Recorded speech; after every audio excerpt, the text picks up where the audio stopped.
The Secret of Success. In every chapter of this book, mention is made of the money-making secret that has made fortunes for the exceedingly wealthy men whom I have carefully analyzed over a long period of years. The secret was first brought to my attention by Andrew Carnegie. The canny, lovable old Scotsman carelessly tossed it into my mind when I was but a boy. Then he sat back in his chair with a merry twinkle in his eyes, and watched carefully to see if I had brains enough to understand the full significance of what he'd said to me. When he saw that I had grasped the idea, he asked if I would be willing to spend 20 years or more preparing myself to take it to the world, to men and women who, without the secret, might go through life as failures. I said I would, and with Mr. Carnegie's cooperation, I have kept my promise. Editor's comments. In 1908, during a particularly down time in the U.S. economy and with no money and no work, Napoleon Hill took a job as a writer for Bob Taylor's magazine. He was hired to write success stories about famous men. Although it would not provide much in the way of income, it offered Hill the opportunity to meet and profile the giants of industry and business, the first of whom was the creator of America's steel industry, multimillionaire Andrew Carnegie, who was to become Hill's mentor. Carnegie was so impressed by Hill's perceptive mind that following their 3-hour interview he invited Hill to spend the weekend at his estate so they could continue the discussion. During the course of the next 2 days, Carnegie told Hill that he believed any person could achieve greatness if they understood the philosophy of success and the steps required to achieve it. "It's a shame," he said, "that each new generation must find the way to success by trial and error when the principles are really clear-cut." Carnegie went on to explain his theory that his knowledge could be gained by interviewing those who had achieved greatness, and then compiling the information and research into a comprehensive set of principles. He believed that it would take at least 20 years, and that the result would be the world's first philosophy of individual achievement. He offered Hill the challenge, for no more compensation than that Carnegie would make the necessary introductions and cover travel expenses. It took Hill 29 seconds to accept Carnegie's proposal. Carnegie told him afterward that had it taken him more than 60 seconds to make the decision, he would have withdrawn the offer. For a man who cannot reach a decision promptly, once he has all the necessary facts, cannot be depended upon to carry through any decision he may make. It was through Hill's unwavering dedication that this book was eventually written. For detailed information on the life of Hill, read or listen to the audiobook of A Lifetime of Riches, the Biography of Napoleon Hill, by Michael J. Ritt, Jr. and Kurt Landers. Michael Ritt worked as Hill's assistant for 10 years and was the first employee of the Napoleon Hill Foundation, where he served as executive director, secretary, and treasurer. The material in his book comes from his own personal knowledge of Hill, as well as from Hill's unpublished autobiography. That is the end of the editor's comment. This book, Think and Grow Rich, contains the Carnegie secret, a secret that has been tested by thousands, now millions of people in almost every walk of life. It was Mr. Carnegie's idea that the magic formula, which gave him a stupendous fortune, ought to be placed within reach of people who do not have the time to investigate how others had made their money. It was his hope that I might test and demonstrate the soundness of the formula through the experience of men and women in every calling. He believed the formula should be taught in all public schools and colleges. He said that if it were properly taught, it would revolutionize the entire educational system, and the time spent in school could be reduced to less than half. In Chapter 4, On Faith, you will read the astounding story of the organization of the giant United States Steel Corporation. It was conceived and carried out by one of the young men through whom Mr. Carnegie proved that his formula will work for all who are ready for it.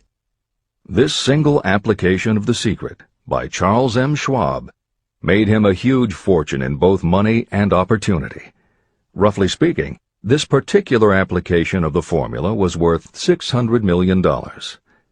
These facts give you a fair idea of what reading this book may bring to you, provided you know what it is that you want. Editor's comment. According to one method of calculation, through inflation alone, it would take approximately $20 in 2001 to buy what $1 would have bought in 1901. However, to find the contemporary equivalent value of $600 million is not simply a matter of multiplying by the increase in the cost of living. Although there are other factors and variables in calculating buying power, even by conservative estimates, the $600 million would translate into at least $12 billion at the beginning of the 21st century. That's the end of the editor's comment. The secret was passed on to thousands of men and women who have used it for their personal benefit. Some have made fortunes with it. Others have used it successfully in creating harmony in their homes. A clergyman used it so effectively that it brought him an income of upwards of $75,000 a year, approximately $1.5 million in contemporary terms. Arthur Nash, a Cincinnati tailor, used his near-bankrupt business as a guinea pig on which to test the formula. The business came to life and made a fortune for its owners. The experiment was so unique that newspapers and magazines gave it millions of dollars worth of publicity. The secret was passed on to Stuart Austin Weir of Dallas, Texas. He was ready for it, so ready that he gave up his profession and studied law. Did he succeed? You'll read the answer in Chapter 6, Specialized Knowledge. While I was the advertising manager of the LaSalle Extension University, I had the privilege of seeing J.G. Chaplin, president of the university, use the formula so effectively that he made LaSalle one of the great extension schools of this country. The secret is mentioned no fewer than 100 times throughout this book. It has not been directly named, for it seems to work more successfully when it is merely left in sight, where those who are ready and searching for it may pick it up. That is why Andrew Carnegie passed it to me without giving me its specific name. If you are ready to put it to use, you will recognize this secret at least once in every chapter, but you will not find an explanation of how you will know if you are ready. That would deprive you of much of the benefit you will receive when you make the discovery in your own way. If you have ever been discouraged, if you have had difficulties that took the very soul out of you, if you have tried and failed, if you were ever handicapped by illness or physical affliction, the story of my own son's discovery and use of the Carnegie formula may prove to be the oasis in the desert of lost hope for which you have been searching. This secret was extensively used by President Woodrow Wilson during the World War, and by President Roosevelt during the Second World War. It was passed on to every soldier in the training received before going to the front. President Wilson told me it was a powerful factor in raising the funds needed for the war. A peculiar thing about this secret is that those who acquire and use it find themselves literally swept on to success. However, as is often pointed out in this book, there is no such thing as something for nothing. The secret cannot be had without paying a price, although the price is far less than its value. Another peculiarity is that the secret cannot be given away, and it cannot be purchased for money. Unless you are intentionally searching for the secret, you cannot have it at any price. That is because the secret comes in two parts, and in order for you to get it, one of those parts must already be in your possession. The secret will work for anyone who is ready for it. Education has nothing to do with it. Long before I was born, the secret had found its way into the possession of Thomas A. Edison, and he used it so intelligently that he became the world's leading inventor, although he had only 3 months of schooling.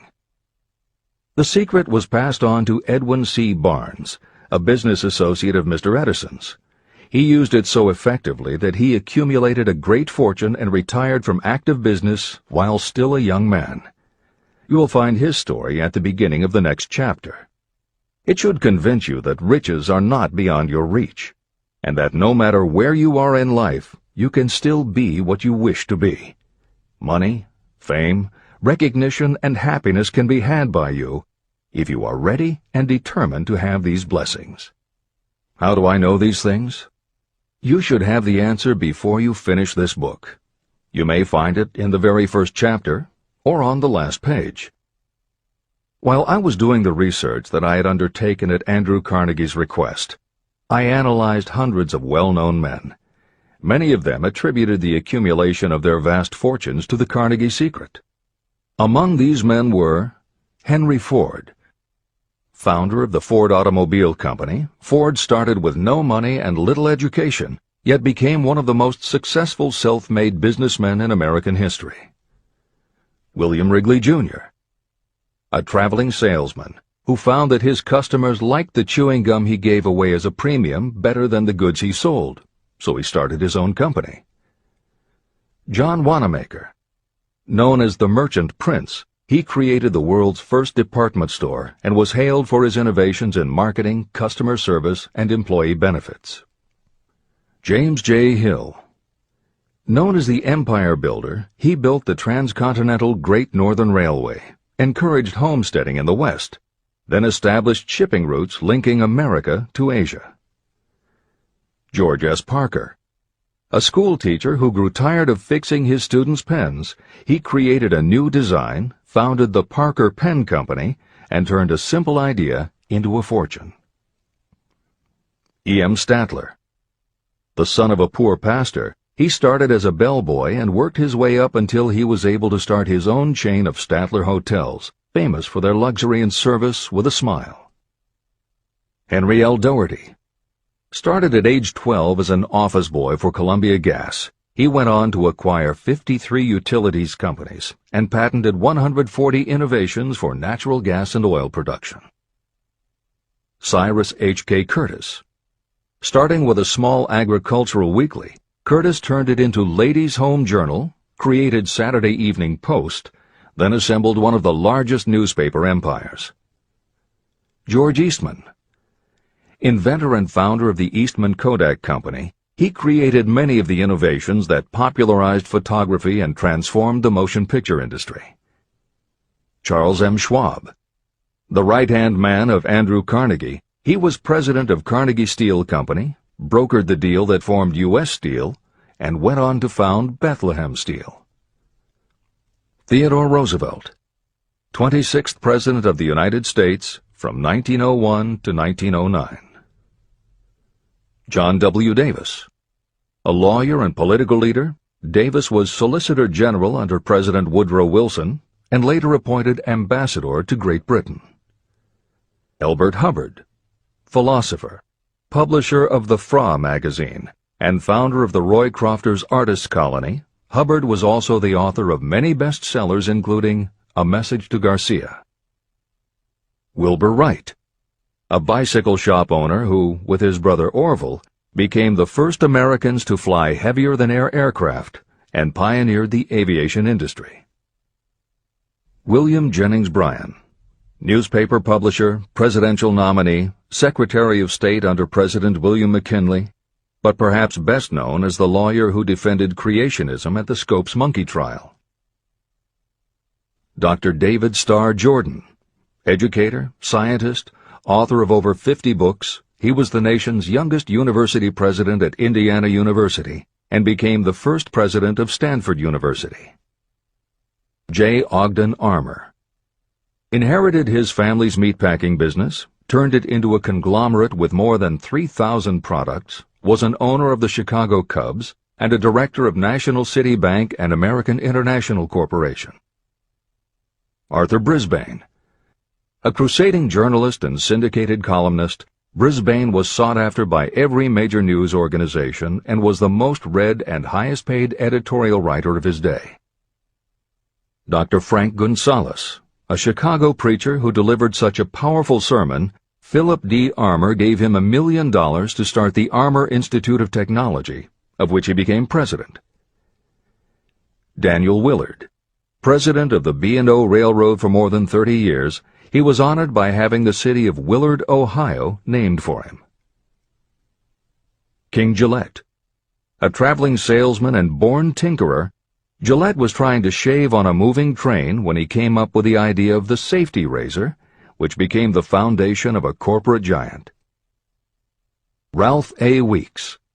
President of International Correspondence Schools, Weeks helped finance Napoleon Hill's Intra-Wall Institute, established to educate and rehabilitate prison inmates. Judge Daniel T. Wright, instructor at Georgetown Law School, where Napoleon Hill was studying when Bob Taylor's magazine gave him the assignment to write a profile of Andrew Carnegie. John D. Rockefeller. With $1,000 in savings plus another $1,000 borrowed from his father, he started a kerosene company which he grew into the giant Standard Oil and one of the world's greatest fortunes. Thomas A. Edison. Inventor and entrepreneur, he perfected the electric light bulb, the phonograph, the motion picture camera, and owned the rights to more than 1,000 patented inventions. Frank A. Vanderlip. A poor boy who became a journalist, social reformer, and self-made millionaire, he was president of the National City Bank, now Citibank, and Assistant Secretary of the Treasury. F. W. Woolworth. A clerk in a general store, he pioneered the idea of fixed-price selling and self-service and forever changed retail selling with a chain of Woolworth 5 and 10 cent stores. Colonel Robert A. Dollar. Starting with a small schooner bought to haul lumber down the West Coast, he built the Dollar Steamship Company, the largest fleet of luxury liners sailing under the U.S. flag. Edward A. Filene. Founder of the Boston-based stores, he devised revolutionary methods of distribution and merchandising and became famous for the first bargain basement department. Edwin C. Barnes. The only man Thomas Edison ever had as a partner, Barnes took Edison's failing dictaphone and sold it so successfully it became a fixture in offices and made him a multimillionaire. Arthur Nash. A Cincinnati tailor who used his bankrupt business as a guinea pig for the Carnegie Secret and was so successful the newspapers made him famous as Golden Rule Nash. Clarence Darrow. Famed as a lawyer, public speaker, and defender of the underdog, Darrow is best known as the lawyer who defended teaching the theory of evolution at the Scopes monkey trial. Woodrow Wilson. 28th President of the United States of America from 1913 to 1921. William Howard Taft. 27th President of the United States of America from 1909 to 1913. Luther Burbank. World-renowned horticulturalist who introduced over 800 varieties of new plants in his effort to improve the quality of plants and thereby increase the world's food supply. Edward W. Bok. Although he had only 6 years' schooling, by the age of 20 he was editor of Ladies' Home Journal, which he helped to build into the world's most widely circulated magazine. Frank A. Munsey.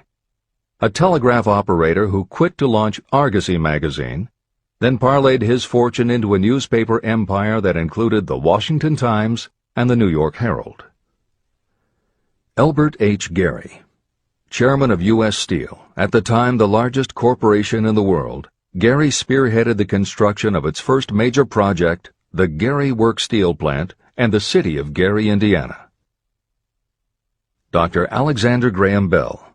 Best known as the inventor of the telephone, Bell also perfected recording devices, advances in aircraft, and was a co-founder of the National Geographic Society.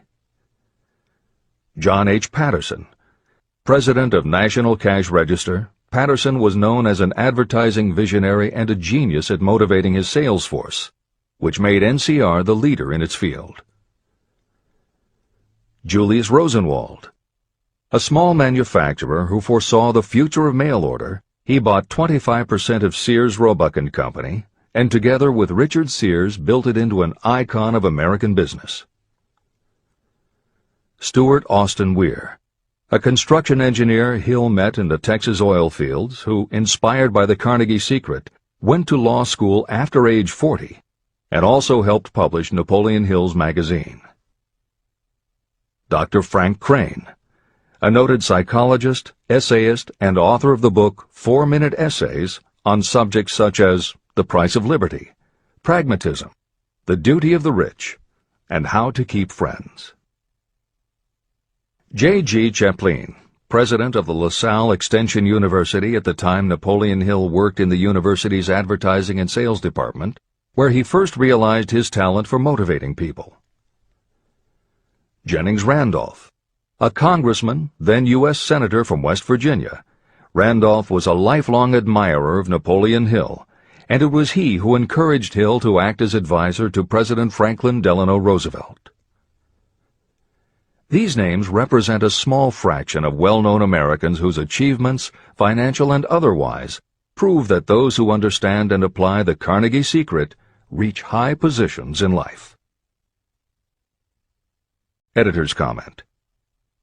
As Napoleon Hill says, the preceding list includes only some of the more than 500 multimillionaires and extraordinarily successful individuals whom Napoleon Hill interviewed prior to writing Think and Grow Rich. It does not include the equally impressive list of people he came in contact with after the publication, nor does it include the names of those who did not have the opportunity to meet Napoleon Hill personally, but who attribute their success to having read this book. It is said that Napoleon Hill and Think and Grow Rich have made more millionaires than any other person in history. It might equally well be said that Napoleon Hill inspired more motivational experts than any other man in history. It is practically impossible to find a motivational speaker who does not draw upon Hill's work. His influence can be seen in the writings of his early peers, Dale Carnegie and Norman Vincent Peale. Later successful authors and speakers such as W. Clement Stone, Og Mandino, and Earl Nightingale either worked directly with Napoleon Hill or with the Napoleon Hill Foundation. Echoes of Hill's principles can also be found in books by people as diverse as Wally Famous Amos, Mary Kay Ash, Ken Blanchard, Adelaide Bry, Chicken Soup for the Soul authors Jack Canfield and Mark Victor Hansen, Debbie Fields, Shakti Gawain, John Gray, Susan Jeffers, Bruce Jenner, Charlie Tremendous Jones, Tommy Lasorda, Art Linkletter, Joan London, Dr. Maxwell Maltz, James Redfield, Dr. Bernie Siegel, Jose Silva, Brian Tracy, Lillian Vernon, and Dennis Waitley. Stephen Covey, author of The 7 Habits of Highly Effective People, has often spoken of the influence of Napoleon Hill. Anthony Robbins, arguably the most successful motivational author and speaker at the beginning of the 21st century, has acknowledged Napoleon Hill as a personal hero. That is the end of the editor's comment. I have never known anyone who was inspired to use the Carnegie secret who did not achieve noteworthy success. On the other hand, I have never known anyone to distinguish themselves or to accumulate riches of any consequence without possession of the secret. From these two facts, I draw the conclusion that the secret is more important for self-determination than anything you receive through what is popularly known as education. Somewhere, as you read, the secret will jump from the page and stand boldly before you, if you are ready for it. When it appears, you will recognize it. Whether you receive the sign in the first chapter or the last, stop for a moment when it presents itself, and make a note of the time and place. You will want to remember, because it will mark the most important turning point of your life. Remember, too, as you go through the book, that it deals with facts and not with fiction. Its purpose is to convey a great universal truth through which you, if you are ready, may learn what to do and how to do it. You will also receive the needed stimulus to make a start. As a final word of preparation, may I offer one brief suggestion which may provide a clue how the Carnegie secret may be recognized? It is this: achievement and all earned riches have their beginning in an idea. If you are ready for the secret, you already possess one half of it. Therefore, you will recognize the other half the moment it reaches your mind. Editor's comments. Unlike much of the business and motivational literature available, Think and Grow Rich is not written for readers to skip around from chapter to chapter, taking a concept here and an idea there to solve the problem of the moment. This book is written as a carefully integrated whole, to be read in its entirety, from beginning to end. Concepts that are introduced in one chapter recur in other chapters where their meaning and significance rely upon the reader having already assimilated the earlier knowledge.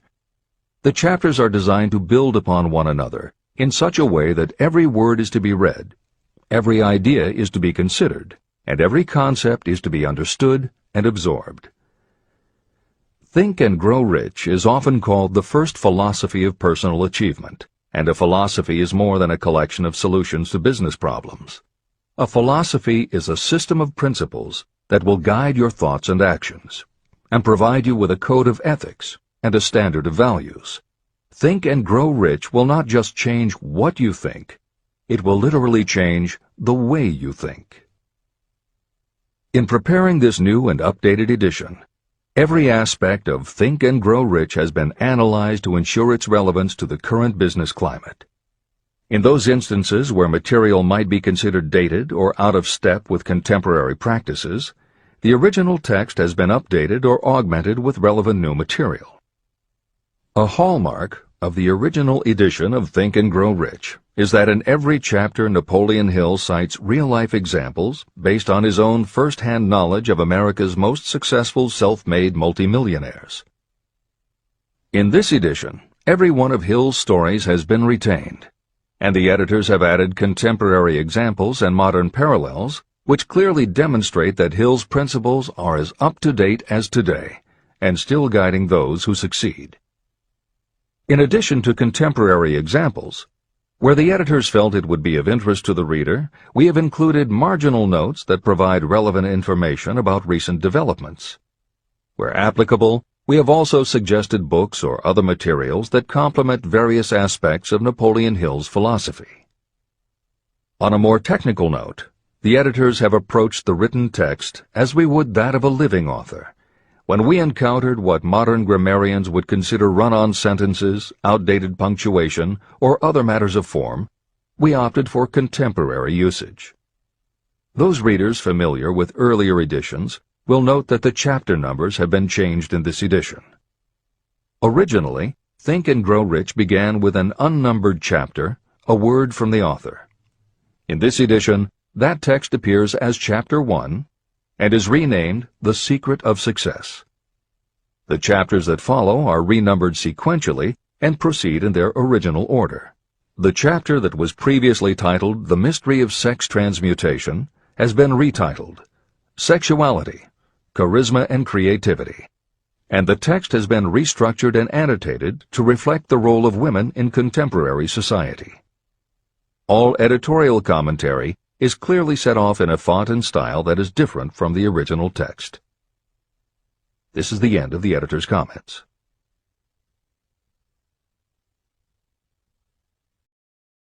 Both poverty and riches are the offspring of thought. Chapter 2. Thoughts are things. The man who thought his way into partnership with Thomas A. Edison. Truly, thoughts are things, and powerful things, when they are mixed with definiteness of purpose, persistence, and a burning desire for their translation into riches or other material objects. Some years ago, Edwin C. Barnes discovered how true it is that you really can think and grow rich. His discovery did not come about at one sitting. It came little by little, beginning with a burning desire to become a business associate of the great Thomas Edison. One of the chief characteristics of Barnes' desire was that it was definite. He wanted to work with Edison, not for him. Pay close attention to the story of how he turned his desire into reality, and you'll have a better understanding of the principles that lead to riches. When this desire, or this thought, first flashed into his mind, he was in no position to act upon it. Two problems stood in his way. He did not know Mr. Edison, and he did not have enough money to buy a train ticket to West Orange, New Jersey, where the famed Edison Laboratory was located. These problems would have discouraged the majority of people from making any attempt to carry out the desire. But his was no ordinary desire. The Inventor and the Tramp. Edwin C. Barnes presented himself at Mr. Edison's laboratory and announced that he had come to go into business with the inventor. Years later, in speaking about that first meeting, Mr. Edison said about Barnes, "He stood there before me looking like an ordinary tramp, but there was something in the expression of his face which conveyed the impression that he was determined to get what he had come after. I had learned from years of experience with men that when a man really desires a thing so deeply that he is willing to stake his entire future on a single turn of the wheel in order to get it, he is sure to win. I gave him the opportunity he asked for, because I saw he had made up his mind to stand by until he succeeded. Subsequent events proved that no mistake was made." It could not have been the young man's appearance that got him his start in the Edison office. That was definitely against him. It was what he thought that counted. Barnes did not get his partnership with Edison on his first interview. What he did get was a chance to work in the Edison offices at a very nominal wage. Months went by. Nothing happened to bring nearer the goal that Barnes had set as his definite major purpose. But something important was happening in Barnes' mind. He was constantly intensifying his desire to become the business associate of Edison. Psychologists have correctly said, when one is truly ready for a thing, it puts in its appearance. Barnes was ready for a business association with Edison, and he was determined to remain ready until he got what he was seeking. He did not say to himself, "Ah, well, what's the use? I guess I'll change my mind and try for a salesman's job." But he did say, "I came here to go into business with Edison, and I'll accomplish my goal if it takes the remainder of my life." He meant it. What a different story people would tell if only they would adopt a definite purpose and stand by that purpose until it had time to become an all-consuming obsession. Maybe young Barnes did not know it at the time, but his bulldog determination and his persistence in focusing on a single desire was destined to mow down all opposition and bring him the opportunity he was seeking. When the opportunity came, it appeared in a different form and from a different direction than Barnes had expected. That is one of the tricks of opportunity. It has a sly habit of slipping in by the back door, and often it comes disguised in the form of misfortune or temporary defeat. Perhaps this is why so many people fail to recognize opportunity. Mr. Edison had just perfected a new device, known at that time as the Edison dictating machine. His salesmen were not enthusiastic about the machine. They did not believe it could be sold without great effort. Barnes saw his opportunity. It had crawled in quietly, hidden in a queer-looking machine that interested no one but Barnes and the inventor. Barnes knew he could sell the Edison dictating machine, and he told Edison so. Edison decided to give him his chance. And Barnes did sell the machine. In fact, he sold it so successfully that Edison gave him a contract to distribute and market it all over the nation. Out of that business association, Barnes made himself rich in money, but he did something infinitely greater. He proved that you really can think and grow rich. How much actual cash that original desire of Barnes was worth to him, I have no way of knowing. Perhaps it brought him $2 or $3 million. Editor's comment. $3 million in the early years of the 20th century would be comparable to more than $50 million in terms of buying power at the beginning of the 21st century. This is the end of the editor's comment. But the amount becomes insignificant compared with the greater asset he acquired. The definite knowledge that an intangible impulse of thought can be transmuted into material rewards by the application of known principles. Barnes literally thought himself into a partnership with the great Edison. He thought himself into a fortune. He had nothing to start with except knowing what he wanted, and the determination to stand by that desire until he realized it. 3 feet from gold. One of the most common causes of failure is the habit of quitting when you're overtaken by temporary defeat. Every person is guilty of this mistake at one time or another. During the gold rush days, An uncle of my friend R.U. Darby was caught by gold fever, and he went west to Colorado to dig and grow rich. He had never heard that more gold has been mined from the thoughts of men than has ever been taken from the earth. He staked a claim and went to work with pick and shovel. After weeks of labor, he was rewarded by the discovery of the shining ore. He needed machinery to bring the ore to the surface. Quietly, he covered up the mine and returned to his home in Williamsburg, Maryland. He told his relatives and a few neighbors about the strike. They got together the money for the machinery and had it shipped. R.U. Darby decided to join his uncle, and they went back to work the mine. The first car of ore was mined and shipped to a smelter. The returns proved they had one of the richest mines in Colorado. A few more cars of that ore would clear their debts. Then would come the big killing in profits. Down went the drills. Up went the hopes of Darby and Uncle. Then something happened. The vein of gold ore disappeared. They had come to the end of the rainbow, and the pot of gold was no longer there. They drilled on, desperately trying to pick up the vein again, all to no avail. Finally, they decided to quit. They sold the machinery to a junkman for a few $100s and took the train back home. The junkman called in a mining engineer to look at the mine and do a little calculating. The engineer advised that the project had failed because the owners were not familiar with fault lines. His calculations showed that the vein would be found just 3 feet from where the Darbys had stopped drilling. And that is exactly where it was found. The junkman took millions of dollars in ore from the mine because he knew enough to seek expert counsel before giving up. Long afterward, Mr. Darby recouped his loss many times over when he made the discovery that desire can be transmuted into gold. The discovery came after he went into the business of selling life insurance. Never forgetting that he lost a huge fortune because he stopped 3 feet from gold, Darby profited by the experience in his newly chosen field. He simply said to himself, "I stopped 3 feet from gold, but I will never stop because men say no when I ask them to buy insurance." Darby became one of a small group of men who sell over $1 million in life insurance annually. He owed his stickability to the lesson he learned from his quitability in the gold mining business. Before success comes in anyone's life, that person is sure to meet with much temporary defeat, and perhaps some failure.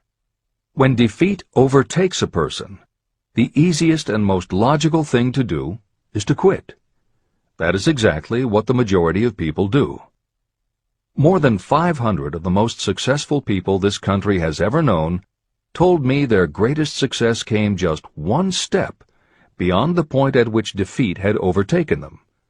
Failure is a trickster with a keen sense of irony and cunning. It takes great delight in tripping you just when success is almost within reach. Editor's comments.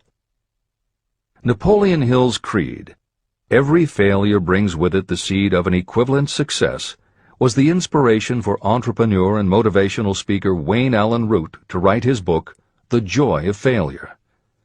Published in the late 1990s, it not only tells Wayne's personal story of using his failures as stepping stones to success, he also recounts stories from other successful people, which prove that the rich and famous got to be that way only because of what they learned from their failures.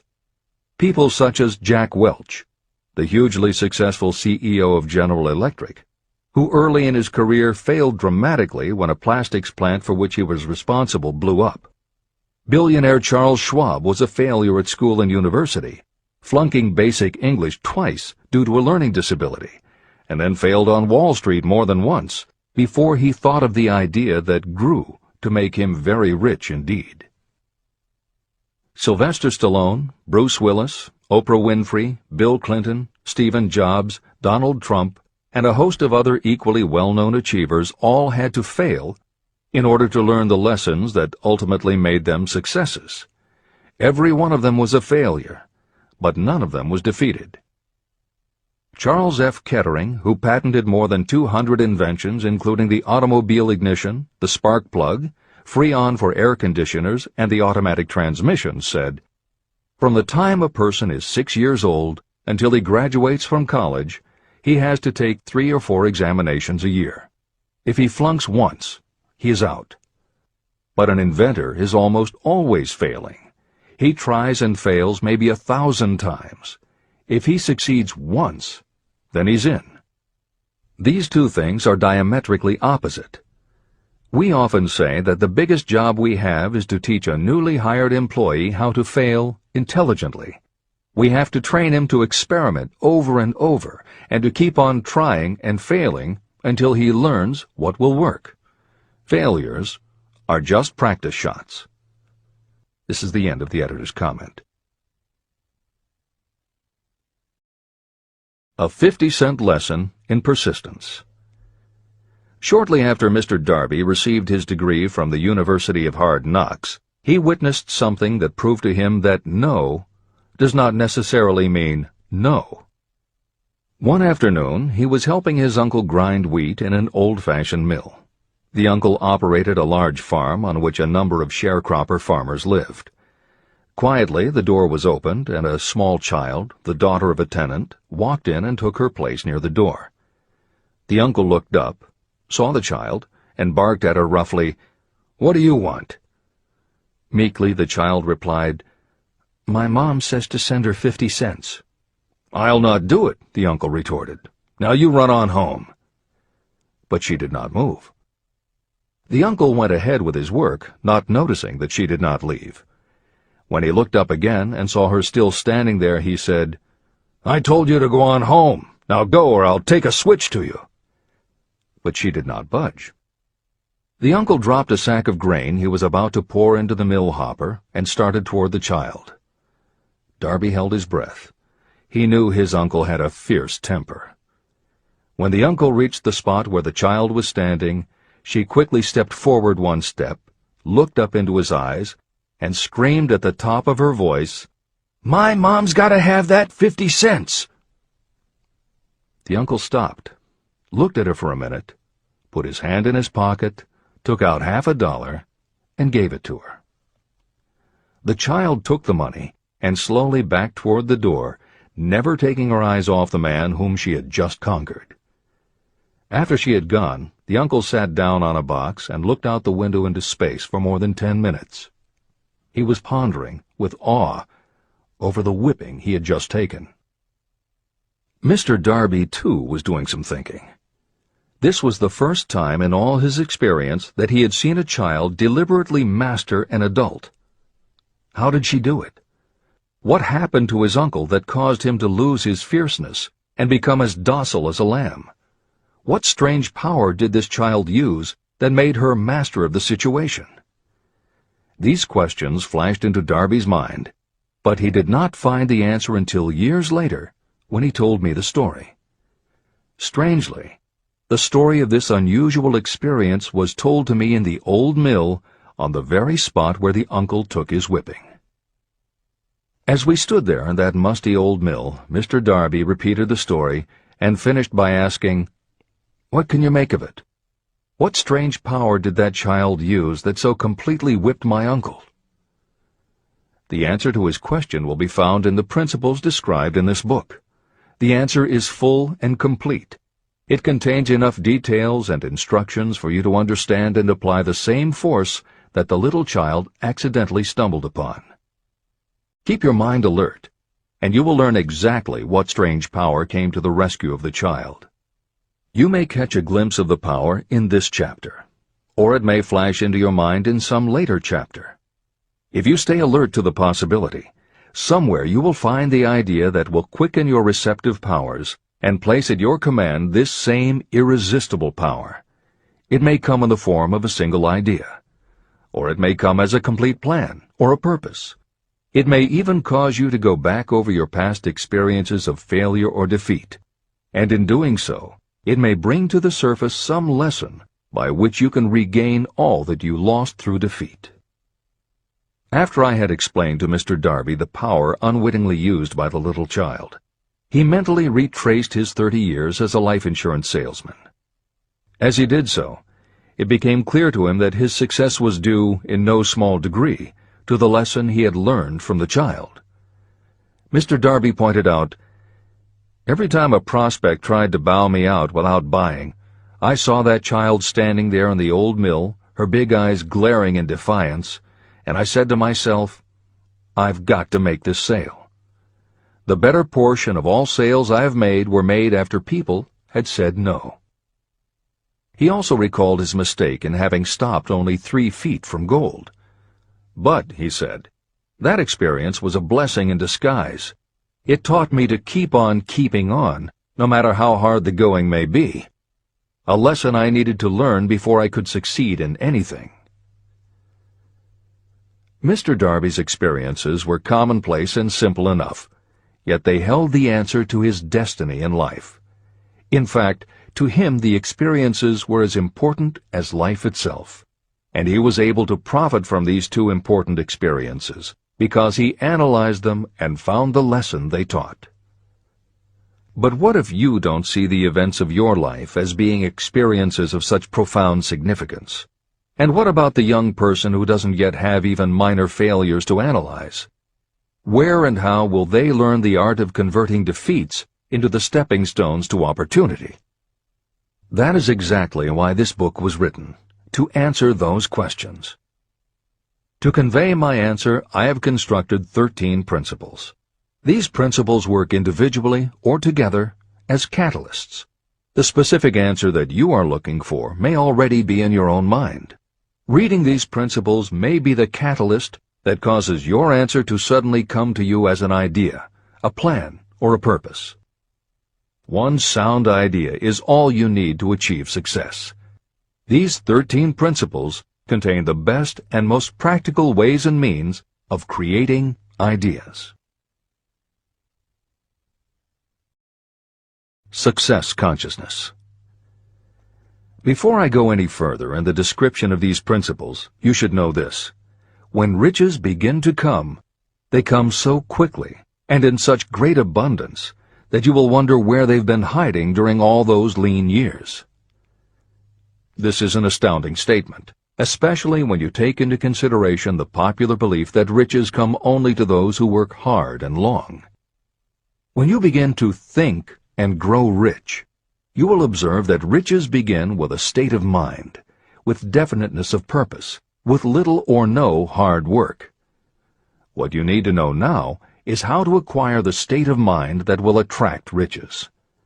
I spent 25 years researching the answer to that question, because I, too, wanted to know how wealthy men become that way.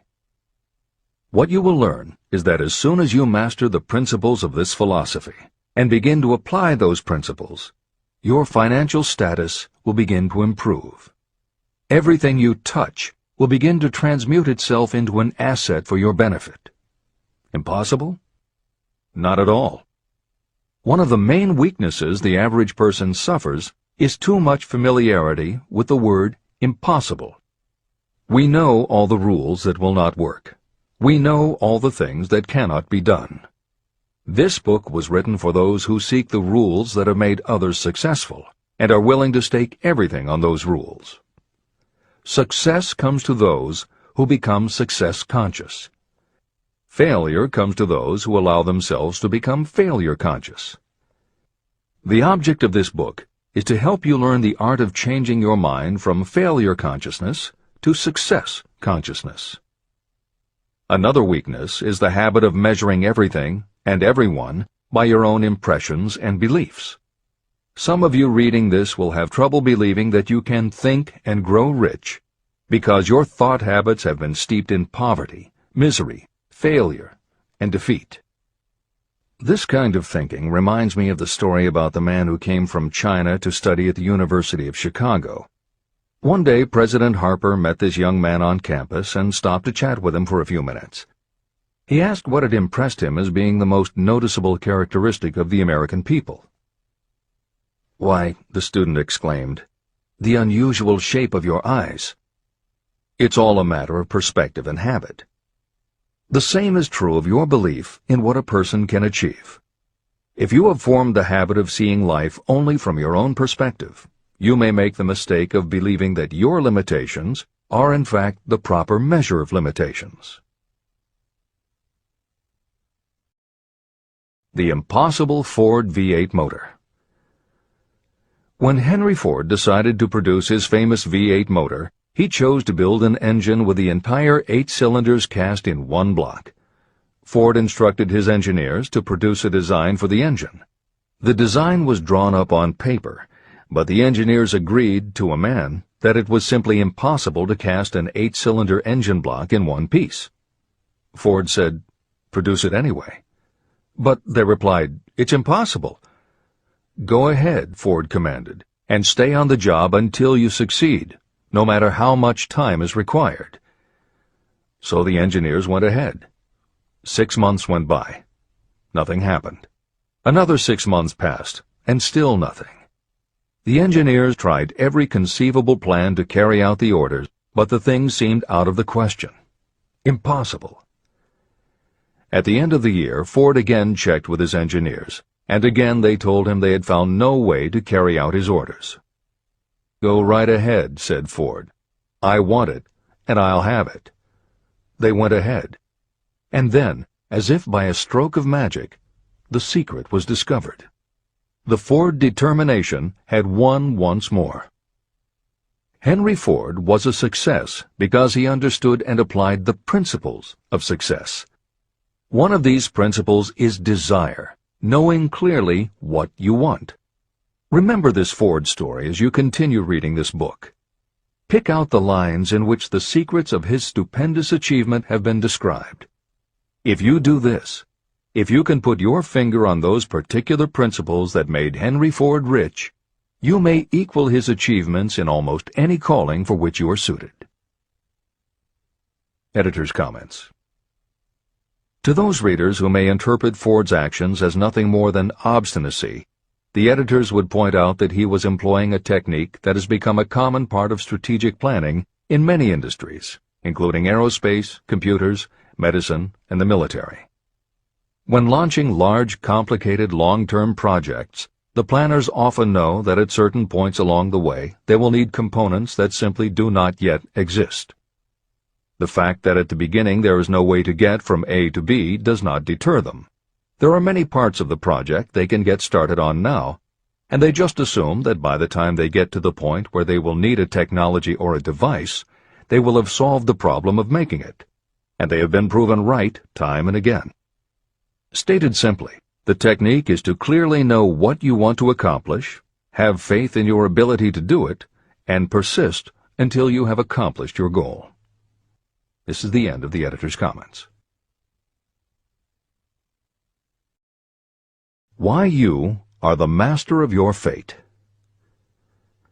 When the famed English poet William Henley wrote the prophetic lines, "I am the master of my fate, I am the captain of my soul," he should have informed us that the reason we are the masters of our fate, the captains of our souls, is that we have the power to control our thoughts.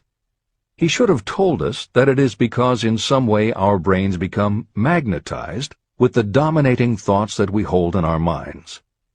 And it is as though our magnetized minds attract to us the forces, the people, and the circumstances of life that are in sync with our dominating thoughts. He should have told us that before we can accumulate riches in great abundance, we must magnetize our minds with intense desire for riches.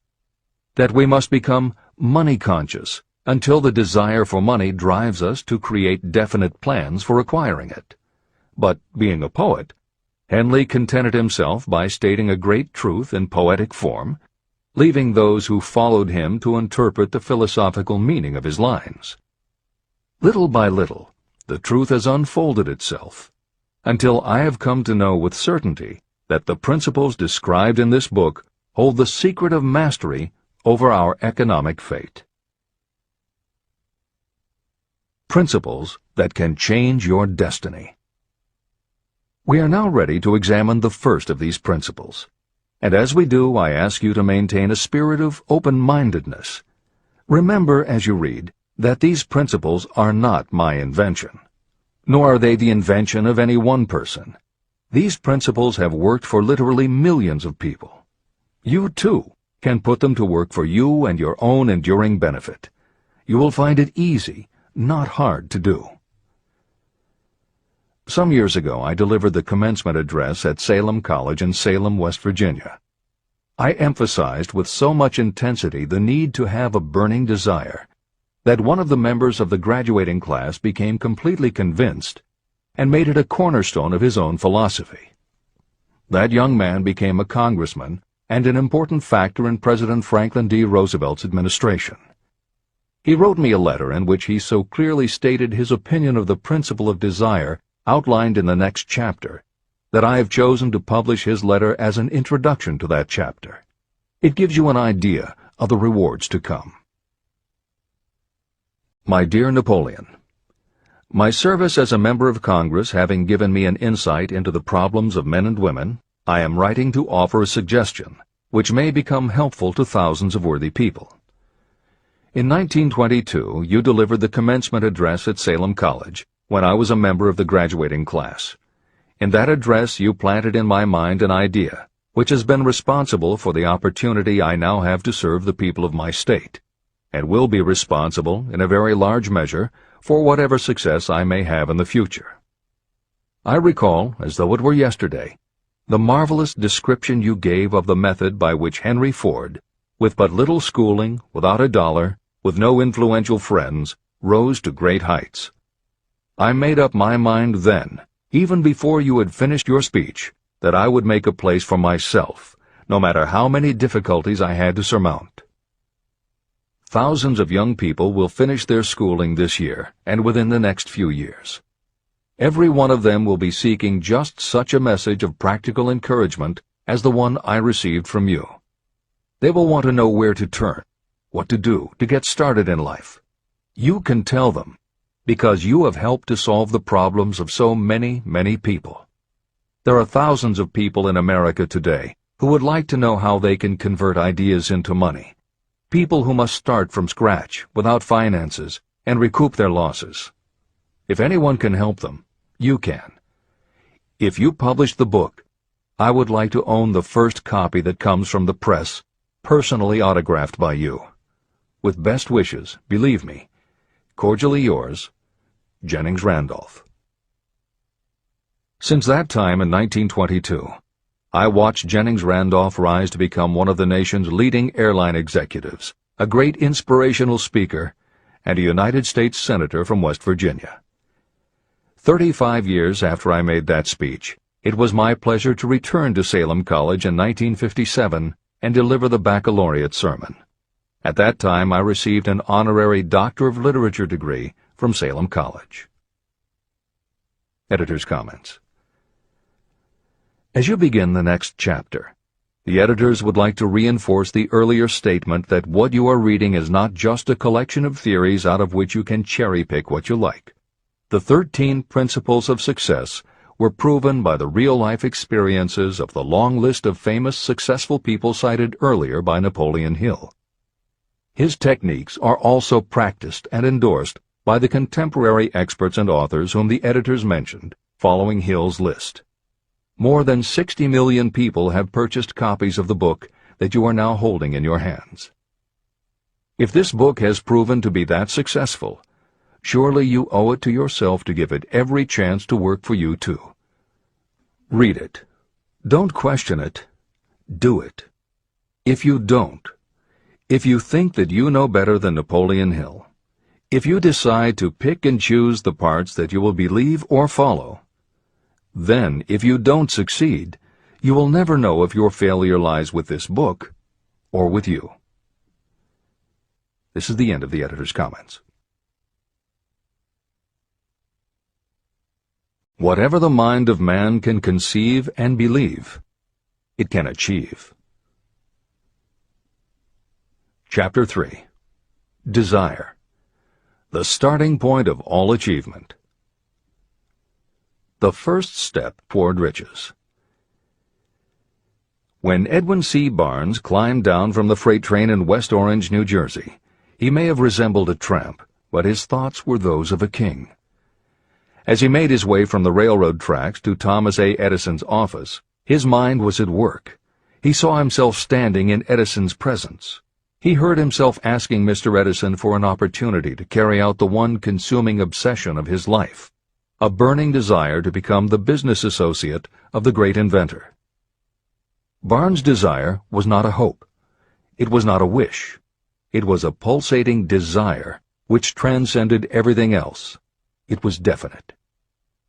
A few years later, Edwin C. Barnes again stood before Edison, in the same office where he first met the inventor. This time, his desire had been translated into reality. He was in business with Edison. The dominating dream of his life had become a reality. Barnes succeeded because he chose a definite goal, placed all his energy, all his willpower, all his effort. He put everything he had into achieving that goal. 5 years passed before the chance he had been seeking made its appearance. To everyone except himself, he appeared to be just another cog in the Edison business wheel. But in Edwin Barnes' own mind, he was the partner of Edison every minute from the very day that he first went to work there. It is a remarkable illustration of the power of a definite desire. Barnes won his goal because he wanted to be a business associate of Mr. Edison's more than he wanted anything else. He created a plan by which to attain that purpose, and he burned all bridges behind him. He stood by his desire until it became the dominating obsession of his life, and finally, a fact. When he went to West Orange, he did not say to himself, "I will try to induce Edison to give me a job of some sort." He said, "I will see Edison and put him on notice that I have come to go into business with him." He did not say, "I will keep my eyes open for another opportunity in case I fail to get what I want in the Edison organization." He said, "There is one thing in this world that I am determined to have, and that is a business association with Thomas A. Edison. I will burn all bridges behind me and stake my entire future on my ability to get what I want." He left himself no possible way of retreat. He had to win or perish. That is all there is to the Barnes story of success. Allow yourself no retreat. A long while ago, a great warrior faced a situation in which he had to make a decision that ensured his success on the battlefield. He was about to send his armies against a powerful foe whose men outnumbered his. He loaded his soldiers into boats, sailed to the enemy's country, and unloaded the soldiers and equipment. Then he gave the order to burn the ships that had carried them. Addressing his men before the first battle, he said, "You see the boats going up in smoke. That means we cannot leave these shores alive unless we win. We now have no choice. We win or we perish." They won. Every person who wins in any undertaking must be willing to burn his ships and cut all sources of retreat. That is the only way you can be sure of maintaining the state of mind known as a burning desire to win. It is essential to success. The morning after the Great Chicago Fire, a group of merchants stood on State Street, looking at the smoking remains of what had been their stores. They went into a conference to decide if they would try to rebuild or if they would leave Chicago and start over in a more promising section of the country. They decided to leave. All except one. The merchant who decided to stay and rebuild pointed a finger at the remains of his store and said, "Gentlemen, on that very spot I will build the world's greatest store, no matter how many times it may burn down."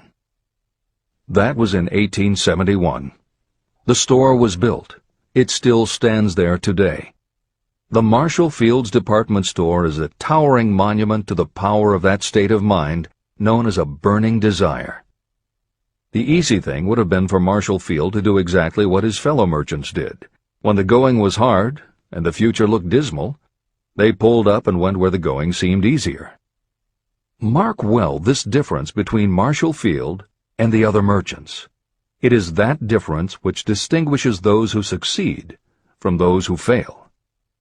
Every human being old enough to understand the value of money wishes for it, but wishing will not bring riches. Desiring riches, with a state of mind that becomes an obsession, then planning definite ways and means to acquire riches, and backing those plans with persistence, a persistence which does not recognize failure, that's what will bring riches.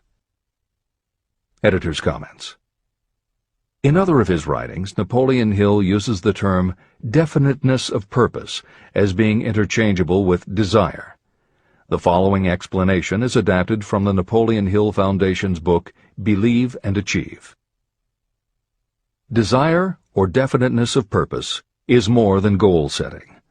In simplest terms, your desire is your roadmap to achieving an overall career objective. Your goals represent specific steps along the way. Having a desire, or definiteness of purpose for your life, has a synergistic effect on your ability to achieve your goals. As you become better at what you do, you devote all of your resources toward reaching your objective. You become more alert to opportunities, and you reach decisions more quickly. Every action you take ultimately boils down to the question, will this goal help me reach my desire, my overall objective, or won't it? Your purpose will become your life. It will permeate your mind, both conscious and subconscious. This is the end of the editor's comments. 6 ways to turn desire into gold. The method by which your desire for riches can be transmuted into its financial equivalent consists of 6 definite, practical steps. 1. Fix in your mind the exact amount of money you desire. It is not sufficient merely to say, "I want plenty of money." Be definite about the amount. There is a psychological reason for such definiteness explained in subsequent chapters. 2. Determine exactly what you intend to give in return for the money you desire. There is no such reality as something for nothing. 3. Establish a definite date when you intend to possess the money you desire. 4. Create a definite plan for carrying out your desire, and begin at once, whether you are ready or not, to put this plan into action. 5. Now write it out. Write a clear, concise statement of the amount of money you intend to acquire. Name the time limit for its acquisition. State what you intend to give in return for the money, and describe clearly the plan through which you intend to accumulate it. 6. Read your written statement aloud, twice daily. Read it once just before retiring at night, and read it once after arising in the morning. As you read, see and feel and believe yourself already in possession of the money. It is important that you follow the instructions in these 6 steps. It is especially important that you observe and follow the instructions in the 6th step. You may complain that it is impossible for you to see yourself in possession of money before you actually have it. Here is where a burning desire will come to your aid. If you truly desire money so keenly that your desire is an obsession, you will have no difficulty in convincing yourself that you will acquire it. The object is to want money, and to become so determined to have it that you convince yourself you will have it. If you have not been schooled in the workings of the human mind, these instructions may appear impractical. It may help you to know that the information they convey was given to me by Andrew Carnegie, who made himself into one of the most successful men in American history. Carnegie began as an ordinary laborer in the steel mills, but managed, despite his humble beginning, to make these principles yield him a fortune of considerably more than $100 million. Editor's comment. In today's terms, the value of Carnegie's fortune would be at least $20 billion and probably a good deal more. End of editor's comment. It may be of further help to know that the 6 steps were carefully scrutinized by the famed inventor and successful businessman, Thomas A. Edison. He gave his stamp of approval, saying they are not only the steps essential for the accumulation of money, but also for the attainment of any goal. Editor's comments. In the time since Napoleon Hill wrote these words, advances in our understanding of both the physiology of the brain and the psychology of the mind have yielded a much greater understanding of human motivation. Even so, the methods used by modern motivational experts are essentially the same techniques advised by Hill. Research studies confirm that there is sound psychological basis for doing as Hill advises. Be very specific when setting goals. Perform the physical act of committing those goals to paper, and repeat your stated goal aloud to yourself often. These techniques have gained wide acceptance among modern experts in the field. The psychological principle at work is similar to that which underlies autosuggestion and self-hypnosis, concepts that will be discussed in greater depth in Chapter 5, Autosuggestion, and in Chapter 13, The Subconscious Mind. Hill's instruction to see yourself as you will be when you have already achieved your objective is also a specific technique. Today it is commonly taught by motivational experts under the term creative visualization. In Chapter 4 on faith and in Chapter 5 on autosuggestion, Hill elaborates on his method. Before moving on, the editors would like to reinforce Hill's advice to follow his instructions to the letter. The editors know there is a tendency for the reader to assume that it is enough for them just to intellectually understand a concept. As you read Hill's 6 points, you probably found yourself thinking, sure, some people might need to write things down, but I'm not a kid, I get the idea. Or, okay, I understand that saying it out loud might help some less sophisticated people, but I already understand the point intellectually. If you feel that way, let us remind you that many of the most successful people whom you admire did not think they were too smart or too sophisticated to follow Hill's instructions. The editors would again point out that if Napoleon Hill believed the actual acts of writing and speaking your goals is important, and if psychologists and motivational experts agree, then you would be foolish not to follow this simple advice. Just do it. This is the end of the editor's comments. The steps call for no hard labor. They call for no sacrifice. To apply them does not call for a great amount of education. But the 6 steps do call for enough imagination to see and to understand that the accumulation of money cannot be left to chance or luck. You may as well know right here that you can never have riches in great quantity unless you can work yourself into a white heat of desire for money and actually believe you will possess it.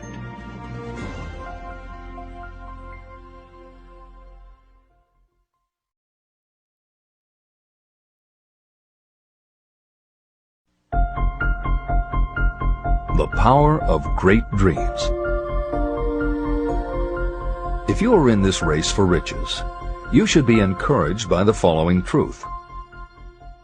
The world in which we live is demanding new ideas, new ways of doing things, new leaders, new inventions, and new methods, styles, versions, and variations of everything all the time. Behind all this demand for new and better things, there is one quality that you must possess to win, and that is definiteness of purpose, the knowledge of what you want, and a burning desire to possess it.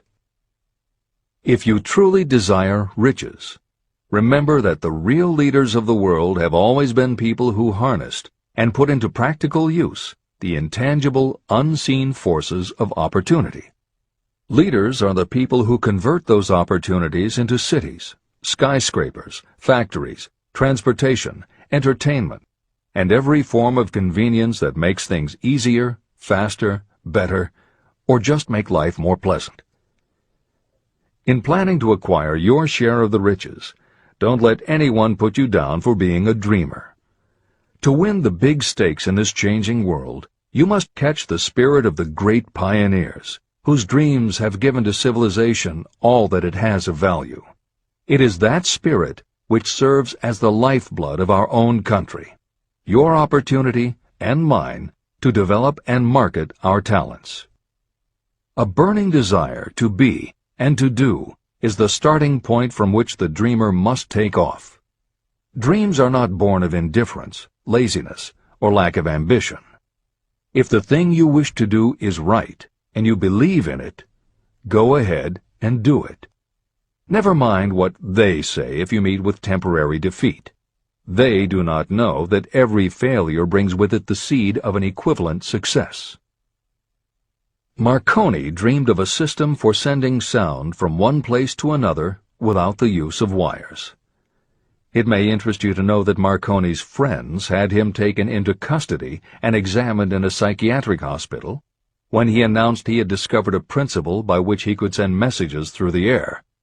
Evidence that he did not dream in vain may be found in every radio and television set, cellular phone, communication satellite, and every other wireless device in the world. Fortunately, the dreamers of today fare better. Today, your world is filled with an abundance of opportunity that the dreamers of the past never knew. If you doubt this is true, if you are feeling crushed because of a recent failure, you are about to learn how your failure can be your most valuable asset. Almost everyone who succeeds in life gets off to a bad start and passes through many heartbreaking struggles before they arrive. The turning point in the lives of those who succeed usually comes at the moment of some crisis, through which they are introduced to their other selves. Editor's comments. Napoleon Hill's concept of the other self is mentioned elsewhere in Think and Grow Rich, but he does not comment on it extensively. The following elaboration is taken from his later writings. You've been thinking about your losses to the exclusion of everything else. The more you concentrate on them, the more you attract other losses. Stop thinking about them, and make up your mind that you are going to benefit from your experience. Whatever personal obstacles you face, you must start getting to know that side of your personality that knows no obstacles, that recognizes no defeats. Cultivate a friendship with the other you, so no matter what you're doing, you are allied with someone who shares your goals. All the philosophy and advice about persuading others will be much more useful to you if you practice it yourself. This is the end of the editor's comment. Sidney Porter discovered the genius that slept within his brain only after he had met with great misfortune. He was found guilty of embezzlement and confined to a prison cell in Columbus, Ohio, and it was there that he became acquainted with his other self. He began to write short stories. Then, while locked in his cell, he began to sell those stories to magazines under the pen name O. Henry. Through the use of his imagination, he discovered himself to be a great author instead of a miserable criminal and outcast. By the time he was released from prison, O. Henry was the most popular short story writer in the country. Editor's comments. More recently, in another prison, another kind of writer met his other self, and country music gained one of its most talented songwriters and biggest stars. As a kid, Merle Haggard's family home was a converted boxcar in Bakersfield, California. After his father died when Merle was 9, more often than not, home for young Merle was a series of juvenile detention centers. At 16, he quit school, and for the next 4 years the only mark Merle Haggard made in the world was a rap sheet for stolen cars, burglaries, and bogus checks. By the age of 20, he was serving time in San Quentin and gaining a reputation as a hard-case con. Then he met his other self. Inspired by a concert Johnny Cash played for the inmates, plus conversations with men on death row and the time he spent in solitary confinement, Haggard learned that he had another self, and that self had something to say through his music. When he got out of solitary, Haggard asked for the hardest job the prison had to offer. He enrolled in night school courses at the prison, straightened himself out, and won his parole after 2.5 years. He went back to Bakersfield and dug ditches during the day so he could polish his songwriting and performing at night. Within 3 years, he had a recording contract. Within 5 years, he had his first top 10 hit, and has since gone on to become one of the most influential voices in modern country music. This is the end of the editor's comments. Thomas Edison dreamed of a lamp that could be operated by electricity, and he began where he stood to put his dream into action. He failed more than 10,000 times. Despite his failures, he stood by that dream until finally he was driven to the discovery of the genius that slept within his brain. Editor's comments. Dean Kamen got to know his other self very early in life. While he was a teenager, Kamen started his own company, building and selling control systems for automated sound and light shows. He was still in high school when he got the contract to automate the Times Square New Year's Eve ball. Though he went on to attend university, he never bothered to graduate because he was too busy working on something he called Autosuggestion, the first wearable infusion pump for administering drug therapies. His invention was hailed as a medical landmark, as were many of his other breakthroughs, which include a revolutionary kidney dialysis machine, an insulin pump for diabetics, an improved stent used for heart patients, and more than 150 other devices he has patented. One day, seeing the difficulty a man in a wheelchair was having getting up a curb, Kamen set his mind to creating a device that would liberate people confined to wheelchairs. The result is the iBot, a revolutionary wheel device that uses computers and a system of stabilizing gyroscopes that imitate the working of the human body. It not only goes over curbs, but it will even go up and down stairs, travel over almost any kind of rough ground, and will allow the user to raise themselves eye to eye with a standing person. And it does it all without the user having to get out of the device or needing anyone's assistance. In 2001, Kamen hit the front pages when he introduced the Segway, a one-person people mover based on his iBot technology. It's a two-wheel scooter-like device that zips and zooms forward, backward, left, right, and comes to a stop without the rider doing anything more than barely shifting his or her body. It is so sensitive that it is almost as though it obeys the user's thoughts. The Segway may be a world-changing invention, with possible applications for work and travel that stagger the imagination. As this is being written, the Segway is already being used to navigate large warehouses and is being tested by police departments and postal employees. While traffic cops and City Hall wrangle over whether the Segway belongs on the sidewalk or the road, Dean Kamen is dreaming a new dream. This time, the dream is an invention that may literally bring light to some of the darkest corners of the earth. Kamen has developed a non-polluting electric generator that can use almost anything as fuel. But here's the extraordinary part. He has created a revolutionary closed system so that the engine's heat is used to purify 10 gallons of drinkable water every hour. This amazing invention could bring safe drinking water to parts of the world where contaminated water kills millions, and at the same time, it will provide a source of cheap, reliable electric power. Dean Kamen is not some academic hidden in a lab somewhere. Kamen is an inventor.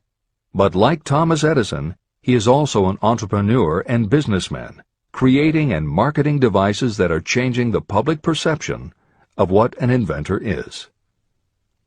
This is the end of the editor's comments. Henry Ford, poor and uneducated, dreamed of a horseless carriage. He went to work with what tools he possessed without waiting for opportunity to favor him, and now evidence of his dream belts the entire earth. He put more wheels into operation than any man who ever lived because he was not afraid to back his dreams. Editor's comments. Stephen Jobs and Steve Wozniak, two university dropouts, dreamed of making and selling computers that the average person could use. Like Ford, working with the tools they possessed, they built the first Apple computer in the Jobs family garage. And like Ford, they weren't afraid to back their dreams. After showing their prototype to a local retailer, they got an order for 25 machines. Jobs sold his Volkswagen, and Woz sold his expensive Hewlett-Packard scientific calculator to raise $1,300 to start their new company. They took the money, convinced the local electronics suppliers to grant them a line of credit, and started production of the Apple I. They revolutionized the computer hardware and software industry. Released in 1976 and priced at $666, the Apple I earned them $774,000.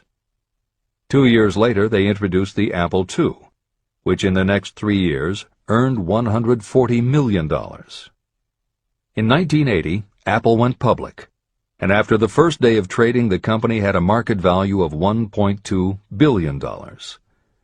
Wozniak left the company in 1981, but Jobs pushed through the development of the Macintosh in 1984. In 1985, Jobs left too, but in 1998 he came back to Apple to revitalize the floundering company with the creation of the iMac computers, the animation company Pixar, the iPod, and iTunes. In presenting stories of contemporary successes, the editors have followed Hill's style of using real people to illustrate the principles of success. But Napoleon Hill was granted a rare privilege. Unlike anyone before or after, he had the opportunity to personally meet the most powerful and successful people and learn firsthand the dreams that inspired them, the obstacles that confronted them, and how they found the courage within themselves to overcome their failures. Hill met many of the inventors and the empire builders who laid the foundations of 20th century American industry while they were still news, not history. Then for more than 25 years, he studied the habits and learned the secrets of the next generations who built on the foundations, forged new industries, devised new systems, and dreamed new dreams. It was only because Hill was given such unprecedented access over such a long period that he was able to compare, contrast, analyze, and then formulate a philosophy of achievement based on the real stories of real people who had used these techniques to create their success. Think and Grow Rich revolutionized self-help writing, and to this day is the standard against which all motivational literature is measured. Its success also helped create the market for the thousands of business biographies that tell in detail how the dreams were born, plans were made, frustrations were faced, and triumphs achieved in every sector of modern business. And because this wealth of information is now available, with little more than the click of a mouse, you can read, hear, or watch today's greatest entrepreneurs and most successful CEOs confirming in their own words the basic truth behind every one of the principles Napoleon Hill explains in this book. The products or services they sell may be different, but the story of their success is the same.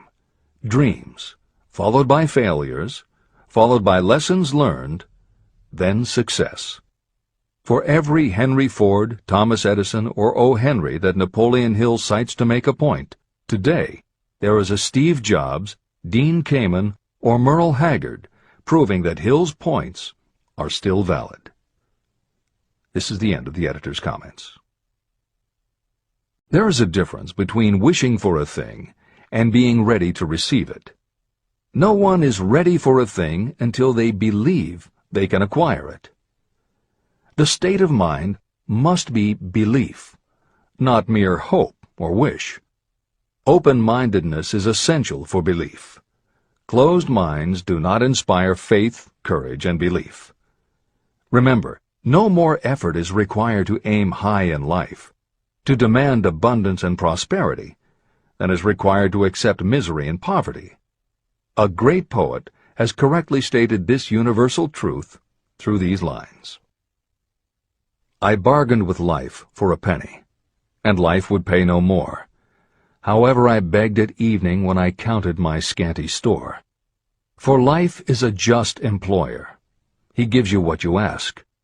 But once you have set the wages, why, you must bear the task. I worked for a menial's hire, only to learn dismayed that any wage I had asked of life, life would have willingly paid. Desire outwits Mother Nature. As a fitting climax to this chapter, I wish to introduce one of the most unusual persons I have ever known. I first saw him a few minutes after he was born. He came into the world without any physical sign of ears. When pressed for an opinion, the doctor concluded that the child might be deaf and mute for life. I challenged that doctor's opinion. I had the right to do so. I was the child's father. I, too, reached a decision. But I expressed my opinion silently, in the secrecy of my own heart. In my own mind, I knew that my son would hear and speak. How? I was sure there must be a way, and I knew I would find it. I thought of the words of the immortal Emerson. The whole course of things goes to teach us faith. We need only obey. There is guidance for each of us, and by lowly listening, we shall hear the right word. The right word? Desire. More than anything else, I desired that my son should not be deaf and unable to speak. From that desire, I never receded, not for a second. What could I do about it?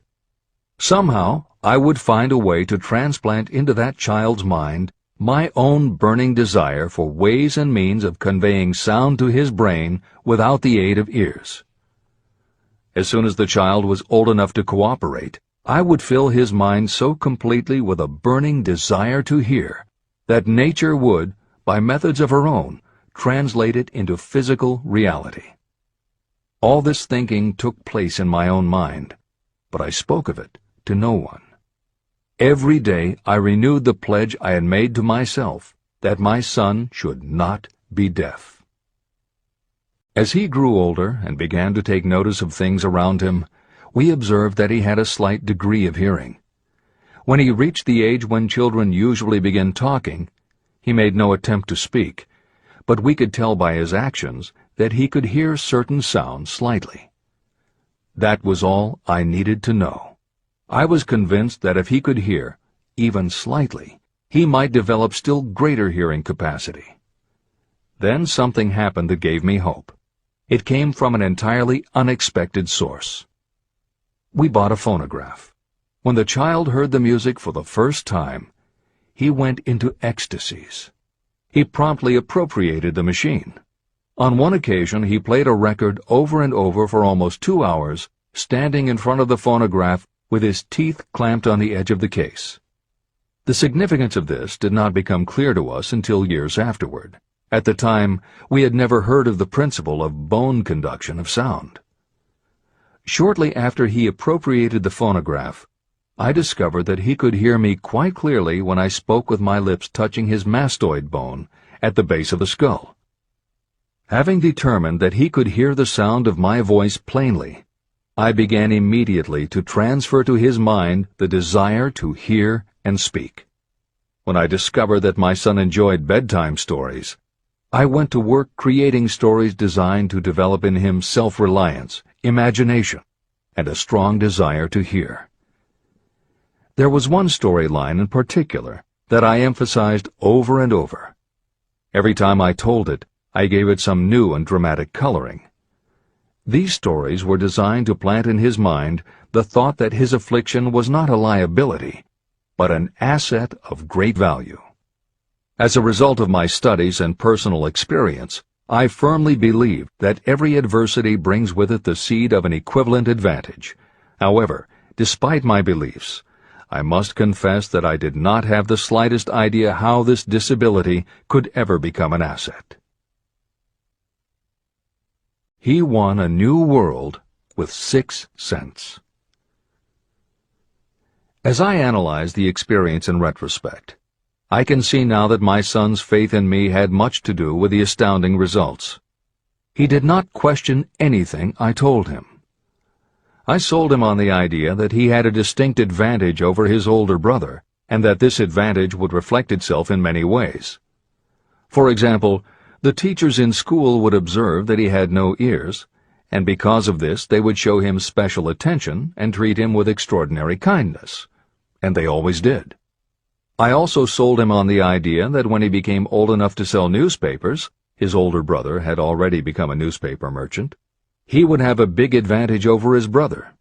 My reasoning was that people would pay him extra money for his wares because they could see that he was a bright, industrious boy, despite the fact that he had no ears. When he was about 7, he showed the first evidence that my method of stimulating his mind was bearing fruit.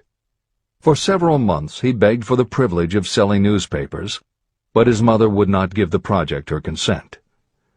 Finally, he took matters in his own hands. One afternoon, when he was left at home with the staff, he climbed through the kitchen window, shinnied to the ground, and set out on his own. He borrowed 6 cents in capital from the neighborhood shoemaker and invested it in papers, which he sold out.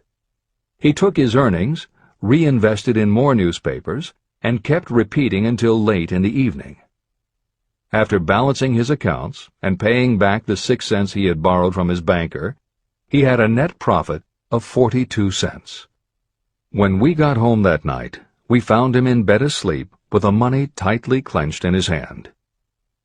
His mother opened his hand, removed the coins, and cried. Of all things. To me it seemed she was crying over her son's first victory. My reaction was the reverse.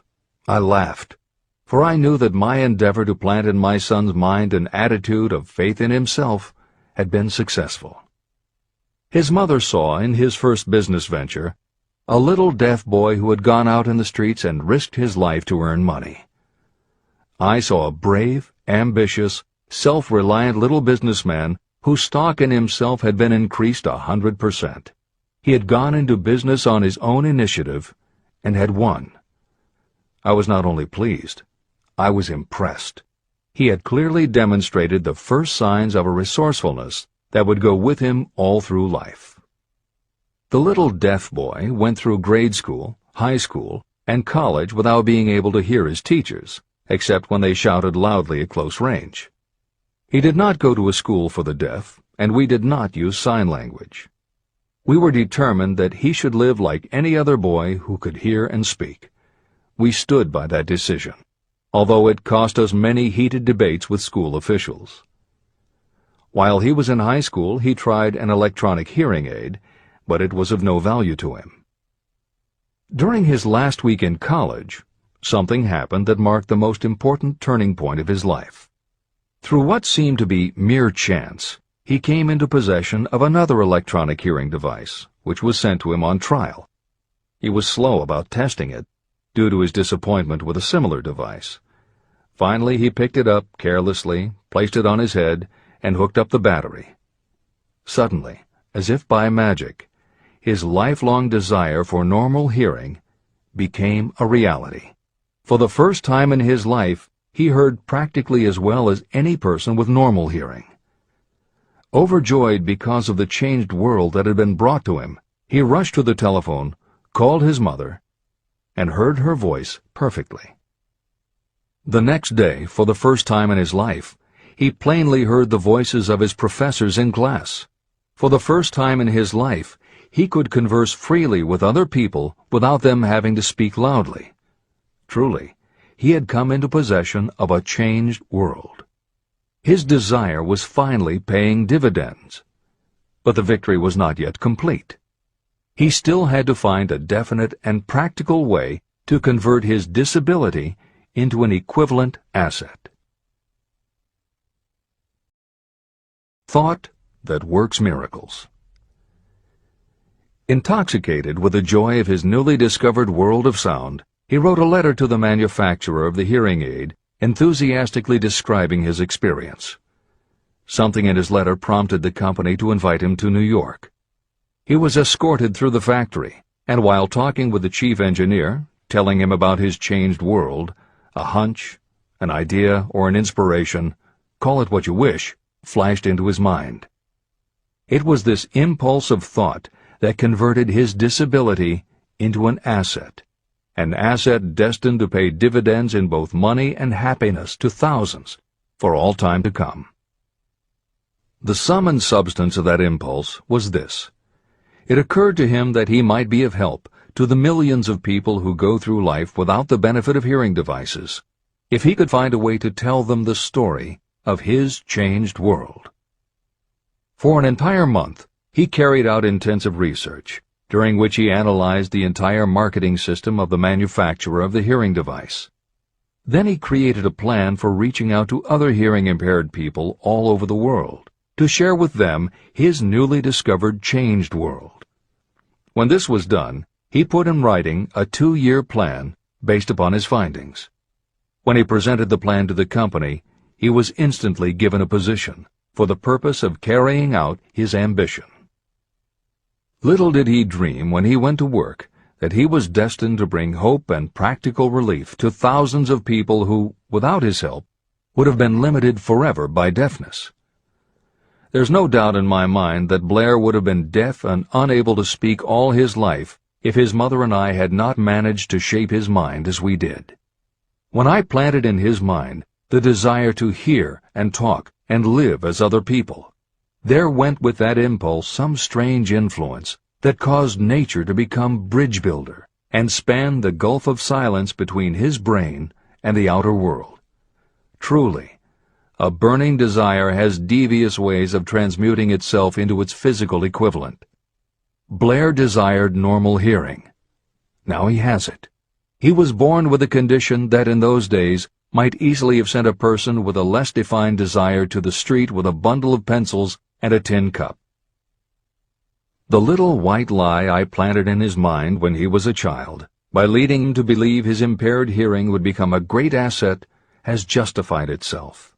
I am convinced it is a fact that there is nothing, right or wrong, that belief plus burning desire cannot make real. These qualities are free to everyone. Editor's comments. As Napoleon Hill was finishing this chapter on desire, it was reported that the famed opera singer Madame Schumann-Heink had died. A passage in her obituary struck Hill as being so appropriate to the subject of this chapter that he was moved to comment as follows.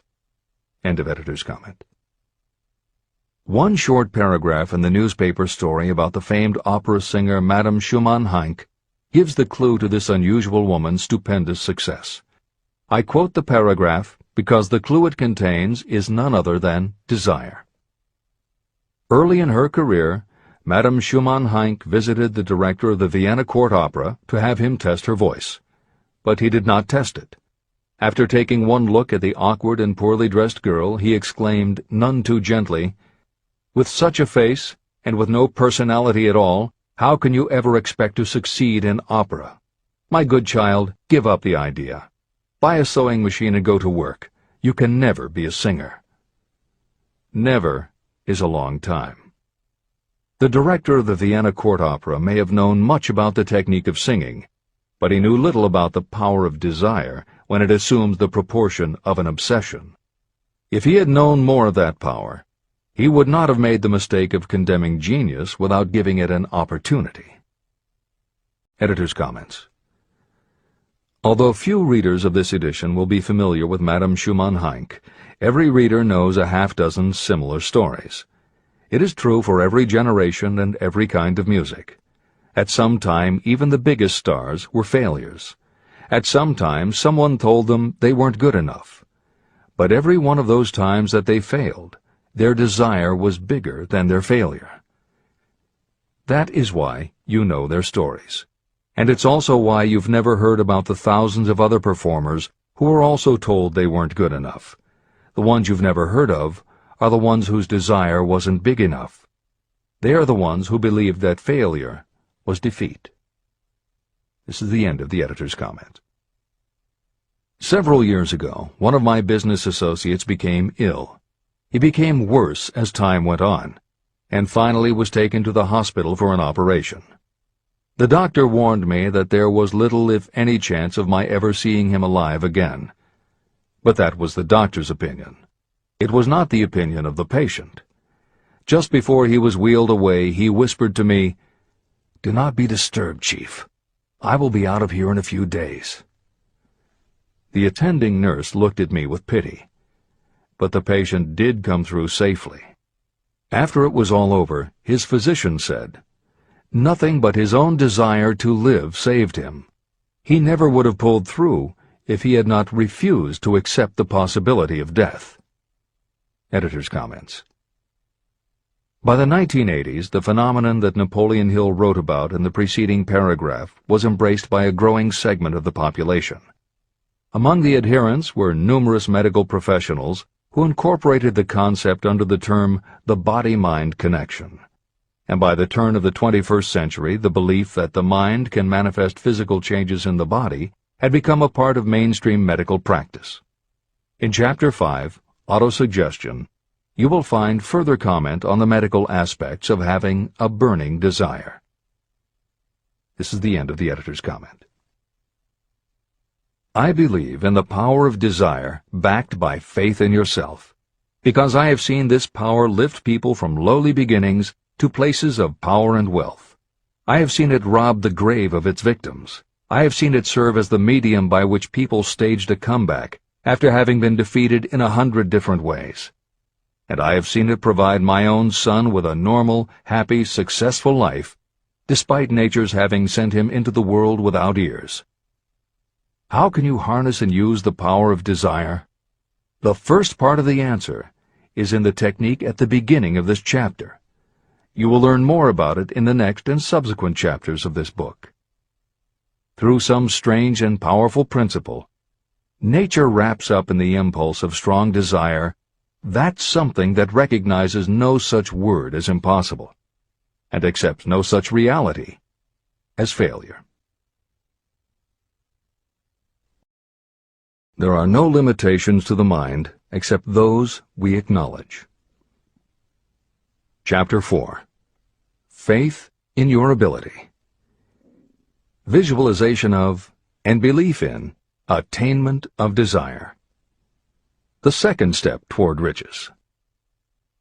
Faith is the head chemist of the mind. When faith is blended with thought, the subconscious mind instantly picks up the vibration. The subconscious then translates it and transmits it to infinite intelligence. The emotions of faith, love, and sex are the most powerful of all the major positive emotions. When the three are blended, they have the effect of coloring thought in such a way that it instantly reaches the subconscious mind. There, it is changed into a form that induces a response from infinite intelligence. Editor's comments. In the preceding paragraph, Napoleon Hill uses two terms, faith and infinite intelligence, both of which may convey to the reader a religious connotation that Hill did not intend. The following will define the meaning of the words as Hill uses them in the following chapter. In modern usage, the word faith has become almost interchangeable with religious belief, which is not the way Hill uses the word. Faith, as it is used here, means having confidence, trust, and an absolute unwavering belief that you can do something. And in order for you to have faith in yourself as Hill means it, it has to be true on a subconscious level. If you have a nagging doubt in the back of your mind, or if you are just going through the motions of pretending you believe, it won't work, because your subconscious will know your doubts. Unless you have absolute total confidence, unless you are convinced without question, then you don't have faith. Hill uses the term infinite intelligence to identify that part of the human mind and thinking process that produces hunches, flashes of insight, and leaps of logic. Hill's concept has similarities to what psychologist Carl Jung called the collective unconscious. And on another level, it is very close to what contemporary psychologists refer to as working in the flow state, or being in the zone. Infinite intelligence is discussed in greater depth in later chapters. Hill also uses another term, the subconscious mind, that should be commented on before the reader proceeds with this chapter. Although there are differing schools of thought, in general, modern psychology developed from the pioneering work of Sigmund Freud and Carl Jung. Each believed that the human mind operates on both a conscious and an unconscious level, but they differed on the role the subconscious plays and the way it influences attitude and action.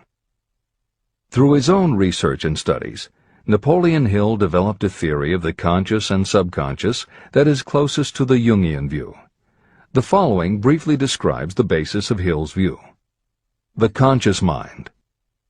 Your conscious mind receives information through the five senses of sight, smell, taste, hearing, and touch. Your conscious mind keeps track of what you need for thinking and operating, and it filters out what you don't need. Your conscious mind, and what your memory retains, is the intelligence with which you normally think, reason, and plan. The subconscious mind. Your subconscious has access to all the same information your conscious mind receives, but it doesn't reason the way your conscious mind does. It takes everything literally. It doesn't make value judgments. It does not filter, and it does not forget. You cannot command your conscious mind to reach out and dip into your subconscious mind. However, under certain circumstances, all those forgotten facts and ideas that are always there in your subconscious can, if they are firmly rooted, influence your conscious attitudes and actions. This is the end of the editor's comments.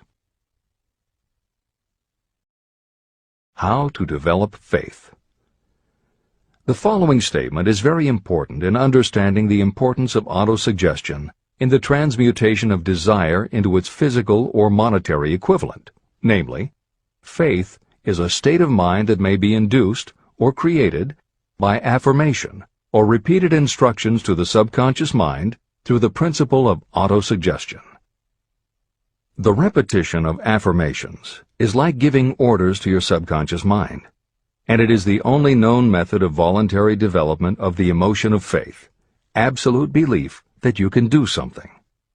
As an illustration, consider why you are reading this book. You want to acquire the ability to transmute the intangible thought impulse of desire into its physical counterpart, money. By following the instructions laid down in the later chapters on autosuggestion and the subconscious mind, you will learn techniques to convince your subconscious mind that you believe you will receive that for which you ask. Your subconscious will act upon that belief and pass it back to you in the form of faith, followed by definite plans for procuring that which you desire. Faith in yourself and your abilities is a state of mind that you will be able to develop at will after you have mastered the 13 principles in this book. This is true because faith is a state of mind that will develop naturally within you when you use and apply these principles. The emotions, or the feeling portion of thoughts, are what give your thoughts vitality, life, and action. The emotions of faith, love, and sex, when mixed with any thought impulse, give it even greater action. All thoughts that have been emotionalized, given feeling, and mixed with faith, absolute belief in your ability, begin immediately to translate themselves into their physical equivalent or counterpart. However, this is not only true of thought impulses that have been mixed with faith, but it is true with any emotion, including negative emotions. What this means is that the subconscious mind will translate into its physical equivalent a thought impulse of a negative or destructive nature just as readily as it will act upon thought impulses of a positive or constructive nature. The following statement made by a noted criminologist illustrates the point. When men first come into contact with crime, they abhor it. If they remain in contact with crime for a time, they become accustomed to it and endure it. If they remain in contact with it long enough, they finally embrace it and become influenced by it.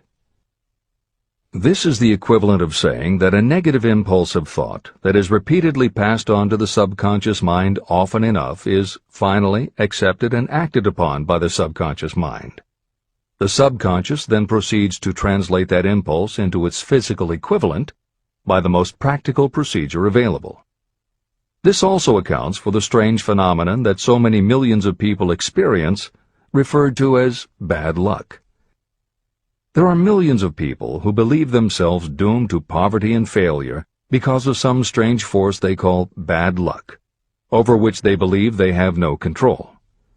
But the truth is that they are the creators of their own misfortunes, because this negative belief in bad luck is picked up by the subconscious mind and translated into its physical equivalent. Your belief, or faith, is the element that will determine the action of your subconscious mind.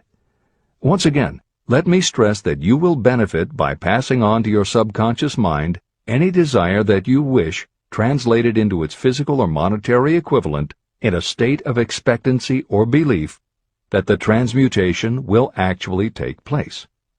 The subconscious mind will transmute into its physical equivalent, by the most direct and practical way available, any order that is given to it in a state of belief or faith that the order will be carried out. At this point, it should also be noted that because of the way that the subconscious operates, there is nothing to stop you from deceiving your subconscious mind when giving it instructions through autosuggestion. That is what I did when I deceived my son's subconscious mind. To make this deception more realistic, when you call upon your subconscious mind, you must conduct yourself just as you would if you were already in possession of the material thing that you are demanding. Editor's comments. It is an axiom of contemporary motivation theory that the subconscious mind cannot distinguish between what is real and what is vividly imagined. One of the most frequently cited studies supporting this concept was done with a group of basketball players. The players were divided into 3 teams, and the players on each team were tested on their ability to make free throws. The teams were then separated for a period of time, and each team was given instructions which they were told would improve their abilities. One team was instructed to practice making baskets on a daily basis. The second team was instructed not to practice during the period and not to even think about basketball. The third team was also instructed not to practice during the period, but instead the members were told to spend their daily practice time visualizing in detail the process of making baskets. At the end of the experiment, the teams were again tested. The team that rested showed a decrease in ability. The team that practiced showed a marked increase in ability. And the team that didn't practice but visualized making baskets showed an increase in ability almost equal to those who had practiced daily. As Hill says, you can deceive your subconscious through autosuggestion. If you convincingly plant an idea in your subconscious will accept and work with the idea as though it were a fact. But the key word is convincingly.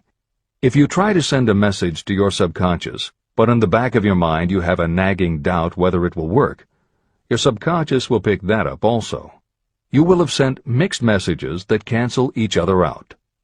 That is why Hill stresses the importance of doing it with faith. Your subconscious will not judge if it is true or false, positive or negative, but it does respond to the power of the input, how emotionalized the thought is. This is the end of the editor's comment. It is essential for you to encourage the positive emotions as the dominating forces of your mind. But faith in yourself doesn't come from merely reading instructions. Now that you understand the theory, you must begin to apply it. By experimenting and practicing, you will develop your ability to mix faith with any order you give to your subconscious. When you have faith in your ability, then you can give your subconscious mind instructions, which it will accept and act upon immediately. When your mind is dominated by positive emotions, it will encourage the state of mind known as faith. Faith in yourself is a state of mind that you can create by autosuggestion. All through the ages, religious leaders have admonished people to have faith. They say to have faith in this, that, and the other dogma or creed, but they have failed to tell people how to have faith. They have not stated that faith is a state of mind that may be induced by self-suggestion. In language that anyone can understand, this book explains the principle through which faith in your ability to accomplish a goal may be developed where it does not already exist. Before we begin, you should be reminded again that faith is the eternal elixir that gives life, power, and action to the impulse of thought. Faith is the starting point of all accumulation of riches. Faith is the basis of all miracles and of all mysteries that cannot be analyzed by the rules of science. Faith is the only known antidote for failure. Faith is the element that, when mixed with desire, gives you direct communication with infinite intelligence. Faith is the element that transforms the ordinary vibration of thought created by the human mind into the spiritual equivalent. Faith is the only way the force of infinite intelligence can be harnessed and used. The magic of self-suggestion.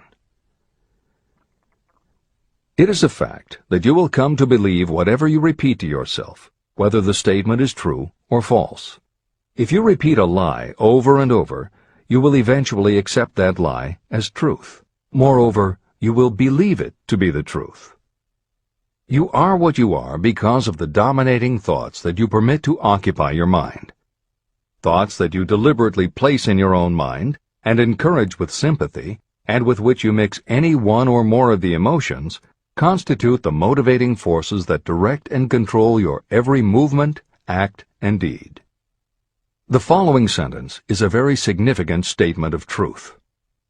Thoughts that are mixed with any of the feelings of emotions become like a magnetic force, which attracts other similar or related thoughts. A thought that is magnetized with one of the emotions may be compared to a seed. When it is planted in fertile soil, it germinates, grows, and multiplies itself over and over again. What was originally one small seed becomes countless millions of seeds of the same kind. The human mind is constantly attracting vibrations that are in sync with whatever dominates the mind.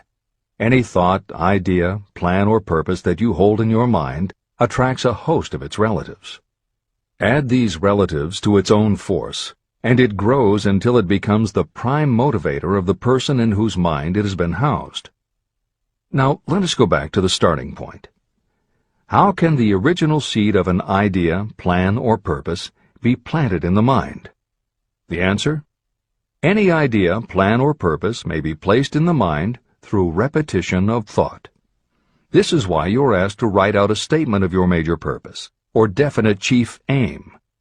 Commit it to memory, and repeat it out loud day after day until these vibrations of sound have reached your subconscious mind. You are what you are because of the dominating thoughts that you permit to occupy your mind. If you choose to, you can throw off any bad influences from your past and build your own life the way you want it to be. For instance, by taking inventory of your mental assets and liabilities, you might discover that your greatest weakness is lack of self-confidence. This can be overcome and translated into courage through the principle of autosuggestion. You can do this by writing out a set of simply stated positive thought impulses, memorizing them, and repeating them until they become a part of the working equipment of your subconscious mind. The following is an example for someone whose definite purpose is to overcome a lack of self-confidence.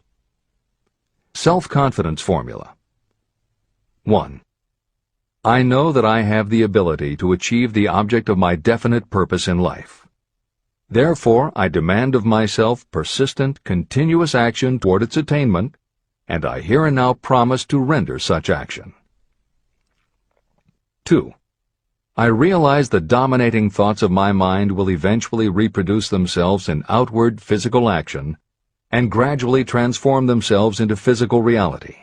Therefore, I will concentrate my thoughts for 30 minutes each day, visualizing the person I intend to become.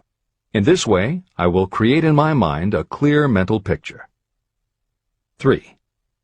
I know, through the principle of autosuggestion, that any desire I persistently hold in my mind will eventually find some practical means of attaining my objective.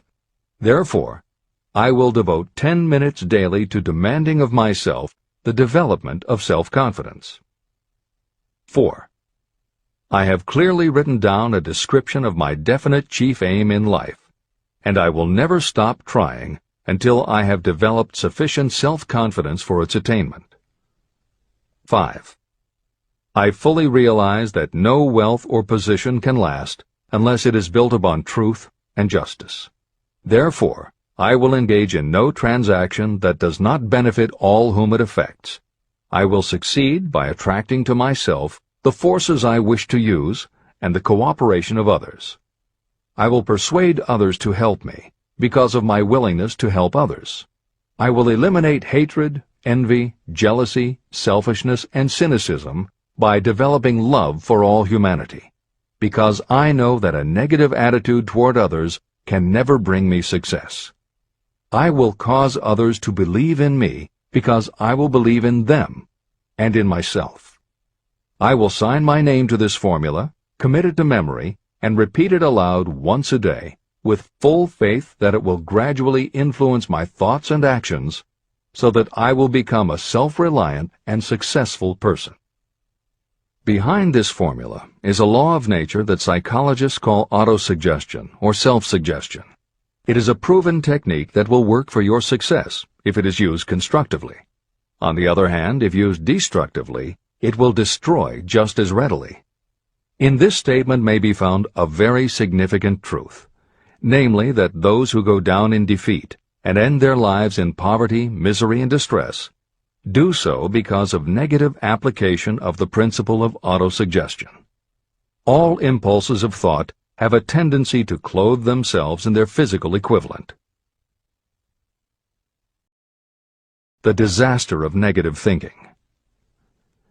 The subconscious mind makes no distinction between constructive and destructive thought impulses. It works with the material we feed it through our thought impulses. The subconscious mind will translate into reality a thought driven by fear just as readily as it will translate into reality a thought driven by courage or faith.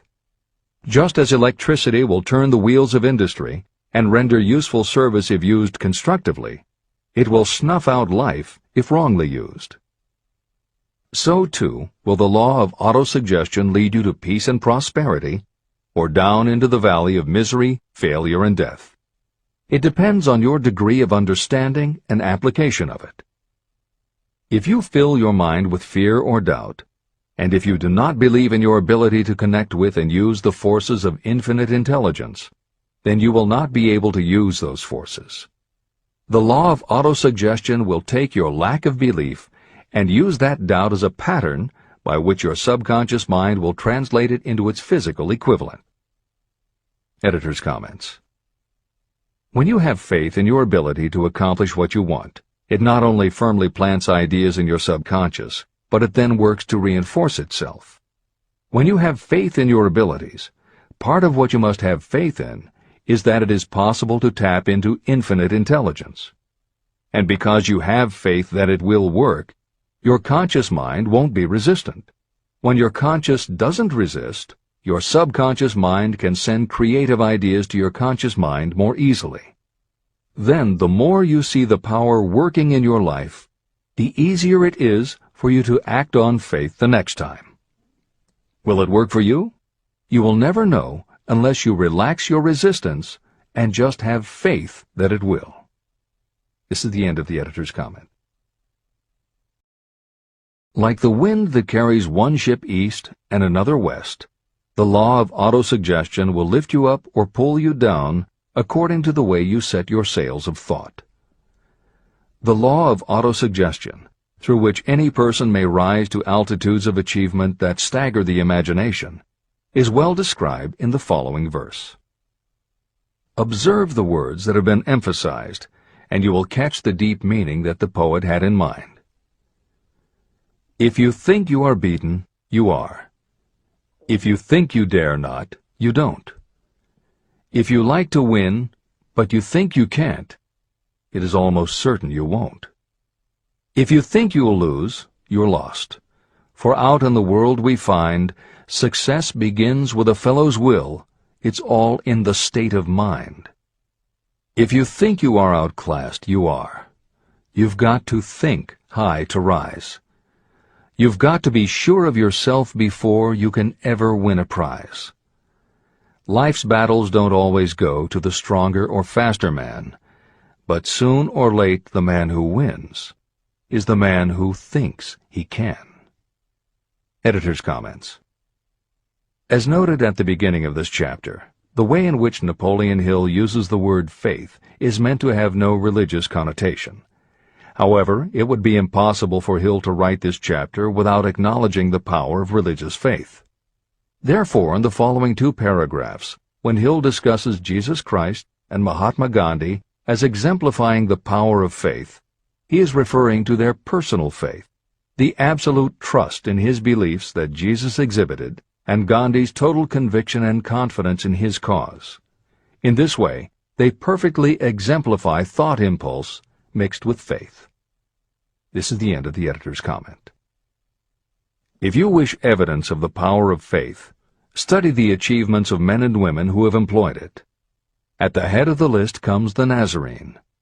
The basis of Christianity is faith, no matter how many people may have perverted or misinterpreted the meaning of this great force. The sum and substance of the teachings and the achievements of Christ, which may have been interpreted as miracles, were nothing more nor less than faith. If there are any such phenomena as miracles, they are produced only through the state of mind known as faith. Consider Mahatma Gandhi of India, one of the most astounding examples of the possibilities of faith. Gandhi wielded more potential power than any man living in his time, and he had this power despite the fact that he had none of the orthodox tools of power, such as money, battleships, soldiers, and materials of warfare. Gandhi had no money, no home. He did not own a suit of clothes, but he did have power. How did he come by that power? He created it out of his understanding of the principle of faith and through his ability to transplant that faith into the minds of 200 million people.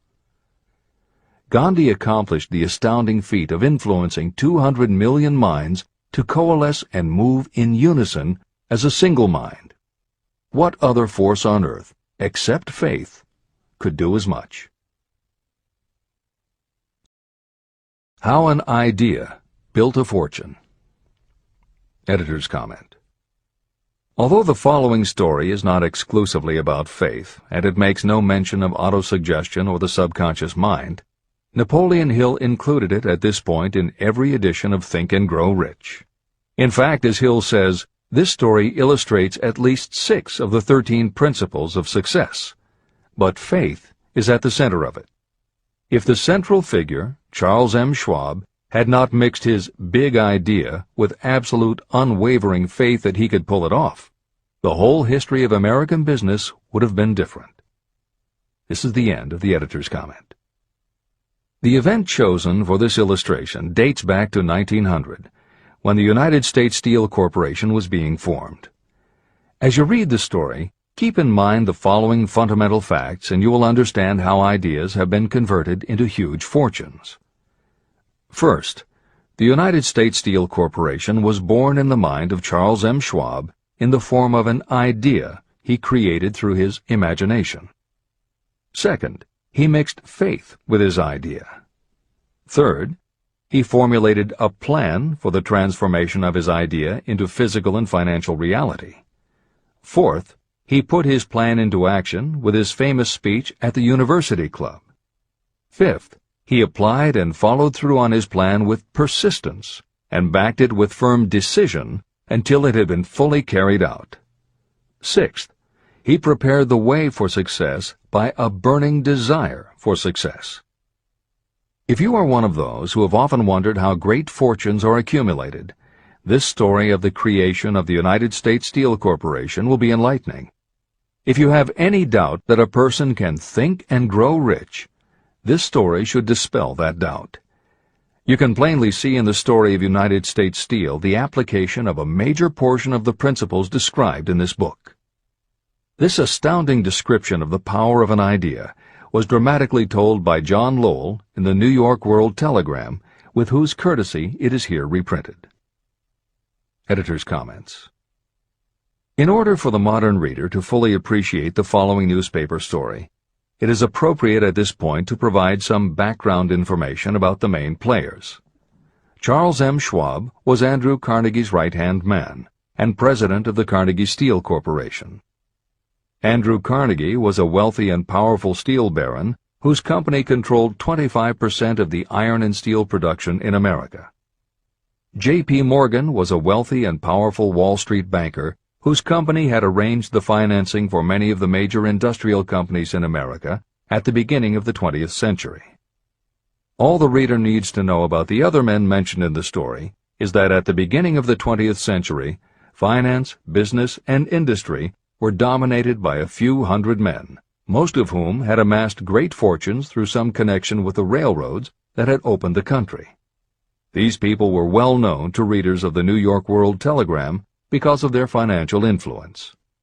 And that sets the stage for the following newspaper article, which is not only a fascinating story about the power of faith in an idea, but also a wonderful example of the irreverent writing style that was used by many newspaper journalists of the day. This is the end of the editor's comment. A pretty after-dinner speech for $1 billion. When on the evening of December 12, 1900, some 80 of the nation's financial nobility gathered in the banquet hall of the University Club on Fifth Avenue to do honor to a young man from out of the West, not half a dozen of the guests realized they were to witness the most significant episode in American industrial history. J. Edward Simmons and Charles Stewart Smith, their hearts full of gratitude for the lavish hospitality bestowed on them by Charles M. Schwab during a recent visit to Pittsburgh, had arranged the dinner to introduce the 38-year-old steel man to Eastern banking society. But they didn't expect him to stampede the convention.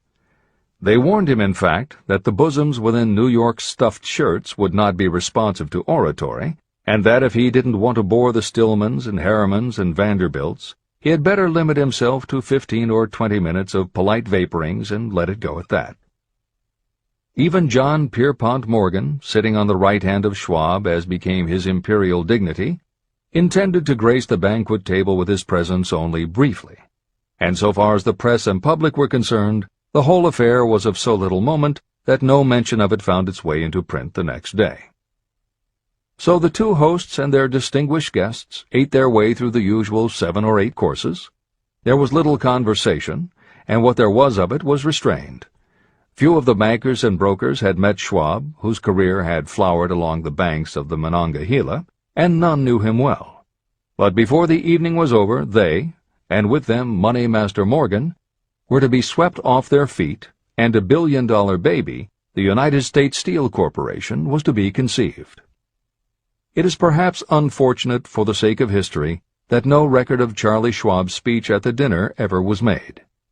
It is probable, however, that it was a homely speech, somewhat ungrammatical, for the niceties of language never bothered Schwab, full of epigram and threaded with wit. But aside from that, it had a galvanic force and effect upon the $5 billion of estimated capital that was represented by the diners. After it was over, and the gathering was still under its spell, although Schwab had talked for 90 minutes, Morgan led the orator to a recessed window where, dangling their legs from the high, uncomfortable seat, they talked for an hour more. The magic of the Schwab personality had been turned on full force, but what was more important and lasting was the full-fledged, clear-cut program he laid down for the aggrandizement of steel. Many other men had tried to interest Morgan in slapping together a steel trust after the pattern of the biscuit, wire and hoop, sugar, rubber, whiskey, oil, or chewing gum combinations. Editor's comments. The Random House College Dictionary defines a trust as an illegal combination of industrial or commercial companies in which the stock is controlled by a central board of trustees, thus making it possible to control prices and destroy competition. Many of America's new industrial companies had grown so quickly that they were not yet profitable. They were saddled with huge debt incurred in raising the capital to finance their rapid expansion, and at the same time they were faced with having to cut costs and slash prices or go out of business. The answer for many was to join up with others in related industries to form what were called trusts or combinations. Although trusts were illegal since the passage of the Sherman Antitrust Act in 1890, companies still tried to find ways to monopolize their industries, and if their efforts weren't technically trusts, they were something very close. The one thing the large company owners who assembled these trusts needed was cash to buy up the many smaller companies they would have to own in order to effectively dominate an industry. J.P. Morgan was the banker who financed many such takeovers. This is the end of the editor's comment. John W. Gates, the gambler, had urged it, but Morgan distrusted him. The Moore boys, Bill and Jim, Chicago stock jobbers who had glued together a match trust and a cracker corporation, had urged it and failed. Elbert H. Gary, the sanctimonious country lawyer, wanted to foster it, but he wasn't big enough to be impressive. Until Schwab's eloquence took J.P. Morgan to the heights from which he could visualize the solid results of the most daring financial undertaking ever conceived, the project was regarded as a delirious dream of easy-money crackpots. The financial magnetism that began a generation ago to attract thousands of small and sometimes inefficiently managed companies into large and competition-crushing combinations had become operative in the steel world through the devices of that jovial business pirate, John W. Gates. Gates already had formed the American Steel and Wire Company out of a chain of small concerns, and together with Morgan had created the Federal Steel Company. But by the side of Andrew Carnegie's gigantic vertical trust, a trust owned and operated by 53 partners, those other combinations were picayune. They might combine to their heart's content, but the whole lot of them couldn't make a dent in the Carnegie organization, and Morgan knew it. The eccentric old Scot knew it, too. Editor's comments. Andrew Carnegie was born in Scotland and came to America when he was just a boy. He made his first move to join the elite group of American tycoons when he quit his job as a bobbin boy in a cotton mill, earning $1.20 a week, and got a job as a telegraph messenger boy. He soon taught himself to operate a telegraph key, which got him hired as personal telegrapher and secretary to the head of the Pennsylvania Railroad. It wasn't long before he'd worked his way up the ranks to superintendent of the Pittsburgh division, which in turn put him in a position to become an early investor in the Pullman Company, which became the leading manufacturer of railway cars. Carnegie's investment in Pullman and some successful real estate ventures gave him the capital to go into business for himself. At the end of the Civil War, Carnegie left railroading and started a company that built iron bridges for railroad companies.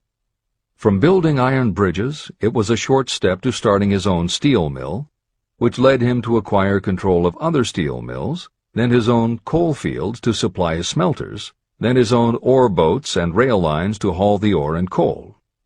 Because of Carnegie's vertical integration and his use of the most up-to-date manufacturing methods, he was able to sell top-grade steel at the lowest price. He managed to drop the price of steel from $140 a ton to $20 a ton. By 1899, the Carnegie Steel Company controlled about 25% of the iron and steel production in America. The smaller steel manufacturers couldn't compete with Carnegie, so they went to J.P. Morgan for help.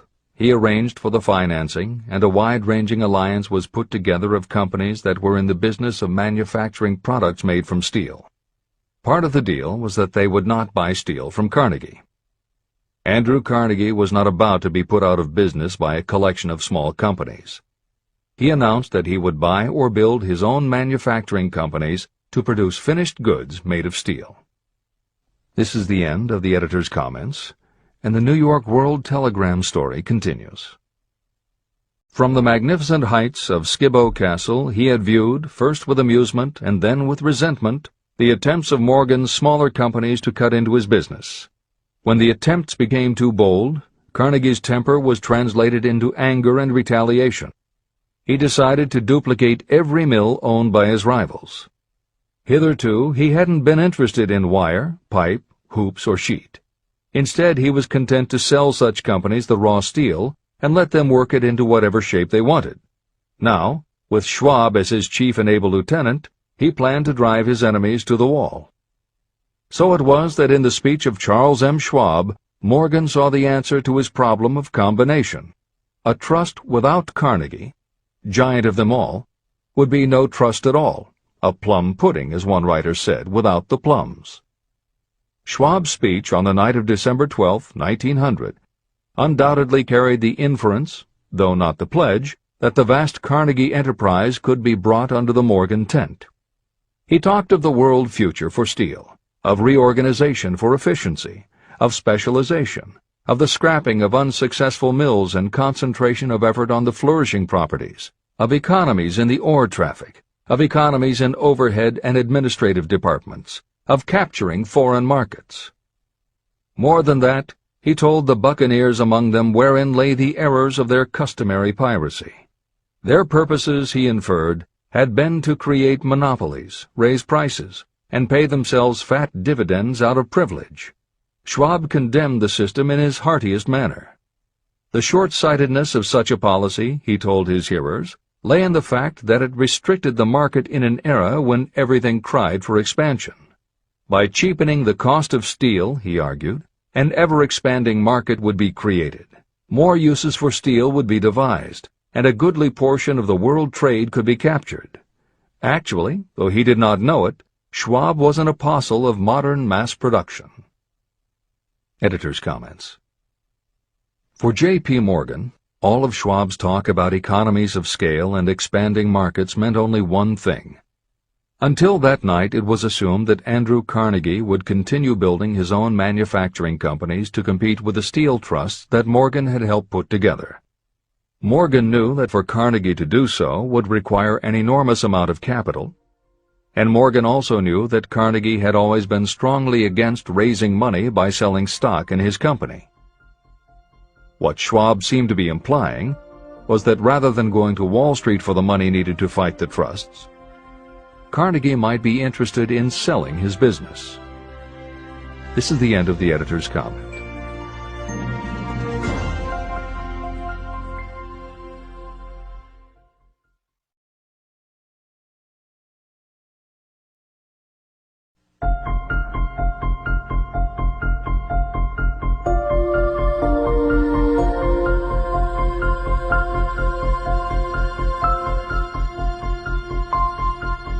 New York World Telegram story continues. So the dinner at the University Club came to an end. Morgan went home to think about Schwab's rosy predictions. Schwab went back to Pittsburgh to run the steel business for Andrew Carnegie, while Gary and the rest went back to their stock tickers to fiddle around in anticipation of the next move. It was not long coming. It took Morgan about 1 week to digest the feast of reason Schwab had placed before him. When he had assured himself that no financial indigestion was to result, he sent for Schwab, and found that young man rather coy. Mr. Carnegie, Schwab indicated, might not like it if he found his trusted company president had been flirting with the Emperor of Wall Street, the street upon which Carnegie was resolved never to tread. Then it was suggested by John W. Gates, the go-between, that if Schwab happened to be in the Bellevue Hotel in Philadelphia, J.P. Morgan might also happen to be there. When Schwab arrived, however, Morgan was inconveniently ill at his New York home, and so on the elder man's pressing invitation, Schwab went to New York and presented himself at the door of the financier's library. Now, certain economic historians have professed the belief that from the beginning to the end of the drama, the stage was set by Andrew Carnegie, that the dinner to Schwab, the famous speech, the Sunday night conference between Schwab and the Money King, were events arranged by the canny Scot. The truth is exactly the opposite. When Schwab was called in to consummate the deal, he didn't even know whether the little boss, as Andrew was called, would so much as listen to an offer to sell, particularly to a group of men whom Andrew regarded as being endowed with something less than holiness. But Schwab did take into the conference with him, in his own handwriting, 6 sheets of copperplate figures, representing to his mind the physical worth and the potential earning capacity of every steel company he regarded as an essential star in the new metal firmament. 4 men pondered over these figures all night. The chief, of course, was Morgan, steadfast in his belief in the divine right of money. With him was his aristocratic partner, Robert Bacon, a scholar and a gentleman. The third was John W. Gates, whom Morgan scorned as a gambler and used as a tool.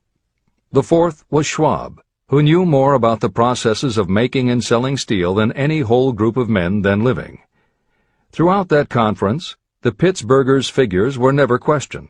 If he said a company was worth so much, then it was worth that much and no more. He was insistent, too, upon including in the combination only those concerns he nominated.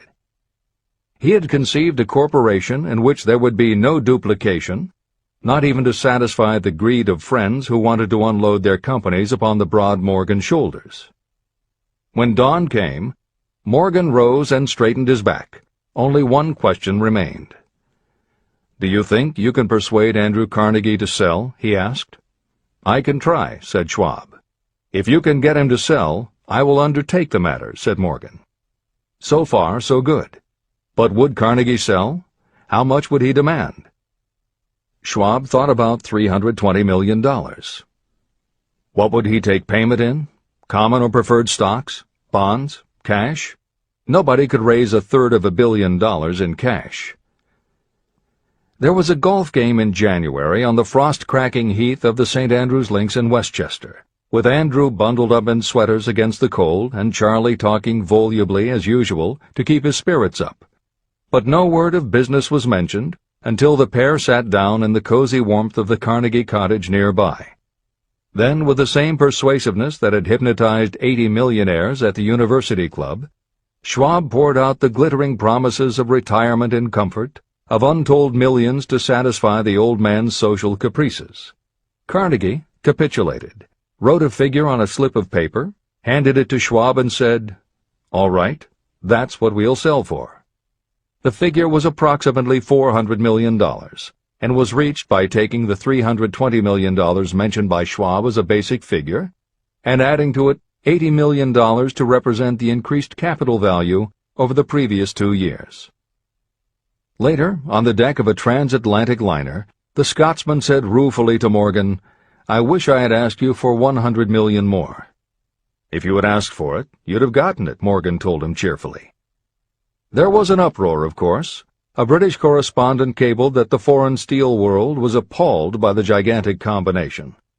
President Hadley of Yale declared that unless trusts were regulated, the country might expect an emperor in Washington within the next 25 years. But that able stock manipulator Keene went at his work of shoving the new stock at the public so vigorously that all the excess water, estimated by some at nearly $600 million, was absorbed in a twinkling. So Carnegie had his millions, and the Morgan Syndicate had $62 million for all its trouble, and all the boys, from Gates to Gary, had their millions. Editor's comment. The 38-year-old Charles M. Schwab had his reward, too. He was made president of the new corporation, United States Steel, and remained in control until 1930. When Schwab left U.S. Steel, he went on to found the mammoth Bethlehem Steel Corporation, of which he also became president. This is the end of the editor's comment. Riches begin with thought. The dramatic story of big business that you've just finished is a perfect illustration of the method by which desire can be transmuted into its physical equivalent. That giant organization was created in the mind of one man. The plan by which the organization was provided with the steel mills that gave it financial stability was created in the mind of the same man. His faith, his desire, his imagination, his persistence were the real ingredients that went into United States Steel. The steel mills and equipment acquired by the corporation, after it had been brought into legal existence, were incidental.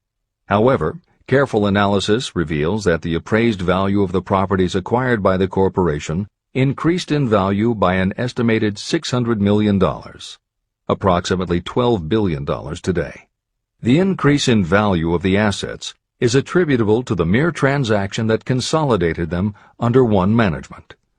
In other words, Charles M. Schwab's idea, plus the faith with which he conveyed it to the minds of J.P. Morgan and the others, was marketed for a profit of approximately $600 million. Not an insignificant sum for a single idea. The United States Steel Corporation prospered and became one of the richest and most powerful corporations in America, employing thousands of people, developing new uses for steel and opening new markets, thus proving that the $600 million in profit that the Schwab idea produced was earned. Riches begin in the form of thought. The amount is limited only by the person in whose mind the thought is put into motion. Faith removes limitations. Remember this when you are ready to bargain with life for whatever it is that you ask as your price for having passed this way. Editor's comments. In the years since that article appeared in the New York World Telegram, the well-told business story has become its own genre within the publishing industry. There are best-selling books and biographies by and about the insiders who run every industry. The editors of this edition of Think and Grow Rich strongly encourage you to sample some of these books. They can be entertaining and inspirational, and in them you will be able to see examples of Hill's principles of success at work in the real world. The best of them are not only entertaining and inspirational, but they are filled with ideas and techniques you can adapt and use. There are literally too many bestsellers from which to select a best of listing for inclusion here. Any such choice the editors might make would not necessarily be the best, but merely reflective of the interests of the person doing the choosing. However, there are 2 books the editors recommend that are not by or about a single individual or industry. These books are In Search of Excellence by Tom Peters and Breakthroughs by P.R. Nyack and John N. Ketteringham. Each of these books deals with a broad spectrum of industries, and within each industry they single out certain companies and individuals for analysis. Both were published at the beginning of the business book trend in the 1980s, but there are few books since then that better convey the importance of faith in a good idea. In Search of Excellence, chosen by a panel of experts as the most influential book of the past 20 years, was a runaway bestseller and will likely be in print for years to come. Breakthroughs may be harder to find, but it will be well worth the effort. This is the end of the editor's comments.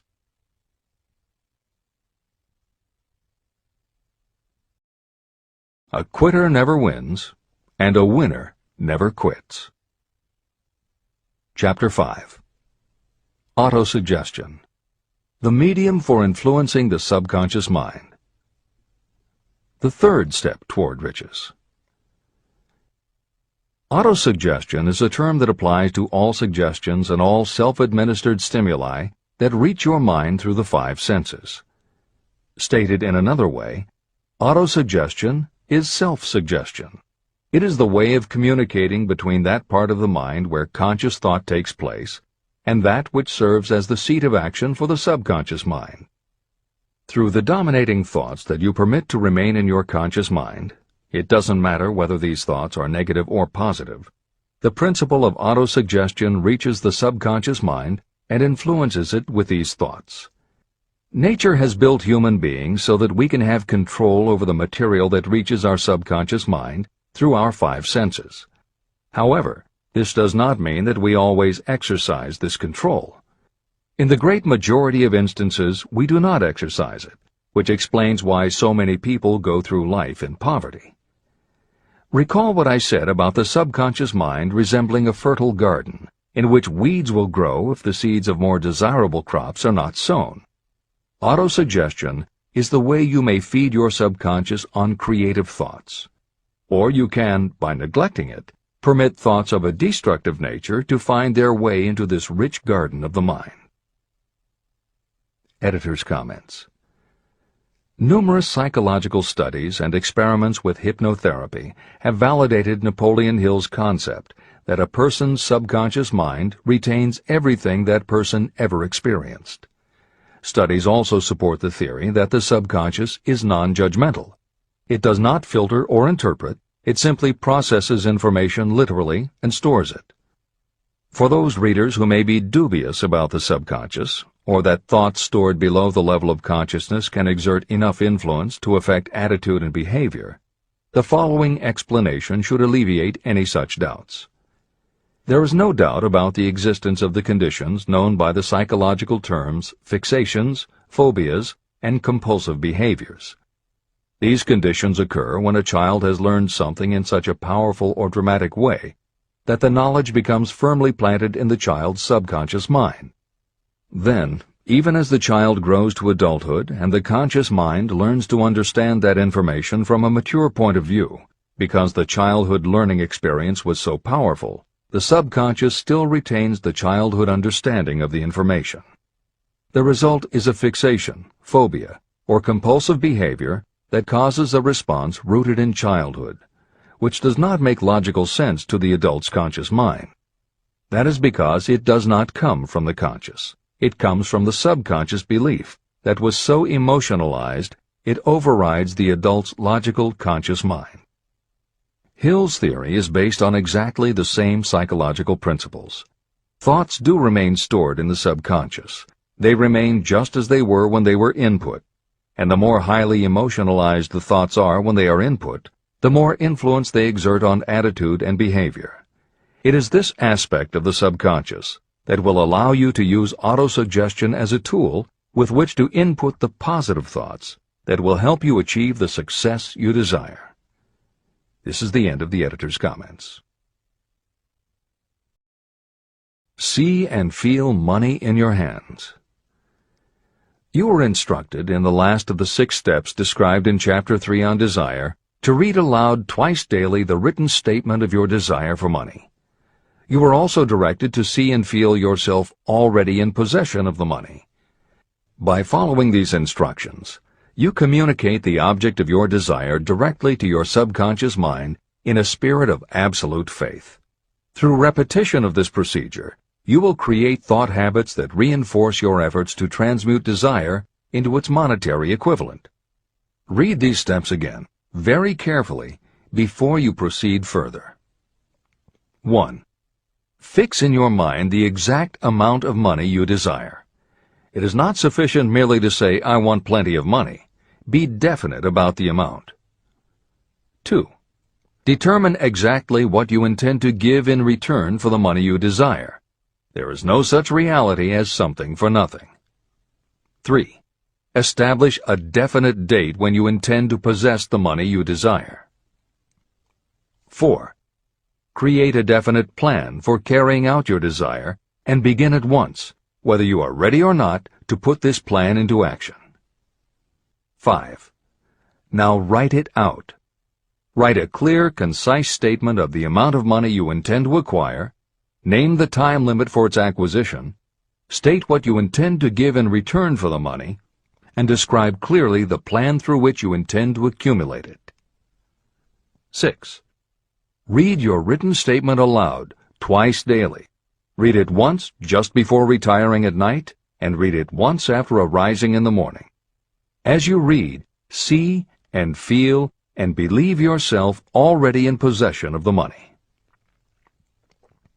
Remember, when reading aloud the statement of your desire, through which you will develop a money consciousness, that the mere reading of the words is of no consequence, unless you mix emotion or feeling with your words. Your subconscious mind recognizes and acts only upon thoughts that have been well mixed with emotion or feeling. This is a fact of such importance as to warrant repetition in practically every chapter. The lack of understanding of this is the main reason the majority of people who try to apply the principle of autosuggestion get no desirable results. Plain, unemotional words do not influence the subconscious mind. You will get no appreciable results until you learn to reach your subconscious mind with thoughts or spoken words that have been well emotionalized with belief. Do not become discouraged if you cannot control and direct your emotions the first time you try. Remember, there is no such possibility as something for nothing. You cannot cheat even if you desire to do so. The price of ability to influence your subconscious mind is persistence in applying the principles described here. You cannot develop the desired ability for a lower price. You, and you alone, must decide whether or not the reward, the money consciousness, is worth the price you must pay for it in effort.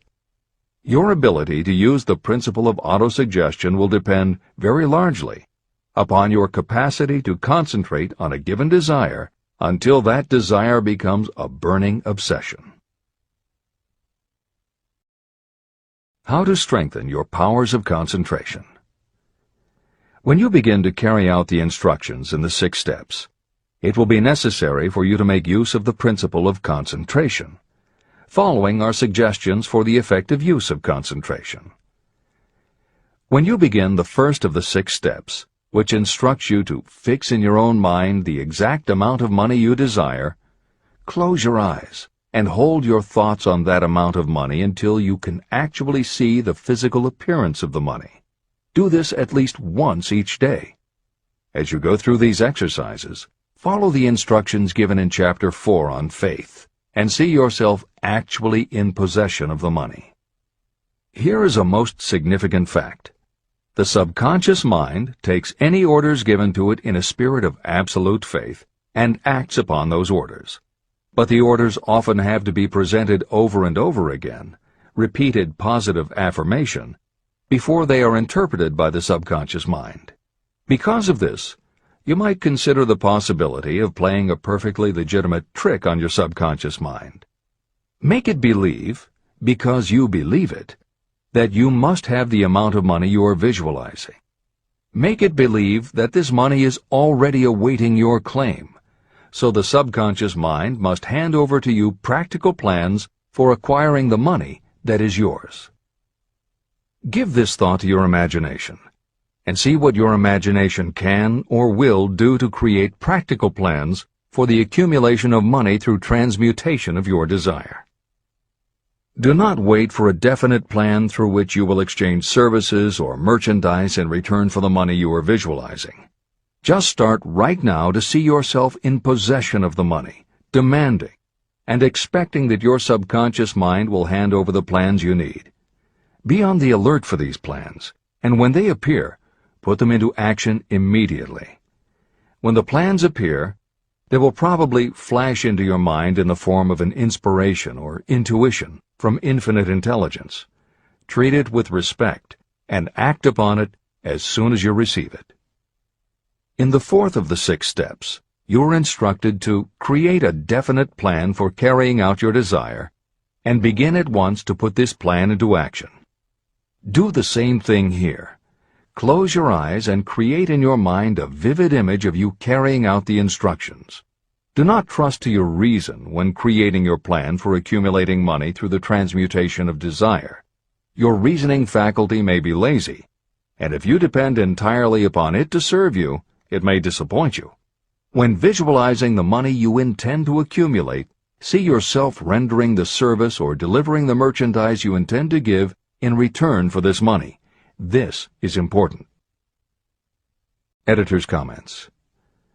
The basic principle underlying autosuggestion is closely related to self-hypnosis, and both techniques played an important role in the development of modern psychology. Although all 3 concepts, autosuggestion, hypnosis, and psychology, had to overcome initial public skepticism, unfortunately, autosuggestion and hypnotism were hampered by events that further delayed their acceptance. Hypnosis was an integral part of the therapies used by the major figures in the development of psychology, including Sigmund Freud, Carl Jung, and William James. It fell out of favor as a therapeutic method when stage magicians began to use the technique in their acts. People found it difficult to give serious consideration to a method that was being used in theaters and nightclubs to make members of the audience do ridiculous things for comic effect. Autosuggestion encountered a similar problem. French psychiatrist Émile Coué was the best-known early advocate of autosuggestion. A contemporary of Sigmund Freud, Coué operated a clinic that treated patients diagnosed with psychosomatic ailments, individuals who have convinced themselves they are ill and even show symptoms but do not actually have a disease. Coué treated his patients with an autosuggestion technique that involved the repetition of statements he termed positive affirmations. Coué devised a general, non-specific phrase that would give the subconscious a positive instruction, but was open enough that it did not tell the subconscious how to do it. The positive affirmation was, "Every day, in every way, I am getting better and better." And he instructed his patients to repeat the phrase several times a day. Improvements among his patients happened so quickly and dramatically that his method became the talk of medical and scientific circles, and the use of the phrase practically became a movement in Europe. Word of the success Coué was having with his method spread to America, and he was soon booked to do a lecture tour. At one of his early speaking engagements, a cynical newspaper reporter made a joke of the technique, calling it, "Hell's bells, I'm well." The joke followed Coué wherever he spoke, and the press coverage was so negative he canceled his tour and returned to practice in Europe. Serious scientists and therapists continued to work with autosuggestion. But just as had happened when stage magicians cast doubt upon the efficacy of hypnosis, Coué's method of positive affirmation fell out of favor with the general public. It took the openness of the latter part of the 20th century before the techniques of hypnosis and autosuggestion gained general acceptance once again. Today, if you go on the Internet, there are over 40,000 web links featuring positive affirmations, and numerous bestsellers have been written on the subject. Virtually every newspaper, magazine, and television news program regularly features stories on the crucial role the mind plays in personal growth and achievement. Techniques based on autosuggestion have fostered countless best-selling books, audiobooks, and video programs. And every week thousands of people attend seminars, lectures, and retreats to be inspired by motivational speakers or spiritual leaders, and to learn techniques that will help them achieve success, almost all of which are based on the basic principles Napoleon Hill advocates in this book. When Hill instructs the reader to close your eyes and hold your thoughts on that amount of money until you can actually see the physical appearance of the money, he is in fact describing the autosuggestion technique most widely taught by contemporary motivational experts. Today it is called creative visualization, and it is regularly used by some of the most successful trainers of Olympic athletes and professional sports teams. It is used by NASA in training astronauts, and medical professionals use it in a variety of ways, including teaching it to patients who need to elevate their autoimmune system. Using visualization effectively is much more than simply daydreaming about something you would like to have or a goal you would like to achieve. Visualization is a specific technique that involves the use of imagination, creativity, vivid imagery, and affirmations, all focused on creating something you wish to manifest in reality. Napoleon Hill identified the practice of visualization and wrote about it as early as 1928 in his first bestseller, Law of Success. Since then, many other psychologists, medical professionals, motivational speakers, and authors have developed systems based on the same principles. Dr. Maxwell Maltz, a noted plastic surgeon, found that often it was as important for his patients to change their inner perception of themselves as it was to change their outer appearance. Dr. Maltz's landmark bestseller, Psycho-Cybernetics, draws heavily on visualization as a way to increase self-esteem and improve a wide range of abilities. The Silva method, which is another variation on visualization, has been taught to millions of people by certified Silva trainers who hold seminars throughout the country. Jose Silva's best-selling book, The Silva Mind Control Method, has also sold many millions of copies. In 1978, 50 years after Napoleon Hill wrote about visualization in Law of Success, Shakti Gawain published the phenomenal bestseller Creative Visualization, and Adelaide Bry published Visualization, Directing the Movies of Your Mind. At about the same time, Dr. O. Carl Simonton, an oncologist, concluded that cancer patients who used visualizations in conjunction with chemotherapy treatments had a marked improvement over those who didn't. His bestseller, Getting Well Again, had a profound impact, and it was followed by books from other respected medical professionals, such as Love, Medicine, and Miracles by Dr. Bernie Siegel, and Superimmunity by Dr. Paul Purcell. Other bestsellers by Dr. John Sarno, Dr. Deepak Chopra, and Dr. Andrew Weil have made what once was referred to as alternative medicine now part of mainstream medical practice. This is the end of the editor's comments. Stimulate your subconscious mind. The instructions given previously for the steps necessary in your desire for money will now be summarized and blended with the principles covered by this chapter, as follows. 1. Go to some quiet spot, preferably in bed at night, where you will not be disturbed or interrupted.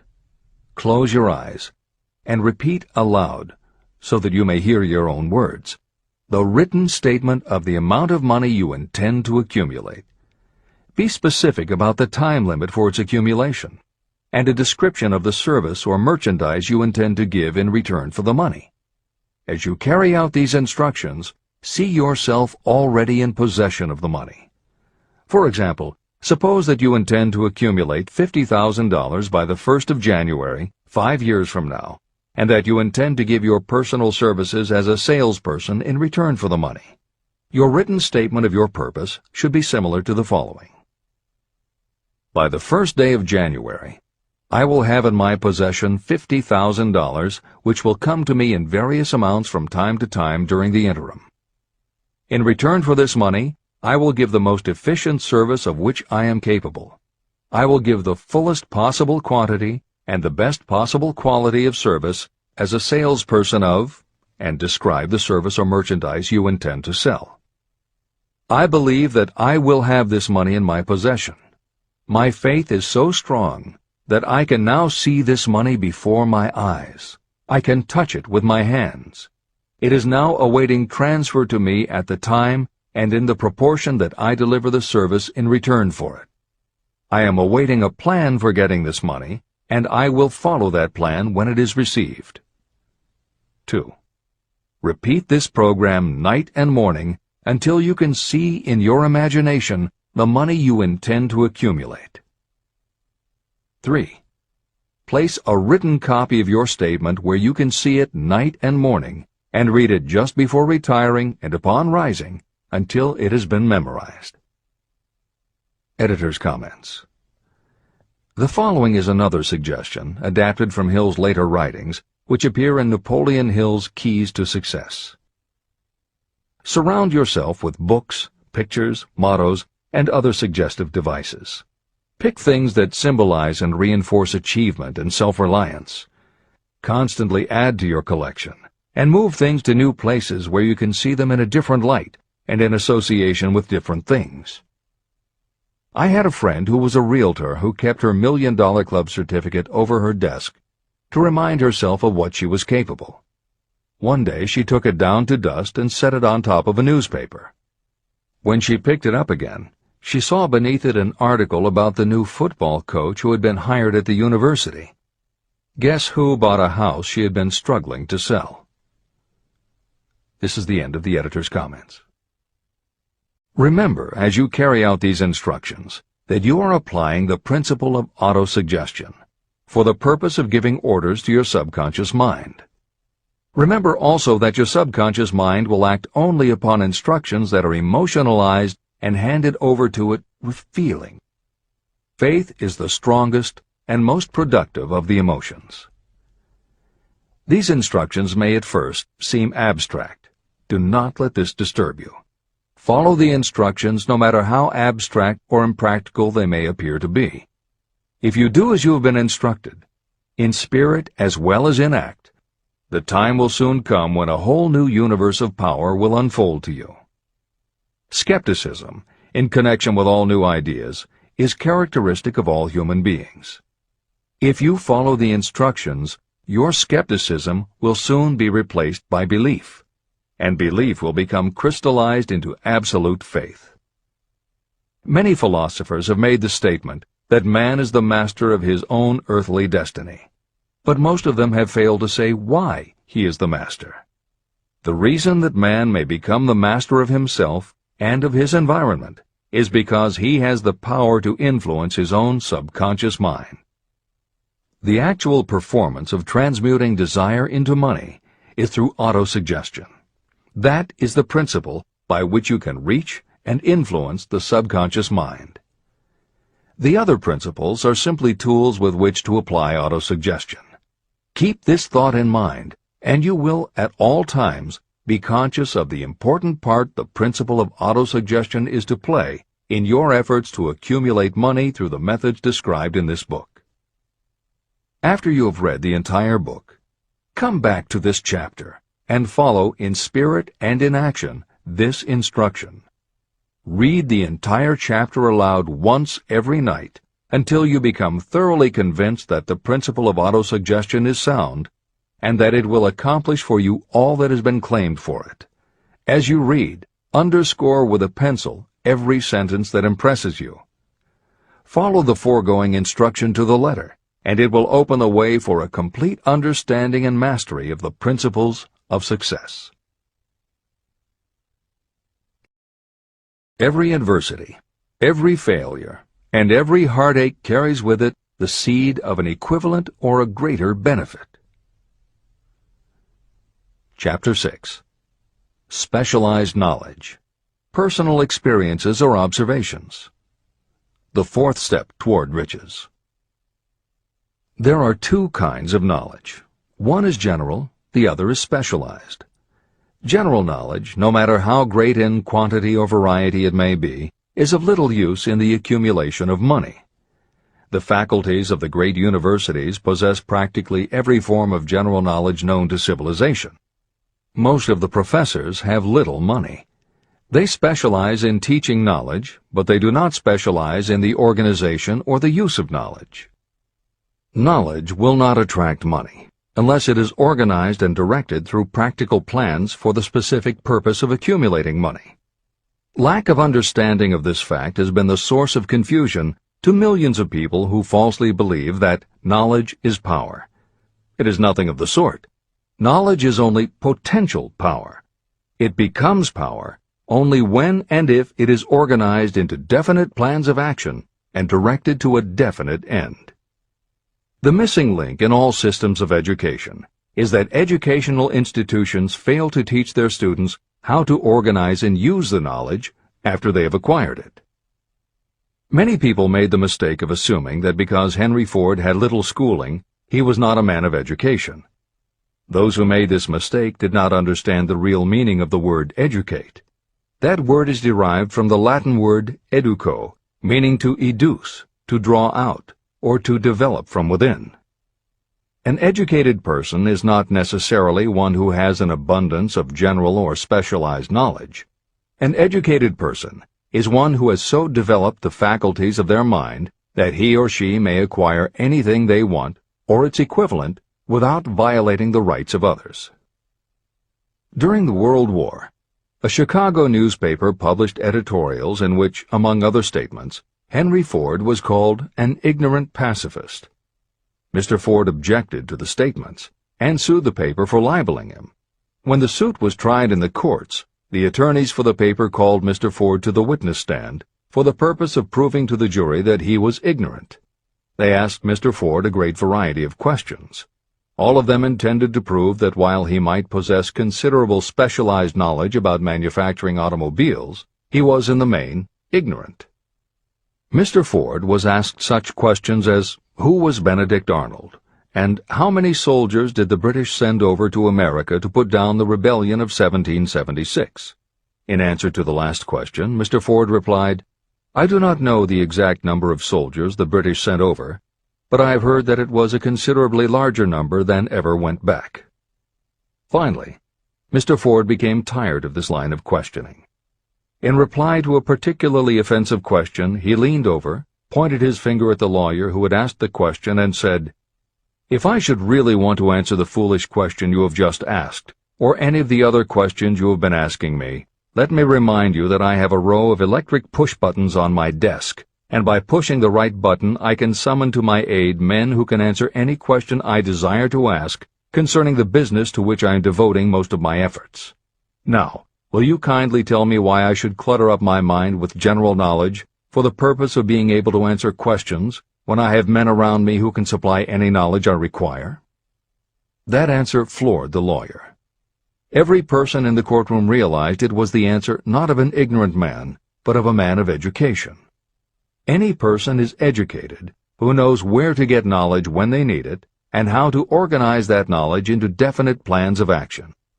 Through the assistance of his Mastermind group, Henry Ford had at his command all the specialized knowledge he needed to become one of the wealthiest men in America. It was not essential that he have this knowledge in his own mind. You can get all the knowledge you need. Before you can transmute your desire into money, you will require specialized knowledge of the service, merchandise, or profession that you intend to offer in return for fortune. Perhaps you may need much more specialized knowledge than you have the ability or the inclination to acquire. If this is true, you may bridge your weakness through the aid of your Mastermind group. The Mastermind is defined as coordination of knowledge and effort in a spirit of harmony between two or more people for the attainment of a definite purpose. The larger meaning of the Mastermind group is explained in greater detail in later chapters. Editor's comments. After reading Hill's definition of the Mastermind, many people may assume that he is describing teamwork. That would not be correct. The following explanation is adapted from the Napoleon Hill Foundation's book, Believe and Achieve. Teamwork can be achieved by any group, even one whose members have disparate interests, because all it requires is cooperation. In teamwork, people might simply be cooperating because they like the leader or out of a sense of duty. Some team members will give 100% to any team that pays them enough, but they have little concern about the objective. And sometimes there is good teamwork because different members have different agendas. A board of directors may disagree, even be unfriendly, and still run a business successfully. Musical groups are made up of notoriously self-centered people who work as a team if it will help them get ahead. Masterminds, on the other hand, are formed of individuals who have the same agenda, a deep sense of mission, and commitment to the same goal. Masterminds represent the highest order of thinking by a group of knowledgeable people, each contributing their absolute best according to their abilities, expertise, and background. If you have ever been a part of a meeting when everything just clicked and ideas built upon other ideas, with each member contributing until out of the group activity came the best possible idea or solution, that was a mastermind at work. Napoleon Hill believed that you must make the mastermind experience a regular part of your life if you really want to succeed. How to select the right people for your mastermind will be discussed further in Chapter 11, The Power of the Mastermind. This is the end of the editor's comment. The accumulation of great fortunes calls for power, and power is acquired through highly organized and intelligently directed specialized knowledge. That knowledge does not, necessarily, have to be in the possession of the person who accumulates the fortune. This should give hope and encouragement to those who want to accumulate a fortune, but don't have the necessary education to supply such specialized knowledge. People sometimes go through life suffering from inferiority complexes because they are not people of education. The person who can organize and direct a mastermind group of people who possess the knowledge needed is just as much a person of education as any other individual in the group. Thomas A. Edison had only 3 months of schooling during his entire life, but he did not lack education. Neither did he die poor. Henry Ford had less than a 6th grade schooling, but he managed to do pretty well by himself financially. Albert Einstein was working as a clerk in a patent office when he began to develop his world-altering scientific theories. Editor's comments. Had Einstein been born today, he might have been diagnosed in his early years as having attention deficit disorder. As a child, he was slow to learn to talk. As a student, he showed little promise and was expelled from at least one school. But what Einstein could do was to focus his concentration on a goal of his choice. His famous theories were the result of thought experiments that took place inside his mind. It is said that the breakthrough which led him to the theory of relativity came not from specialized knowledge of physics or mathematics, but from his ability to imagine what would happen if he were riding on a beam of starlight through space. This is the end of the editor's comments. Specialized knowledge is among the most plentiful and the cheapest forms of service that may be had. If you doubt this, consult the payroll of any university. It pays to know how to purchase knowledge, and it pays to know where to look. First of all, decide the sort of specialized knowledge you require and the purpose for which it is needed. To a large extent, your major purpose in life, the goal toward which you are working, will help determine what knowledge you need. Your next move requires that you have accurate information concerning dependable sources of knowledge. The more important of these are your own experience and education, experience and education available through cooperation of others, Mastermind Alliance, colleges and universities, public libraries, and even easier, the Internet, special training courses, through night schools and home study courses in particular. As knowledge is acquired, it must be organized and put into use for a definite purpose through practical plans. Knowledge has no value except for what can be gained from its application toward some worthy end. Successful people never stop acquiring specialized knowledge related to their major purpose, business, or profession. Those who are not successful usually make the mistake of believing that the knowledge-acquiring period ends when you finish school. The truth is that schools do little more than teach you how to acquire practical knowledge. Editor's comments. At this point in the original edition of Think and Grow Rich, Napoleon Hill included a newspaper story about education and job opportunities. Although the contemporary job market has changed considerably, the author of the article, Robert Moore, Director of Placements at Columbia University, made some comments that are perfectly aligned with the philosophy of Think and Grow Rich and are still holding true today. One such comment was, "The man who has been active on the campus, whose personality is such that he gets along with all kinds of people, and who has done an adequate job with his studies, has a most decided edge over the strictly academic student." One of the largest industrial companies, the leader in its field, in writing to Mr. Moore concerning prospective seniors at the college said, "We emphasize qualities of character, intelligence, and personality far more than specific educational background." Although few would argue that education is valuable, as Moore implies above and as Hill noted earlier about Edison, Ford, and Einstein, academic accomplishment has never been a sure indicator of success. The October 27, 2003 issue of Time magazine made a similar point in their cover story about the changes being made in the SAT exam. Although the article's primary focus is on the efforts to make the SAT less biased, it also notes that recent research indicates that neither the SAT nor IQ tests have proven to be very reliable predictors of future real-world achievement. In his best-selling book, Emotional Intelligence, author Daniel Goleman has created a persuasive argument that the way in which a person handles themselves and their relationships, which he calls emotional intelligence, or EI, is a much better indicator than IQ in predicting whether a person will be successful in life. In his later books, Working with Emotional Intelligence and Primal Leadership, Goleman applies his theory to the workplace, focusing on emotional intelligence leadership techniques and comparing corporate managers' EI with their IQ to analyze which has the greatest positive effect on the financial bottom line.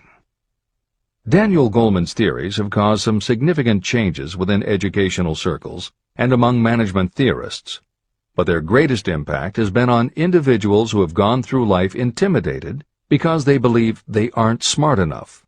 For them, Goleman's books offer convincing evidence that although they may not have conventional education, their natural abilities and interpersonal skills can be far more important in achieving success.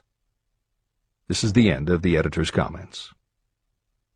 One of the most reliable and practical sources of knowledge available to those who need specialized schooling are night schools, extension courses, and seminars. The correspondence schools give specialized training anywhere the U.S. mails go, or via the Internet. One advantage of home study training is the flexibility of the study program, which permits you to study during spare time. Another advantage of home study training, if the school is carefully chosen, is that most courses offer some method of personal consultation, which can be of priceless value to those needing specialized knowledge. No matter where you live, you can share the benefits. A lesson from a collection agency. Anything acquired without effort and without cost is generally unappreciated and often discredited.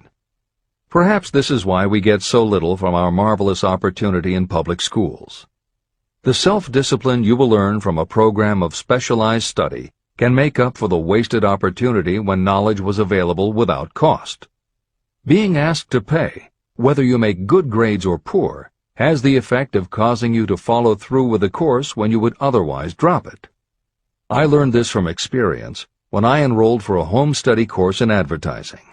After completing 8 or 10 lessons, I stopped studying. But the school did not stop sending me bills. In fact, they insisted upon payment, whether I kept up my studies or not. I decided that if I had to pay for the course, which I had legally obligated myself to do, I should complete the lessons and get my money's worth. Correspondence schools are well-organized businesses. At the time, I felt that their collection system was somewhat too well organized, but I learned later in life that it was a valuable part of my education. The truth is that their collection department constituted the very finest sort of training on decision-making, promptness, and the habit of finishing what you begin. The collection system that forced me to finish the course turned out to be worth much in the form of money earned. The road to specialized knowledge. We have in this country what is said to be the greatest public school system in the world.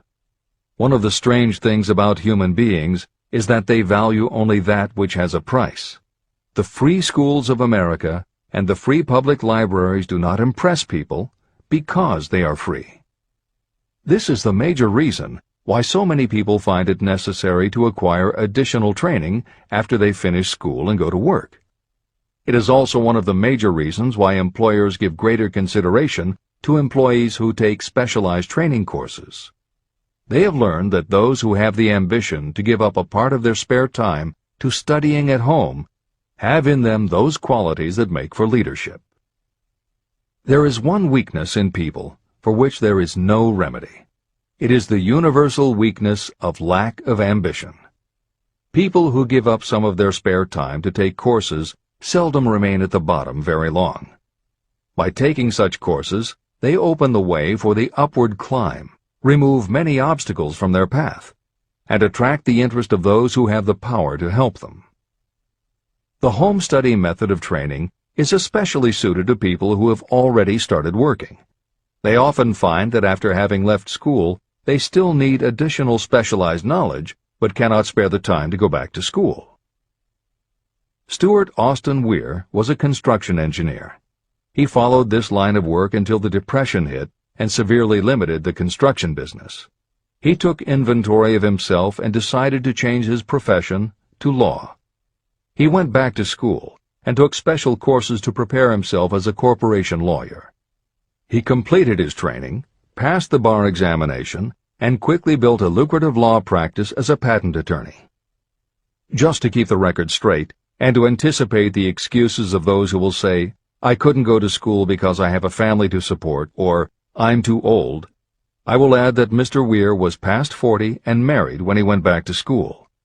Moreover, by carefully selecting highly specialized courses, Mr. Weir completed in 2 years the work that it takes the majority of law students 4 years to do. It pays to know how to purchase knowledge. A simple idea that paid off. Here's another specific example about a salesman in a grocery store who found himself suddenly unemployed. Having had some bookkeeping experience, he took a special course in accounting, familiarized himself with all the latest bookkeeping and office equipment, and went into business for himself. Starting with a grocer for whom he had formerly worked, he made contracts with more than 100 small merchants to keep their books at a very nominal monthly fee. His idea was so practical that he soon found it necessary to set up a portable accounting office in a light delivery truck. He now has a fleet of these bookkeeping offices on wheels. He employs a large staff of assistants who provide small merchants with accounting services equal to the best that money can buy at very nominal cost. Specialized knowledge plus imagination were the ingredients that went into this unique and successful business. Last year, the owner of that business paid income taxes of almost 10 times as much as was paid by the grocery store that fired him. Editor's comments. It would be impossible to write a contemporary book about success without including the story of Bill Gates. And although the connection between the world's wealthiest man and Hill's story about a man who started a mobile accounting business may not be immediately obvious, the fact is that this is a very apt place to include the story of Microsoft. Just as with the mobile accountant, The two defining characteristics of Bill Gates' success are specialized knowledge and imagination. Everyone had recognized at an early age that Bill Gates was a very bright student, but he had little interest in anything other than science and math. And when the mothers group at his school arranged for the students to learn about computing, that became his passion.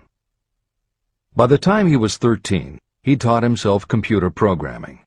And throughout high school and his years at university, his life revolved around computer clubs and odd jobs working for companies that had something to do with computers. Although at various times he toyed with the idea of a career in science or law, it is probably fair to say that while he was still in school, Bill Gates knew, in general terms, what his burning desire in life would be. He paid little attention to general knowledge, but devoted himself to assembling the specialized knowledge he would need to achieve his definite major purpose. Gates' burning desire heated up the day his friend and fellow computer club member Paul Allen bought a copy of the January 1975 issue of Popular Electronics. On the cover was a picture of an inexpensive desktop computer, the Altair 8800, which could be built from a kit. Gates and Allen knew in their gut that there were other students just like them who would love to get their hands on one of these things. At the time, it took a lot of imagination to foresee the impact computers might have on the average person. And even though they didn't own an Altair, they decided they could write a computer program for it. That took even more imagination. They contacted Ed Roberts, the founder of the company that made the Altair, and pitched their idea.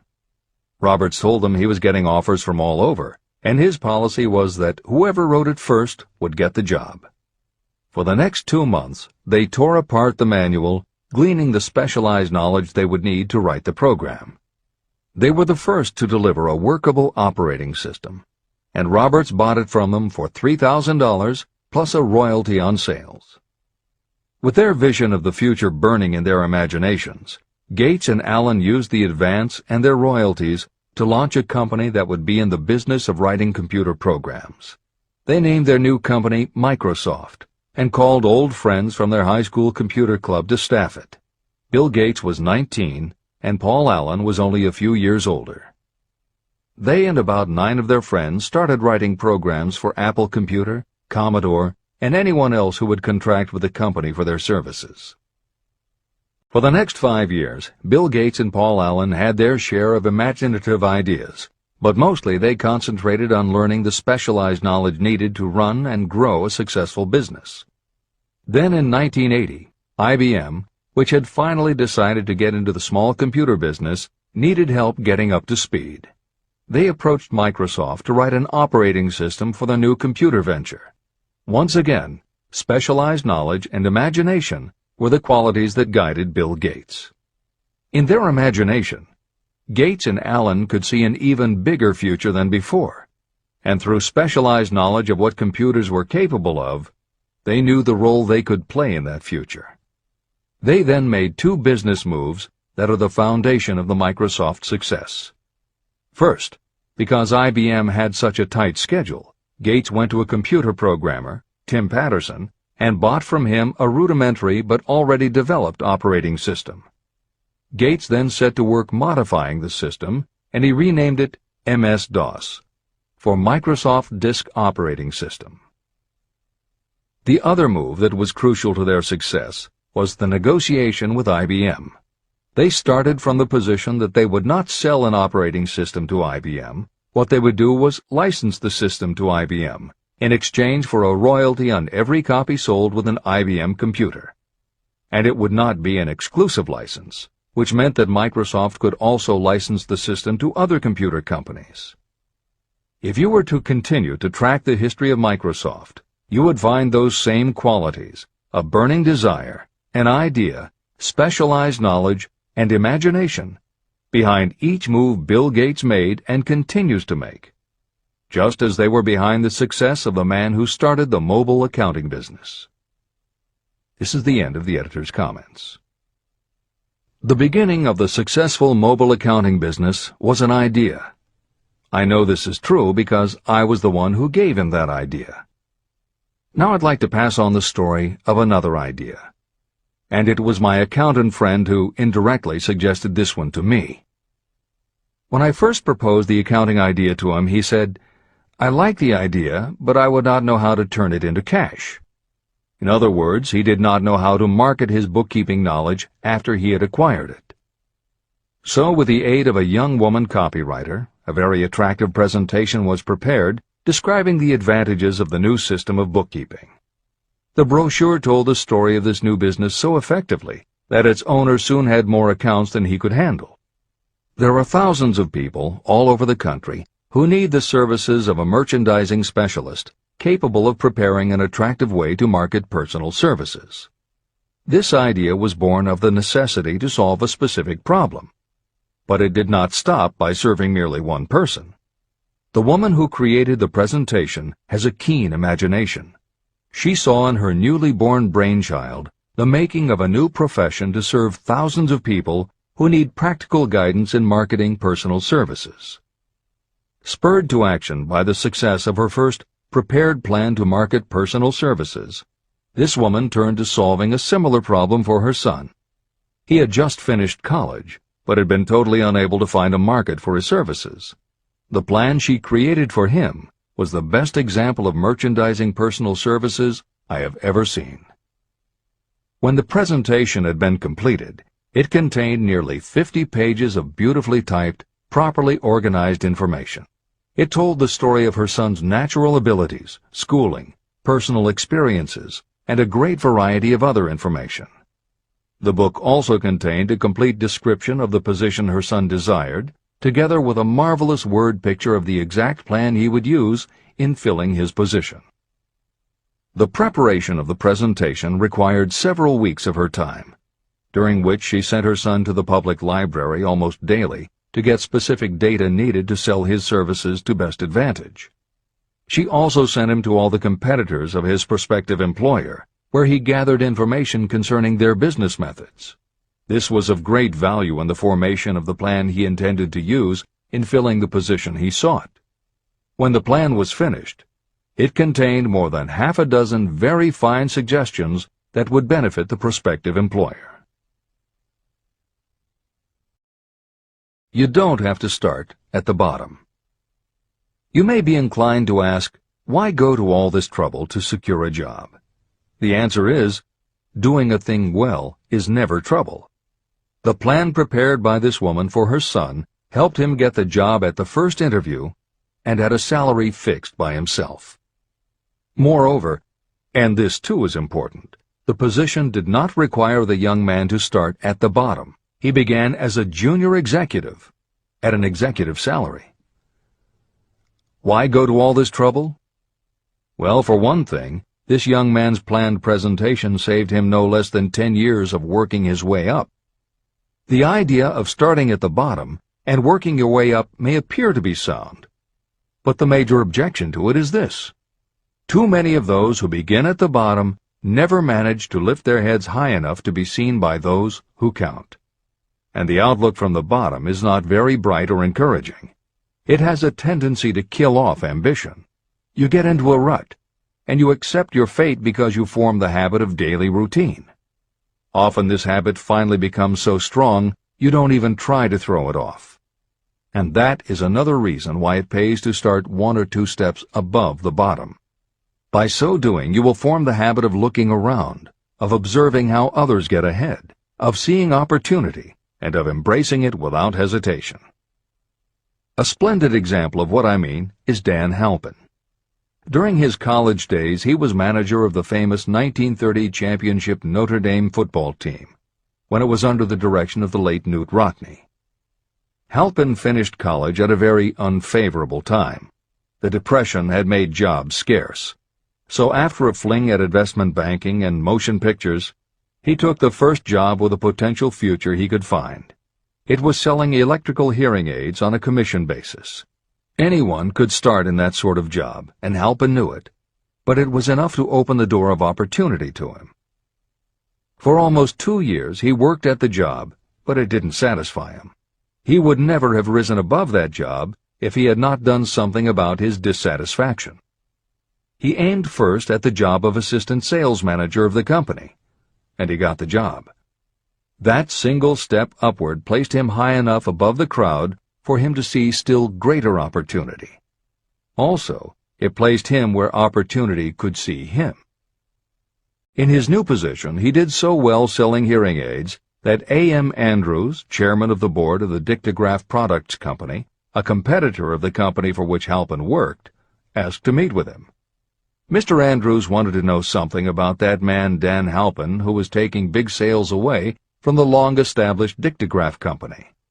When the interview was over, Halpin was the new sales manager in charge of the Acousticon division of Dictograph.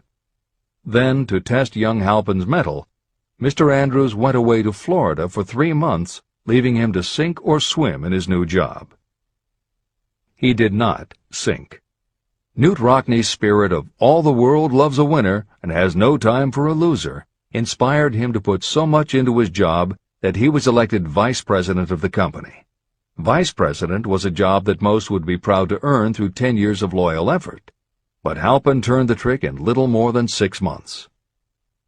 One of the major points I'm trying to emphasize through this entire philosophy is that we rise to high positions or remain at the bottom because of conditions we can control, but only if we desire to control them. I am also trying to emphasize another point, that both success and failure are largely the results of habit. I have not the slightest doubt that Dan Halpin's close association with the greatest football coach America ever knew planted in his mind the same kind of desire to excel that made the Notre Dame football team world famous. Truly, there's something to the idea that hero worship is helpful, provided you worship a winner. My belief in the theory that business associations are vital factors, both in failure and in success, was clearly demonstrated when my son Blair was negotiating with Dan Halpin for a position. Mr. Halpin offered him a beginning salary of about 1/2 what he could have gotten from a rival company. I brought parental pressure to bear, and encouraged Blair to accept the job with Mr. Halpin. I believe that close association with people who refuse to compromise with circumstances is an asset that can never be measured in terms of money. The bottom is a monotonous, dreary, unprofitable place for any person. That is why I have taken the time to describe how lowly beginnings can be overcome by proper planning. Make your ideas pay off through specialized knowledge. The woman who prepared the personal service sales plan for her son now receives requests from all parts of the country, from others who want to market their personal services for more money. But don't think that all her plan consists of is clever salesmanship to help her clients get more money for the same services they formerly sold for less. She looks after the interests of the purchaser as well as the seller of personal services. She prepares her plans so that the employers receive full value for the additional money they pay. If you have the imagination and seek a more profitable outlet for your personal services, this suggestion may be the stimulus for which you have been searching. The idea could earn you an income far greater than that of the average doctor, lawyer, or engineer whose education required several years in college. Editor's comments. Mary Kay Ash was literally researching and writing down specialized knowledge when the idea for a new business was born in her imagination. Mary Kay had quit her job as a very successful sales manager in the gift business because she had become discouraged by seeing the men she had trained earning more and being promoted ahead of her.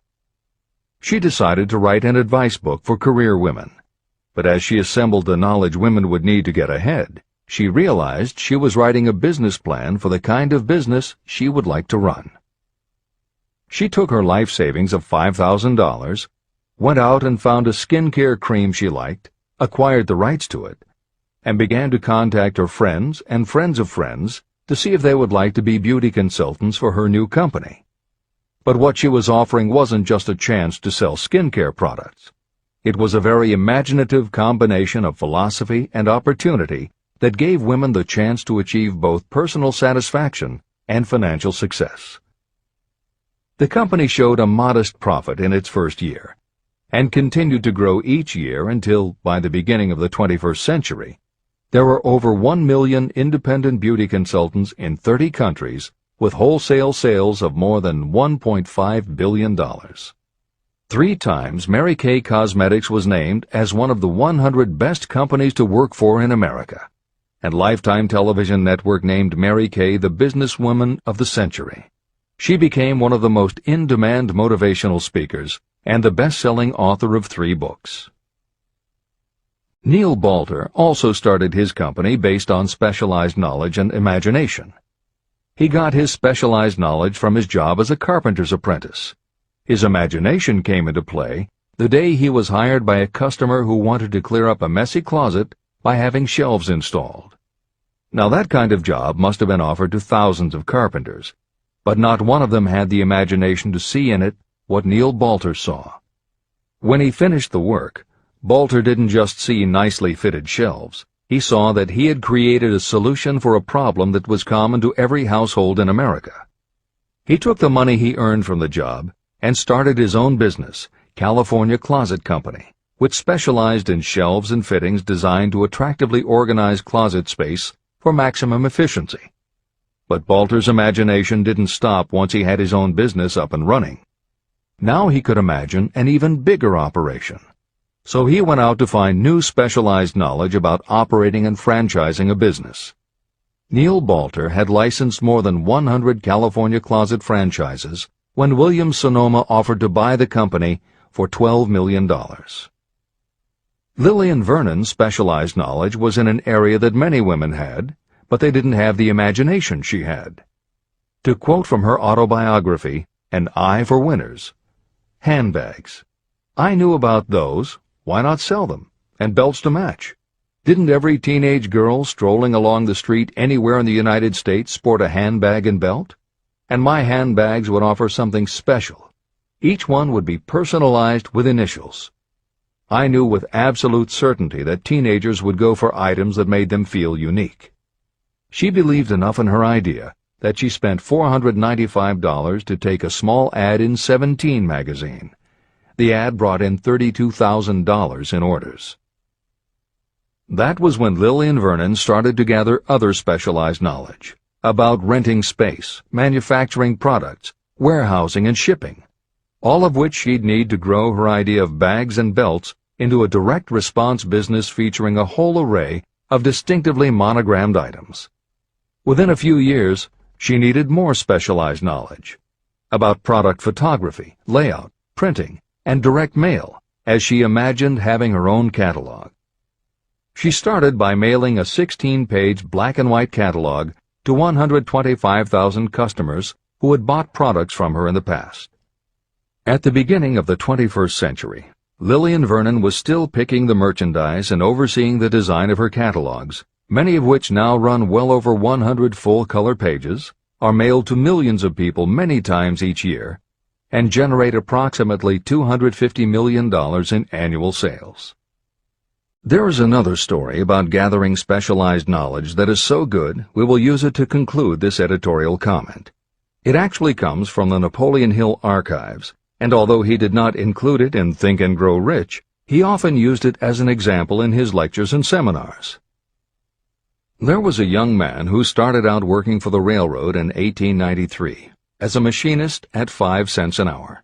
He was always taking courses and learning what he could about steam engines, and by 1905 he had worked his way up through the ranks until he was superintendent of motive power for Chicago Great Western in Olwine, Iowa. Then he did something that must have made his friends think he had taken leave of his senses. He was attending the Chicago Automobile Show when a red and white locomobile caught his attention. He put up his life savings of $700 and convinced a friend to co-sign a loan for $4,300 so he could buy the car. He promptly took it home, put it into a shed, jacked it up, and proceeded to take it apart piece by piece. Then he put it back together again.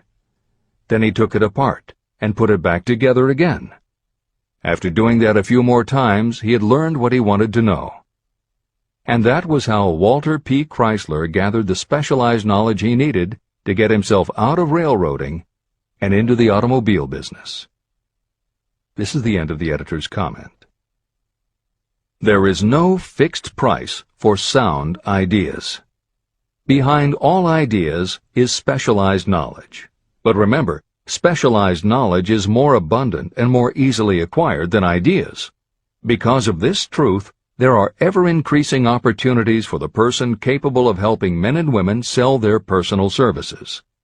Capability means imagination, the one quality needed to combine specialized knowledge with ideas to create organized plans that will yield riches.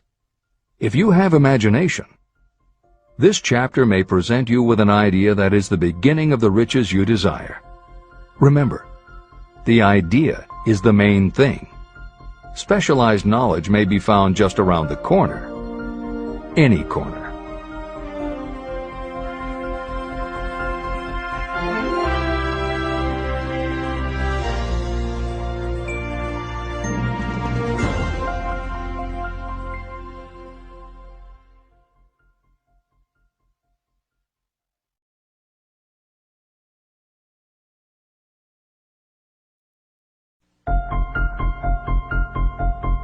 Happiness is found in doing, not merely in possessing.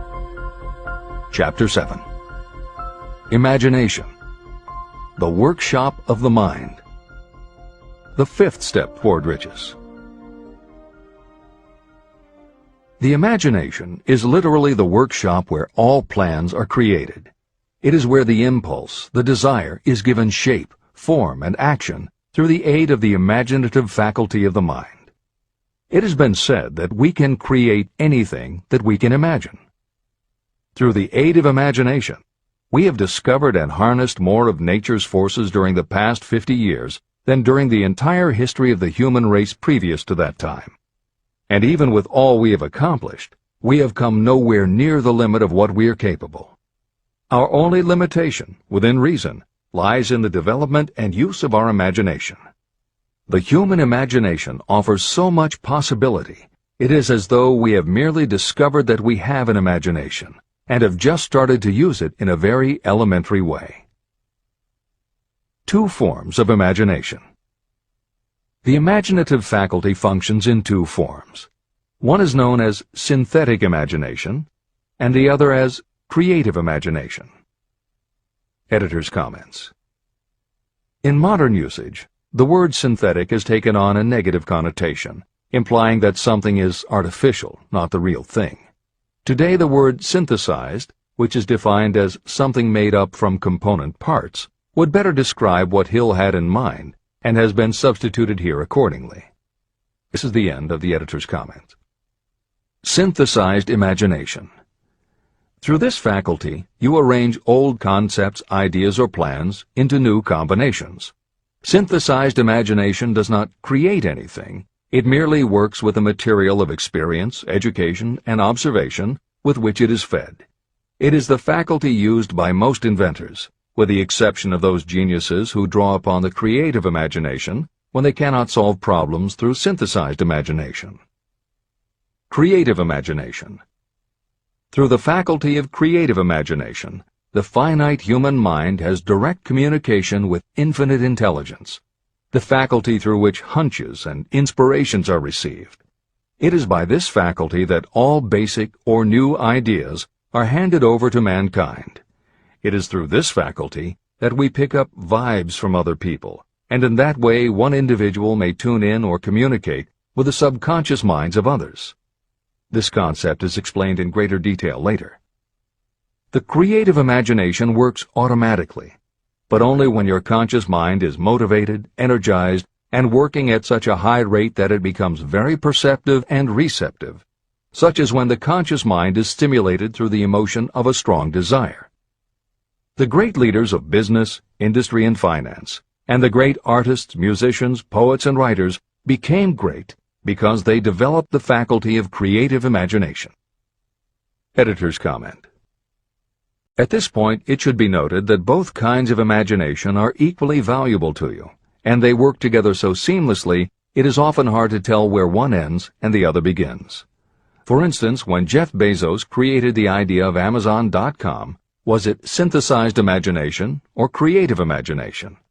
At the time, Many people were getting onto the idea of the Internet as a sales medium.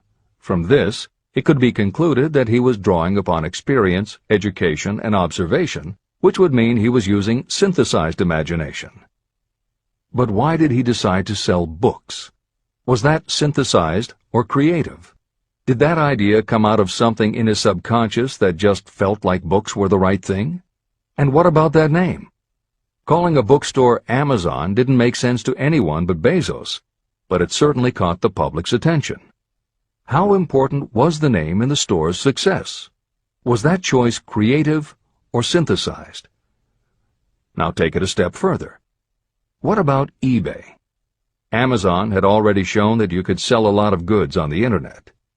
When Pierre Omidyar hit on the idea of selling things on the Internet by turning it into an auction house, what part was synthesized and what part was creative? The answer is, it doesn't matter. Whether you are consciously assembling the parts of a plan, or if subconsciously the pieces fall into place and suddenly hit you in a flash of inspiration, all that matters is that you are putting your imagination to work. And the more you use it, the better both the synthesized and the creative will work for you. This is the end of the editor's comment. Desire is a thought, an impulse. It is nebulous and ephemeral. It is abstract and of no value until it has been transformed into its physical counterpart. While the synthesized imagination is the one that will be used most frequently in the process of transforming desire into money, there will be circumstances and situations that demand the use of the creative imagination as well. Both the synthesized and the creative imagination become more alert and receptive with use. And though your imaginative faculty may have become weak through lack of use, you can revive it. Just as any muscle or organ of the body develops the more it is used, your imagination also becomes more receptive in direct response to the amount that you use it. Use your synthesized imagination. First, let us focus attention on the development of the synthesized imagination. This is the faculty that you will use more often in converting desire into money. Transformation of the intangible impulse of desire into the tangible reality of money calls for the use of a plan or plans. To make plans, you must use your imagination. Mainly, this will require you to use your synthesized imagination as you draw upon your experience, your education, and your observations. Editor's comment. The following is adapted from Hill's later writing and appears in Napoleon Hill's Keys to Success. An excellent example of synthesized imagination is Edison's invention of the light bulb. He began with one recognized fact that other people had discovered. A wire could be heated by electricity until it produced light. The problem was that the intense heat quickly burned the wire out, and the light never lasted more than a few minutes. Edison failed more than 10,000 times in his attempt to control this heat. When he found the method, it was by applying another common fact that had simply eluded everyone else. He realized that charcoal is produced by setting wood on fire, covering it with soil, and allowing the fires to smolder. The soil permits only enough air to reach the fire to keep it burning without blazing, and that way the wood isn't burned up. When Edison recognized this fact, his imagination immediately associated it with the idea of heating the wire. He placed the wire inside a bottle, pumped out most of the air, and produced the first incandescent light. It burned for 8.5 hours. Everything that Edison used to make the electric light was widely known, but the way he synthesized the knowledge changed the world and made him a very wealthy man. W. Clement Stone called the process the R2A2 formula: recognize and relate, assimilate and apply. If you do that with everything you see, hear, think, and experience, it will give you a new way of looking at familiar things. If you do that, you can achieve what others believe is impossible. Later in this chapter, you will read of other fortunes that grew from even simpler synthesized ideas, and these stories should lead you to conclude that the combination of ideas is nothing that you couldn't have thought of yourself. That alone should start your own imagination synthesizing ideas. However, Even though these stories will inspire you, and you will be anxious to get started, this is not yet the point for you to start making plans. Here, and throughout Think and Grow Rich, Napoleon Hill reminds the reader that this book is meant to be read all the way through before beginning to put the philosophy into practice. There are other ideas to be assimilated from later chapters that will influence your imagination and therefore affect the plans you may develop. This is the end of the editor's comments. Read the entire book through, then come back to this chapter and begin to put your imagination to work on the building of a plan for transforming your desire into money. Examples and instructions for creating plans are given in almost every chapter. Carry out the instructions that are best suited to your needs and put your plan in writing. The moment you complete this, you will have definitely given concrete form to your intangible desire. Now, read that sentence once more in a slightly different way. The moment I put my plan in writing, I will have definitely given concrete form to my desire. Now read it aloud and realize what you are telling yourself. Desire is only a thought. Through synthesized imagination, your experience, education, and observations will give it shape, form, and action. From the moment you follow those instructions and write out your desire and your plan, you will have actually taken the first of a series of steps that will enable you to convert the thought into its physical counterpart. Editor's comments. Synthesized imagination plays a role in every phase of a business plan. In fact, some of the most successful companies actually get started from synthesized imagination. When an entrepreneur, drawing upon his or her education, experience, and observations, takes an idea from one source and gives it a new application. That is exactly what happened with Ruth Handler. She and her husband, along with another partner, had started a small manufacturing company which had evolved into toy manufacturing. The success of their business depended on coming up with new toy ideas. Watching her young daughter at play, Ruth Handler noticed that she was fascinated with cutout books that featured teenage girl or career women paper dolls that she could cut out clothes for. She also knew that little girls loved to play dress-up in grown-up clothes. These ideas, drawn from Ruth Handler's education, experience, and observations, synthesized themselves in her imagination and came together as a new idea. Ruth Handler announced that they should make a lifelike teenage girl doll. Not a paper doll, but a real three-dimensional grown-up doll with a woman's figure, and they could also make grown-up clothes to fit it, so that girls could play dress-up with the doll. In honor of the source of inspiration, Ruth Handler named the new doll after her daughter, Barbie. As obvious as it seems now, until Ruth Handler, no one had the imagination to make and market a doll that looked like a woman, and certainly no one had ever made endless collections of tiny women's fashions for a doll to wear. Previously, we mentioned Jeff Bezos creating Amazon by combining the idea of a bookstore with the Internet, and Pierre Omidyar doing the same thing with auctions when he launched eBay. Mary Kay Ash took the idea of women running their own businesses and added the idea of door-to-door sales. Anita Roddick took the trend of all-natural ingredients, combined it with cosmetics, and created the body shop empire. Bernard Marcus and Arthur Blank took the concept of the supermarket, combined it with hardware, and created Home Depot. Thomas Stemberg and Leo Kahn did the same thing with office supplies and launched Staples. Once the connections are made, it may seem obvious, but making these supposedly obvious connections has brought success to many people. Napoleon Hill says imagination is like a muscle that can be strengthened through use. Just as there are specific exercises that will build and improve physical muscles, specific exercises have been developed to improve and build imagination, and it is commonly accepted that creativity developed in one area will affect your creativity in others. Dr. Edward de Bono, one of the most highly regarded experts in the field, has written more than 25 books, including the bestsellers Lateral Thinking and 6 Thinking Hats, that are literally designed to make you think. Dr. Betty Edwards' bestseller, Drawing on the Right Side of the Brain, uses drawing techniques to awaken creativity. Dr. Gabrielle Rico's bestseller, Writing the Natural Way, uses a technique called clustering as a way to break writer's block.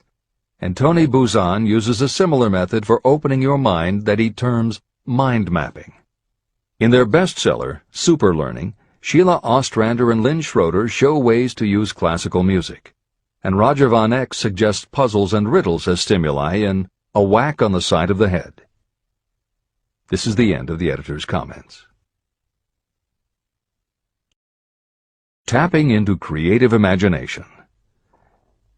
The earth on which you live, you yourself, and every other material thing are the result of evolutionary change, through which bits of matter have been organized and arranged in an orderly fashion. As far as science has been able to determine, the entire universe consists of but two things, matter and energy. Moreover, and this statement is of stupendous importance, this earth, every one of the billions of individual cells of your body, and every subatomic particle of matter began as an intangible form of energy. Through the combination of energy and matter has been created everything perceptible, from the largest star in the heavens down to and including man himself. Desire is a thought impulse. Thought impulses are forms of energy. When you begin the process of acquiring money by using the thought impulse of desire, you are drafting into your service the same stuff that nature used in creating this earth, as well as every material form in the universe, including your body and your brain, in which the thought impulses function. Editor's comments. Although recent developments in physics, gauge theory, string theory, membrane theory, and others, have advanced our understanding of matter and energy, Hill's preceding description remains in accord with modern science. The newer theories are variations on and refinements of the basic concept that everything in the universe is either space, time, matter, or energy. And as Einstein stated, energy and matter are in fact different forms of the same thing. As Hill says, everything from the stars to the solar system to the earth, to you, your brain, and that little spark called a thought, are all the same stuff. As when a tablecloth is spread out, there are folds and bumps in the fabric that are all different from each other, but they are all still tablecloth. Like the folds and bumps in the tablecloth, energy and matter are the same thing in different forms. Therefore you, matter, your thoughts, energy, and everybody else, matter, and their thoughts, energy, and all other things, matter, are not just interconnected, but are in essence all the same thing. Hill calls this interrelation of everything to everything else infinite intelligence. In the chapter on faith, he made his first mention of infinite intelligence being the source of hunches, intuition, and flashes of inspiration. In the chapter on autosuggestion, he proposed that the subconscious mind is the connection with infinite intelligence. In this chapter, Hill elaborates that creative imagination is the receiver through which these flashes of insight come to us from infinite intelligence. Under some circumstances, when your mind is operating at a high rate, your creative intelligence receives not just an idea, but also a flash of intuition. You get a hunch or a premonition about something or somebody. That flash could not come from your conscious or your subconscious because neither ever had the information. Because everything is a part of everything else, your creative imagination, energy, pulled the thought, energy, directly from the common pool of infinite intelligence, energy, that contains not just your subconscious, energy, but all other subconscious minds, energy, as well. Infinite intelligence is a complex concept, and for those readers who find themselves questioning the process, be assured that Hill expands on the theory in later chapters. The editors advise the reader to set aside any questions for the moment and focus on the logical and practical application Hill had in mind. This is the end of the editor's comments.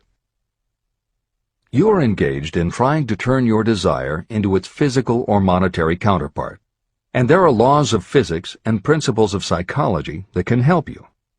But first, you must give yourself time to become familiar with these laws and learn to use them.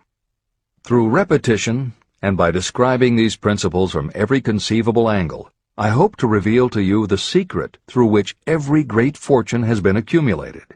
Strange and paradoxical as it may seem, the secret is not a secret. It is made obvious in the earth, the stars, the planets, in the elements above and around us, in every blade of grass, and every form of life within our vision. Do not be discouraged if you do not fully understand or accept this theory. I do not expect that you will accept all that is in this chapter on your first reading. Assimilate as much as you can now as you read this for the first time. Later, when you reread and study it, you will discover that something has happened to clarify it and give you a broader understanding of the whole.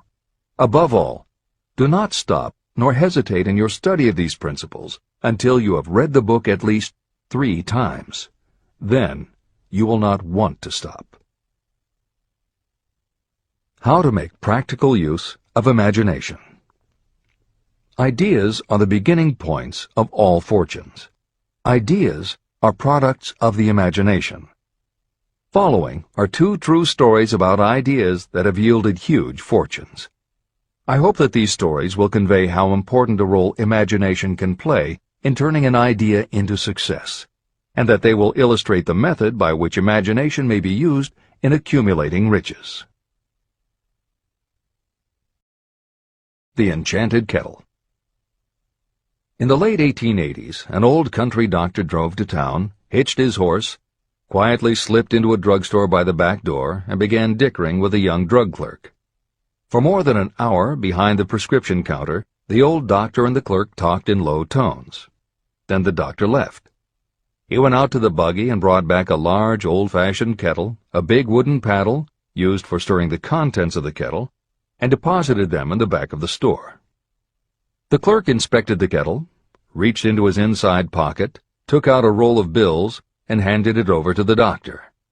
The roll contained exactly $500, the clerk's entire savings.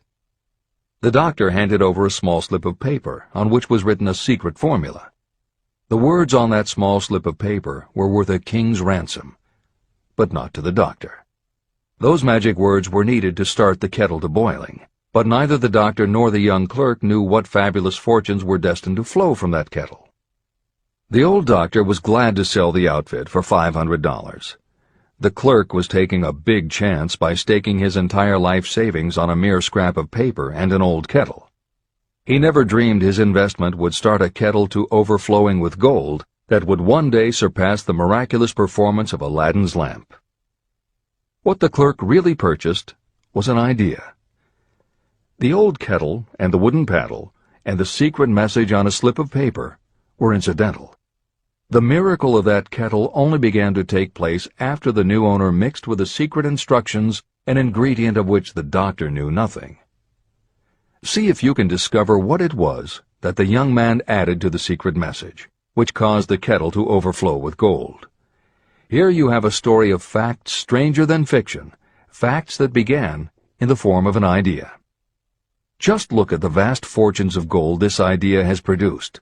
It has paid, and still pays, huge fortunes to men and women all over the world who distribute the contents of the kettle to millions of people.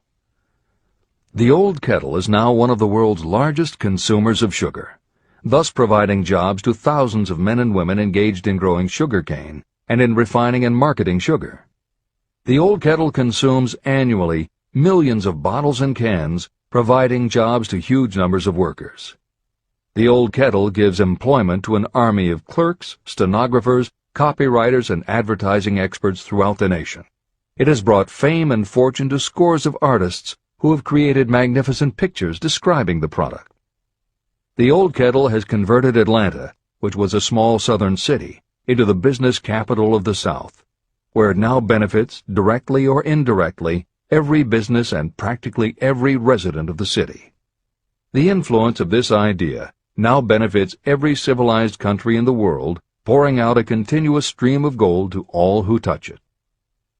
Gold from the kettle built and maintains one of the most prominent colleges of the South, where thousands of young people receive the training essential for success.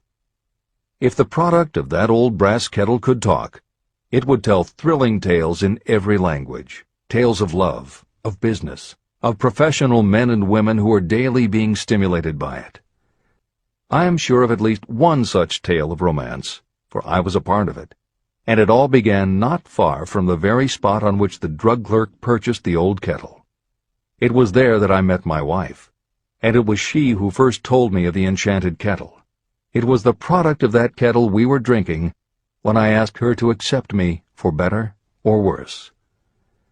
Whoever you are, wherever you may live, whatever your occupation, just remember every time you see the words Coca-Cola that its vast empire of wealth and influence grew out of a single idea.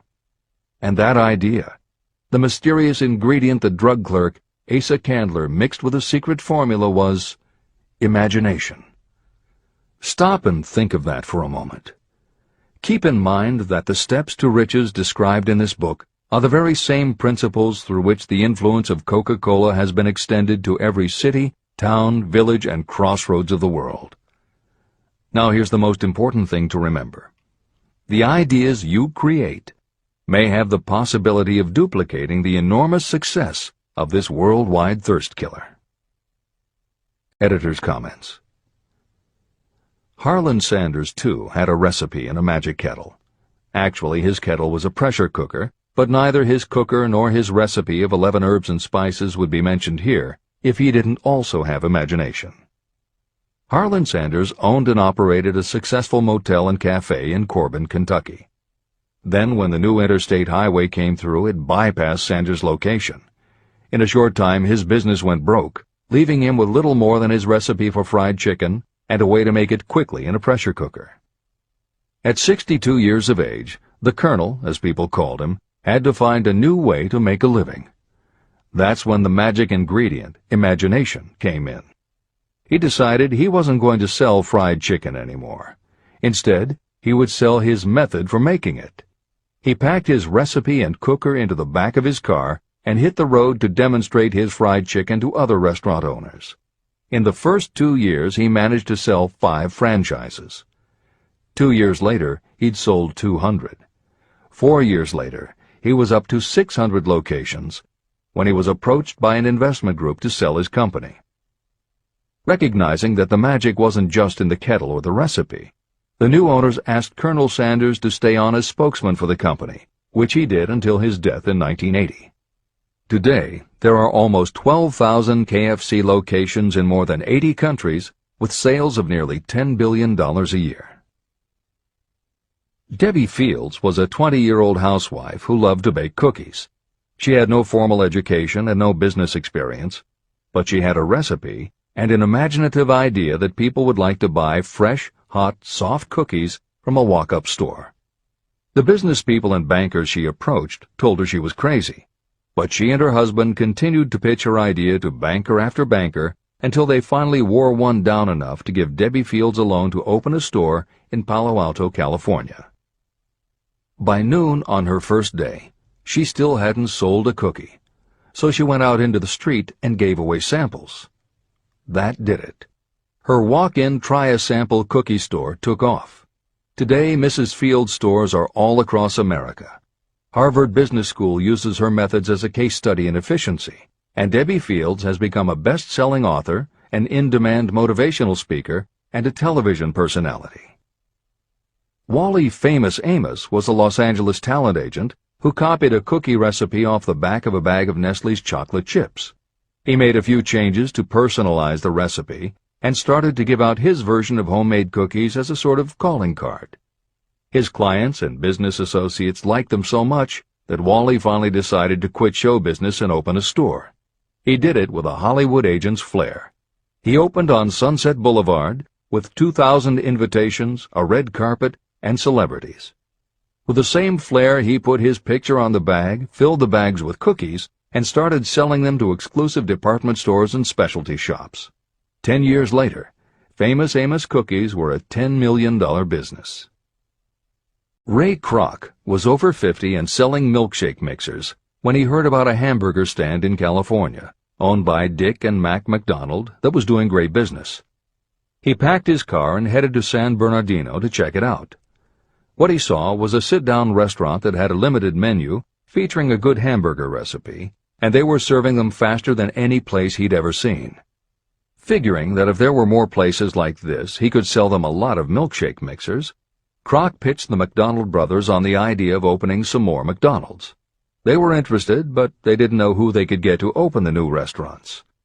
This time, it was a recipe and a magic griddle, but it still needed the extra ingredient, imagination. On the spot, Ray Kroc offered to go into business with them and open the restaurants himself. According to the signs on the golden arches, Ray Kroc's imagination paid off in billions of hamburgers sold. In 1982, Howard Schultz went to work as the director of marketing for a small coffee importer wholesaler called Starbucks, which had only one location in Seattle's Pike Place market. While he was on a trip to Italy, Schultz got the idea that the coffee bar culture he saw in Milan could be transposed to the downtown Seattle scene. He convinced the company to try it. His coffee house idea was such a success that Schultz went out and raised the money to buy the company. 5 years after he joined Starbucks, he was CEO of a company that had 17 locations. 15 years later, Schultz's coffee house culture was on every corner of America, and there were more than 7,000 Starbucks worldwide. As a final example of imagination, we offer Paul Newman's salad dressing. Now, it would seem that it doesn't take much imagination for a big celebrity to put his name on a product, and that's what Newman thought too. But when he and his partner, A.E. Hotchner, pitched their salad dressing idea to companies that specialize in marketing foods, nobody was interested unless they would personally put up about $1 million for the first year's operations.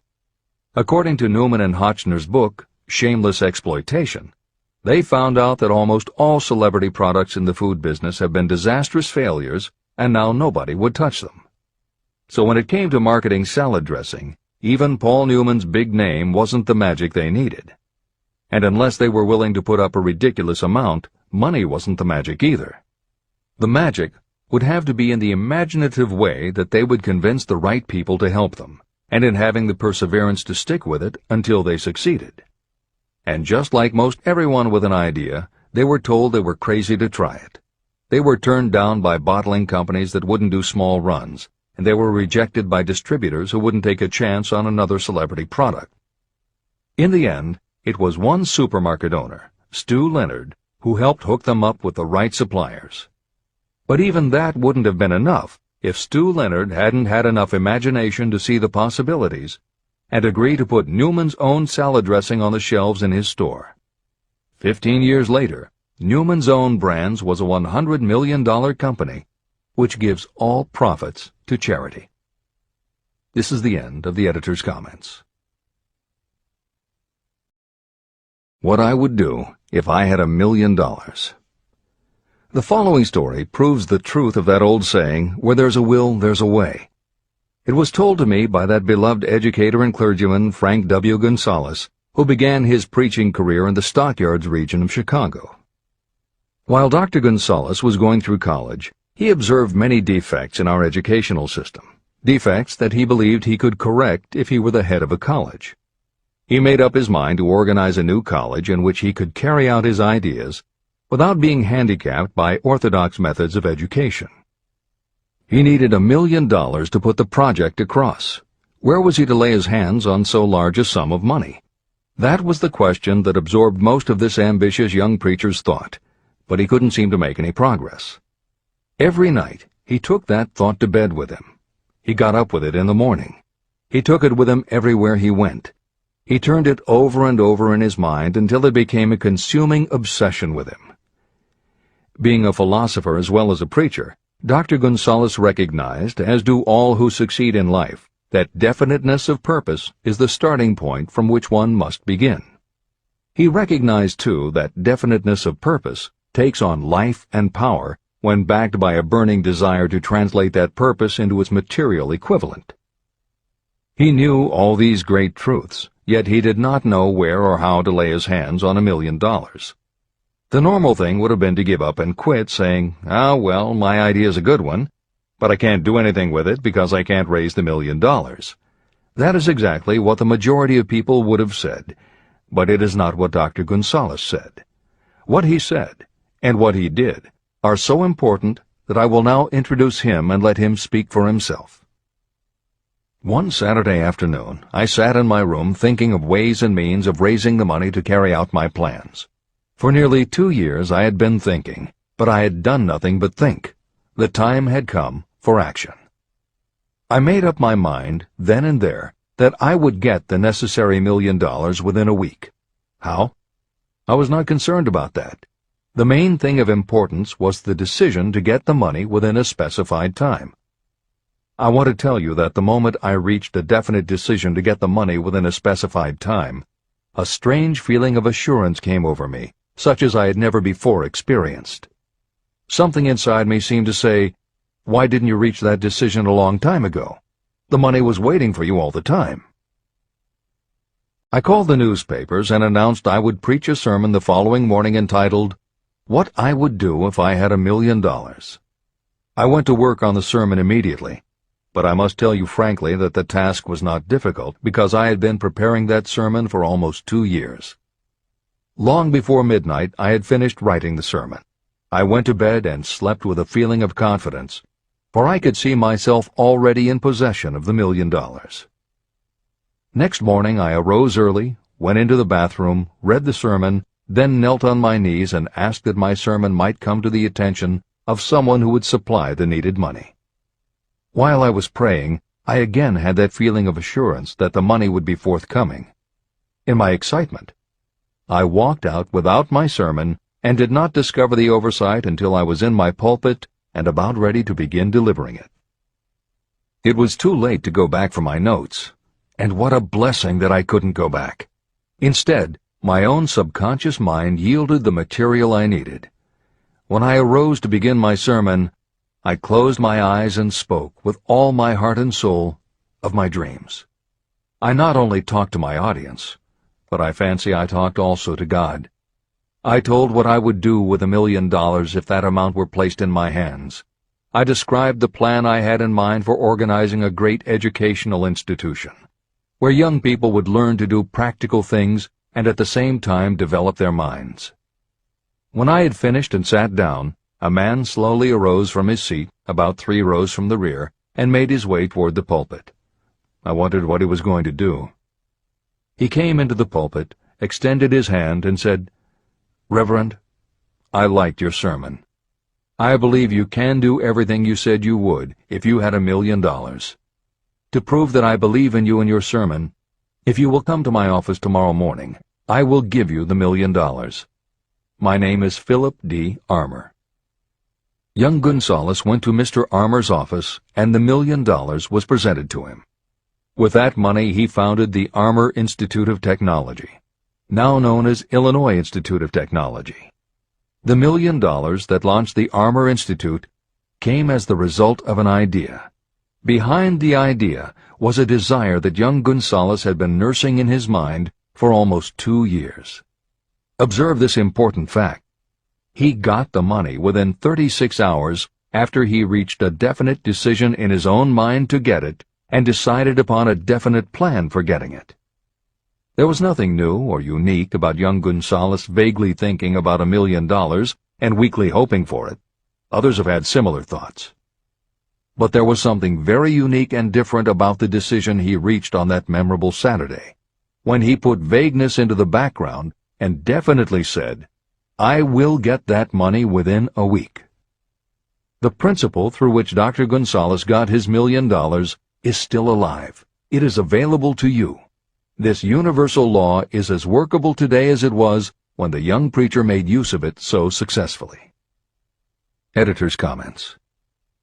The Armour Institute of Technology opened in 1893, offering courses in engineering, chemistry, architecture, and library science, and in 1940 became the Illinois Institute of Technology when the Armour Institute merged with the Lewis Institute, a Chicago college that had opened in 1895 and offered liberal arts as well as science and engineering courses. In 1949, the Institute of Design, founded in 1937, also merged with IIT, followed in 1969 by the Chicago-Kent College of Law and the Stewart School of Business, and in 1986 by the Midwest College of Engineering. Today there are several campuses in downtown Chicago. IIT has been called the alma mater of accomplishments. This is the end of the editor's comment. How to transmute ideas into cash. Asa Candler and Dr. Frank Gonzalez had one characteristic in common. Both knew the astounding truth that ideas can be transmuted into cash through the power of definite purpose plus definite plans. If you are one of those who believe that hard work and honesty alone will bring riches, you can forget it. It is not true. Riches, when they come in huge quantities, are never the result of hard work alone. Riches come, if they come at all, in response to definite demands based upon the application of definite principles, and not by chance or luck. Generally speaking, an idea is a thought that prompts you to action because it appeals to your imagination. All master salespeople know that ideas can be sold where merchandise cannot. Ordinary salespeople do not know this. That is why they are ordinary. A publisher of low-priced books made a discovery that has been worth much to publishers. He learned that many people buy titles and not the contents of books. By merely changing the name of one book that was not moving, his sales of that book jumped upward more than 1 million copies. The inside of the book was not changed in any way. He merely ripped off the cover and put on a new cover with a title that had box office appeal. That, as simple as it may seem, was an idea. It was imagination. Editor's comment. For those readers who think that replacing the cover of a book is just too simple, or that they couldn't do it anyway because they are not book publishers, the editors would point out that if you had had that simple idea before the publisher did, he probably would have been glad to sell you those failed books at pennies on the dollar.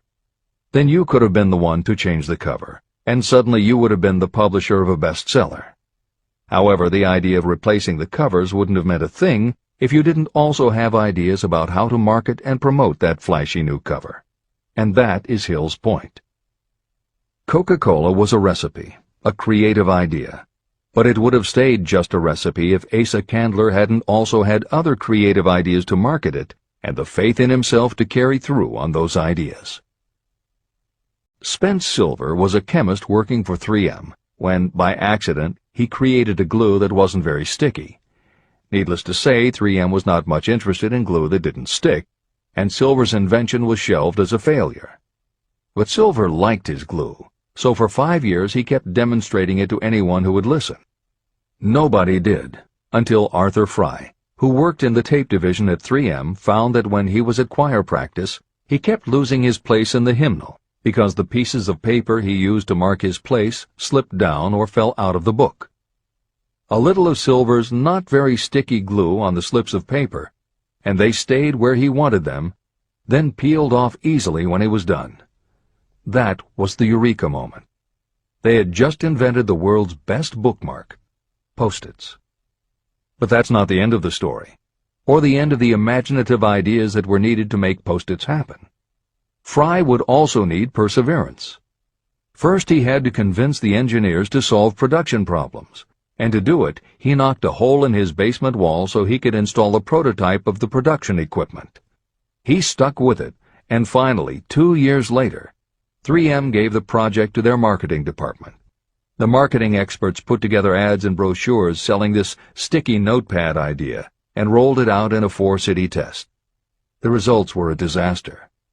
Nobody got it, so nobody bought it. Who would pay money for scratch paper? The Post-it project was about to be scrapped when Jeffrey Nicholson and Joseph Ramey added their imaginations. Like Silver and Fry, Nicholson and Ramey had faith in the idea because they saw how people in their office fell in love with these little sticky pieces of paper once they started working with them.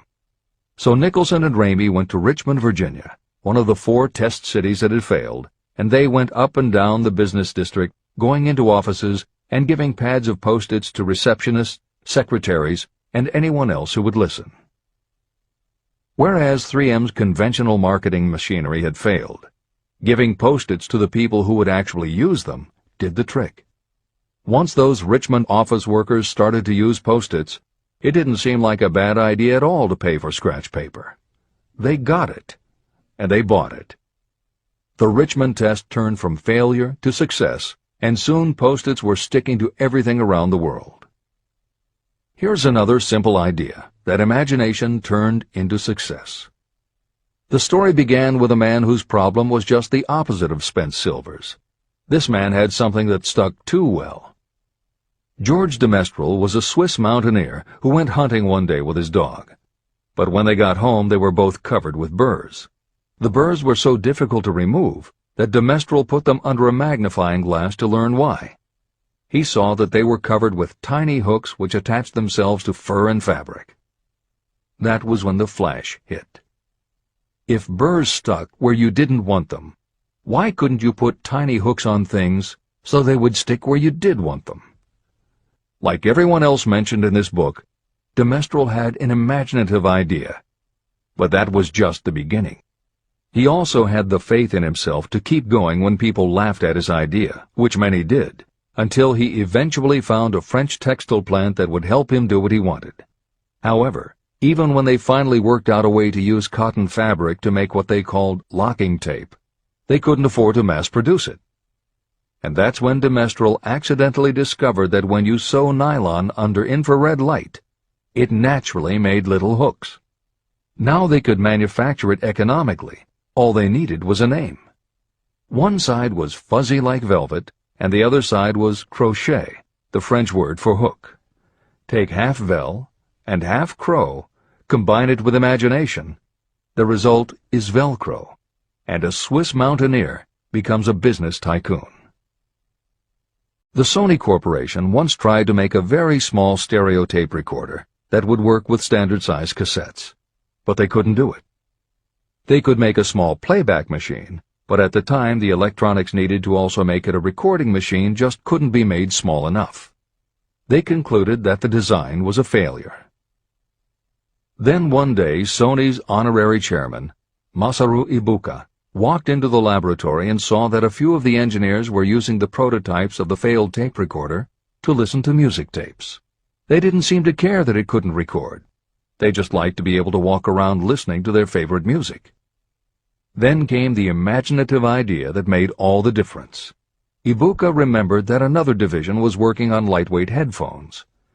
That was the flash. Ibuka's imagination made the connection that the rest of the engineers had not.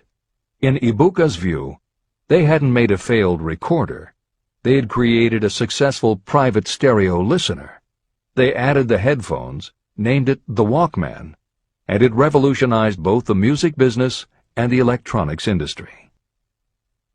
Clarence Saunders was a grocery clerk in a small southern retail store. One day he was standing with a tray in his hands waiting his turn in a cafeteria. He had never earned more than $20 a week before then, and no one had ever noticed anything about him that indicated unusual ability, but something took place in his mind as he stood in the line of waiting people that put his imagination to work. That was when he came up with the idea that this same self-serve concept would also work at the grocery store. Clarence Saunders took the idea to his boss. Naturally, his boss told him he was crazy. So Clarence Saunders quit his job, went out and did what he needed to do to raise the money, and opened the first self-serve grocery store. He called it Piggly Wiggly, and Clarence Saunders, the $20-a-week grocery clerk, rapidly became the multi-million-dollar chain store grocery man of America. Sylvan Goldman was the owner of a number of Piggly Wiggly stores in Oklahoma, and like any good businessman, he spent a lot of time watching his customers go up and down the aisles, putting their choices into their baskets or net shopping bags. One night, while trying to figure out how to get his customers to buy more at one time, he found himself staring at a basket sitting on the seat of a wooden folding chair. Eureka! He called in his mechanic, Fred Young. They put some wheels on the bottom of the legs, added another basket below the seat, and the shopping cart was born. As this edition is being readied for publication, there are about 35 million shopping carts in America, and approximately 1.25 million new carts are sold each year. Thomas Stemberg, whom we also mentioned earlier, was another supermarket executive who watched his customers as they shopped. By this time, shopping carts were well established in supermarkets, and it was because his customers were pushing shopping carts up and down the aisles that he got his flash of inspiration. He was so sure of his idea that he convinced another supermarket executive, Leo Kahn, to join him. Together, they took the supermarket concept and applied it to selling office supplies. And in 1986 they opened their first store in Brighton, Massachusetts. They called it Staples. In 1989 they took the company public, and 10 years later there were more than 1,000 Staples stores with revenues exceeding $7 billion. We'll end this commentary with another set of connected stories, which make the point that sometimes the most imaginative part of marketing is in the timing. If you were to go shopping in the late 1800s, it usually meant bartering with a merchant who would then have to get the goods from storage shelves kept behind the counter. In the 1870s, fixed pricing was just starting to be used by storekeepers. Merchants were trying the idea by setting out a table of merchandise that was all priced the same, usually 5 cents. Frank Winfield Woolworth was a clerk in a general store, and he convinced the store owner to let him try the 5-cent table idea. Although it worked, the owner wasn't impressed. So Woolworth borrowed $350 from his boss, and in 1879 opened his first 5-cent store in Utica, New York.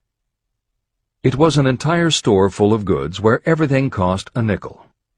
A year later, he had 4 stores, and the 4th one, in Lancaster, Pennsylvania, was the first that he named F.W. Woolworth's 5 and 10 cent store.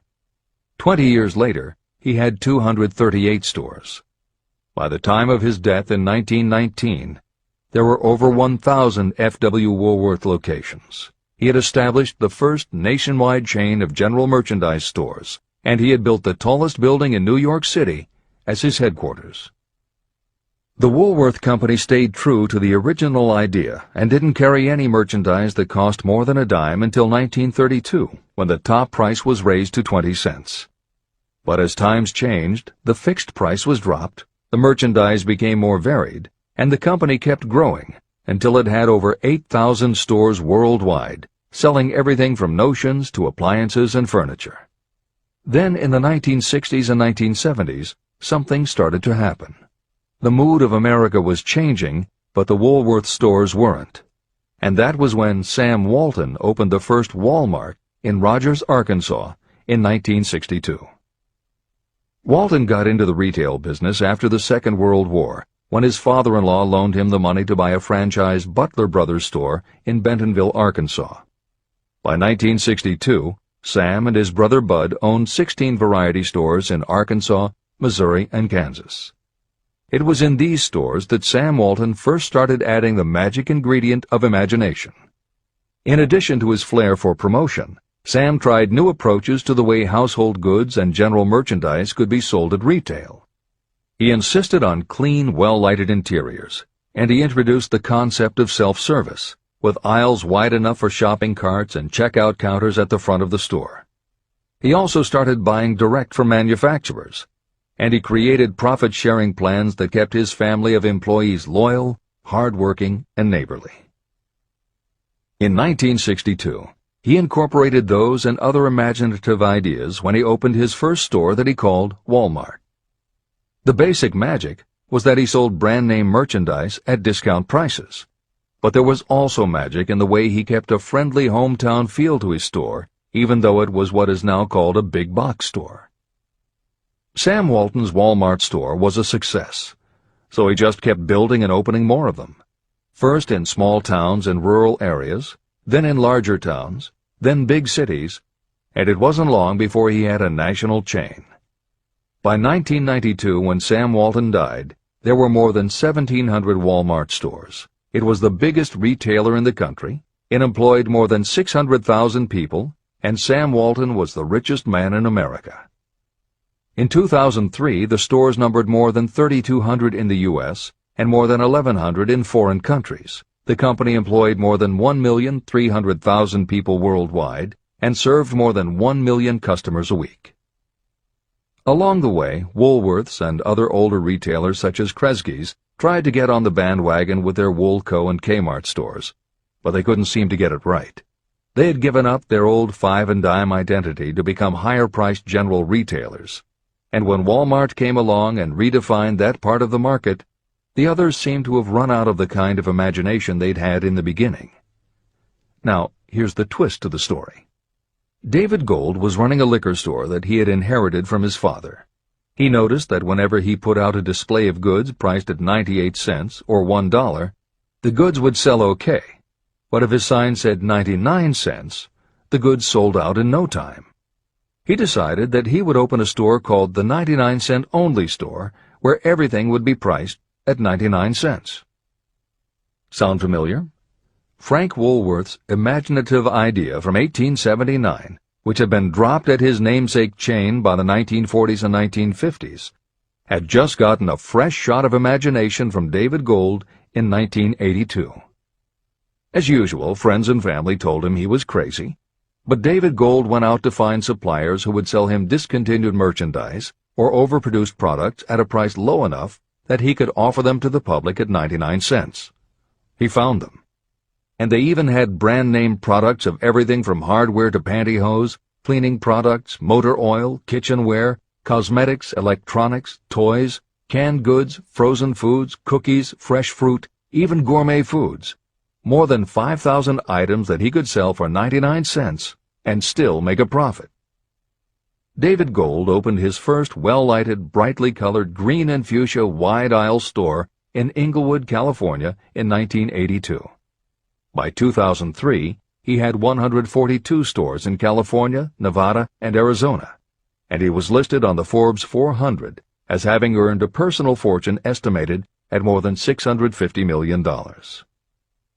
As Napoleon Hill wrote elsewhere about the creation of Piggly Wiggly, where in this story do you see the slightest indication of something that you could not duplicate?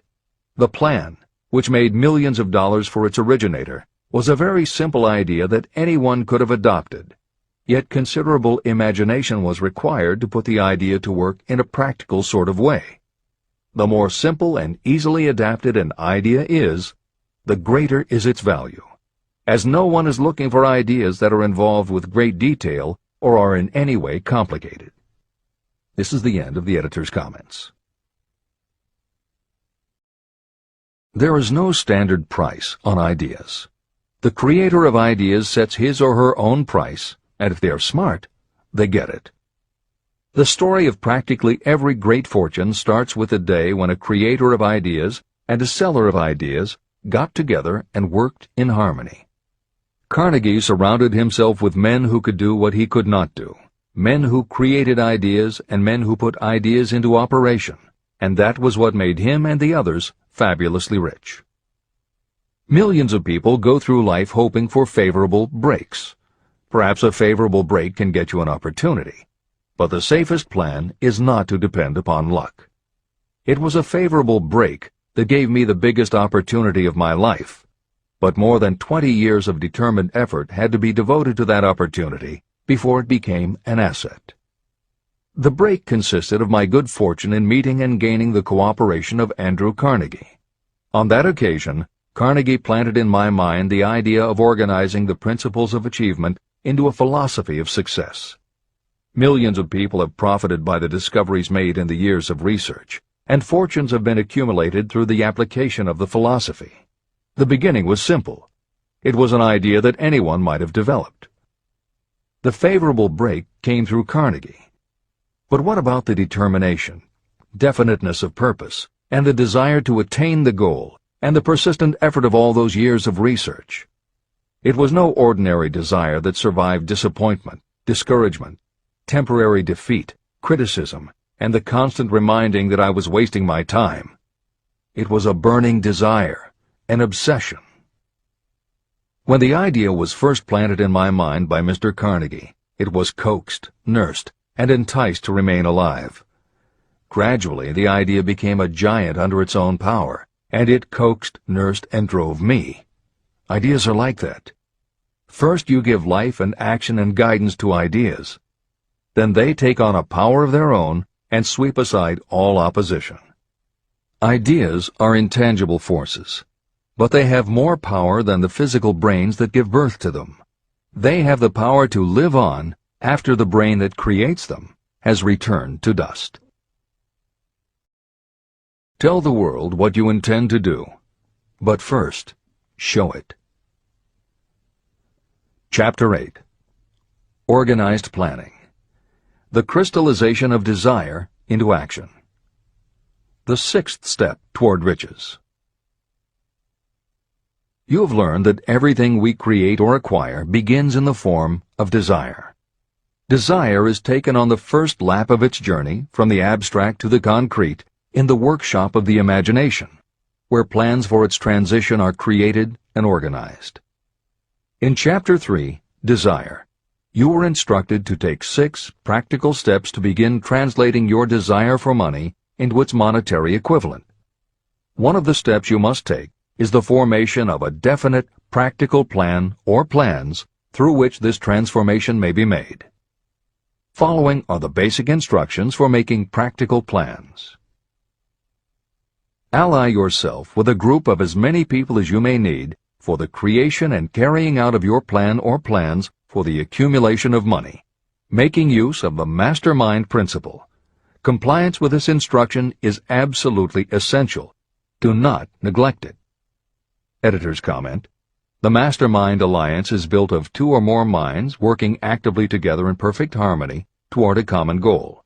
This concept was introduced in Chapter 6, Specialized Knowledge, and is described in more detail in Chapter 11, The Power of the Mastermind. This is the end of the editor's comment. Before forming your Mastermind alliance, decide what advantages and benefits you may offer the individual members of your group in return for their cooperation. No one will work indefinitely without some form of compensation. No intelligent person should request or expect another to work without adequate compensation, although this may not always be in the form of money. Arrange to meet with the members of your Mastermind group at least twice a week, and more often if possible, until you have jointly perfected the necessary plan or plans for the accumulation of money. Maintain perfect harmony between yourself and every member of your Mastermind group. If you fail to carry out this instruction to the letter, you may expect to meet with failure. The Mastermind principle cannot work where perfect harmony does not prevail. Keep in mind these facts. You are engaged in an undertaking of major importance to you. To be sure of success, you must have plans that are faultless. You must have the advantage of the experience, education, native ability, and imagination of other minds. This is the way it has been done by every person who has accumulated a great fortune. No individual has sufficient experience, education, natural ability, and knowledge to ensure the accumulation of a great fortune without the cooperation of other people. Every plan you adopt for making money should be the joint creation of yourself and every other member of your Mastermind group. You may originate your own plans, either in whole or in part, but see that those plans are checked and approved by the members of your Mastermind alliance. If your first plan fails, try another. If the first plan that you adopt does not work successfully, replace it with a new plan. If this new plan fails to work, replace it with still another, and so on, until you find a plan that does work. Right here is the point at which the majority of people meet with failure, because of their lack of persistence in creating new plans to take the place of those that fail. The most intelligent person living cannot succeed in accumulating money, or in any other undertaking, without plans that are practical and workable. Just keep this fact in mind, and remember when your plans fail that temporary defeat is not permanent failure. It may only mean that your plans have not been sound. Build other plans. Start all over again. Temporary defeat should mean only one thing: the certain knowledge that there is something wrong with your plan. Millions of people go through life in misery and poverty because they lack a sound plan through which to accumulate a fortune. Your achievement can only be as good as the plans you make. You are never whipped until you quit in your own mind.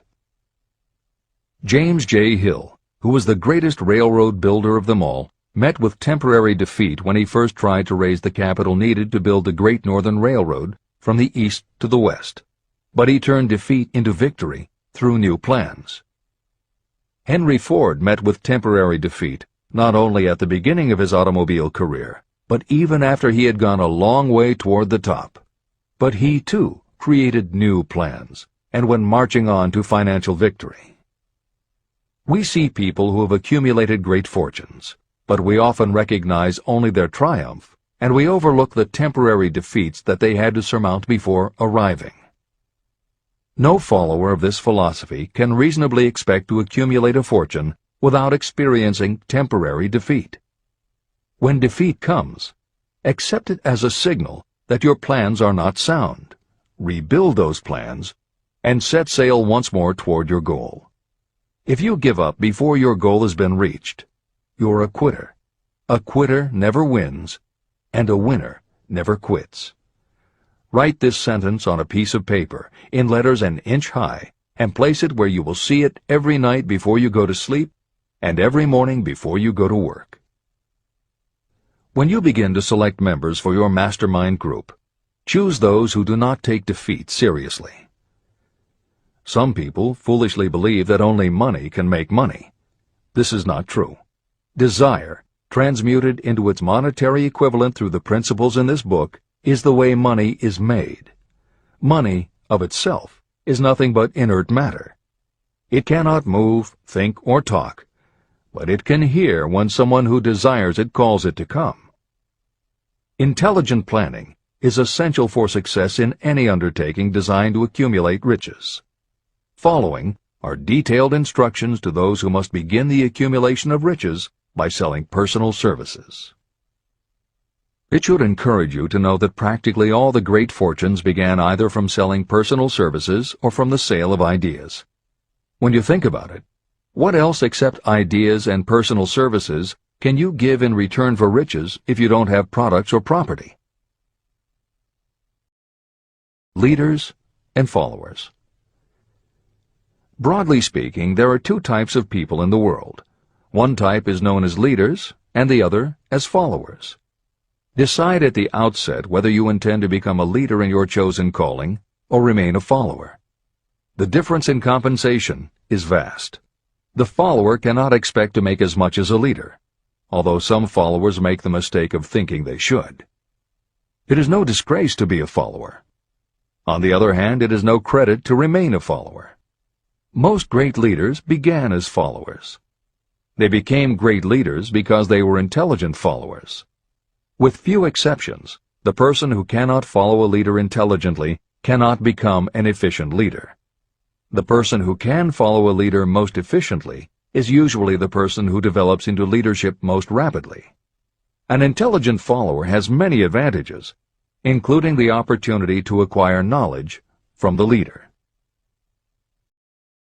The major attributes of leadership. The following are important factors of leadership. 1. Unwavering courage based upon knowledge of yourself and your occupation. No follower wishes to be dominated by a leader who lacks self-confidence and courage. Certainly no intelligent follower will be dominated by such a leader for very long. 2. Self-control. The person who cannot control himself can never control others. Self-control sets a strong example for your followers, which the more intelligent followers will emulate. 3. A keen sense of justice. Without a sense of fairness and justice, no leader can command and retain the respect of their followers. 4. Definiteness of decision. Those who waver in decisions show that they are not sure of themselves and therefore cannot lead others successfully. 5. Definiteness of plans.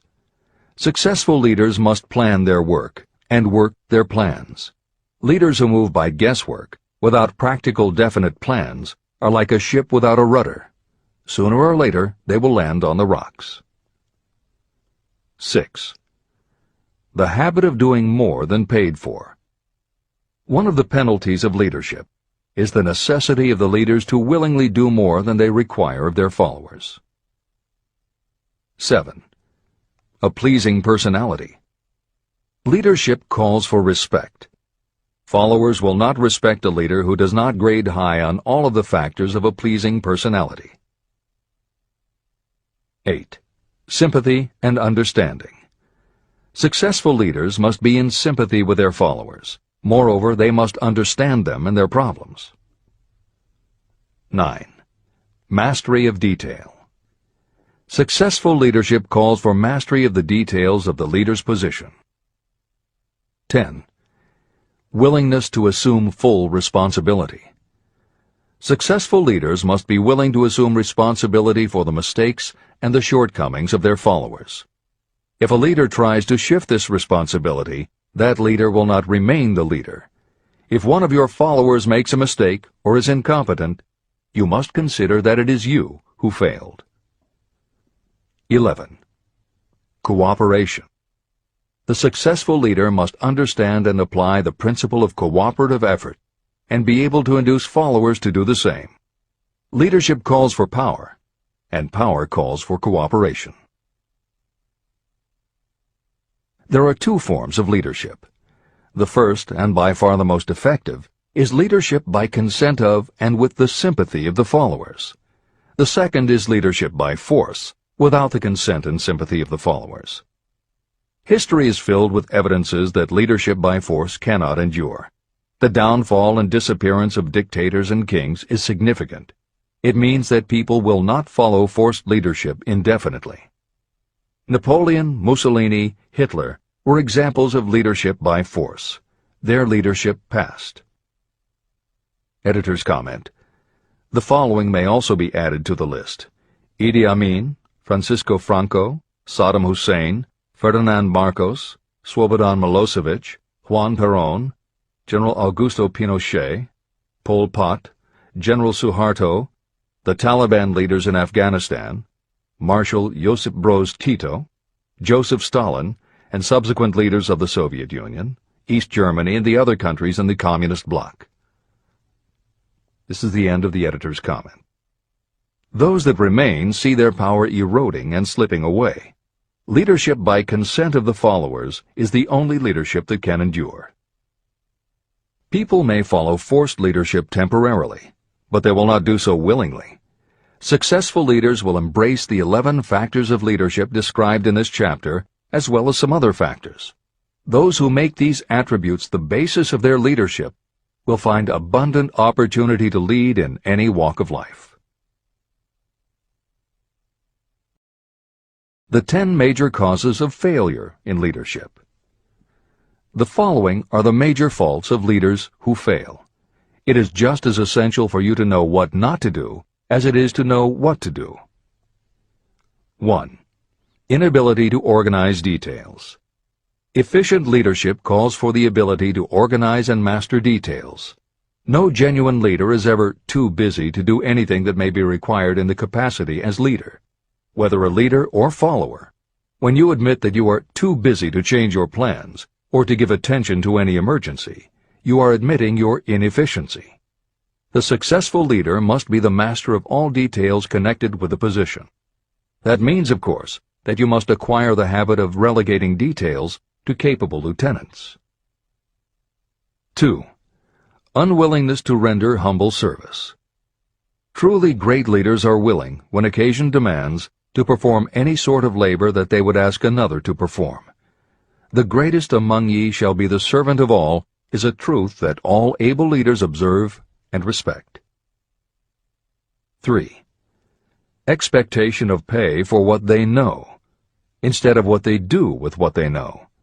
The world does not pay you for what you know. It pays you for what you do, or what you induce others to do. 4. Fear of competition from followers.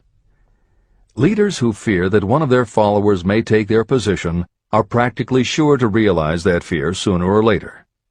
Able leaders train understudies to whom they may delegate any of the details of their position.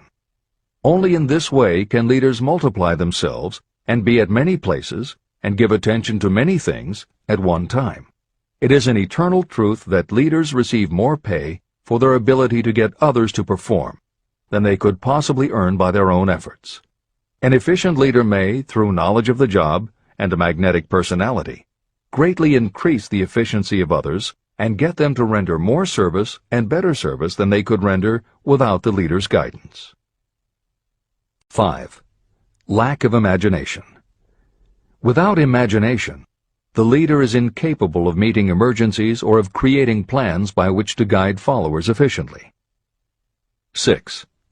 Selfishness. Leaders who claim all the honor for the work of their followers are sure to be met by resentment. The really great leader claims none of the honors. Great leaders are content to see the honors, when there are any, go to their followers, because the great leaders know that most people will work harder for commendation and recognition than they will for money alone. 7. Intemperance. Followers do not respect an intemperate leader.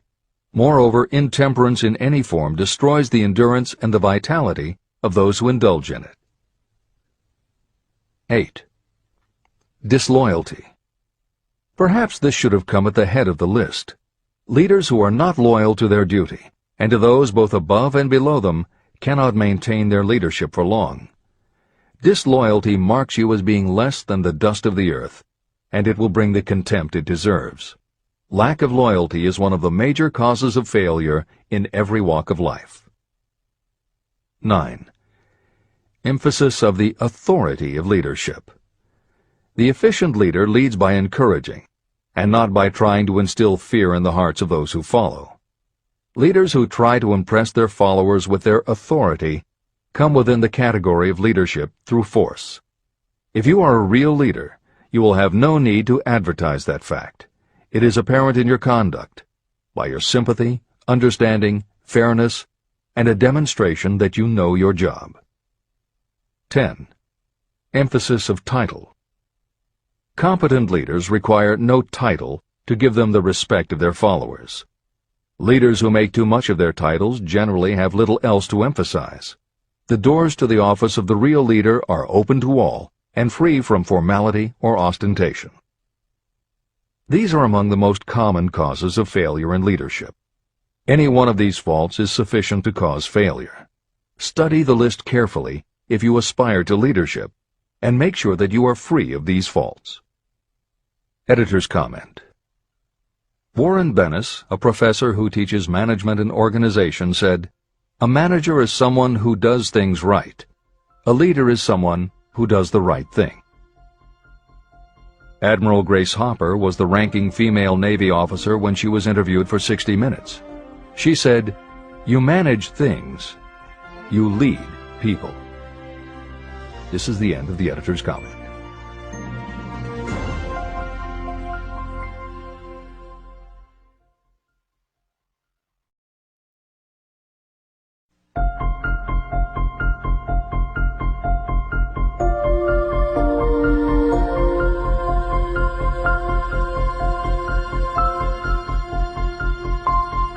When and how to apply for a position.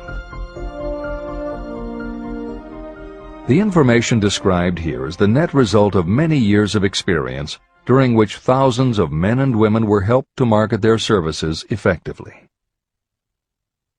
Editor's comment. The Internet, email, and faxed resumes have radically changed the way employers search for new employees, and the way that most people apply for jobs. However, Think and Grow Rich was never intended for most people. It was written for those who want to stand out. If you are such a person, the editors of this revised and updated edition strongly advise that you give serious thought to each of the following suggestions about how to apply for a position and how to prepare a resume. If you are tempted to think the suggestions are too obvious, simplistic, or out of date, we assure you they are not. In those instances where it is appropriate to update the material, we have added commentary. This is the end of the editor's comment. 1. Employment agencies. Care must be taken to select only reputable companies that can show adequate records of achievement of satisfactory results. Editor's comment. As anyone in the job market knows, Today, employment agencies range from companies that supply temporary office help to headhunters who connect high-level executives with companies seeking experienced management talent. If you are seeking a mid to upper-level position, the old adage that you get what you pay for is particularly true. This is the end of the editor's comment. 2. Advertising in newspapers, trade journals, magazines. Classified advertising may produce satisfactory results for those applying for entry-level, clerical, or salaried positions. For those seeking executive positions, a well-written and well-designed display ad, though more expensive, may be more desirable. The copy should be prepared by an expert who understands how to inject sufficient selling qualities to produce replies. Editor's comment. For individuals, the display ad approach is not very common in the contemporary job market. But for that reason, if you are sure of the position you want, a well-written and well-designed ad selling yourself and placed in the right trade paper or industry journal might be just the thing to get the attention you want. However, if you attempt this approach, be prepared that it will be an expensive experiment. In effect, you will have gone into the advertising business, and it is a rule of thumb in advertising that a single ad rarely sells anything. It usually requires multiple exposures before the buyer, the potential employer, is motivated to buy, hire, a product, you. This is the end of the editor's comment. 3. Personal letters of application. These should be directed to particular firms or individuals that could need the kind of service or experience you have to offer. Letters should be neatly typed always and signed by hand. You should include a complete resume or outline of your qualifications. Both the letter of application and the resume should be prepared by an expert. Editor's comment. In the contemporary job market, sending a letter of application when no job has been advertised can in fact be a very successful approach. But this is only for those who truly know what they want and will take the time to prepare a convincing presentation. Managers in a position to hire always have an eye out for good prospective employees. If they receive a well-constructed and intriguing presentation that clearly states you are interested in a position whenever one is available, it will not be thrown away. And the first thing good managers do when a position comes open is go to their files. When that happens, if your presentation made a good and convincing impression, it will be there. The only question is, are you willing to make yourself available when they are ready for you? If you are just blanketing everyone with a stock letter in hopes of getting a job, it very likely won't work. This approach is not for someone looking for a job. This approach is only for those who really want a specific career. This is the end of the editor's comment. 4. Application in person. In some instances, it may be more effective if the applicant personally offers his or her services to prospective employers, in which event a complete written statement of qualifications for the position should be presented, as prospective employers will often wish to discuss your record with associates. Editor's comment. Asking for an interview when no job has been advertised is an even stronger statement that you know what you want and you are serious about working in a particular industry. If you pursue this approach, keep in mind that you are asking someone to give you their time. Some managers will not be receptive because it does not fit into their company's business practice, and some managers will just find it an annoyance. This approach will work for you only if you are confident that you can make an outstanding impression in person. If you make a strong, positive impression, it will be remembered when an opening is available. This is the end of the editor's comment. 5. Application through personal acquaintances. When possible, the applicant should approach prospective employers through some mutual acquaintance. This method is particularly advantageous in the case of those who seek executive connections and do not wish to appear to be peddling themselves. Information to be supplied in a written resume. A good resume should be prepared as carefully as a lawyer would prepare the brief for a case to be tried in court. Unless the applicant is experienced in the preparation of such briefs, an expert should be consulted for this purpose.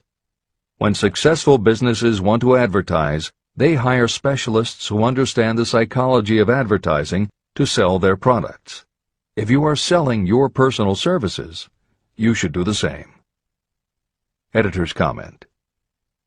The job market in America has never been as bad as it was when Napoleon Hill wrote the preceding paragraph. Because of the Great Depression, many adults had never had any kind of steady job, let alone sought a career position, and there were few places to learn how to do it. Since that time, many excellent books have been published on the subject, and companies that offer professional help in preparing resumes have become very common. However, neither books nor copywriters are magic. It all begins with what you have to offer. The editors of this edition suggest that you start to assemble your presentation using the guidelines that appear below.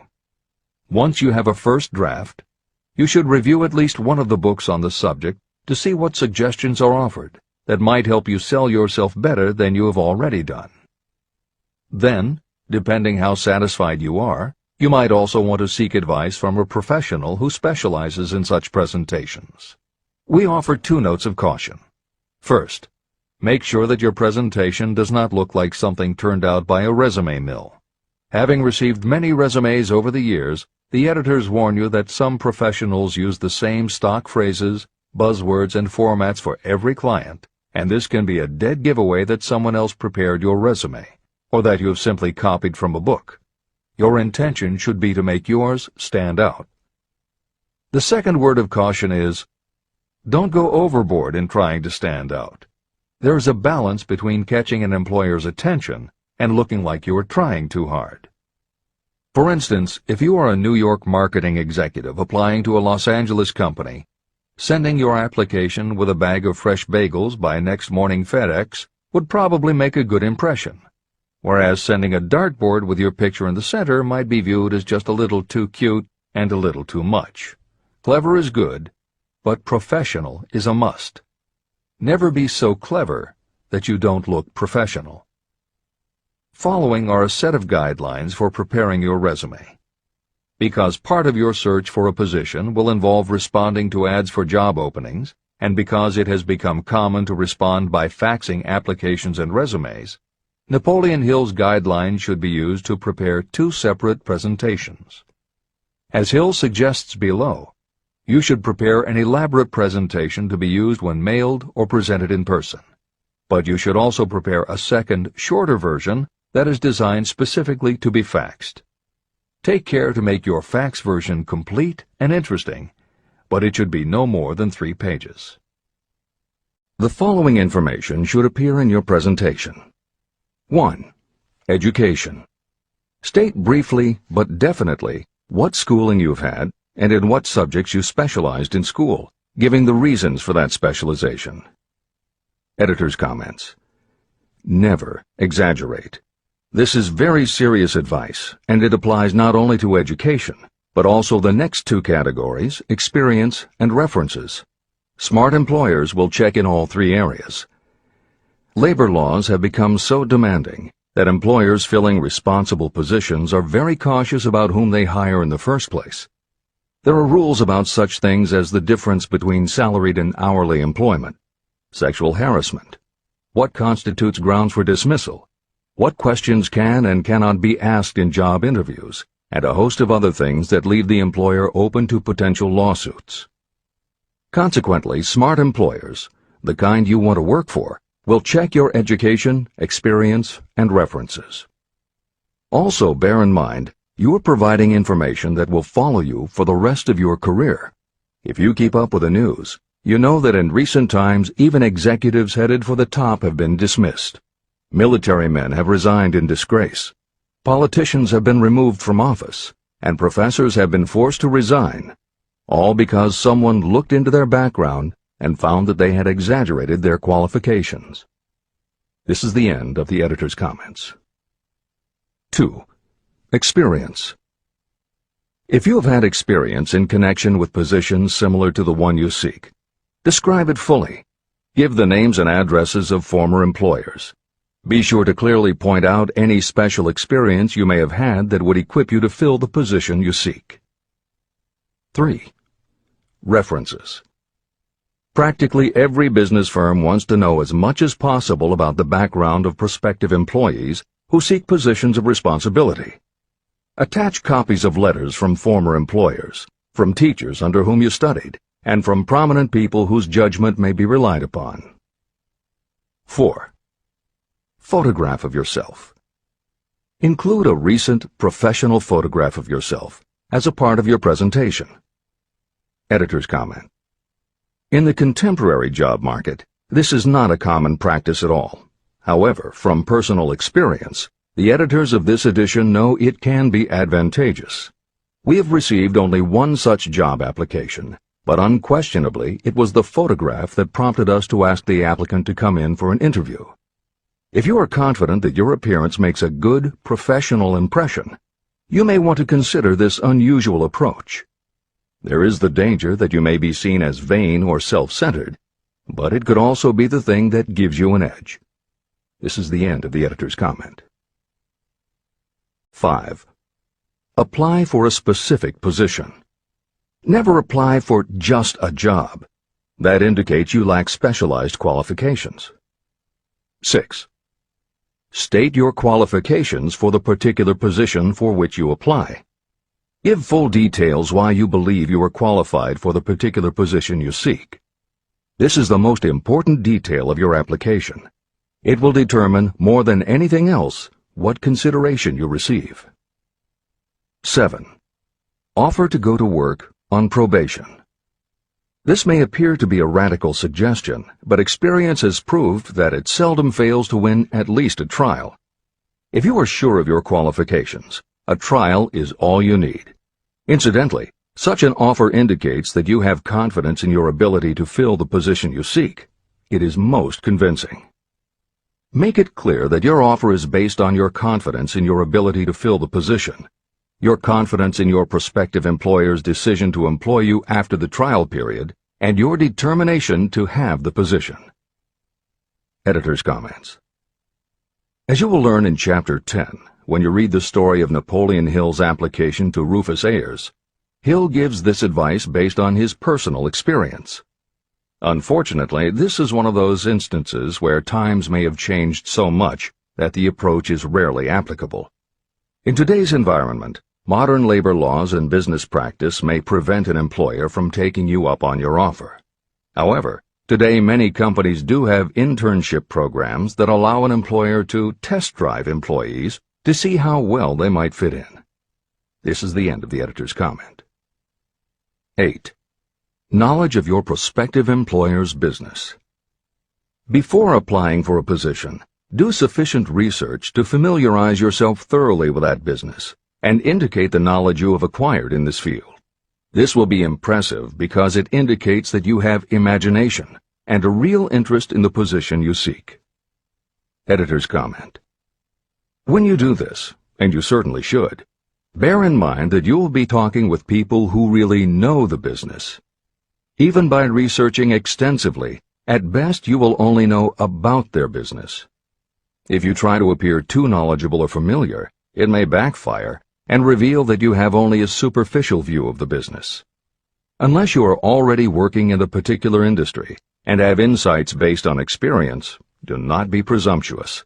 Use your knowledge to indicate that you have taken the time to educate yourself and that you really are interested, but don't try to tell a prospective employer how you would run the business. This is the end of the editor's comment. Remember that it is not the lawyer who knows the most law, but the one who best prepares his case who wins. If your case is properly prepared and presented, your victory will have been more than half won at the outset. Do not be afraid of making your presentation too long. Employers are just as much interested in purchasing the services of well-qualified applicants as you are in securing employment. In fact, the success of most successful employers is due to their ability to select well-qualified lieutenants. They want all the information available. Editor's comment. As noted above, when faxing a resume, it should be no more than 3 pages and should state that you will be pleased to provide a more detailed resume if required. This is the end of the editor's comment. Remember another thing. Neatness in the preparation of your resume and application will indicate that you are a painstaking person. Successful salespeople groom themselves with care. They understand that first impressions are lasting. Your presentation is your sales rep. Give it a good suit of clothes, so it will stand out in bold contrast to anything else your prospective employer ever saw. If the position you seek is worth having, it is worth going after with care. More important, if you sell yourself in a manner that shows off your individuality, you probably will receive more money from the very start than you would if you applied for employment in the usual conventional way. When your resume package has been completed, you should prepare individual and personalized copies for each company or person to whom it will be presented. This personal touch is sure to command attention.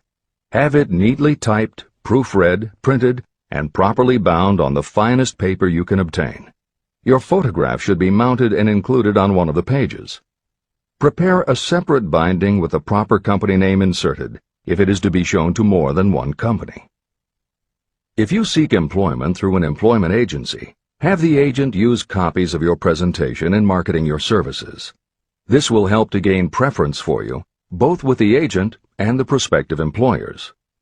I've helped to prepare presentations for clients that were so striking and out of the ordinary that they resulted in the employment of the applicant without a personal interview. If you want similar results, follow the instructions to the letter, improving upon them however your imagination suggests. Editor's comments. Today, every office supply store offers a wide variety of paper stock, folders, binders, and presentation materials that can be put together in a way that is both unique and professional looking. With all of those possibilities available, if you simply present standard sheets of paper stapled in the corner, the response will very likely be standard too. If you apply a little creativity, you should have no trouble preparing a presentation that is tailored to the company to which you are applying, appropriate for the position you seek, and reflective of your personality and style. This is the end of the editor's comments. How to get the exact position you desire. Everyone enjoys doing the kind of work for which he or she is best suited. An artist loves to work with paints, a craftsman with his or her hands, a writer loves to write. Those with less definite talents have their preferences for certain fields of business and industry. If America does anything well, it offers a full range of occupations. 1. Decide exactly what kind of a job you want. If the job doesn't already exist, perhaps you can create it. 2. Choose the company or individual for whom you wish to work. 3. Study your prospective employer as to policies, personnel, and chances for advancement. 4. By analysis of yourself, your talents, and your capabilities, figure what you can offer. Plan specific ways and means of giving advantages, services, developments, or ideas that you believe you can successfully deliver. 5. Forget about a job. Forget whether or not there is an opening. Forget the usual routine of, have you got a job for me? Concentrate on what you can give. 6. Once you have your plan in mind, put it on paper in neat form and in full detail. 7. Present it to the proper person with authority, and the rest will come automatically. Every company is looking for people who can give something of value, whether it is ideas, services, or connections. Every company has room for the person who has a definite plan of action that is to the advantage of that company. This procedure may take a few days or weeks of extra time, but the difference in income, in advancement, and in gaining recognition will save years of hard work at small pay. It has many advantages, the main one being that it will often save you from 1 to 5 years of your time in reaching a chosen goal. Every person who starts, or gets in halfway up the ladder, does so by deliberate and careful planning. The new way of marketing services. Men and women who market their services must recognize the change that has taken place in connection with the relationship between employer and employee. The future relationship should be more in the nature of a partnership, consisting of the employer, the employee, and the public they serve. In the past, employers and employees have bartered among themselves, not considering that in reality they were bargaining at the expense of the third party, the public they served. Both the employer and the employee should consider themselves as fellow employees whose business it will be to serve the public efficiently. Editor's comment. In the preceding paragraph, Napoleon Hill once again demonstrates his foresight into the future direction of American business. As you will recognize in the following section, the point he makes by citing the coal and gas companies would at a later time be equally applicable to the telephone monopolies, and later still to computer software and internet companies, and to cable television suppliers when competitors started to offer satellite TV. This snapshot of how and why business has changed should provide you with a blueprint for the attitude you must adopt and the way you must conduct yourself if you are going to attain the success you're seeking. This is the end of the editor's comment. During the Depression, I spent several months in the anthracite coal region of Pennsylvania, studying conditions that all but destroyed the coal industry. The coal operators and the unions drove hard bargains in negotiating their labor contracts. The cost of the bargaining was passed on to the customer by adding to the price of the coal. However, in the end, they discovered their actions had worked against them. What their delays and high prices had actually accomplished was to open the market to their competitors. Inadvertently, they had built up a wonderful business for the manufacturers of oil-burning stoves and furnaces, as well as for the producers of oil. A similar experience happened to the gas companies.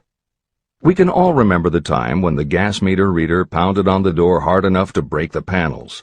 When the door was opened, he pushed his way in uninvited with a scowl on his face that plainly said, "What the hell did you keep me waiting for?"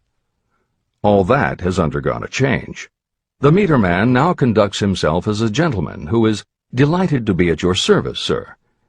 Before the gas companies learned that their scowling meter men were offending customers, their competitors, the polite salesmen of oil burners, came along and did a land office business. These illustrations are mentioned here to show that we are where we are and what we are because of our own conduct. If there is a principle of cause and effect that controls business, finance, and transportation, this same principle controls individuals and determines their economic status. Courtesy and service are the watchwords of merchandising today, and they apply to the person who is marketing personal services even more directly than to the employer. In the final analysis, you are employed by the customer. If you fail to serve well, both you and your employer will pay for it by the loss of the privilege of serving. What is your QQS rating?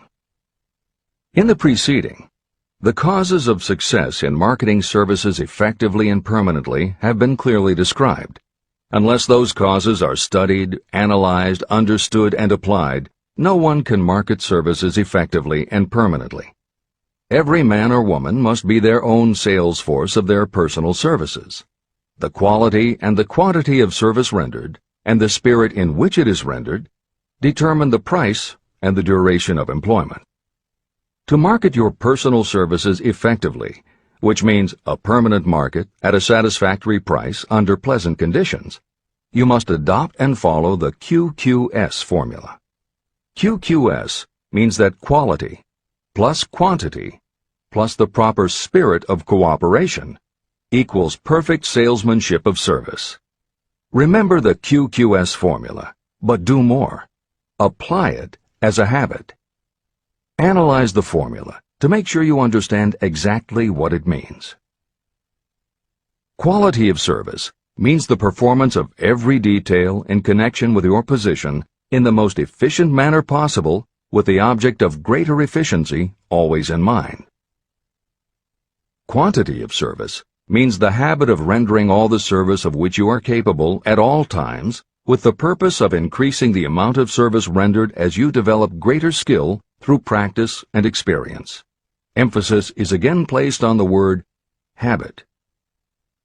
Spirit of service means the habit of agreeable, harmonious conduct, which will induce cooperation from associates and fellow employees.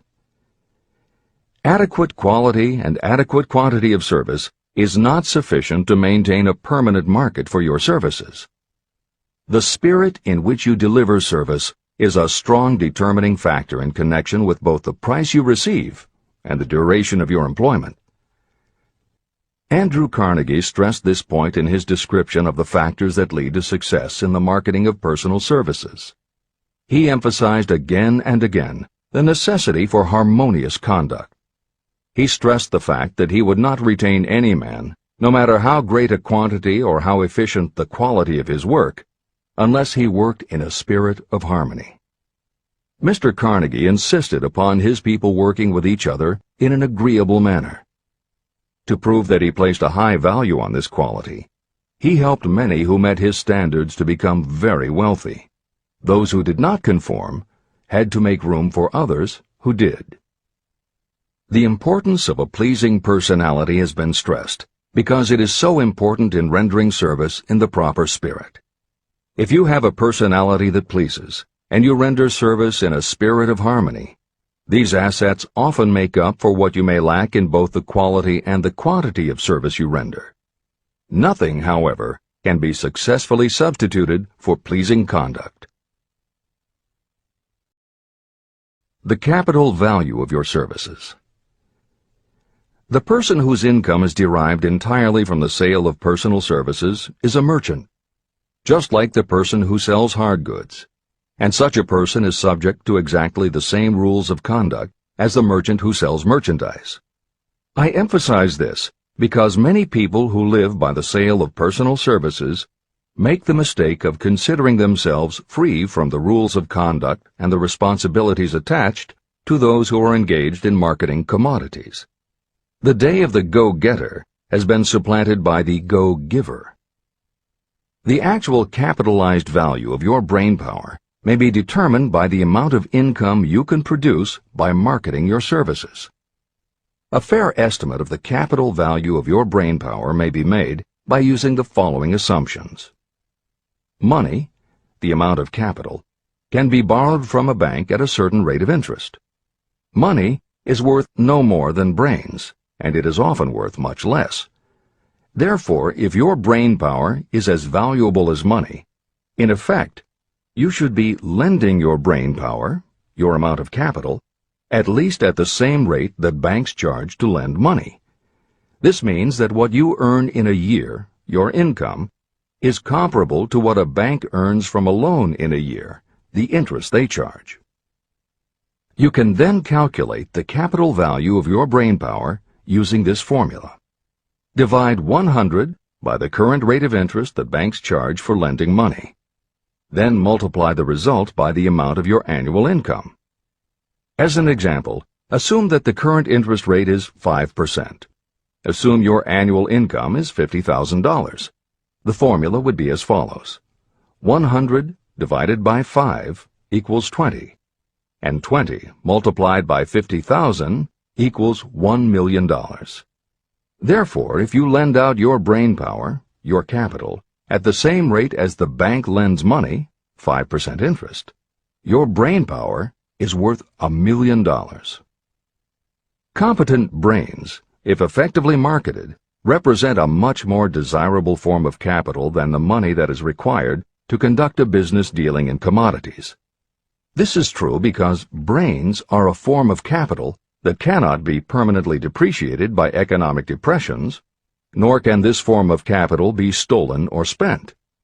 Moreover, the money that is essential for the conduct of business is as worthless as a sand dune until it has been mixed with efficient brains. The 31 major causes of failure. Life's greatest tragedy consists of men and women who earnestly try and fail. The tragedy lies in the overwhelmingly large majority of people who fail as compared with the few who succeed. I have had the privilege of analyzing several thousand men and women, 98% of whom were classed as failures.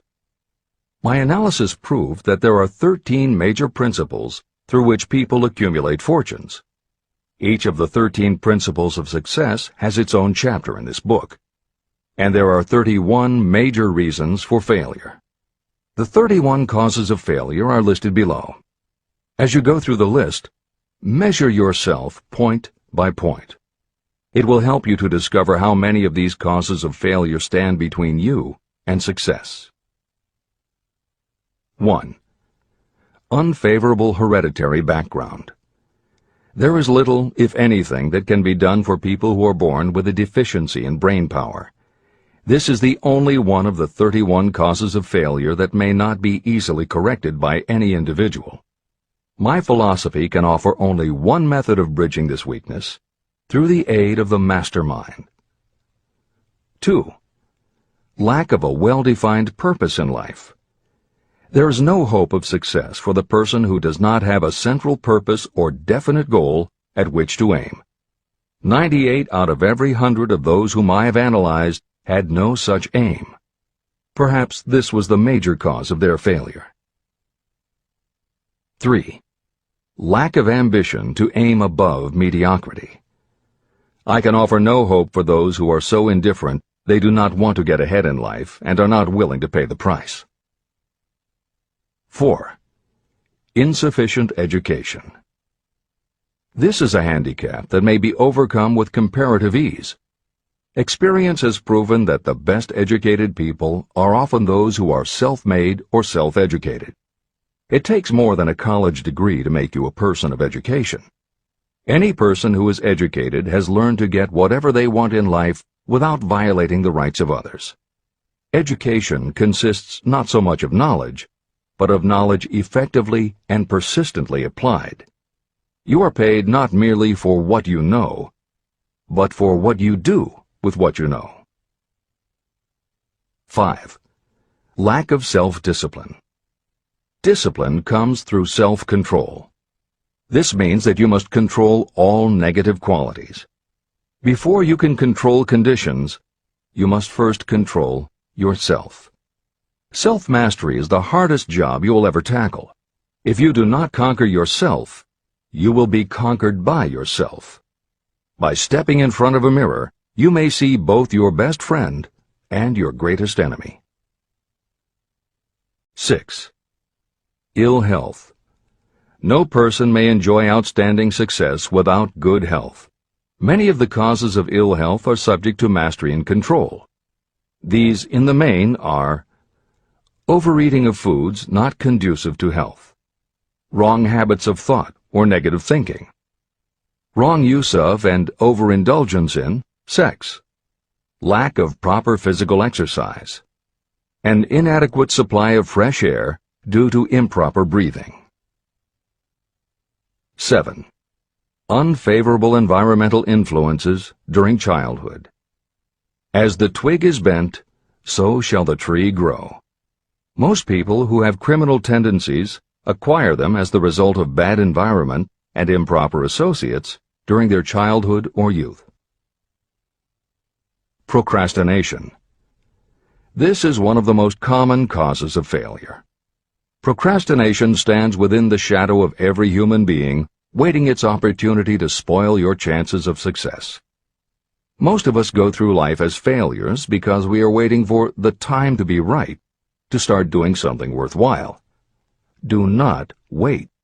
The time will never be just right. Start where you stand, work with whatever tools you have at your command, and you will acquire better tools as you go along. 9. Lack of persistence. Most of us are good starters, but poor finishers of everything we begin. People are prone to give up at the first signs of defeat. There is no substitute for persistence.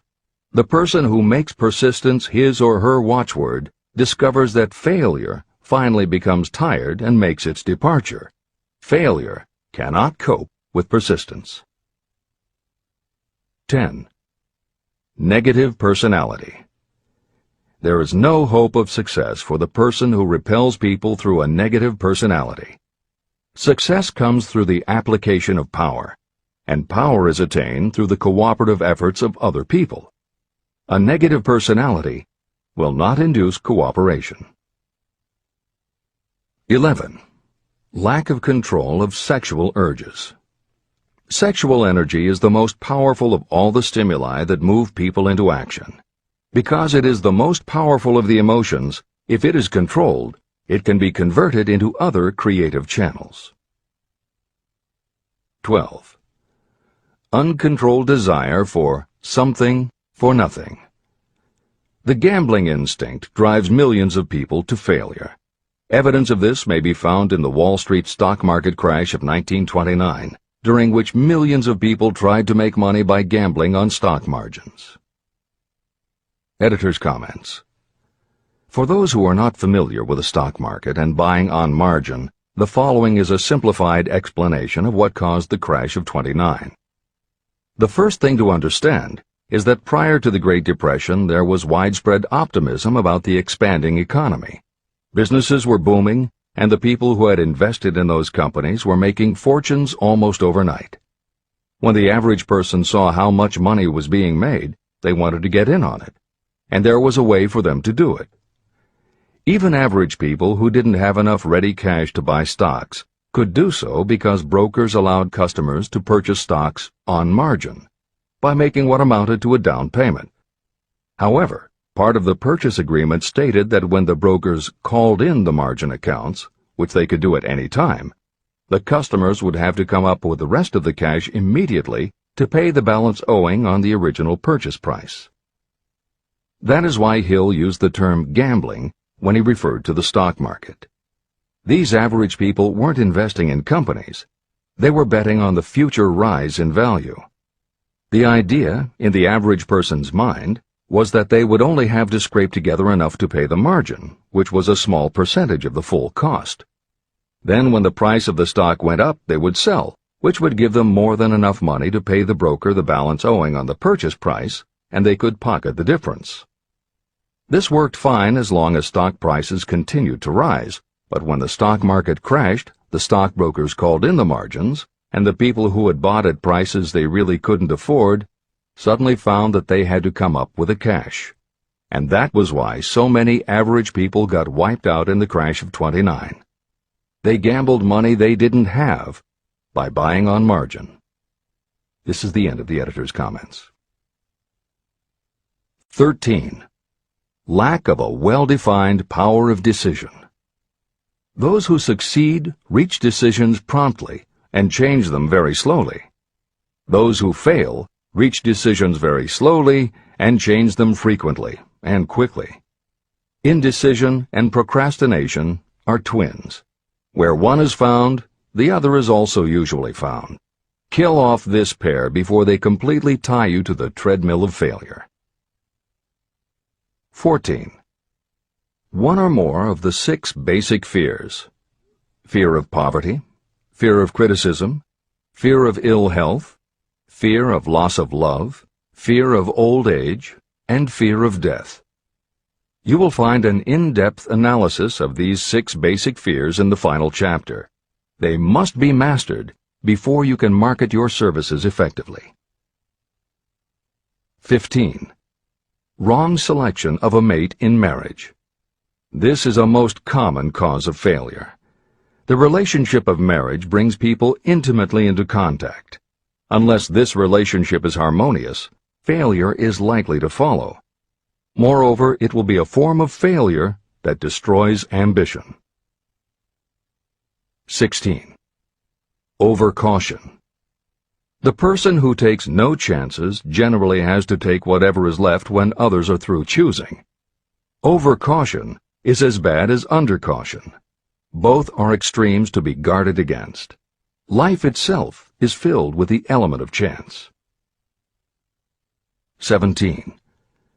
Wrong selection of associates in business. This is one of the most common causes of failure in business. In marketing personal services, you should use great care to select an employer who will be an inspiration and who is intelligent and successful.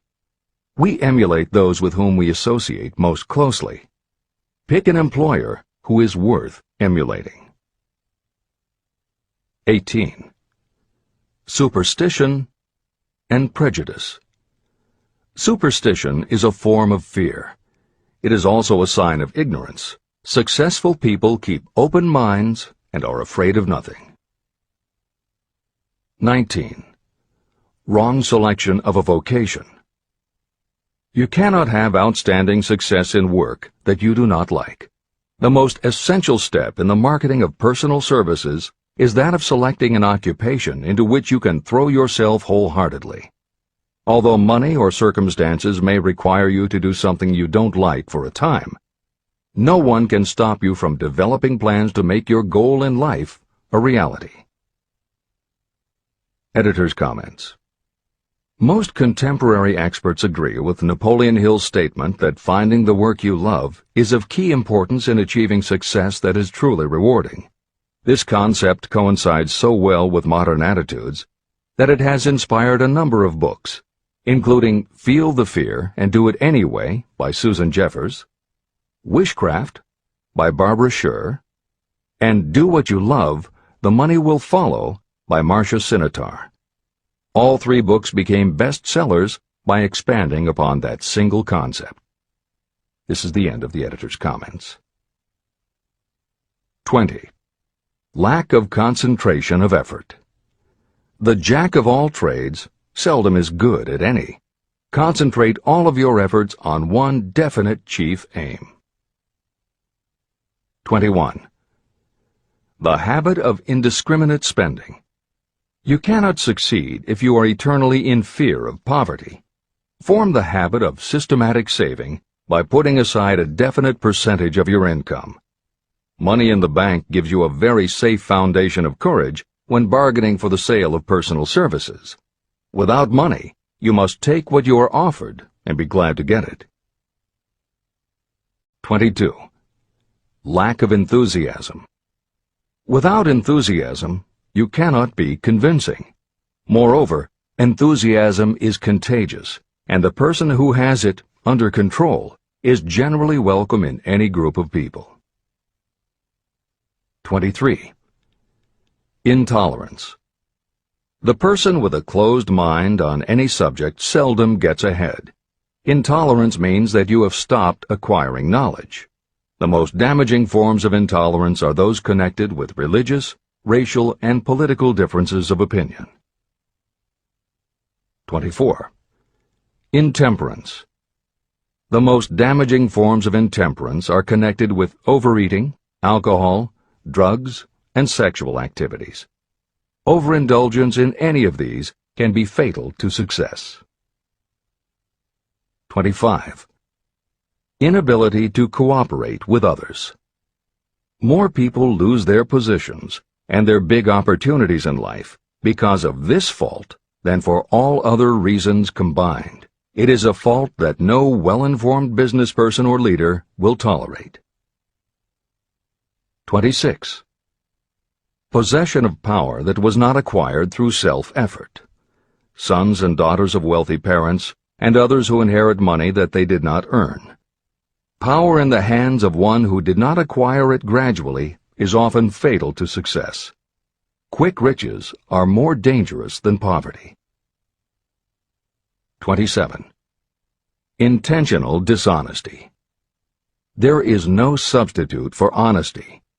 You may be temporarily dishonest because of circumstances over which you have no control without permanent damage, but there is no hope for you if you are dishonest by choice.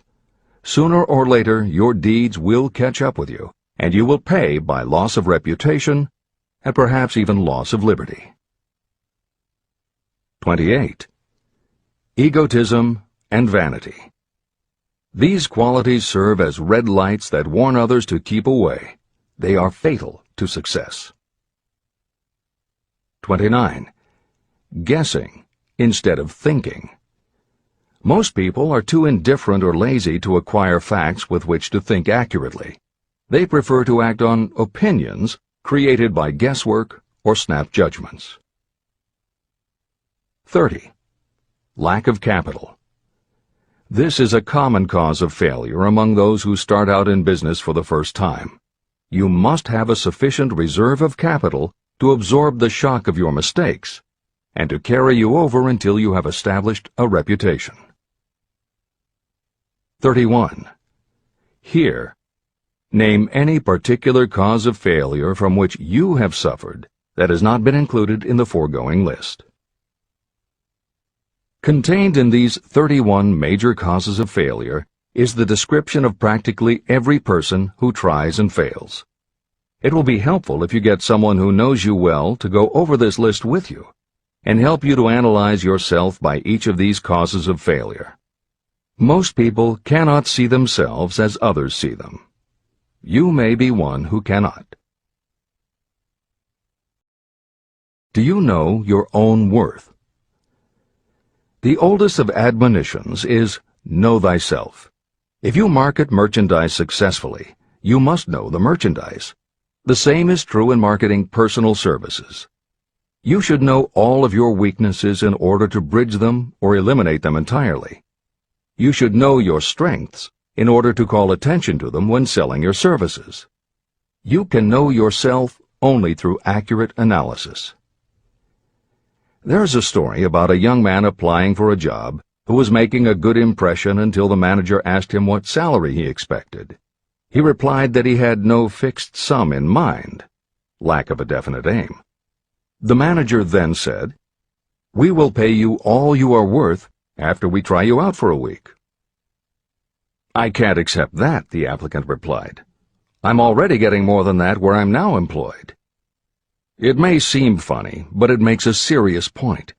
Before you even begin to negotiate for a better salary in your present position or begin to seek employment elsewhere, be sure that you are worth more than you now receive. It is one thing to want money. Everyone wants more. But it is something entirely different to be worth more. Many people mistake their wants for their just dues. Your financial wants have nothing whatever to do with your worth. Your value is established entirely by your ability to render useful service or your capacity to induce others to render such service. Take inventory of yourself. Annual self-analysis is essential in the effective marketing of personal services, just like you would take an annual inventory if you were in merchandising. Moreover, your yearly analysis should show a decrease in your faults and an increase in your virtues. You go ahead, stand still, or go backward in life. Your objective should be to go ahead. Annual self-analysis will disclose whether advancement has been made and, if so, how much. It will also disclose any backward steps you may have taken. The effective marketing of personal services requires you to move forward, even if the progress is slow. Your annual self-analysis should be made at the end of each year, so you can include in your New Year's resolutions any improvements that the analysis indicates should be made. Take this inventory by asking yourself the following questions, and by checking your answers with the aid of someone who will not permit you to deceive yourself. Self-analysis questionnaire. 1. Have I attained the goal that I established as my objective for this year? You should work with a definite yearly objective to be attained as a part of your major life objective. 2. Have I delivered service of the best possible quality of which I was capable, or could I have improved any part of this service? 3. Have I delivered service in the greatest possible quantity of which I was capable? 4. Has the spirit of my conduct been harmonious and cooperative at all times? 5. Have I permitted the habit of procrastination to decrease my efficiency, and if so, to what extent? 6. Have I improved my personality, and if so, in what ways? 7. Have I been persistent in following my plans through to completion? 8. Have I reached decisions promptly and definitely on all occasions? 9. Have I permitted any of the 6 basic fears to decrease my efficiency? 10. Have I been either overcautious or undercautious? 11. Has my relationship with my associates in work been pleasant or unpleasant? If it has been unpleasant, has the fault been partly or wholly mine? 12. Have I dissipated any of my energy through lack of concentration of effort? 13. Have I been open-minded and tolerant in connection with all subjects? 14. In what ways have I improved my ability to render service? 15.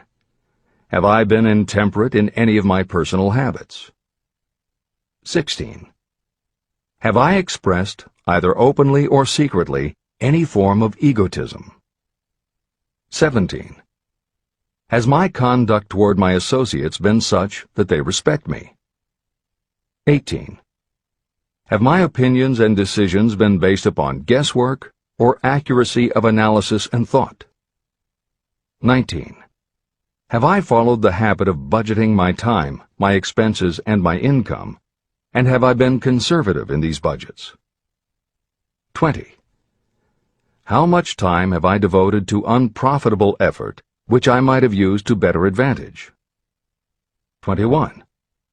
How may I rebudget my time and change my habits so I will be more efficient during the coming year? 22.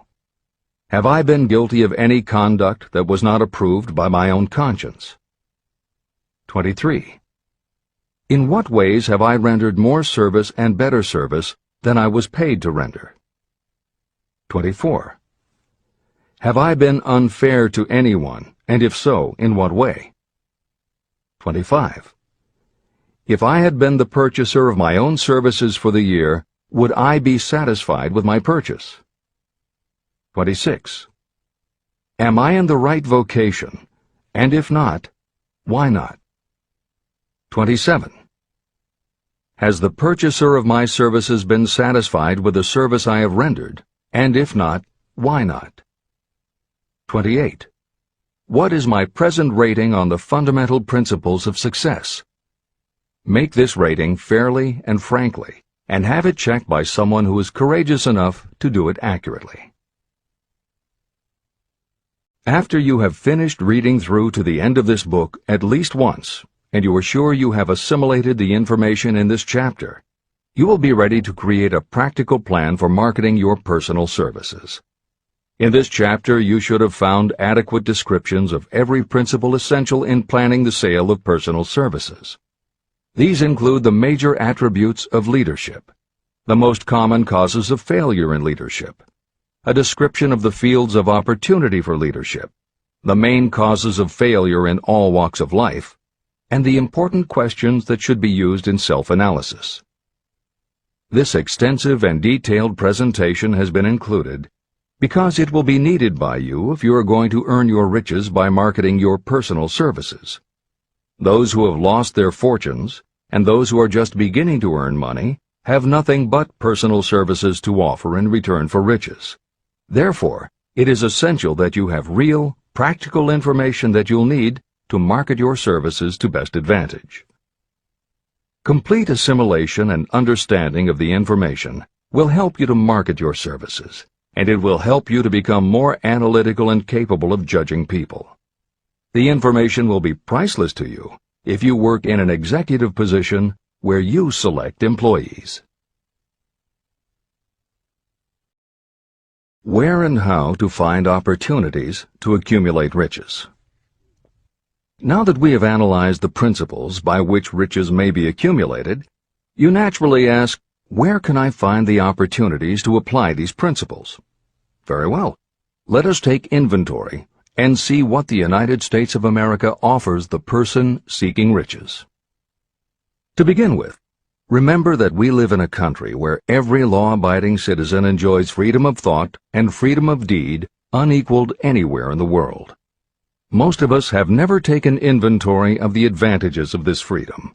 We have never compared our unlimited freedom with a curtailed freedom in other countries.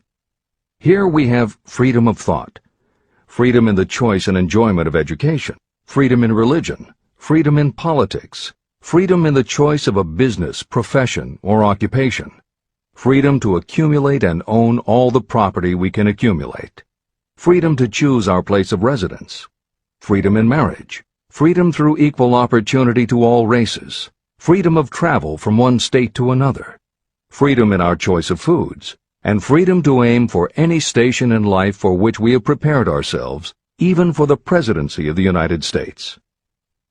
We have other forms of freedom, but this list gives an overview of the most important freedoms that offer you the opportunity to think and grow rich. The United States is the only country guaranteeing to every citizen, whether native-born or naturalized, so broad and varied a list of freedoms. Next, let us recount some of the blessings that our widespread freedom has placed within our hands. Take the average American family of average income and sum up the benefits available to every member of the family in this land of opportunity and plenty. Food. Next to freedom of thought and deed comes food, clothing, and shelter, the three basic necessities of life. Because of our universal freedom, the average American family has available at its door the choicest selection of food to be found anywhere in the world, and at prices within its financial range. Shelter. This family lives in a comfortable apartment or house, complete with light, heat, water, and many conveniences. The toast they had for breakfast was toasted in an electric toaster, which cost but a few dollars. The apartment is cleaned with a vacuum cleaner that is run by electricity. Hot and cold water is available at all times in the kitchen and the bathroom. The food is kept cool in a refrigerator. Clothes are washed and dried, dishes are cleaned, and numerous labor-saving devices are run on power obtained by putting a plug into a wall socket. The family receives entertainment and information from all over the world 24 hours a day if they want it, by merely flipping a switch on their radio or television or computer.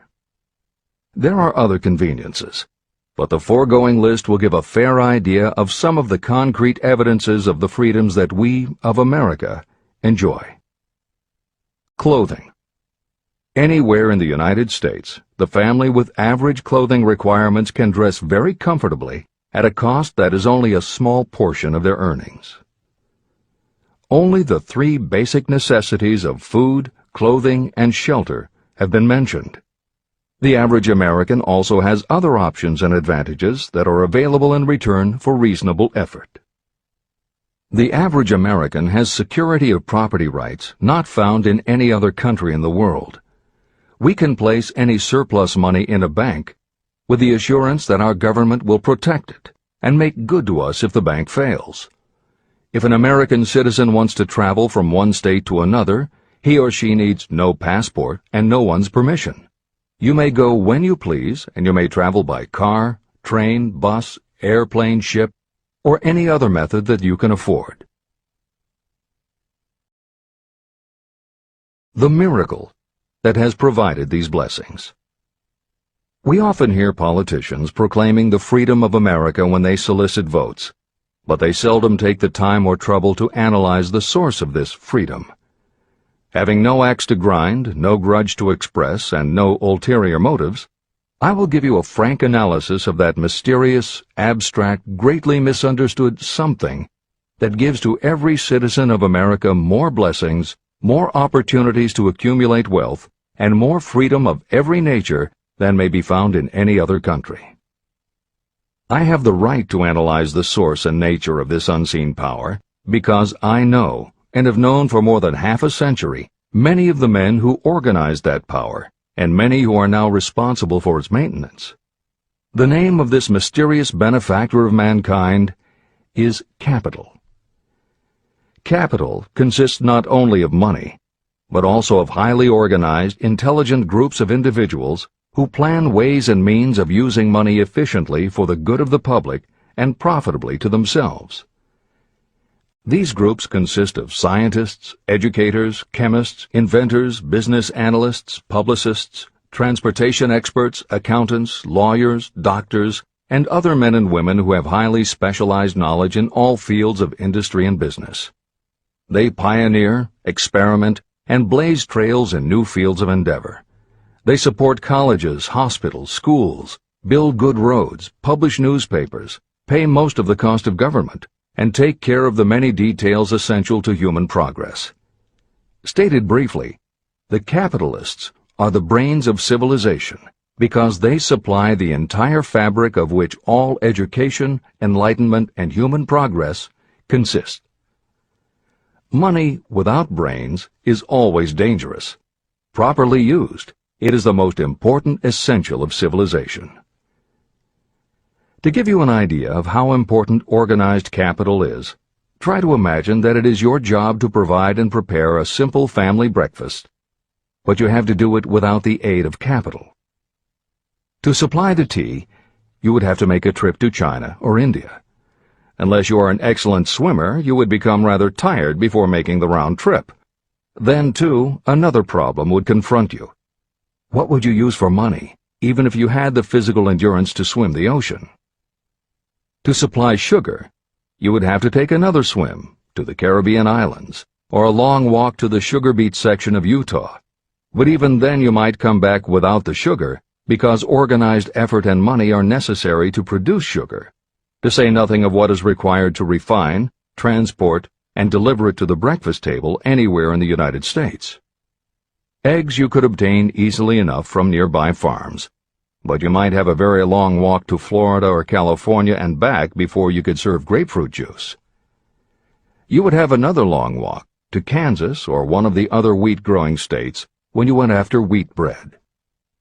Dry cereal would have to be omitted from the menu because it would not be available except through the labor of a trained group of workers and suitable machinery, all of which call for capital.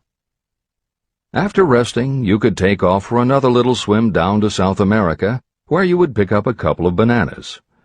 On your return, you could take a short walk to the nearest farm having a dairy and pick up some butter and cream. Then your family would be ready to sit down and enjoy breakfast. Seems absurd, doesn't it? Well, the procedure described would be the only possible way these simple items of food could be delivered if we had no capitalistic system. The capital cornerstone of our lives.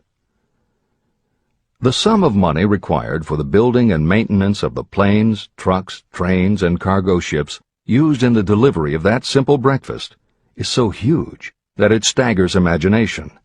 It runs into billions of dollars. Not to mention the armies of trained employees required to run all those planes, trucks, ships, and trains.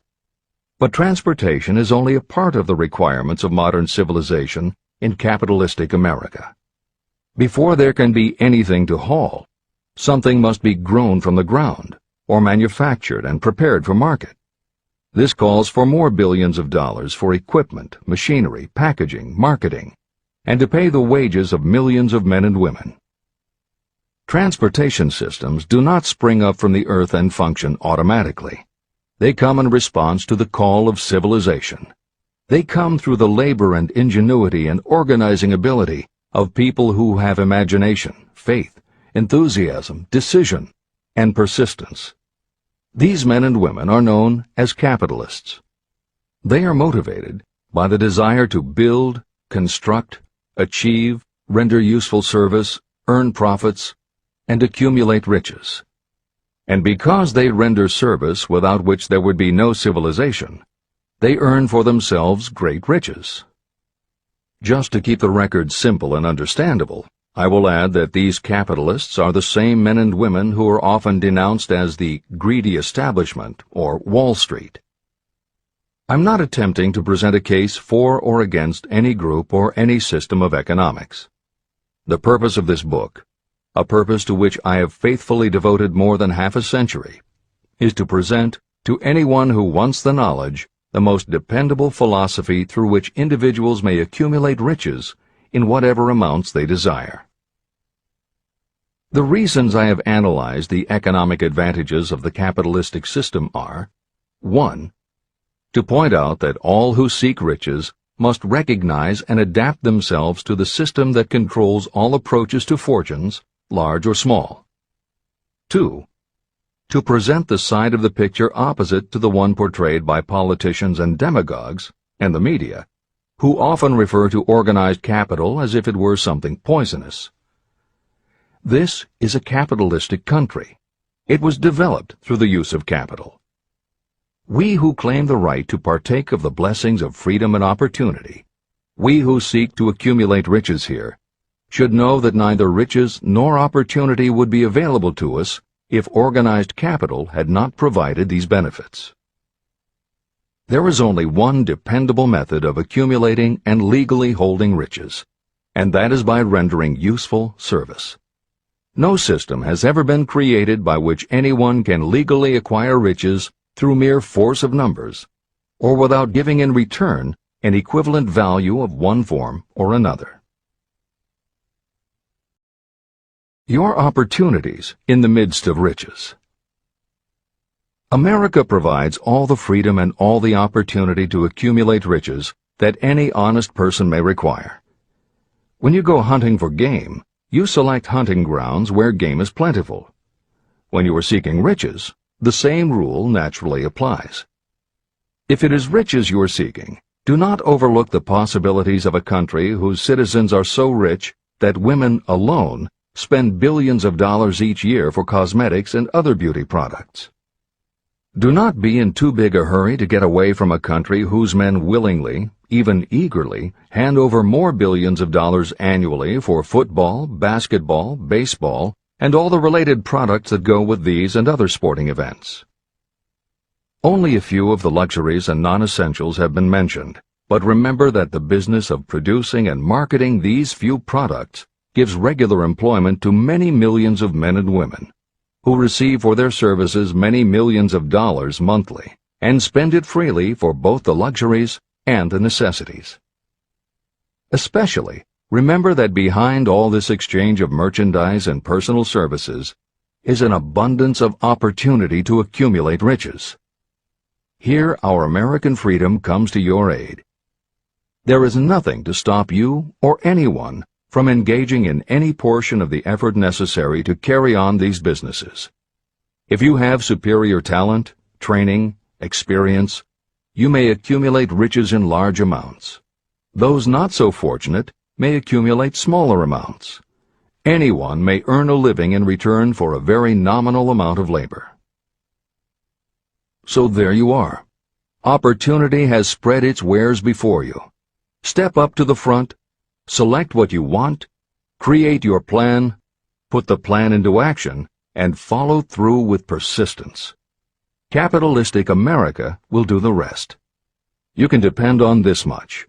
Capitalistic America ensures every person the opportunity to render useful service and to collect riches in proportion to the value of the service. The system denies no one this right, but it does not and cannot promise something for nothing.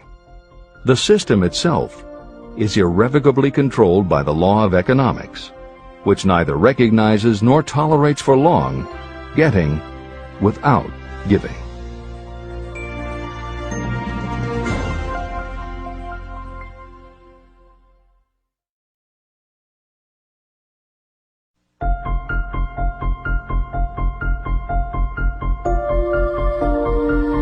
Conceit is a fog that envelops a man's real character beyond his own recognition. It weakens his native ability and strengthens all his inconsistencies. Chapter 9. Decision. The mastery of procrastination. The seventh step toward riches. Analysis of over 25,000 men and women who had experienced failure reveals that lack of decision was near the head of the list of the 31 major causes of failure. Procrastination, the opposite of decision, is a common enemy which practically every person must conquer. You will have an opportunity to test your capacity to reach quick and definite decisions when you finish reading this book and begin to put the principles into action. My analysis of several hundred people who had accumulated fortunes well beyond the $1 million mark disclosed the fact that every one of them had the habit of reaching decisions promptly and of changing these decisions slowly. People who fail to accumulate money, without exception, have the habit of reaching decisions, if at all, very slowly and of changing these decisions quickly and often.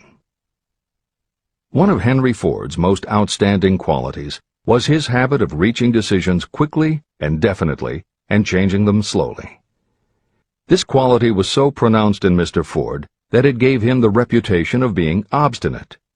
It was this quality that prompted Mr. Ford to continue to manufacture his famous Model T, the world's ugliest car, when all of his advisors and many of the purchasers of the car were urging him to change it. Perhaps Mr. Ford delayed too long in making the change, but the other side of the story is that Mr. Ford's firmness of decision yielded a huge fortune before the change in model became necessary. Some say that Mr. Ford's definiteness of decision was just obstinacy, but even this quality is preferable to slowness in reaching decisions and quickness in changing them. Editor's comments. Henry Ford's consistency extended also to the color of the Model T, 15 million of which in 19 years of production from 1908 to 1927 were made only in black and with little change in the design. Shortly after its introduction, Napoleon Hill met with Ford to talk about the principles of success. According to Hill, in Michael Ritt's biography of Napoleon Hill, A Lifetime of Riches, Henry Ford was cold, indifferent, unenthusiastic, and spoke only when forced to, unless he was talking about his car.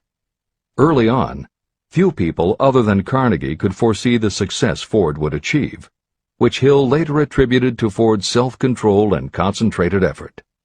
At Hill's first meeting with him in 1911, Ford was interested only in talking about the Model T. After Ford took him for a spin around the factory, Hill bought one for $680. This is the end of the editor's comments. Making your own decisions. The majority of people who fail to accumulate the money they need are generally easily influenced by the opinions of others. They permit gossip, rumors, other people's opinions, and the news reporters to do their thinking for them. Opinions are the cheapest commodities on earth. Everyone has a flock of opinions they are ready to tell anyone who will listen. If you are too influenced by other people's opinions when you reach decisions, you will not succeed in any undertaking, much less in that of transmuting your own desire into money. If you are influenced by the opinions of others, you will have no desire of your own. Keep your own counsel. Rely on yourself to reach your own decisions when you begin to put these principles into practice, and follow through on your decisions. Take no one into your confidence except the members of your Mastermind group, and be very sure that you choose for your group only those who will be in complete sympathy and harmony with your purpose. Close friends and relatives, while not meaning to do so, often handicap one through opinions. And for some reason, even friends often seem to think that ridiculing you and your plans is funny. Thousands of men and women carry inferiority complexes with them all through life because some well-meaning but ignorant person destroyed their confidence through opinions or ridicule. You have a brain and mind of your own. Use it, and reach your own decisions.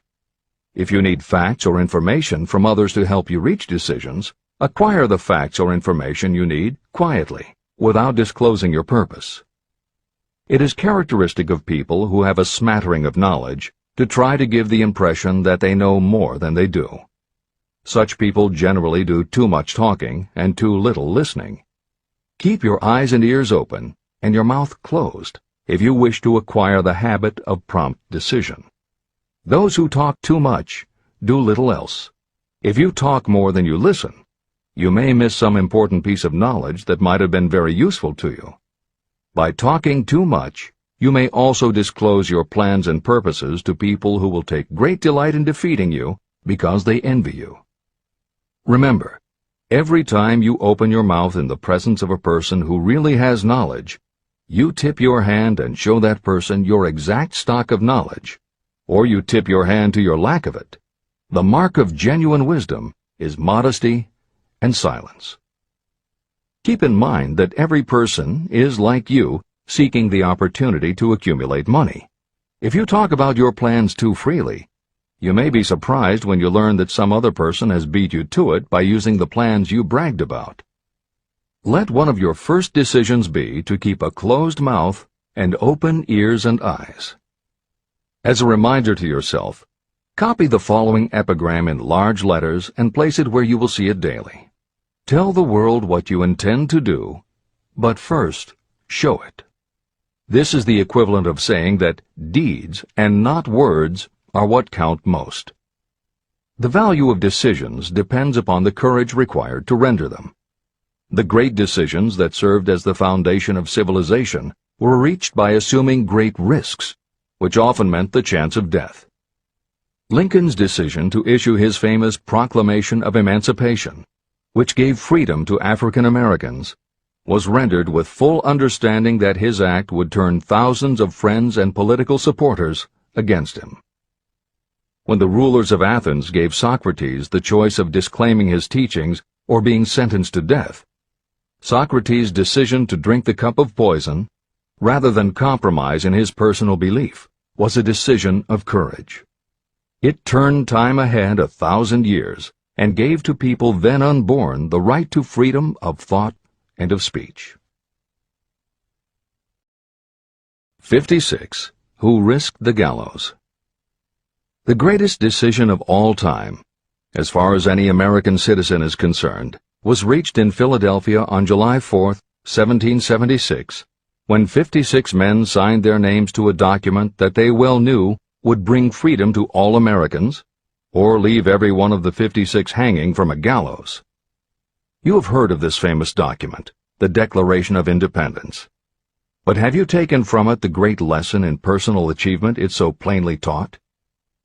We all remember the date of this momentous decision, but few of us realize what courage that decision required. We remember our history as it was taught. We remember dates and the names of the men who fought. We remember Valley Forge and Yorktown. We remember George Washington and Lord Cornwallis. But we know little of the real forces behind these names, dates, and places. We know even less of that intangible power that ensured freedom long before Washington's armies reached Yorktown. It is nothing short of tragedy that the writers of history have missed entirely even the slightest reference to the irresistible power that gave birth and freedom to the nation destined to set up new standards of independence for all the peoples of the earth.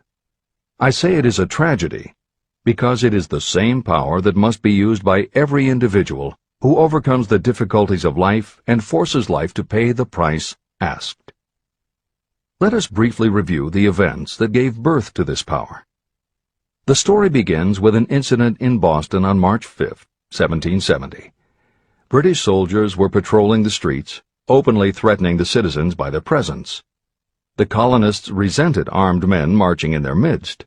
They began to express their resentment openly, hurling stones as well as epithets at the marching soldiers, until the commanding officer gave orders. Fix bayonets. Charge. The battle was on. It resulted in the death and injury of many. The incident aroused such resentment that the Provincial Assembly, made up of prominent colonists, called a meeting for the purpose of taking definite action. Two of the members of that assembly were John Hancock and Samuel Adams. They spoke up courageously and declared that a move must be made to eject all British soldiers from Boston. Remember this. A decision, in the minds of two men, might properly be called the beginning of the freedom that we of the United States now enjoy. Remember, too, that the decision of these two men called for faith and courage because it was dangerous. Before the assembly adjourned, Samuel Adams was appointed to call on Hutchinson, the governor of the province, and demand the withdrawal of the British troops. The request was granted, and the troops were removed from Boston, but the incident was not closed. It had caused a situation that was destined to change the entire trend of civilization. Richard Henry Lee became an important factor in this story, because he and Samuel Adams corresponded frequently, sharing freely their fears and their hopes concerning the welfare of the people of their provinces. From this practice, Adams conceived the idea that a mutual exchange of letters between the 13 colonies might help to bring about the coordination of efforts so badly needed in connection with the solution of their problems. In March of 1772, 2 years after the clash with the soldiers in Boston, Adams presented this idea to the Assembly.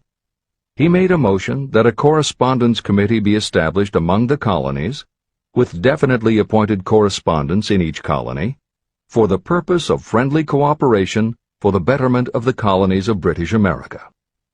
It was the beginning of the organization of the far-flung power destined to give freedom to you and to me. A mastermind group had already been organized. It consisted of Adams, Lee, and Hancock. The Committee of Correspondence was organized. The citizens of the colonies had been waging disorganized warfare against the British soldiers through incidents similar to the Boston riot, but nothing of benefit had been accomplished. Their individual grievances had not been consolidated under one mastermind. No group of individuals had put their hearts, minds, souls, and bodies together in one definite decision to settle their difficulty with the British once and for all, until Adams, Hancock, and Lee got together. Meanwhile, the British were not idle. They, too, were doing some planning and masterminding, and they had the advantage of having behind them money and organized soldiery. A decision that changed history. The Crown appointed Gage to supplant Hutchinson as the governor of Massachusetts. One of the new governor's first acts was to send a messenger to call on Samuel Adams for the purpose of endeavoring to stop his opposition by fear. You will best understand the spirit of what happened from this quotation of the conversation between Colonel Fenton, the messenger sent by Gage, and Adams. Colonel Fenton: I have been authorized by Governor Gage to assure you, Mr. Adams, that the governor has been empowered to confer upon you such benefits as would be satisfactory, an obvious endeavor to win Adams by promise of bribing him, upon the condition that you engage to cease in your opposition to the measures of the government. It is the governor's advice to you, sir, not to incur the further displeasure of His Majesty. Your conduct has been such as makes you liable to penalties of an act of Henry VIII, by which persons can be sent to England for trial for treason or misprision of treason, at the discretion of a governor of a province. But by changing your political course, you will not only receive great personal advantages, but you will make your peace with the king. Samuel Adams had the choice of two decisions. He could cease his opposition and receive personal bribes, or he could continue and run the risk of being hanged. Clearly, the time had come when Adams was forced to reach, instantly, a decision that could have cost his life. Adams insisted upon Colonel Fenton's word of honor that the colonel would deliver to the governor the answer exactly as Adams would give it to him. Adams' answer: Then you may tell Governor Gage that I trust I have long since made my peace with the King of Kings. No personal consideration shall induce me to abandon the righteous cause of my country. And tell Governor Gage it is the advice of Samuel Adams to him no longer to insult the feelings of an exasperated people. When Governor Gage received Adams' caustic reply, he flew into a rage and issued a proclamation that read, I do hereby, in His Majesty's name, offer and promise His most gracious pardon to all persons who shall forthwith lay down their arms and return to the duties of peaceable subjects, excepting only from the benefit of such pardon Samuel Adams and John Hancock, whose offenses are of too flagitious a nature to admit of any other consideration but that of condign punishment. Adams and Hancock were on the spot. The threat of the irate governor forced the two men to reach another decision, equally as dangerous. They hurriedly called a secret meeting of their staunchest followers. After the meeting had been called to order, Adams locked the door, placed the key in his pocket, and informed all present that it was imperative that a Congress of the colonists be organized, and that no man should leave the room until the decision for such a Congress had been reached. Great excitement followed. Some weighed the possible consequences of such radicalism. Some expressed grave doubt as to the wisdom of so definite a decision in defiance of the Crown. Locked in that room were two men immune to fear, blind to the possibility of failure. Hancock, and Adams. Through the influence of their minds, the others were induced to agree that, through the Correspondence Committee, arrangements should be made for a meeting of the First Continental Congress to be held in Philadelphia, September 5, 1774. Remember this date. It is more important than July 4, 1776.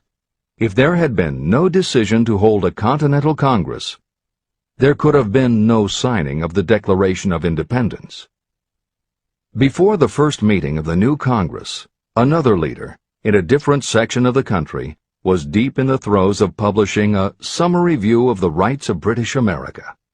He was Thomas Jefferson, of the province of Virginia, whose relationship to Lord Dunmore, representative of the Crown in Virginia, was as strained as that of Hancock's and Adams with their governor.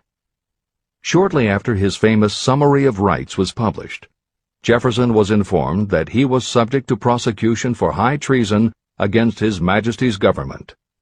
Inspired by the threat, one of Jefferson's colleagues, Patrick Henry, boldly spoke his mind, concluding his remarks with a sentence that shall remain forever a classic. "If this be treason, then make the most of it." It was such men as these who, without power, without authority, without military strength, without money, sat in solemn consideration of the destiny of the colonies, beginning at the opening of the First Continental Congress and continuing at intervals for 2 years, until on June 7, 1776, Richard Henry Lee arose, addressed the chair, and to the startled assembly made this motion: "Gentlemen, I make the motion that these united colonies are, and of right ought to be, free and independent states, that they be absolved from all allegiance to the British Crown, and that all political connection between them and the state of Great Britain is, and ought to be, totally dissolved." The most momentous decision ever placed on paper. Lee's astounding motion was discussed fervently and at such length that he began to lose patience. Finally, after days of argument, he again took the floor and declared in a clear, firm voice, "Mr. President, we have discussed this issue for days. It is the only course for us to follow. Why then, sir, do we longer delay? Why still deliberate? Let this happy day give birth to an American Republic. Let her arise, not to devastate and to conquer, but to re-establish the reign of peace and of law." Before his motion was finally voted upon, Lee was called back to Virginia because of serious family illness. But before leaving, he placed his cause in the hands of his friend, Thomas Jefferson, who promised to fight until favorable action was taken. Shortly thereafter, the President of the Congress, Hancock, appointed Jefferson as chairman of a committee to draw up a Declaration of Independence. Long and hard the committee labored on a document that would mean, when accepted by the Congress, that every man who signed it would be signing his own death warrant should the colonies lose in the fight with Great Britain that was sure to follow. The document was drawn, and on June 28th, the original draft was read before the Congress. For several days it was discussed, altered, and made ready. On July 4th, 1776, Thomas Jefferson stood before the Assembly and fearlessly read the most momentous decision ever placed on paper. When in the course of human events it becomes necessary for one people to dissolve the political bands which have connected them with another, and to assume among the powers of the earth the separate and equal station to which the laws of nature and of nature's God entitled them, a decent respect to the opinions of mankind requires that they should declare the causes which impel them to the separation. When Jefferson finished, the document was voted upon, accepted, and signed by the 56 men, every one staking his own life upon his decision to write his name. By that decision came into existence a nation destined to bring to mankind forever the privilege of making decisions. Analyze the events that led to the Declaration of Independence, and be convinced that this nation, which now holds a position of commanding respect and power among all nations of the world, was born of a decision created by a mastermind consisting of 56 men. Note well the fact that it was their decision that ensured the success of Washington's armies, because the spirit of that decision was in the heart of every soldier who fought with him, and served as a spiritual power which recognizes no such thing as failure. Note also, with great personal benefit, that the power that gave this nation its freedom is the same power that must be used by every individual who becomes self-determining. This power is made up of the principles described in this book. It will not be difficult to detect in the story of the Declaration of Independence at least 6 of these principles: desire, decision, faith, persistence, the mastermind, and organized planning. Know what you want, and you will generally get it. Throughout this philosophy, you will find the suggestion that thought, backed by strong desire, will transmute itself into its physical equivalent. The story of the founding of America and the story of the organization of the United States Steel Corporation are perfect examples of the method by which thought makes this astounding transformation. In your search for the secret of the method, do not look for a miracle, because you will not find it. You will find only the eternal laws of nature. These laws are available to every person who has the faith and the courage to use them. They may be used to bring freedom to a nation or to accumulate riches. Those who reach decisions promptly and definitely know what they want and generally get it. The leaders in every walk of life decide quickly and firmly. That is the major reason why they are leaders. The world has a habit of making room for the people whose words and actions show that they know where they are going. Indecision is a habit that usually begins when a person is young. It becomes more and more of a habit as the youth goes through grade school, high school, and even through college without definiteness of purpose. The habit of indecision goes with the student into the occupation he or she chooses. Generally, a young person just out of school seeks any job that can be found.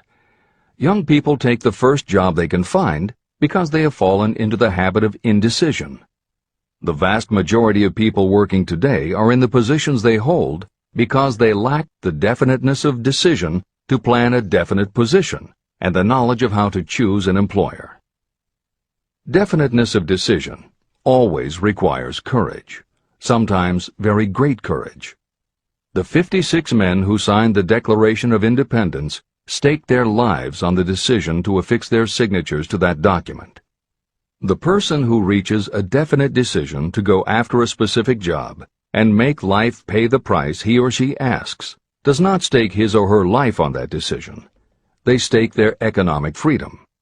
Financial independence, riches, and desirable business positions are not within reach of the person who neglects or refuses to expect, plan, and demand these things. The person who desires riches in the same spirit that Samuel Adams desired freedom for the colonies is sure to accumulate wealth. No man achieves great success who is unwilling to make personal sacrifices. Chapter 10. Persistence. The sustained effort necessary to induce faith. The 8th step toward riches. Persistence is an essential factor in the procedure of transmuting desire into its monetary equivalent. The basis of persistence is the power of will. Willpower and desire, when properly combined, make an irresistible pair. Those who accumulate great fortunes are sometimes called cold-blooded or ruthless. Frequently, it is simply because their critics simply don't understand that what they have is a strong desire, backed up by willpower, which they mix with persistence. It is the combination that ensures the attainment of their objectives. The majority of people are ready to throw their aims and purposes overboard and give up at the first sign of opposition or misfortune. A few carry on despite all opposition until they attain their goal. There may be no heroic connotation to the word persistence, but persistence does for your character what carbon does to iron. It hardens it to steel. The building of a fortune will involve the application of the entire 13 factors of this philosophy. These principles must be understood, and they must be applied with persistence by all who accumulate money. Your test of persistence. If you are reading this book with the intention of seriously applying the knowledge, the first test of your persistence will come when you begin to follow the 6 steps described in the 3rd chapter. Desire. Unless you are one of the few people who already have a definite goal and a definite plan for its attainment, you may read the instructions, but you will never actually apply them in your daily life. Lack of persistence is one of the major causes of failure. Moreover, my experience with thousands of people has proved that lack of persistence is a weakness common to the majority of people. However, it is a weakness that may be overcome by effort. The ease with which lack of persistence may be conquered will depend entirely upon the intensity of your desire. The starting point of all achievement is desire. Keep this constantly in mind. Weak desires bring weak results, just as a small amount of fire makes a small amount of heat. If you are lacking in persistence, this weakness may be remedied by building a stronger fire under your desires. Continue reading through to the end of this book. Then go back to Chapter 3 and start immediately to carry out the instructions for using the 6 steps. The eagerness with which you follow these instructions will indicate clearly how much or how little you really desire to accumulate money. If you find that you are indifferent, you may be sure that you have not yet acquired the money consciousness that you must possess before you can be sure of accumulating a fortune. Fortunes gravitate to those whose minds have been prepared to attract them, just as surely as water gravitates to the ocean. If you are weak in persistence, focus on the instructions in Chapter 11, Power of the Mastermind. Surround yourself with a mastermind group, and through the cooperation of the members of this group, you can develop persistence. You will find additional instructions for the development of persistence in Chapter 5, Autosuggestion, and in Chapter 13, The Subconscious Mind. Follow the instructions in these chapters until you build up habits that convey to your subconscious mind a clear picture of the object of your desire. From that point on, you will not be handicapped by lack of persistence. Your subconscious mind works continuously while you are awake and while you are asleep. Are you money conscious or poverty conscious? Occasional effort to apply the rules will be of no value to you. To get results, you must apply all of the rules until they become a fixed habit with you. In no other way can you develop the necessary money consciousness. Just as money is attracted to those who have deliberately set their mind on it, poverty is attracted to those whose mind is open to it. And although money consciousness must be developed intentionally, poverty consciousness develops without conscious application of habits favorable to it. Poverty consciousness will seize the mind that is not occupied with money consciousness. If you understand the point of the preceding paragraph, you will understand the importance of persistence in the accumulation of a fortune. Without persistence, you will be defeated even before you start. With persistence, you will win. If you have ever had a nightmare, you will realize the value of persistence. You are lying in bed, half awake, with a feeling that you are about to smother. You are unable to turn over or to move a muscle. You realize that you must begin to regain control over your muscles. Through persistent effort of willpower, you finally manage to move the fingers of one hand. By continuing to move your fingers, you extend your control to the muscles of one arm until you can lift it. Then you gain control of the other arm. You finally gain control over the muscles of one leg, and then extend it to the other leg. Then, with one supreme effort of will, you regain complete control over your muscular system and snap out of your nightmare. You did it step by step. You may find it necessary to snap yourself out of your mental inertia in a similar way. First, by moving slowly, then increasing your speed, until you gain complete control over your will. Be persistent, no matter how slowly you may have to move at first. With persistence will come success. Snap out of mental inertia. If you select your mastermind group with care, you will have in it at least one person who will aid you in the development of persistence. Some people who have accumulated great fortunes did so because of necessity. They developed the habit of persistence because circumstances forced them to become persistent. Those who have cultivated the habit of persistence seem to enjoy insurance against failure. No matter how many times they are defeated, they finally arrive up toward the top of the ladder. Sometimes it appears that there is a hidden guide whose duty is to test us through all sorts of discouraging experiences. Those who pick themselves up after defeat and keep on trying finally arrive, and the world says, "I knew you could do it."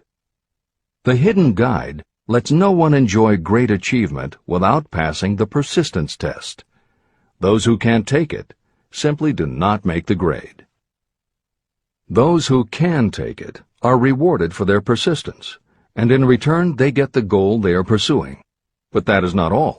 They receive something infinitely more important than material compensation: the knowledge that every failure brings with it the seed of an equivalent advantage. Persist past your failures. The people who learn from experience the importance of persistence will not accept defeat as being anything more than temporary. They are the ones whose desires are so persistently applied that defeat is finally changed into victory. We see that an overwhelmingly large number of people go down in defeat, never to rise again. We also see the few who take the punishment of defeat as an urge to greater effort. But what we do not see, what most of us never suspect of existing, is the silent but irresistible power that comes to the rescue of those who fight on in the face of discouragement. If we speak of this power at all, we call it persistence and let it go at that. One thing is sure: if you do not have persistence, you will not achieve noteworthy success in any calling. As I am writing these lines, I can look out the window and see, less than a block away, the great mysterious Broadway, the graveyard of dead hopes and the front porch of opportunity. From all over the world, people have come to Broadway seeking fame, fortune, power, love, or whatever it is that human beings call success. Once in a great while, someone steps out from the long procession of seekers, and the world hears that another person has conquered Broadway. But Broadway is not easily nor quickly conquered. Broadway acknowledges talent, recognizes genius, and pays off in money only after a person has refused to quit. The secret is always inseparably attached to one word: persistence. Editor's comments. Today we think of making it on Broadway in terms of the theater, but here Napoleon Hill uses Broadway as a metaphor for the New York arts, publishing, and entertainment industries in general. In the original edition of Think and Grow Rich, Hill used this introduction to tell of Fannie Hurst, one of the best-selling authors of the day, who pounded the streets of New York for 4 years and received 36 rejection slips from one publisher alone before her persistence paid off and she finally got published. Although Napoleon Hill chose Fannie Hurst to illustrate his point about overcoming poverty and adversity, he knew all about both from personal experience. Hill's own story is one of very humble beginnings and devastating failures that would have defeated most people. It was only through his extraordinary persistence that the original edition of the book you hold in your hands was published. And for that reason, the editors of this edition have included this brief biography of Napoleon Hill. The following is adapted from A Lifetime of Riches, the biography of Napoleon Hill, written by Michael J. Ritt, Jr. and Kirk Landers, and also draws upon Napoleon Hill's first bestseller, his 4-volume masterwork, Law of Success. In it, Hill told of the 7 turning points in his own life, and those excerpts told in his words are told in the first person. Born into poverty in the backwoods of Virginia, young Knapp, as he was called, was the local gun-toting troublemaker. He would probably have ended up a criminal had his widowed father not met and married Martha Ramey Banner. Knapp's new stepmother set out to change the family's mountain ways, and she started by trading Napoleon a typewriter for his six-shooter pistol. She told him, "If you become as good with a typewriter as you are with that gun, you may become rich and famous and known throughout the world." Her faith and encouragement turned young Knapp around, and by the age of 15, he was submitting stories to the local newspapers and doing everything he could to get himself out of his meager circumstance. After completing high school and 1 year at a business college, he wrote an audacious letter to Rufus Ayers, one of the most powerful men in the coal industry. Hill wrote to apply for a job, but he said that he didn't want a salary. In fact, he said he would pay Ayers. Hill proposed that Ayers could charge him whatever he wanted on a monthly basis, but if at the end of 3 months Hill had proved his worth, he then would expect Ayers to pay him a salary of the same monthly amount. Ayers admired Hill's style and hired him, with pay. First turning point. After finishing a course at a business college, I took a job as stenographer and bookkeeper. As a result of having practiced the habit of performing more work and better work than that for which I was paid, I advanced rapidly until I was assuming responsibilities and receiving a salary far out of proportion to my age. Hill also proved to be so trustworthy and honest that Ayers promoted him to replace the manager, making this 19-year-old the youngest manager of a mine and in charge of 350 men. Then fate reached out and gave me a gentle nudge. My employer lost his fortune, and I lost my position. This was my first real defeat, and even though it came about as a result of causes beyond my control, I didn't learn a lesson from it until many years later. Second turning point. My next position was that of sales manager for a large lumber manufacturer in the South. My advancement was rapid, and I did so well that my employer took me into partnership with him.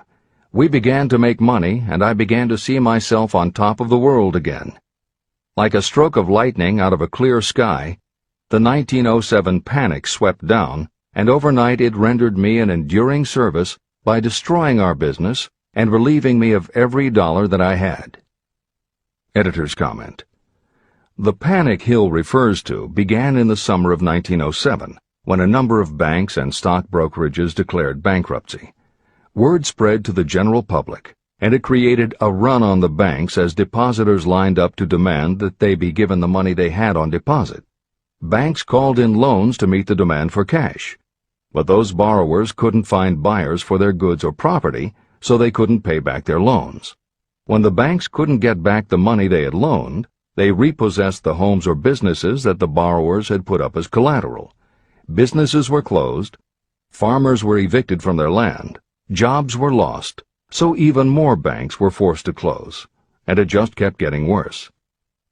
America was caught in a downward spiral that was reversed only when the major Wall Street bankers and financial executives, who were themselves in danger of losing their businesses, stepped in to shore up troubled banks. It was in large part because of the bank panic of 1907 that legislation was enacted in 1913 to create the Federal Reserve System. This is the end of the editor's comments. Third turning point. This was my first serious defeat. I mistook it then for failure, but it was not. And before I complete this lesson, I will tell you why it was not. It required the 1907 panic and the defeat that it brought me to redirect my efforts from the lumber business to the study of law. I entered law school with the firm belief that I would emerge doubly prepared to catch up with the end of the rainbow and claim my pot of gold. Napoleon Hill planned to put himself and his brother through law school by writing articles for Bob Taylor's magazine. It was through the magazine that he arranged the fateful meeting with Andrew Carnegie, described at the beginning of this book. As was noted there, when Carnegie proposed the idea of writing the philosophy of success, he told Hill that he would have to earn his own way. I attended law school at night and worked as an automobile salesman during the day. Because of the job, I saw the need for trained automobile mechanics. I opened an educational department in the manufacturing plant and began to train ordinary machinists in automobile assembly and repair work. The school prospered, paying me over $1,000 a month in net profits. My banker knew that I was prospering, therefore he loaned me money with which to expand. A peculiar trait of bankers is that they will loan us money without any hesitation when we are prosperous. My banker loaned me money until I was hopelessly in his debt.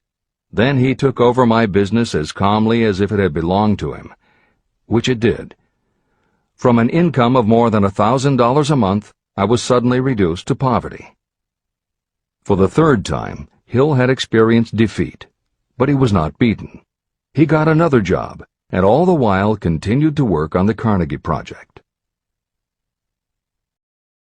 Fourth turning point, 1912. Because my wife's family had influence, I secured the appointment as assistant to the chief counsel for one of the largest coal companies in the world.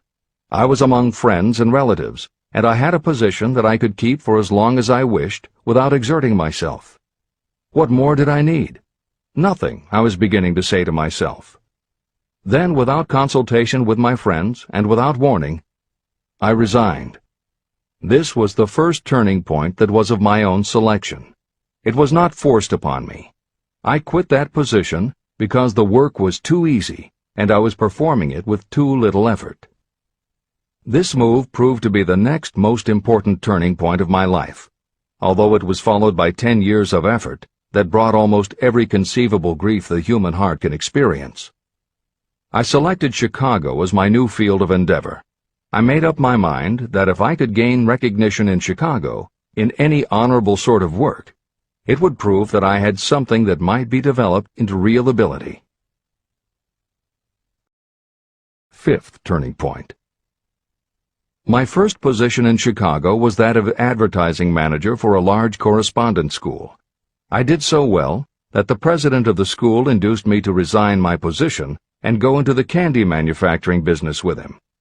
We organized the Betsy Ross Candy Company, and I became its first president.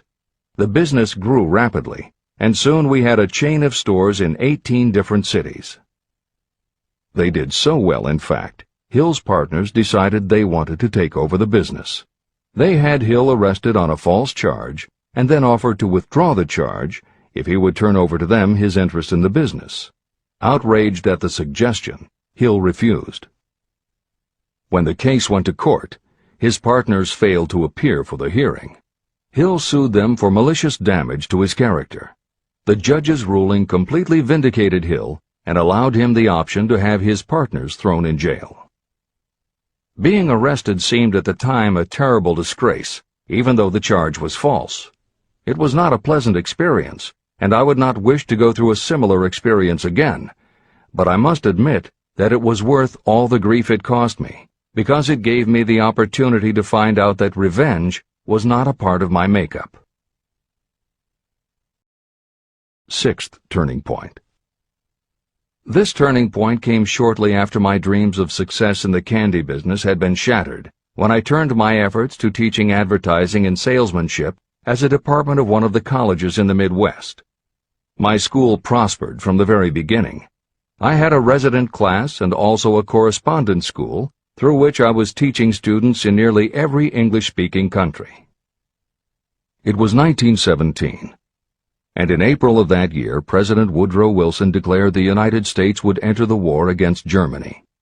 Hill contacted the president, who he had previously met through Andrew Carnegie, and offered his services to help the war effort. Hill was given the position of creating public relations materials and helping to sell war bonds. When not operating his school, he threw himself into his war work, for which he insisted that he be paid only $1 a year. Then came the second military draft, and it practically destroyed my school, as it caught most of those who were enrolled as students. At one stroke, I charged off more than $75,000 in tuition fees. Once more, I was penniless. Despite the fact that Hill had to scrape just to get by, He continued to work for President Wilson and continued to refuse to take any compensation. Though Hill had a family to support, and the ridicule of his relatives put a tremendous strain on relations, he also continued to work on the Carnegie Project. Hill later said, "Believe me, there were times when between the needling of my relatives and the hardships I endured, it was not easy to maintain a positive mental attitude and persevere. Sometimes in barren hotel rooms, I almost believed my family was right. The thing that kept me going was my conviction that one day I would not only successfully complete my work, but also be proud of myself when it was finished." Seventh turning point. To describe the seventh of the turning points in my life, I must go back to November 11th, 1918. Armistice Day, the end of the World War. The war had left me without a penny, as I have already said, but I was happy to know that the slaughter had ceased and reason was about to reclaim civilization. The time had come for another turning point. I sat down at my typewriter, and to my astonishment, my hands began to play a tune on the keyboard. I had never written so rapidly or so easily before. I did not plan or think about what I was writing. I just wrote whatever came into my mind. What Hill wrote was a long essay in which he described a new idealism based on the golden rule that he thought could emerge from the war. He declared that he would help spread the word, and promised that somehow he was going to find the money to launch a new magazine to be called Hill's Golden Rule. He took his essay to George Williams, a Chicago printer he had met while working at the White House, and by early January of 1919, Hill's Golden Rule magazine was on the newsstands. The first issue was 48 pages. In the beginning, with no money to pay anyone else, Hill wrote and edited every word himself, changing his writing style for each article as well as using a variety of pen names. Additional staff was hired later, which soon led to problems on the inside and on the outside, and Williams attempted to buy out Hill's share of the business. But when Hill realized that one stipulation of the buyout prevented him from any involvement in a competing publication, in October of 1920, he simply left. By April of 1921, he had raised the money for a new publication, Napoleon Hill's magazine, the foundation of which was again the Golden Rule. But it also expanded into presenting many of the principles of success that would become the basis of Hill's later books. The magazine's acceptance and success also led to Hill's success as a speaker and motivator, which led to even greater success for the magazine. At the same time, Napoleon Hill was working with one of the inmates of a penitentiary to develop a correspondence course, which he took to the prisons to encourage prisoner rehabilitation. Most everything Hill did during this time was successful, and the success of the prison program was significant. But the greed of two members of the board of directors, one of whom was the prison chaplain, eventually led in 1923 to the demise of not only the educational rehabilitation programs, but also the magazine and numerous other successful offshoot ventures. The bleak irony, as Michael Ritt notes in A Lifetime of Riches, was that few enterprises in the 1920s could have been more idealistic or humanitarian in concept. Yet in seeking to stir goodness in men's souls, these enterprises had stirred mean-spirited men to a bloodlust that destroyed everything. Without his magazine, Hill went back to teaching and lecturing, which led to an introduction to a crusading newspaper publisher, Don Mellett, who offered to help Hill publish the results of his work on the Carnegie Project. At this same time, Mellett learned that Prohibition gangsters were selling narcotics and bootleg liquor to school children in Canton, and members of the local police force were being bribed to do nothing about it. Mellett was outraged and wrote an expose in his Canton Daily News, while Hill contacted the governor to implement a state investigation of the corrupt police department. A week before Hill and Mellett were to finalize the financing for the publication of Hill's book, Don Mellett was ambushed outside his home and assassinated by a gangster and a renegade cop. They tried to kill Hill, too, but through pure luck he escaped and fled to the Smoky Mountains, where he remained holed up in a backwoods shack for most of a year. Destitute and in fear for his life, he lapsed into a state of deep depression. Then, in one extraordinary night of self-analysis, he willed himself out of his depression and resolved to finish the challenge Carnegie had posed almost 20 years earlier. Hill went to Philadelphia, convinced a publisher to put up the money, then worked night and day for almost 4 months to finish the manuscript. In March of 1928, Hill published the results of his efforts, a multi-volume masterwork entitled Law of Success. No one had ever seen anything like it. It was a phenomenon, a runaway bestseller. A little over a year later, while Hill was finally enjoying the fruits of his long labors, the stock market crash of '29 hit. The bottom fell out of everything, including the market for books. Though he never gave up on his vision, like the rest of America, Hill struggled through the Depression. He lectured, he wrote, and he taught in every way he could, but it was very hard to preach personal achievement to a country that had lost faith in itself. Napoleon Hill made it his personal mission to turn the tide by creating a variety of self-help programs, but it became disappointingly apparent that it was going to take more than one man to do it. When Franklin Delano Roosevelt was elected president, he reached out to Hill. Though Napoleon Hill was an avowed capitalist, he believed enough in the ultimate goal of FDR's policies that he committed himself to helping the new administration. Throughout the Depression years, he became a close confidant of the president's, helping to guide Roosevelt in his efforts to revitalize America. It is said that it was Hill who gave FDR the famous line, "We have nothing to fear but fear itself." And though Hill was dead broke, just as he had done for President Wilson, he refused to accept more than $1 a year for his efforts. In 1937, as America was finally beginning to see glimmerings of hope that the Great Depression might end, Hill convinced his publisher that America now needed a book to help shake off the mental and emotional stigma of those terrible times. He was right. They released Think and Grow Rich to such resounding success that it sold well over 1 million copies even before the Depression ended. At this writing, it has sold more than 60 million copies worldwide, and to this day it still sells more than 1 million copies a year in its various editions. Take your own persistence inventory. Persistence is a state of mind. Therefore, it can be cultivated. Like all states of mind, persistence is based upon definite causes, among them these. Definiteness of purpose.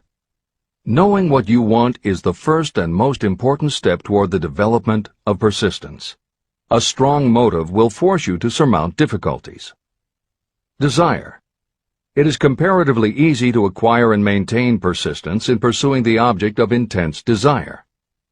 Self-reliance. Belief in your ability to carry out a plan encourages you to follow the plan through with persistence. Self-reliance can be developed through the principle described in Chapter 5, Autosuggestion. Definiteness of plans. Organized plans, even ones that may be weak or impractical, encourage persistence. Accurate knowledge. Knowing that your plans are sound, based upon experience or observation, encourages persistence. Guessing, instead of knowing, destroys persistence. Cooperation. Sympathy, understanding, and cooperation with others tend to develop persistence. Willpower. The habit of concentrating your thoughts on making plans to attain your definite purpose leads to persistence. Habit. Persistence is the direct result of habit. The mind absorbs and becomes a part of the daily experiences upon which it feeds. Fear, the worst of all enemies, can be overcome by forcing yourself to perform and repeat acts of courage. Everyone who has seen active service in war knows this. Take inventory of yourself and determine what you are lacking in this essential quality of persistence. Measure yourself point by point and see how many of the previous 8 factors of persistence you lack. The analysis may lead to discoveries that will give you a new understanding of yourself and what you need to get ahead. The following is a list of the real enemies that stand between you and achievement. These are not only the symptoms indicating weakness of persistence, but also the deeply seated subconscious causes of this weakness. Study the list carefully, and face yourself squarely if you really wish to know who you are and what you are capable of doing. These are the weaknesses that must be mastered by anyone who really wants to accumulate riches. 1. Failure to recognize and to define clearly exactly what you want. 2. Procrastination, with or without cause, usually backed up with a long list of alibis and excuses. 3. Lack of interest in acquiring specialized knowledge. 4. Indecision, and the habit of passing the buck instead of facing issues squarely, also backed by alibis and excuses. 5. The habit of relying upon excuses instead of making definite plans to solve your problems. 6. Self-satisfaction. There is little remedy for this, and no hope for those who suffer from it. 7. Indifference, usually reflected in your readiness to compromise rather than meet opposition and fight it. 8. The habit of blaming others for your mistakes and accepting circumstances as being unavoidable. 9. Weakness of desire because you neglected to choose motives that will push you to take action. 10. Willingness to quit at the first sign of defeat, based upon one or more of the 6 basic fears. 11. Lack of organized plans that you have written out so they can be analyzed. 12. The habit of neglecting to act on ideas or to grasp opportunity when it presents itself. 13. Wishing instead of willing. 14. The habit of compromising with poverty instead of aiming at riches. A general lack of ambition to be, to do, or to own. 15. Searching for all the shortcuts to riches, trying to get without giving a fair equivalent, usually reflected in the habit of gambling or trying to drive unfair bargains. 16. Fear of criticism, resulting in failure to create plans and put them into action because of what other people might think, do, or say. This is one of your most dangerous enemies because it often exists in your subconscious mind and you may not even know it is there. See the 6 basic fears in the last chapter. If you fear criticism. Following is an examination of the symptoms of the fear of criticism. The majority of people permit relatives, friends, and the public at large to influence them so that they cannot live their own lives because they fear criticism. Many people make mistakes in marriage but stay married, then go through life miserable and unhappy because they fear criticism. Anyone who has submitted to this form of fear knows the irreparable damage it does by destroying one's ambition and the desire to achieve. Millions of people neglect to go back and get an education after having left school because they fear criticism. Countless numbers of men and women permit relatives to wreck their lives in the name of family duty because they fear criticism. Duty does not require you to submit to the destruction of your personal ambitions and the right to live your own life in your own way. People refuse to take chances in business because they fear the criticism that may follow if they fail. The fear of criticism in such cases is stronger than the desire for success. Too many people refuse to set high goals for themselves because they fear the criticism of relatives and friends who may say, "Don't aim so high, people will think you're crazy." When Andrew Carnegie suggested that I devote 20 years to the organization of a philosophy of individual achievement, my first impulse was fear of what people might say. His suggestion was far greater than anything I had ever conceived for myself. My first instinct was to create excuses, all of them traceable to the fear of criticism. Something inside of me said, "You can't do it. The job is too big and requires too much time. What will your relatives think of you? How will you earn a living? No one has ever organized a philosophy of success. What right have you to believe you can do it? Who are you anyway to aim so high? Remember your humble birth. What do you know about philosophy? People will think you are crazy, and they did. Why hasn't some other person done this before now? These and many other questions flashed into my mind. It seemed as if the whole world had suddenly turned its attention to me with the purpose of ridiculing me into giving up all desire to carry out Mr. Carnegie's suggestion. Later in life, after having analyzed thousands of people, I discovered that most ideas are stillborn. To grow, ideas need the breath of life injected into them through definite plans of immediate action. The time to nurse an idea is at the time of its birth. Every minute it lives gives it a better chance of surviving. The fear of criticism is what kills most ideas that never reach the planning and action stage. Breaks can be made to order. Many people believe that success is the result of lucky breaks. There may be something to that, but if you depend upon luck, you will almost surely be disappointed. The only break anyone can afford to rely on is a self-made break. These come through the application of persistence. The starting point is definiteness of purpose. Editor's comments. In 1999, Mark Myers, editor of one of the country's most influential self-help newsletters, Bottom Line Personal, wrote a book entitled How to Make Luck: 7 Secrets Lucky People Use to Succeed.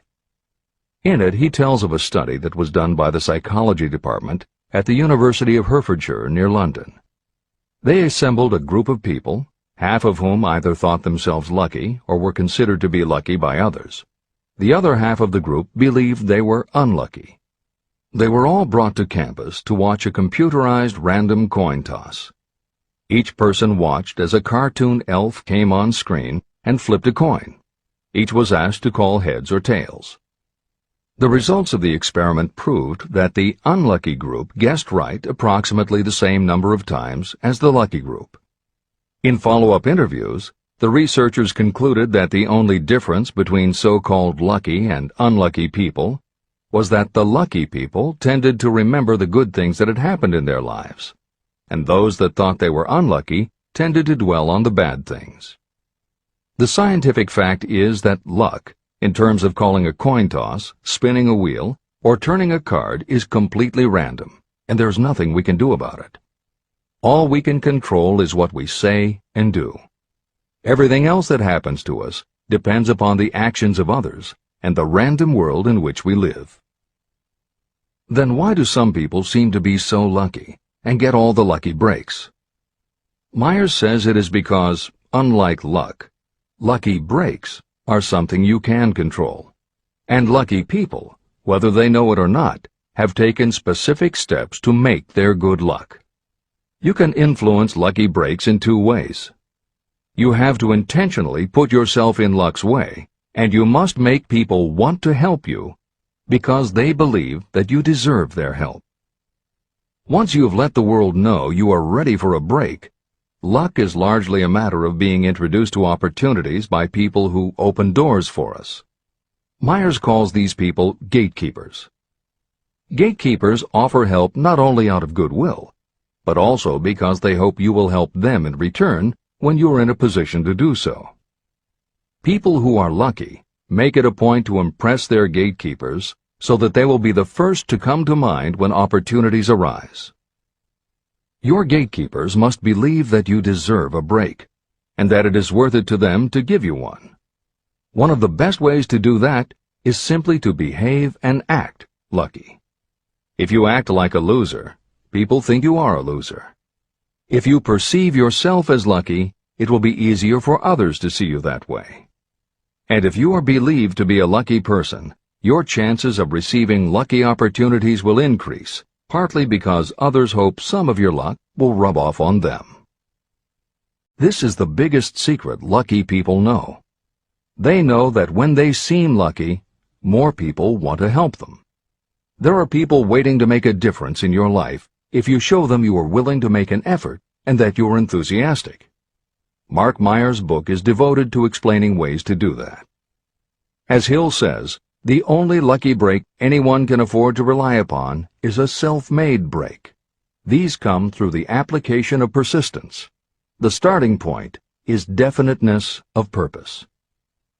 This is the end of the editor's comments. If you stop the first 100 people you meet on the street and ask them what they want most in life, 98 of them would not be able to tell you. If you press them for an answer, some will say security, many will say money, a few will say happiness, and others will say fame and power.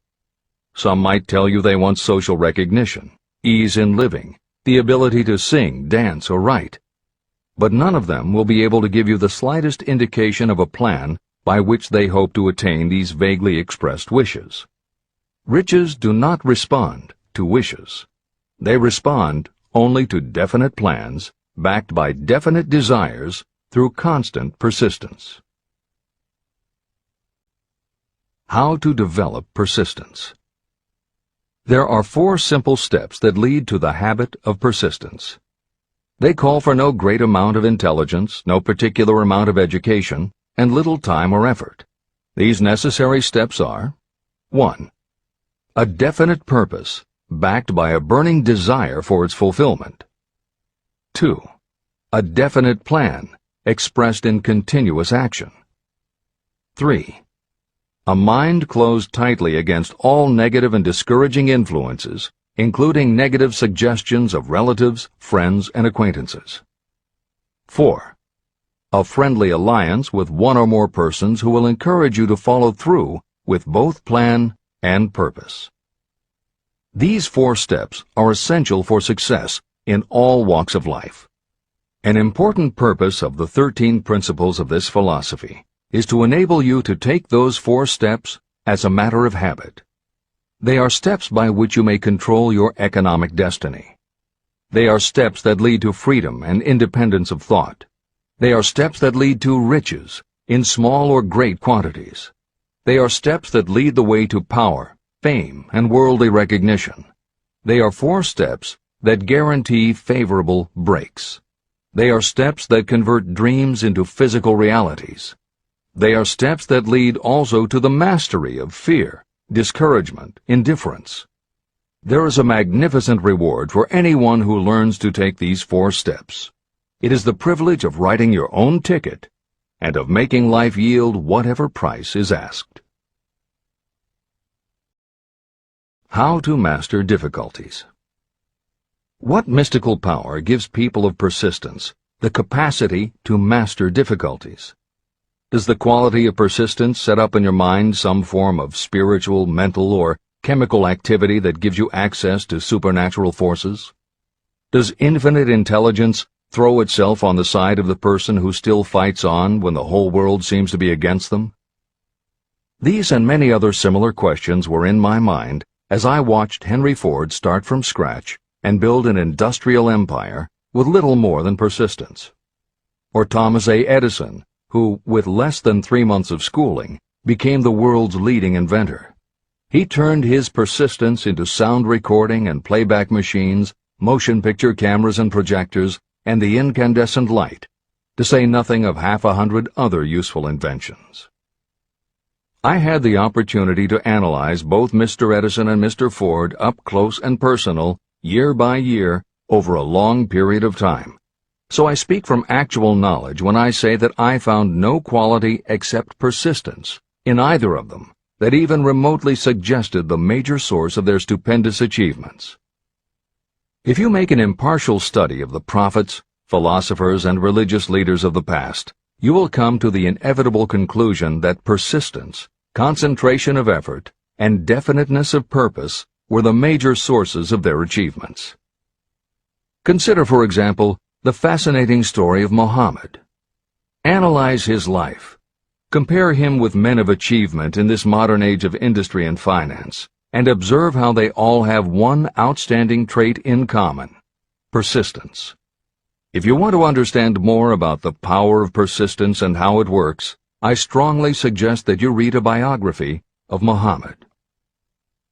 Editor's comments. At the beginning of the 21st century, there was an increased interest in Islam due to the attacks on the World Trade Center and the subsequent war on terror. Consequently, the modern reader will have no difficulty finding a number of very good books about Muhammad. At the time that Hill was writing the first edition of Think and Grow Rich, one of the best biographies of Muhammad was written by Esad Bey, who was born in Baku, Azerbaijan, the son of a Jewish businessman named Nusenbaum. Later, he changed his name when he converted to Islam. During the Russian Revolution, he fled his home for Berlin, where he lived until the rise of Hitler again forced him to move, first to Austria and then finally to Italy. It is believed by some that this man known as Esad Bey also wrote under another pen name, Kurban Said, and was in fact the author of the acclaimed Azerbaijani novel, Ali and Nino. That Napoleon Hill was very impressed with this particular biography of Muhammad is clear from his recommendation, which follows. I strongly suggest that you read a biography of Muhammad, especially the one by Esad Bey. This brief review of that book, which appeared in the Herald Tribune, will provide a preview of the rare treat in store for those who take the time to read the entire story of one of the most astounding examples of the power of persistence known to civilization. The Last Great Prophet. Reviewed by Thomas Sugru. Muhammad was a prophet, but he never performed a miracle. He was not a mystic. He had no formal schooling. He did not begin his mission until he was 40. When he announced that he was the messenger of God, bringing word of the true religion, he was ridiculed and labeled a lunatic. Children tripped him, and women threw filth upon him.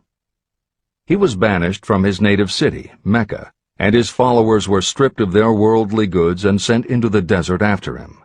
When he had been preaching 10 years, he had nothing to show for it but banishment, poverty, and ridicule. Yet before another 10 years had passed, he was dictator of all Arabia, ruler of Mecca, and the head of a new world religion which was to sweep to the Danube and the Pyrenees before exhausting the impetus he gave it. That impetus was threefold: the power of words, the efficacy of prayer, and man's kinship with God. His career never made sense. Muhammad was born to impoverished members of a leading family of Mecca. Because Mecca, the crossroads of the world, home of the magic stone called the Kaaba, great city of trade and the center of trade routes, was unsanitary, its children were sent to be raised in the desert by Bedouins. Muhammad was thus nurtured, drawing strength and health from the milk of nomad, vicarious mothers. He tended sheep and soon hired out to a rich widow as leader of her caravans. He traveled to all parts of the Eastern world, talked with many men of diverse beliefs, and observed the decline of Christianity into warring sects. When he was 28, Khadijah, the widow, looked upon him with favor and married him. Her father would have objected to such a marriage, so she got him drunk and held him up while he gave the paternal blessing. For the next 12 years, Muhammad lived as a rich and respected and very shrewd trader. Then he took to wandering in the desert, and one day he returned with the first verse of the Koran and told Khadijah that the archangel Gabriel had appeared to him and said that he was to be the messenger of God. The Koran, the revealed word of God, was the closest thing to a miracle in Muhammad's life. He had not been a poet. He had no gift of words. Yet the verses of the Koran, as he received them and recited them to the faithful, were better than any verses which the professional poets of the tribes could produce. This, to the Arabs, was a miracle. To them, the gift of words was the greatest gift. The poet was all-powerful. In addition, the Koran said that all men were equal before God, that the world should be a democratic state, Islam. It was this political heresy, plus Muhammad's desire to destroy all the 360 idols in the courtyard of the Kaaba, which brought about his banishment. The idols brought the desert tribes to Mecca, and that meant trade. So the businessmen of Mecca, the capitalists, of which he had been one, set upon Muhammad. Then he retreated to the desert and demanded sovereignty over the world. The rise of Islam began.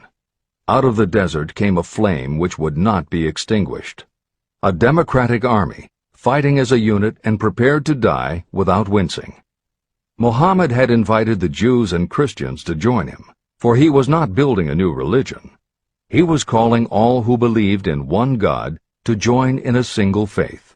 If the Jews and Christians had accepted his invitation, Islam would have conquered the world. They didn't. They would not even accept Muhammad's innovation of humane warfare. When the armies of the Prophet entered Jerusalem, not a single person was killed because of his faith. When the Crusaders entered the city, centuries later, not a Muslim man, woman, or child was spared. But the Christians did accept one Muslim idea, the place of learning, the university.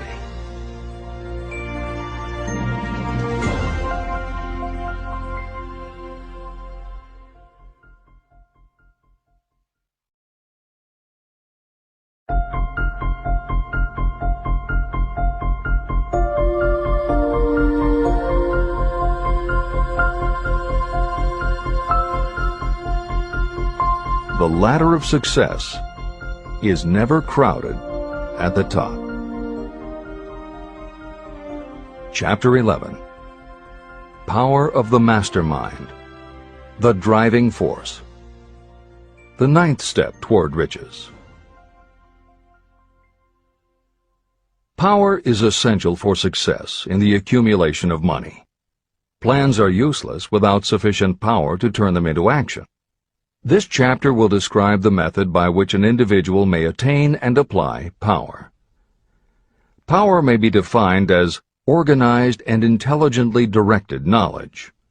Power, as the term is used here, refers to organized effort, sufficient to enable an individual to transmute desire into its monetary equivalent.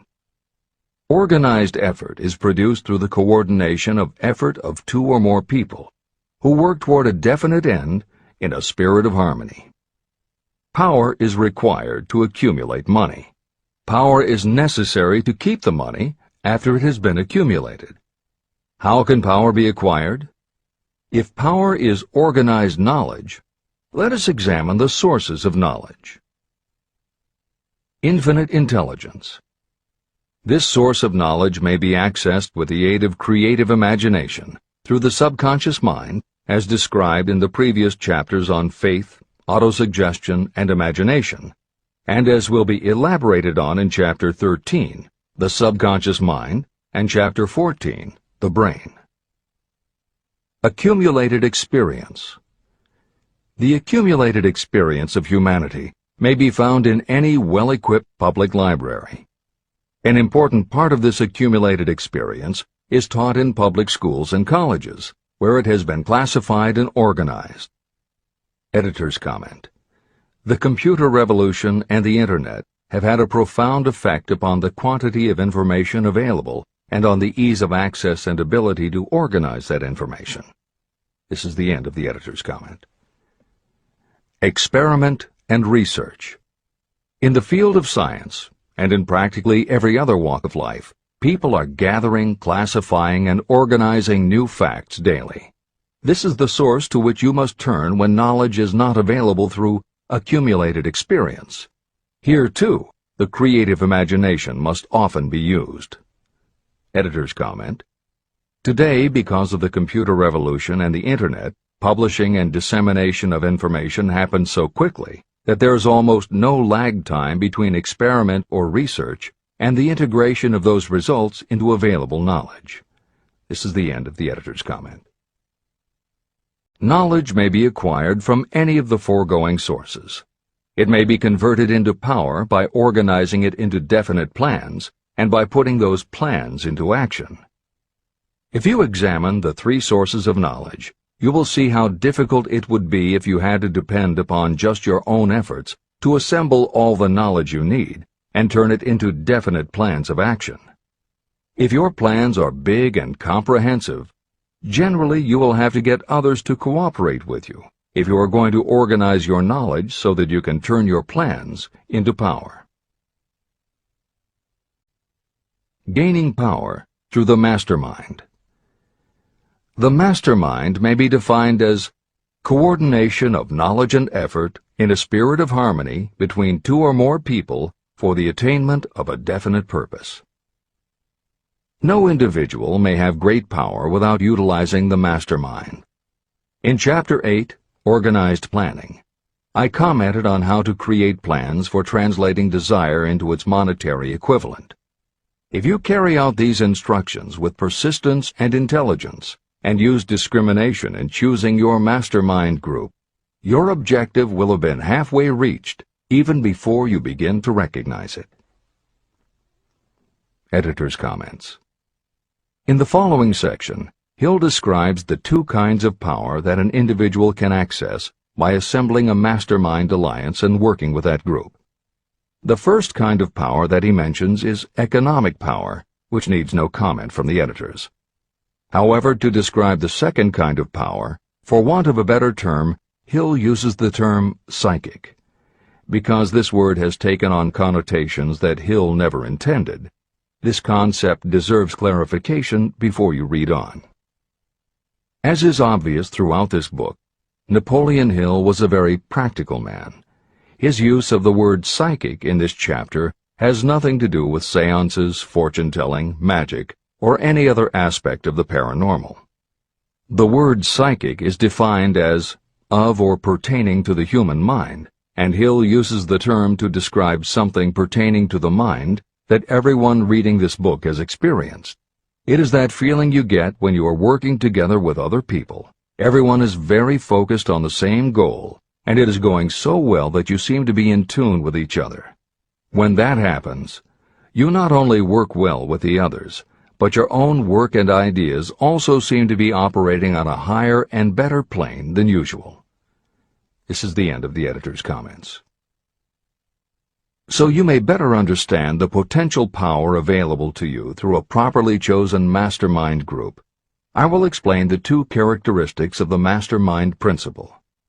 One kind of power is economic, and the other psychic. Economic power. The economic feature is obvious. Economic advantages may be created by any person who surrounds himself with the advice, counsel, and personal cooperation of a group of people who are willing to lend him or her wholehearted aid in a spirit of perfect harmony. This form of cooperative alliance has been the basis of nearly every great fortune. Your understanding of this great truth may definitely determine your financial status. Psychic power. What I refer to as the psychic phase of the mastermind principle is a little more difficult to comprehend. You'll get a better sense of the meaning from this statement. No two minds ever come together without creating a third, invisible, intangible force, which may be likened to a third mind.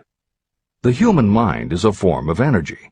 When the minds of two people are coordinated in a spirit of harmony, the energy of each mind seems to pick up on the energy of the other mind, which constitutes the psychic phase of the mastermind. The mastermind principle, or rather the economic feature of it, was first called to my attention by Andrew Carnegie. Discovery of this principle was responsible for the choice of my life's work. Mr. Carnegie's mastermind group consisted of a staff of approximately 50 people with whom he surrounded himself for the purpose of manufacturing and marketing steel. He knew little of the technical side of the steel business. His strength was his ability to get others to work together in perfect harmony toward achieving a common goal. Carnegie attributed his entire fortune to the power he accumulated through this mastermind alliance. If you analyze the record of anyone who has accumulated a great fortune, and many of those who have accumulated modest fortunes, you will find that they have either consciously or unconsciously employed the mastermind principle. Great power can be accumulated through no other principle. How to multiply your brain power. The human brain may be compared to an electric battery. It is a fact that a group of batteries will provide more energy than a single battery. It is also a fact that the amount of energy provided by each individual battery depends upon the number and capacity of the cells it contains. The brain functions in a similar fashion. Some brains are more efficient than others. A group of brains coordinated or connected in a spirit of harmony will provide more thought energy than a single brain. just as a group of electric batteries will provide more energy than a single battery. Through this metaphor, you can see that the mastermind principle holds the secret of the power wielded by those who surround themselves with others of great brain power. The following will further define the so-called psychic phase of the mastermind principle. When a group of individual minds are coordinated and function in harmony, the increased energy created through that alliance becomes available to every individual mind in the group. Henry Ford began his business career under the handicap of poverty, illiteracy, and ignorance. Within the inconceivably short period of 10 years, Mr. Ford mastered these 3 handicaps, and within 25 years, he made himself one of the richest men in America. How did he do it? Here is an important clue. Mr. Ford's most rapid strides became noticeable from the time he became a personal friend of the famed inventor Thomas A. Edison. In the story of Ford's success, this is just the first indication of what the influence of one mind upon another can accomplish. Follow his story further, and you will have even more evidence that power may be produced through friendly alliance of minds. It is a fact that Mr. Ford's most outstanding achievements became even more pronounced later, after he formed the acquaintances of Harvey Firestone, John Burroughs, and Luther Burbank, each a man of great mental capacity. People take on the nature and the habits and the power of thought of those with whom they associate in a spirit of sympathy and harmony. Through his association with Edison, Burbank, Burroughs, and Firestone, Mr. Ford added to his own brain power the intelligence, experience, knowledge, and spiritual forces of these 4 men. Henry Ford used the mastermind principle in exactly the way it is described in this book. This principle is available to you. I have already mentioned Mahatma Gandhi. Let me review the method by which he attained his stupendous power. It may be explained in a few words. He came by power through inducing over 200 million people to coordinate with mind and body in a spirit of harmony for a definite purpose. In brief, Gandhi accomplished a miracle. For it is a miracle when 200 million people can be induced, not forced, to cooperate in a spirit of harmony. If you doubt that this is a miracle, try to get even 2 people to cooperate in a spirit of harmony for any length of time. Every person who manages a business knows how difficult it is to get employees to work together in a spirit even remotely resembling harmony.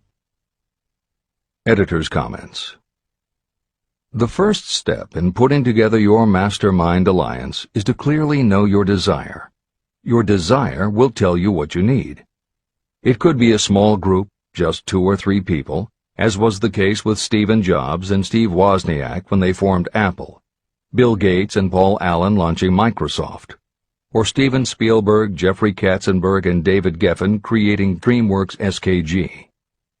Or it could be a large group, such as the Mastermind Alliance of 30 regional directors of Century 21 Real Estate, which founder Arthur Bartlett firmly believes was essential to the company's success.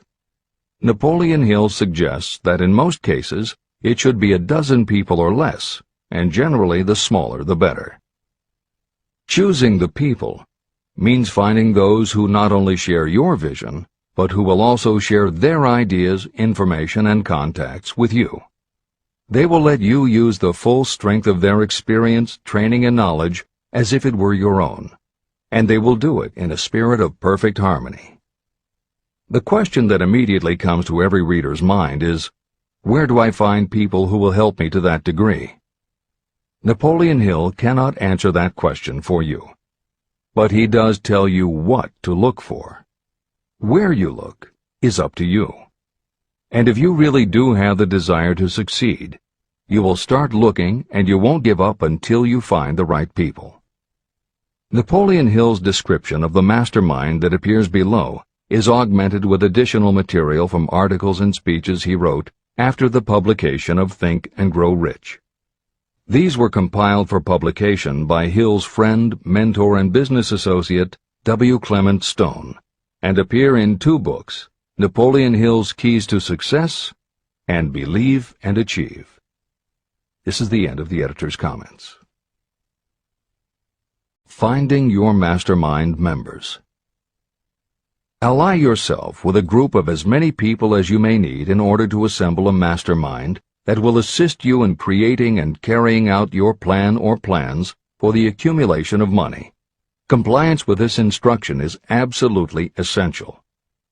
Choose to associate with people who share common values, goals, and interests, yet who each have a strong desire to contribute to the overall effort. Trial and error will be part of the process, but there are 2 qualities to keep foremost in your mind. The first is ability to do the job. Do not select people for your alliance merely because you know them and like them. Such people are valuable to you because they improve the quality of your life, but they are not necessarily suited to a mastermind alliance. Your best friend may not be the most knowledgeable marketing professional, but perhaps he or she can introduce you to someone who is. The second quality is the ability to work in a spirit of harmony with others. There must be a complete meeting of minds without any reservations. Personal ambition must be subordinate to the achievement of the purpose of the alliance. This includes your own. You must also insist upon confidentiality. Some people can give away an idea simply because they love to talk. You don't need them in your group. Attune yourself to every member of the group. Try to imagine how you would react in a given situation if you were in his or her shoes. Pay attention to body language. Sometimes facial expressions and movements say far more about what a person feels than the words that come out of his or her mouth. Be sensitive to what is not being said. Sometimes what is left out is far more important than what is included. Don't try to force the group along too quickly. Allow for those who want to test ideas by playing devil's advocate. Compensating your mastermind. Before forming your mastermind alliance, decide what advantages and benefits you may offer the individual members of your group in return for their cooperation. No one will work indefinitely without some form of compensation. No intelligent person should request or expect another to work without adequate compensation. Wealth will obviously have the most appeal to your members. Be fair and generous in your offer. Recognition and self-expression may be just as important as money to some of your members. Remember that in such partnerships, the principle of going the extra mile, doing more and better than paid for, is especially important. As the leader, you should set an example for the others to follow. Each member must agree at the outset on the contribution each will make, and on the division of benefits and profits. Otherwise, be assured that dissension will arise, you will have wasted everyone's time, you will ruin friendships, and your venture will be destroyed. Meeting with your mastermind. Arrange to meet with the members of your mastermind group at least twice a week, and more often if possible, until you have jointly perfected the necessary plan or plans for the accumulation of money. The first meeting will be involved in sorting out strengths and weaknesses, and in fine-tuning your plans. Your alliance must be active to do any good. Establish specific responsibilities and action steps to be taken. As your mastermind matures and harmony grows among the members, you will find that the meetings create a flow of ideas into every member's mind. Don't let the meetings become so regular and formalized that they inhibit phone calls and other less formal contact. Mastermind maintenance. Maintain perfect harmony between yourself and every member of your mastermind group. If you fail to carry out this instruction to the letter, you may expect to meet with failure. The mastermind principle cannot work where perfect harmony does not prevail. Create a non-threatening environment. Explore all ideas with equal interest and concern for the originator's feelings. Everyone must deal with everyone else on a completely ethical basis, No member should seek unfair advantage at the expense of others. As the leader, you must inspire confidence in your members by your dedication to your desire, which is the object of the group. The members must know with certainty that you are reliable, trustworthy, and loyal. When you are finally ready to present the results of your efforts to investors, buyers, or the public, you may face your greatest leadership challenge in maintaining the harmony of your mastermind. The group's efforts will now be judged by outsiders, and facing judgment takes courage and persistence. The courage of separate individuals is nothing compared with that of a united team. The more you are able to maintain harmony, the greater the power, and the greater the power, the more resistance you can overcome. Marriage and the Mastermind. A mastermind alliance with the person you love most deeply is of untold importance. If you are married and have not built your relationship on the same principles of harmony that are crucial to any alliance, you may have some reselling to do with your spouse. Set aside time each day to talk about what you want to achieve and how you are going about it. Rely on your definiteness of purpose to build your persuasive abilities, to convince your partner of the benefits of the work you are doing. It is very unlikely that your work will not affect your husband or wife in some significant way, and you absolutely must not drag your partner unwillingly into any adventure. Build your mastermind alliance into your marriage from the start, and it will steady and support you through the darkest moments. In fact, your whole family should be incorporated into your alliance. Lack of harmony at home can easily spill over elsewhere. A united family is a great team. The Mastermind and Infinite Intelligence. The list of sources from which you can get power is headed by infinite intelligence. When two or more people coordinate in a spirit of harmony and work toward a definite objective, they place themselves in position to absorb power directly from that great universal storehouse that I refer to as infinite intelligence. This is the greatest of all sources of power. It is the source to which geniuses and great leaders turn, whether they may be conscious of the fact or not. In Chapter 13, The Subconscious Mind, and Chapter 14, The Brain, the methods for accessing infinite intelligence will be described in greater detail. This is not a course on religion. Neither the principle of infinite intelligence nor any other principle in this book should be interpreted as interfering with, endorsing, or rejecting any person's religious beliefs. This book is confined exclusively to instructing the reader how to transmute the definite purpose of desire for money into its monetary equivalent. Read, and really think about what you are reading. Soon the entire subject will unfold, and you will see it in perspective. At this point, you are only seeing the detail of the individual chapters. Editor's comments. This chapter would not be complete without commenting on a mastermind that came into being almost 15 years after the first publication of Think and Grow Rich. Napoleon Hill's own mastermind alliance with multimillionaire businessman and philanthropist W. Clement Stone.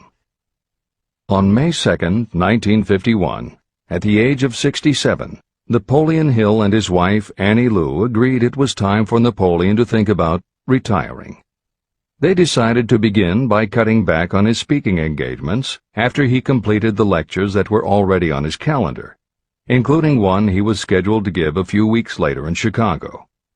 Unbeknownst to them, at that event W. Clement Stone had prearranged to sit at the head table next to Napoleon Hill. Like Hill, Stone had been born into poverty. At the age of 6, he started selling newspapers to help pay the rent, and by 13, he owned his own stand. By 16, he was selling insurance, and by 20, he'd managed to scrape together $100, which he used to start his own insurance agency. Stone was a consummate salesman and motivator, and his company was growing very nicely. Then in 1938, he read Think and Grow Rich, and was so inspired by it that he bought a copy for every one of his employees, and continued to do so for each new person who joined his company. Over the years, this amounted to thousands of copies. When Stone was introduced to Hill, he told him about all the copies he had purchased of Think and Grow Rich, and said that he firmly believed it was Hill's book that had transformed his sales force and turned his company from modest to extraordinary success. Napoleon Hill and W. Clement Stone found that they were in such complete accord that by the end of their first meeting, Hill had decided to postpone his retirement and join with Stone in a venture dedicated to creating a better world for this and future generations. Within a year, they launched Napoleon Hill Associates. They published new books by Hill, including How to Raise Your Own Salary and The Master Key to Riches. They reissued Hill's earlier bestsellers, and they co-authored a new bestseller, Success Through a Positive Mental Attitude. They also launched Success Unlimited magazine, created PMA Science of Success home study courses, made television programs, radio shows, a documentary film entitled A New Sound in Paris, which showed the amazing changes that happened when the entire town of Paris, Missouri, adopted the Napoleon Hill philosophy. And they both crisscrossed America speaking, teaching, giving interviews, and spreading the philosophy to as many people as possible. In addition to his work with Napoleon Hill Associates, Hill also consulted to W. Clement Stone's company, Combined Insurance Company of America. Hill designed and implemented a new training program for the sales force, which was so successful he astounded the business world by helping Stone grow his company from $30 million in assets to $100 million in less than 10 years. When W. Clement Stone passed away in 2002, his company, now known as Aon Corporation, had revenues of $2 billion a year. W. Clement Stone had personally given more than $275 million to various charitable and philanthropic organizations. There has perhaps never been a greater example of coordination of knowledge and effort in a spirit of harmony between two or more people for the attainment of a definite purpose. The sheer volume of work and scope of influence achieved in a 10-year period by Napoleon Hill and W. Clement Stone leaves little question as to the power and importance of a mastermind alliance. This is the end of the editor's comments. The power of positive emotions. Money is shy and elusive. It must be wooed and won by methods not unlike those used by a determined lover. And the power you use in the wooing of money is not greatly different from what you use to attract the one you love. It is the power of positive emotion. That power, when successfully used in the pursuit of money, must be mixed with faith. It must be mixed with desire. It must be mixed with persistence. It must be applied through a plan, and that plan must be set into action. When money comes in large quantities, it flows to the one who accumulates it as easily as water flows downhill. There exists a great unseen stream of power, which may be compared to a river that flows in two directions. One side flows in one direction, carrying all who get into that side of the stream onward and upward to wealth. The other side flows in the opposite direction, carrying all who are unfortunate enough to get into it and can't pull themselves out downward to misery and poverty. Everyone who has accumulated a great fortune has recognized the existence of this stream of life. It consists of one's thinking process. Positive emotions form the side of the stream that carries you to fortune. Negative emotions form the side that carries you down to poverty. This is a point of great importance to the person who is following this book with the object of accumulating a fortune. If you are caught in the side of the stream of power that leads to poverty, this book will serve as an oar by which you may propel yourself over into the other side of the stream. But it can serve you only through application and use. Merely reading and passing judgment on it, either one way or another, will be of no benefit to you. Poverty and riches can change places. But when riches take the place of poverty, the change only happens through well-conceived and carefully executed plans. The same is not true of poverty. Poverty needs no plan. It needs no one to help it because it is bold and ruthless. Riches are shy and timid. They have to be attracted. More gold has been mined from the thoughts of men than has ever been taken from the earth. Chapter 12. Sexuality, Charisma, and Creativity. The 10th step toward riches. Editor's comments. What motivates human beings is the subject of continuing scientific research and philosophical debate. There is general agreement that the prime motivators are the basic human needs for food and water, shelter and clothing, and safety.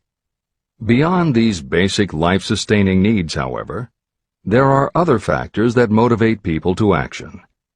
It is the definition of the other factors and their order of importance that continues to be open to interpretation. Perhaps the most widely known theory is psychologist Abraham Maslow's hierarchy of human needs, which lists 8 levels of motivational forces, starting with the basic physiological and safety needs, then ascends through belonging and love, esteem, understanding, aesthetics, self-actualization, and transcendence.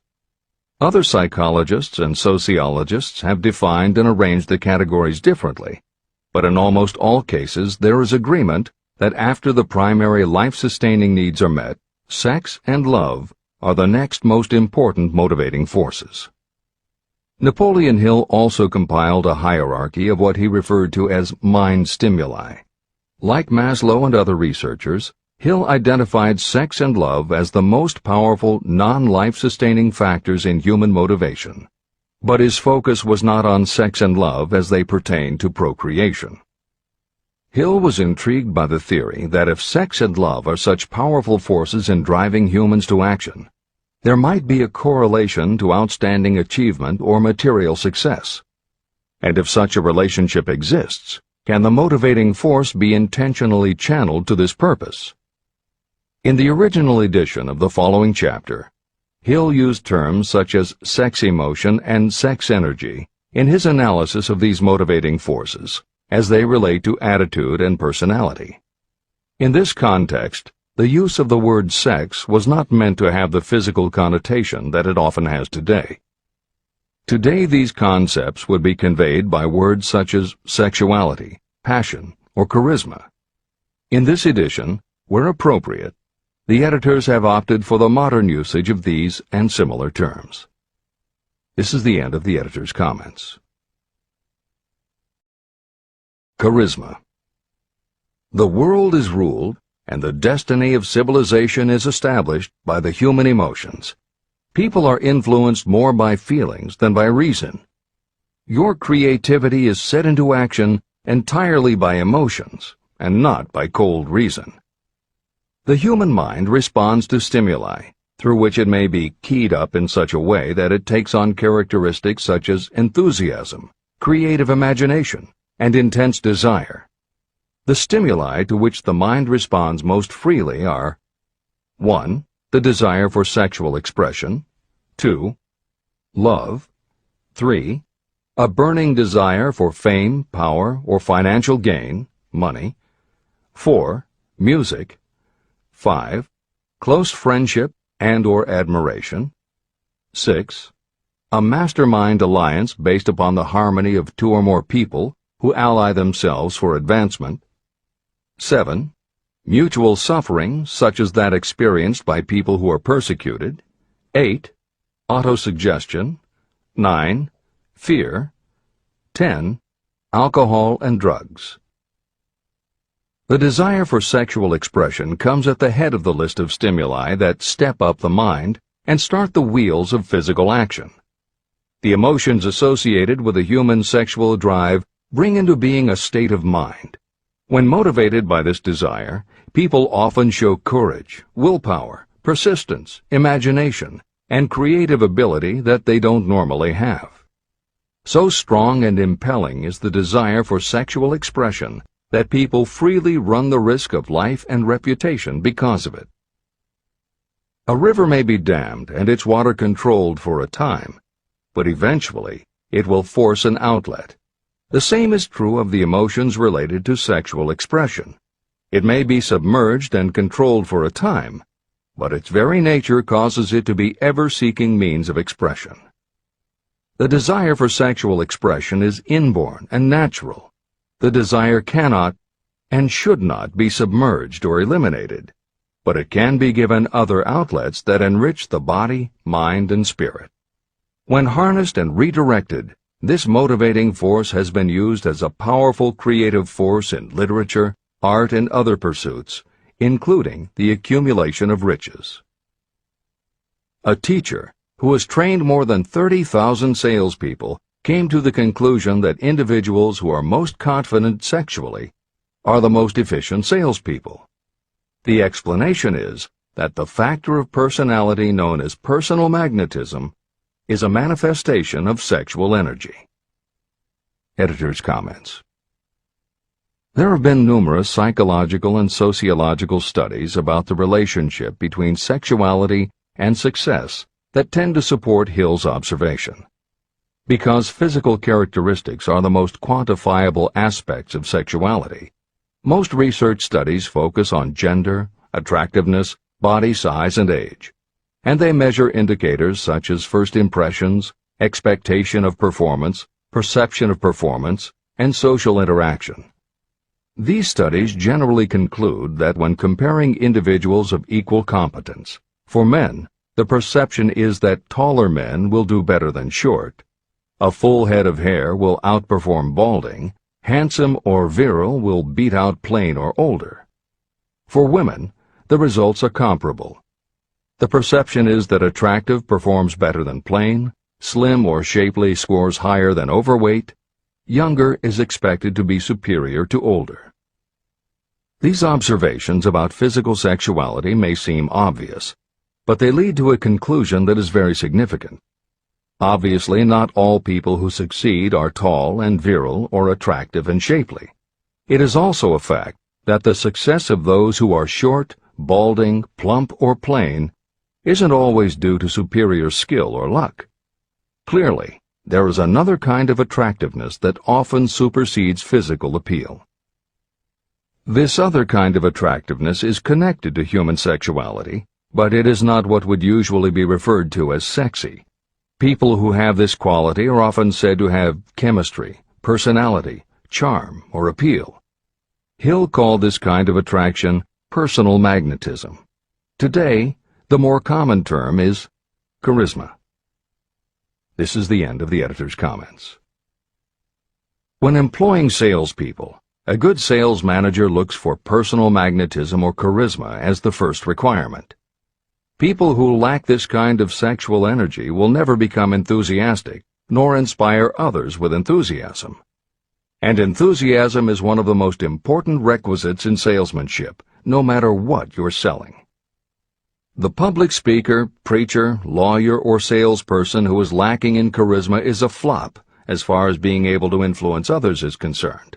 That, plus the fact that most people are influenced through an appeal to their emotions, should easily convince you of the importance of charisma as a part of the salesperson's ability. Master salespeople attain mastery in selling because they either consciously or unconsciously transmute charisma, sexual energy, into sales enthusiasm. That statement explains the actual, practical meaning of sexual transmutation.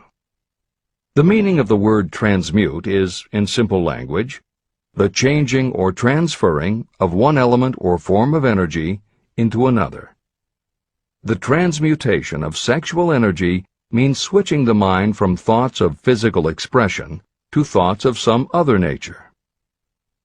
Salespeople who know how to turn on charisma have acquired the art of sexual transmutation, whether they know it or not. The majority of salespeople who transmute their sexual energy do so without being aware of what they are doing or how they are doing it. You can cultivate and develop this quality in your dealings with others. Through cultivation and understanding, this vital motivating force may be drawn upon and used to great advantage in relationships between people. This energy may be communicated to others in the following ways. The handshake. The touch of the hand indicates instantly the presence of charisma or the lack of it. The tone of voice. Charisma, or sexual energy, is the factor with which the voice may be colored or made musical and charming. Posture and carriage of the body. People with charisma move briskly and with grace and ease. The vibrations of thought. People with charisma project sexuality through their personality in a way that influences those around them. Clothing and style. People who are charismatic are usually very careful about their personal appearance. They usually select clothing of a style becoming to their personality, physique, complexion, etc. Editor's comments. Having established a link between sexuality and success in the form of charisma, in the following section, Napoleon Hill explores how sexuality might also be a motivating factor in success by enhancing creativity. To illustrate the connection, Hill draws upon the biographies of historical figures who exhibited both charisma and exceptional creativity. In the time since Hill conducted his research, many women have risen to positions of power and influence. Their accomplishments have been well documented and are readily available in bookstores and libraries. However, when Hill was assembling his data, the majority of historical biographies available were about successful men. Further, the successful industrialists and political leaders he had personally studied during the previous 30 years were also men. Because of this limitation, Hill does not theorize about the role men might play in motivating the success of women. This issue is addressed in a later editorial comment. This is the end of the editor's comments. Creativity. It seemed quite significant to me when I made the discovery that practically every great leader I had the privilege of analyzing was a man whose achievements were largely inspired by a woman. In most instances, the woman was a wife, of whom the public had heard little or nothing. In a few of the cases I studied, the source of inspiration was the other woman. The pages of history are filled with the records of great men whose achievements may be traced directly to the influence of women who aroused the creative faculties of their minds. Napoleon Bonaparte was one of these. When inspired by his first wife, Josephine, he was irresistible and invincible. When his better judgment or reasoning faculty prompted him to put Josephine aside, he began to decline. His defeat and exile to St. Helena were not far distant. Abraham Lincoln was a notable example of a great leader who achieved his greatness through the discovery and use of his faculty of creative imagination. It is noted in practically every book written about Lincoln that he discovered and began to use this faculty as the result of the love that he experienced when he met Anne Rutledge. This is more than an interesting historical fact. It is of significance in connection with the role sexuality plays in the study of the source of genius. Following is a list of famous men of outstanding achievement: George Washington, Napoleon Bonaparte, William Shakespeare, Abraham Lincoln, Ralph Waldo Emerson, Robert Burns, Thomas Jefferson, Elbert Hubbard, Elbert H. Gary, Woodrow Wilson, John H. Patterson, Andrew Jackson, Enrico Caruso. Wherever there was evidence available in connection with the lives of these men of achievement, it indicated most convincingly that each possessed a highly developed sexual nature. An analysis of the information taken from biographies and historical writings leads to the following conclusions. 1. Those of greatest achievement have a highly developed sexual nature, but have learned the art of transmutation of sexual energy. 2. Those who have accumulated great fortunes and achieved outstanding recognition in literature, art, industry, architecture, and the professions were motivated by the influence of a mate or lover. When driven by these emotions, people become gifted with a superpower for action. If you understand this, you will also understand that sexual transmutation contains the secret of creative ability. Editor's comments. As noted previously, although Hill's analysis focused on men, today there is a wide range of biographies about women who have succeeded in every aspect of life, including business, politics, religion, sports, entertainment, and the arts. Bearing in mind that biographical information is always subjective, the reader can now find ample material from which to draw a conclusion as to whether Hill's theory about sexuality as a motivating force is equally evident in women. Napoleon Hill had to do an in-depth analysis of biographies in searching for indications that the subject sexuality had a correlation to their success. Today, we just turn on the television, and we're inundated with intimate details about both men and women suggesting that the best and the brightest are apparently also the sexiest. Although scandals aren't usually cited as scientific proof, the exposés of some of the biggest entertainment and sports stars, high-profile CEOs of major companies, numerous politicians, and even a few presidents, all make at least a common-sense case for Hill's theory about the correlation between sexuality and success. This is the end of the editor's comments. Obviously, this does not mean that everyone who is highly sexed is a genius. People attain the status of a genius only when and if they stimulate their minds so that they can draw upon the forces available through the creative faculty of the imagination. Although it is the most important of the stimuli or motivators, the mere possession of sexual energy is not sufficient to produce a genius. The energy must be transmuted from desire for physical contact into some other form of desire and action before it will lift one to the status of a genius. Genius and creative imagination.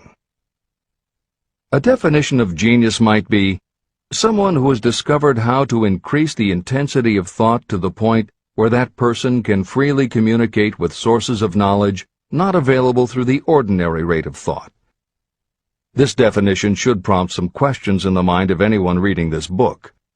The first question should be, how may one communicate with sources of knowledge that are not available through ordinary thought? The next question should be, are there known sources of knowledge that are available only to geniuses, and if so, what are these sources and exactly how may they be reached? In the following, I will offer methods so that you can experiment and prove to yourself that this is true. By doing so, you will have the answer to both questions. Editor's comment. Humans perceive things through the 5 senses of sight, smell, taste, hearing, and touch. Another kind of perception, as when you have a feeling about something, was discussed in the chapters on desire, faith, and autosuggestion.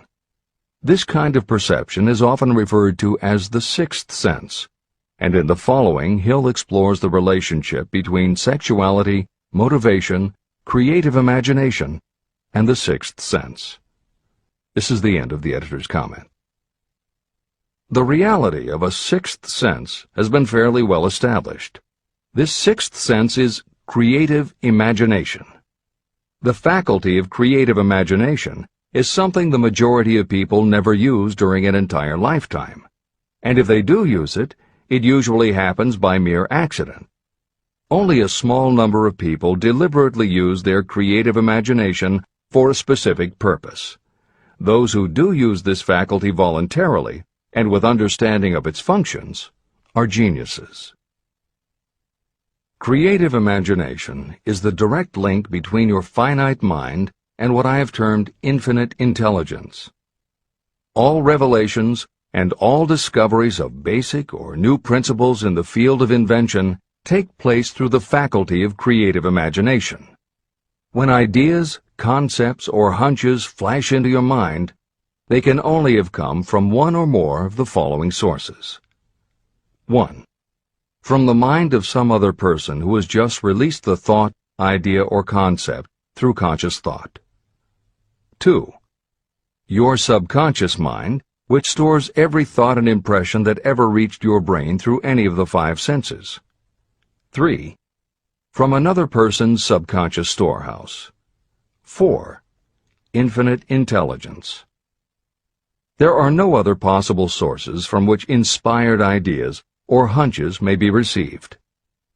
When brain action has been stimulated through one or more of the 10 mind stimulants listed at the beginning of this chapter, it has the effect of lifting you far above the horizon of ordinary thought. It permits you to envision distance, scope, and quality of thoughts not available on the lower plane, such as when you are solving routine problems of business. When you are lifted to a higher level of thought through mind stimulation, it is as though you have taken off in an airplane. You can now see over and beyond the horizon that limits your vision when you are on the ground. Not only that, but while you are on this higher level of thought, you are not even aware of such things as the problems of gaining the 3 basic necessities of food, clothing, and shelter. You are in a world of thought in which the ordinary workaday thoughts have been removed, just as the hills and valleys that obstruct your vision on the ground don't interfere when you are in an airplane. While on this exalted plane of thought, the creative faculty of the mind is given freedom for action. The way has been cleared for the 6th sense to function. It becomes receptive to ideas that could not reach the individual under any other circumstances. The 6th sense is the faculty that marks the difference between a genius and an ordinary individual. Developing your creative imagination. A mind stimulant is any influence that will either temporarily or permanently increase the intensity of thought. The previously mentioned 10 major stimulants are those most commonly resorted to. Through these sources you may commune with infinite intelligence, enter the storehouse of your subconscious mind, or perhaps even that of another person. That is all there is to genius. The more you use your creative faculty, the more alert and receptive it becomes to factors originating outside your conscious mind. And the more this creative faculty is used, the more you will rely upon it for your thoughts and ideas. This faculty can be cultivated and developed only through use. What we generally refer to as our conscience operates entirely through the faculty of the 6th sense. The great artists, writers, musicians, and poets become great because they acquire the habit of relying upon the still small voice that speaks from within, through their creative imagination. Anyone with a keen imagination knows that some of their best ideas come through so-called hunches. One of the best-known public speakers admits that his speeches are only really great when he closes his eyes and begins to rely entirely upon the faculty of creative imagination. When asked why he closed his eyes just before the climax of his speech, he replied, "I do it because then I speak through ideas that come to me from within." One of America's most successful and best-known financiers has the habit of closing his eyes for 2 or 3 minutes before making a decision. When asked why, he replied, "With my eyes closed, I am able to draw upon a source of superior intelligence." Dr. Elmer R. Gates created more than 200 useful patents through the process of cultivating and using his creative faculty. His method is significant to anyone interested in attaining to the status of genius. Dr. Gates was one of the really great, though less publicized, scientists of the world. In his laboratory, he had what he called his personal communication room. It was practically soundproof, and all light could be shut out. It had a small table on which he kept a pad of writing paper. In front of the table, on the wall, was a light switch. When Dr. Gates desired to draw upon the forces available to him through his creative imagination, he would go into this room, seat himself at the table, shut off the lights, and concentrate on the known factors of the invention he was working on. He would stay in that position until ideas began to flash into his mind in connection with the unknown factors of the invention. On one occasion, ideas came through so fast that he was forced to write for almost 3 hours. When the thoughts stopped flowing, he examined his notes and found they contained a minute description of principles that had no parallel in the known data of the scientific world. Moreover, the answer to his problem was right there in those notes. Dr. Gates earned his living by sitting for ideas. He did it for individuals and corporations, and some of the most sensible people and largest traditional corporations in America paid him to do it. The part of your mind that you generally use for reasoning may be faulty, because it is largely guided by your accumulated experience. Not all knowledge that you have learned through experience is accurate. Many times your creative ideas are much more reliable because they come from sources that are more reliable than those available to the reasoning faculty of the mind. Methods used by geniuses are available to you.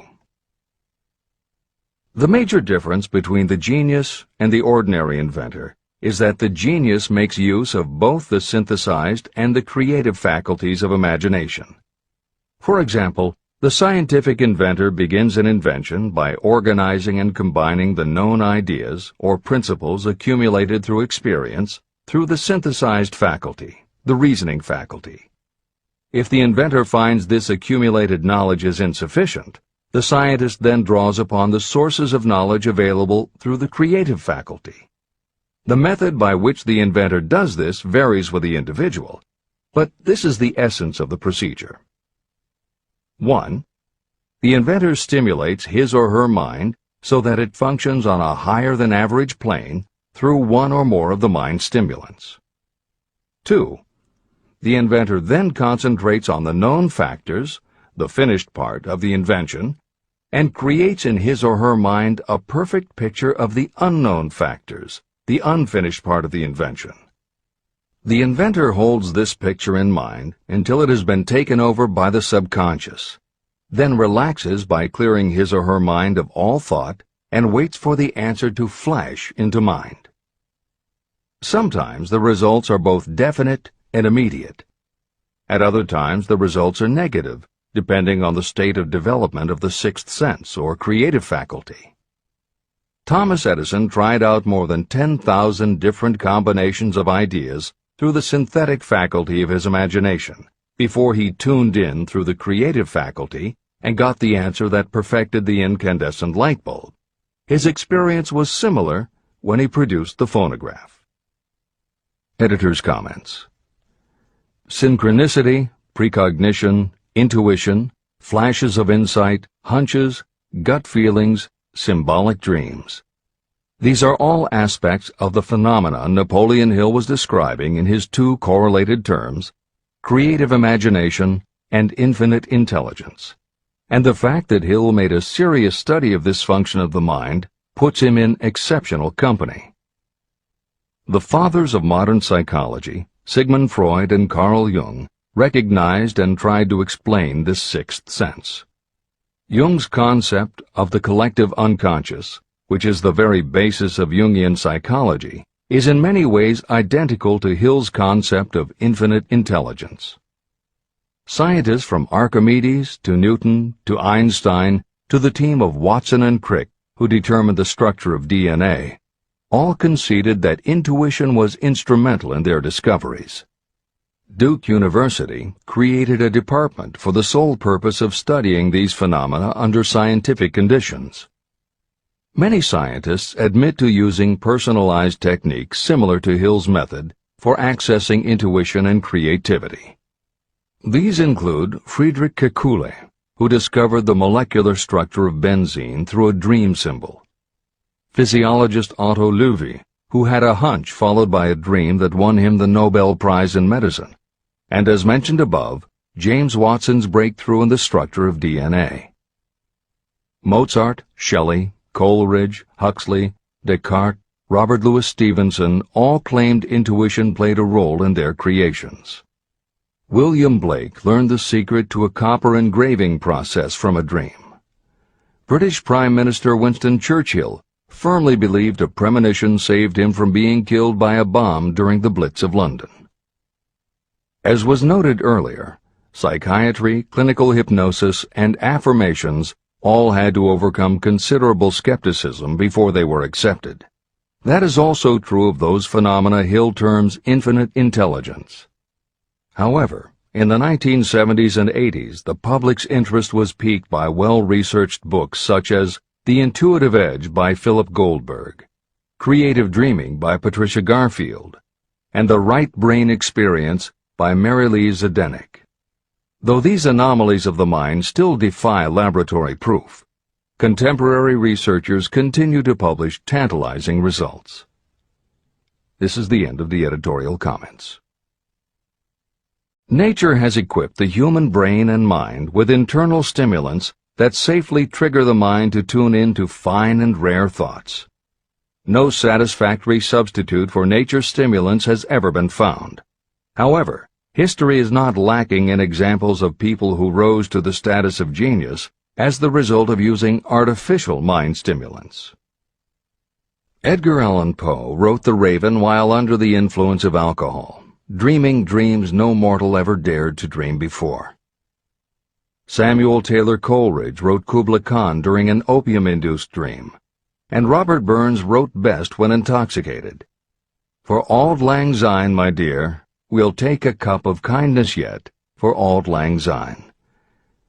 It is true that these and others who are known as geniuses relied upon artificial mind stimulation. But a more important lesson to remember is how many of these people destroyed themselves through the use of those stimulants. Editor's comments. In more contemporary terms, Hill's point about the dangers of artificial mind stimulants was never better made than it was in the television series Behind the Music, which began running on VH1 in the late 1990s. The series was meant to chronicle the lives of rock stars and celebrate their hits, but after viewing 2 or 3 of the shows, they all began to look the same. Young singer and band have a hit record, make millions of dollars, plunge into the sex, drugs, and rock and roll lifestyle, everyone gets addicted, and they blow all of the money. By the end of the show, at least one band member overdoses, the band breaks up, the singer hits the skids, meets someone who inspires him or her to go into rehab, the ex-star makes an anti-drug TV spot and professes newfound faith and family values while announcing a comeback tour. Although the shows played like a bad parody of themselves, the fact that the stories were so similar, that so many talented singers and songwriters who depended on drugs ended up burning out, should be telling you something, especially if you don't just want to succeed, but want to keep and enjoy your success. This is the end of the editor's comments. Every intelligent person knows that stimulation in excess through alcohol or drugs is a destructive form of intemperance. For some, overindulgence in sexual expression may become just as destructive. A sexually obsessed person is not essentially different from a person addicted to drugs or alcohol. Both have lost control over their faculties of reason and willpower. Human sexuality is a mighty urge to action, but its forces are like a cyclone, almost impossible to completely control. When an individual is driven solely by emotions related to sexuality, that person may be capable of great achievement, but their actions are often disorganized and destructive. It is true that a person may pursue financial or business success by harnessing the driving force of sexual energy without self-control. But history is filled with evidence that such people likely have certain traits of character that rob them of the ability to either hold or enjoy their fortunes. Ignorance of this potential pitfall has cost thousands of people their happiness, even though they possessed riches. From my analysis of over 25,000 people, I found that those who succeed in an outstanding way often do not hit their stride until they are beyond the age of 40 or 50. This fact was so astounding that it prompted me to go into the study of its cause most carefully. My investigation disclosed that the major reason why many people do not succeed early in life is their tendency to dissipate their energies through overindulgence. The majority of people never learn that sexual energy has possibilities other than physical expression. And many of those who make this discovery only do so after having wasted many years during the time when their sexual energy was at its height. Most people come to the realization by accident, and many don't even know they have tapped into this power. They may recognize that their power of achievement has increased, but they have no idea what caused the change. They are just vaguely aware that nature begins to harmonize the emotions of love and sex, so that they may draw upon these great forces and apply them as stimuli to action. The importance of love. Love, romance, and sex are all emotions capable of driving people to heights of superachievement. When combined, these three emotions may lift you to an altitude of a genius. Every person who has been moved by genuine love knows that it leaves enduring traces upon the human heart. The effect of love endures, because love is spiritual in nature. Those who cannot be stimulated to great heights of achievement by love are hopeless. They are dead, though they may seem to live. If you believe you are unfortunate because you have loved and lost, you are wrong. One who has loved truly can never lose entirely. Love is whimsical and temperamental. It comes when it pleases and goes away without warning. Accept and enjoy it while it remains, but spend no time worrying about its departure. Worry will never bring it back. Dismiss the thought that love only comes once. Love may come and go times without number, but there are no two love experiences that affect you in just the same way. There may be one love experience that leaves a deeper imprint on the heart than all the others. But all love experiences are beneficial, except to the person who becomes resentful and cynical when love makes its departure. Even the memories of love can lift you and stimulate your mind. Go back into your yesterdays at times and bathe your mind in the beautiful memories of past love. It will soften your worries and give you a source of escape from the unpleasant realities of life. And maybe, during this temporary retreat into the world of fantasy, your subconscious mind will yield to you ideas or plans that may change the entire financial or spiritual status of your life. There should be no disappointment over love, and there would be none if people understood the difference between the emotions of love and sex. Love is an emotion of many shades and colors, but the most intense and burning of all is that experienced in the blending of the emotions of love and sex. Marriages or committed relationships that are not blessed with love properly balanced with sex cannot be happy ones, and seldom endure. Love alone will not bring happiness, nor will sex alone. Love is spiritual. Sex is biological. No experience that touches the human heart with a spiritual force can possibly be harmful, except through ignorance or jealousy. The presence of destructive emotions in the human mind may poison it in a way that destroys your sense of justice and fairness. Just as a chemist can take certain chemical elements, none of which are harmful in themselves, and by mixing them together create a deadly poison, in a similar manner the emotions of sex and jealousy, when mixed, may turn just as lethal. Love is the emotion that serves as a safety valve and brings balance, reason, and constructive effort. Love is, without question, life's greatest experience. It can bring you into communion with infinite intelligence.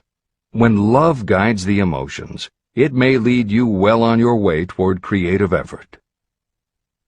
The road to genius consists of the development, control, and use of sex, love, and romance. Briefly, the process may be stated as follows. Encourage the presence of the positive emotions as the dominating thoughts in your mind, and discourage all the destructive emotions. The mind is a creature of habit. It thrives on the dominating thoughts fed to it. Through your willpower, you may discourage the presence of any emotion and encourage the presence of any other. Control of your mind, through the power of your will, is not difficult.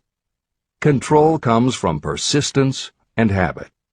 The secret of control lies in understanding the process of transmutation. When any negative emotion presents itself in your mind, it can be transmuted into a positive or constructive emotion by the simple procedure of changing your thoughts. There is no other road to genius than through voluntary self-effort. When the emotion of romance is added to those of love and sex, the obstructions between the finite mind and infinite intelligence are removed. Then, a genius has been born.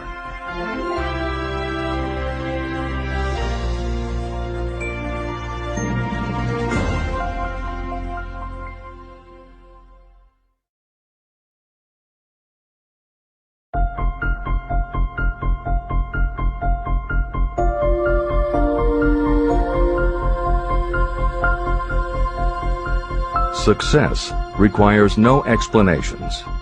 Failure permits no alibis. Chapter 13. The Subconscious Mind. The Connecting Link. The 11th Step Toward Riches. The subconscious mind consists of a field of consciousness, in which every impulse of thought that reaches the conscious mind, through any of the 5 senses, is classified and recorded. The subconscious receives and files sense impressions or thoughts regardless of their nature. You can plant in your subconscious mind any plan, thought, or purpose that you desire to translate into its physical or monetary equivalent. Those desires that have been mixed with emotional feeling and faith in your ability are the ones that are strongest. Therefore, they are the first to which the subconscious responds. The subconscious mind works day and night, and in some way which is not fully understood, the subconscious seems able to draw upon the forces of infinite intelligence for the power to transmute your desires into their physical equivalent. And it does it in the most straightforward and practical way. You cannot entirely control your subconscious mind, but you can hand over to it any plan, desire, or purpose that you wish transformed into concrete form. Refer again to the instructions for using the subconscious mind in Chapter 5, Autosuggestion. Editor's comments. In the chapter on autosuggestion, the 4 primary methods for planting and reinforcing suggestions in your subconscious are: 1. The formulation and writing out of your desire. 2. The repetition of positive affirmations. 3. The creative visualization of your goal. And 4. By acting as though the goal is already yours. This is the end of the editor's comment. From my research, I have concluded that the subconscious mind is the connecting link between the finite mind of man and infinite intelligence. It is the intermediary through which you may draw upon the forces of infinite intelligence. From my research, I have concluded that the subconscious mind is the connecting link between the finite mind of man and infinite intelligence. It is the intermediary through which you may draw upon the forces of infinite intelligence. Only the subconscious mind contains the process by which mental impulses, thoughts, are modified and changed into their spiritual, energy, equivalent. It alone is the medium through which prayer, desire, may be transmitted to the source capable of answering prayer, infinite intelligence. How to energize your subconscious mind for creative effort. The possibilities of what you can do when you connect creative effort with the subconscious mind are stupendous. They inspire me with awe. I never approach the discussion of the subconscious mind without a feeling of littleness and inferiority, due to the fact that man's entire stock of knowledge on this subject is so pitifully limited. First, you must accept as a reality the existence of the subconscious mind and what it can do for you. This will enable you to understand its possibilities as a medium for transmuting your desires into their physical or monetary equivalent, and then you will comprehend the full significance of the instructions given in Chapter 3, Desire. You will also understand the importance of making your desires clear and putting them in writing. You will understand as well the necessity of persistence in carrying out instructions. The 13 principles that are the basis of this book are the stimuli with which you acquire the ability to reach and to influence your subconscious mind. Do not become discouraged if you cannot do this on your first attempt. Remember that the subconscious mind can be directed only through habit. You have not yet had time to master faith. Be patient. Be persistent. Editor's comments. There are two aspects to Hill's theory of the subconscious mind. There are two aspects to Hill's theory of the subconscious mind. One is the concept of the subconscious as the storehouse of all information and thoughts that you have ever experienced. The second is the concept of the subconscious as the gateway to infinite intelligence. In this chapter, Hill focuses primarily on the subconscious as a storehouse. Expanding on the editorial comment about the subconscious mind that appears in the chapter on autosuggestion, proof that the subconscious is a storehouse of information is confirmed in the use of hypnotherapy by psychiatrists. Through hypnosis, psychiatrists are able to help patients open the door to their subconscious so that they can retrieve information about traumatic situations that have been filtered out or repressed by the conscious mind. Further proof is in the use of hypnosis by law enforcement officials to recapture information such as license plate numbers and other details that the conscious mind of a witness has filtered out. Although results vary from person to person, there is no doubt that the subconscious has access to information that the conscious mind does not. This storehouse aspect of the subconscious is what accounts for some ideas that come to us through creative imagination. In some instances, bits of information and ideas that our conscious mind has forgotten will connect with each other on a subconscious level to create a new idea, and that idea will be received by our creative intelligence, which presents it to us as a flash of inspiration. You can't completely control this process, but you can condition yourself to come up with more and better ideas. It is a fact that a traumatic experience, the result of which creates a strongly planted idea, can influence the way a person thinks and acts. If that is true, then by intentionally using all of your efforts to powerfully plant an idea in your subconscious, you should be able to create what would amount to a good traumatic experience that will influence the way you think and act in a positive way. This is exactly how you develop what Hill calls a money consciousness. If you do everything within your power to strongly, firmly, and with complete faith and conviction plant the idea that you will be successful and achieve your desire, your subconscious will accept and store that idea. If you have planted the idea so strongly that it is the dominant idea in your subconscious, it will influence all of the other ideas and information stored there. When you have given your subconscious this specific direction that it did not have before, it will begin to put together pieces of information, and through your creative intelligence, you will find that you are coming up with more and better plans and ideas to accomplish your goal. But as Hill says, you can do this only through faith and habit. You must write out the affirmation of your goal, and you must repeat it aloud every day with absolute faith and conviction that you can achieve it. You must vividly and creatively visualize yourself achieving your goal, and you must do it every day. You must conduct yourself with the attitude that says you can accomplish your goal, and that you deserve the help of those who can help you to accomplish your goal. And you must conduct yourself in that way every day. If you seriously commit yourself to doing these things, it will change the way you think and act. Your subconscious will do everything it can to transmute your desire into reality, and other people will want to do what they can to help you succeed. This is the end of the editor's comments. Many statements in the chapters on faith and on autosuggestion are repeated here for the benefit of your subconscious mind. Remember, your subconscious mind functions whether you make any effort to influence it or not.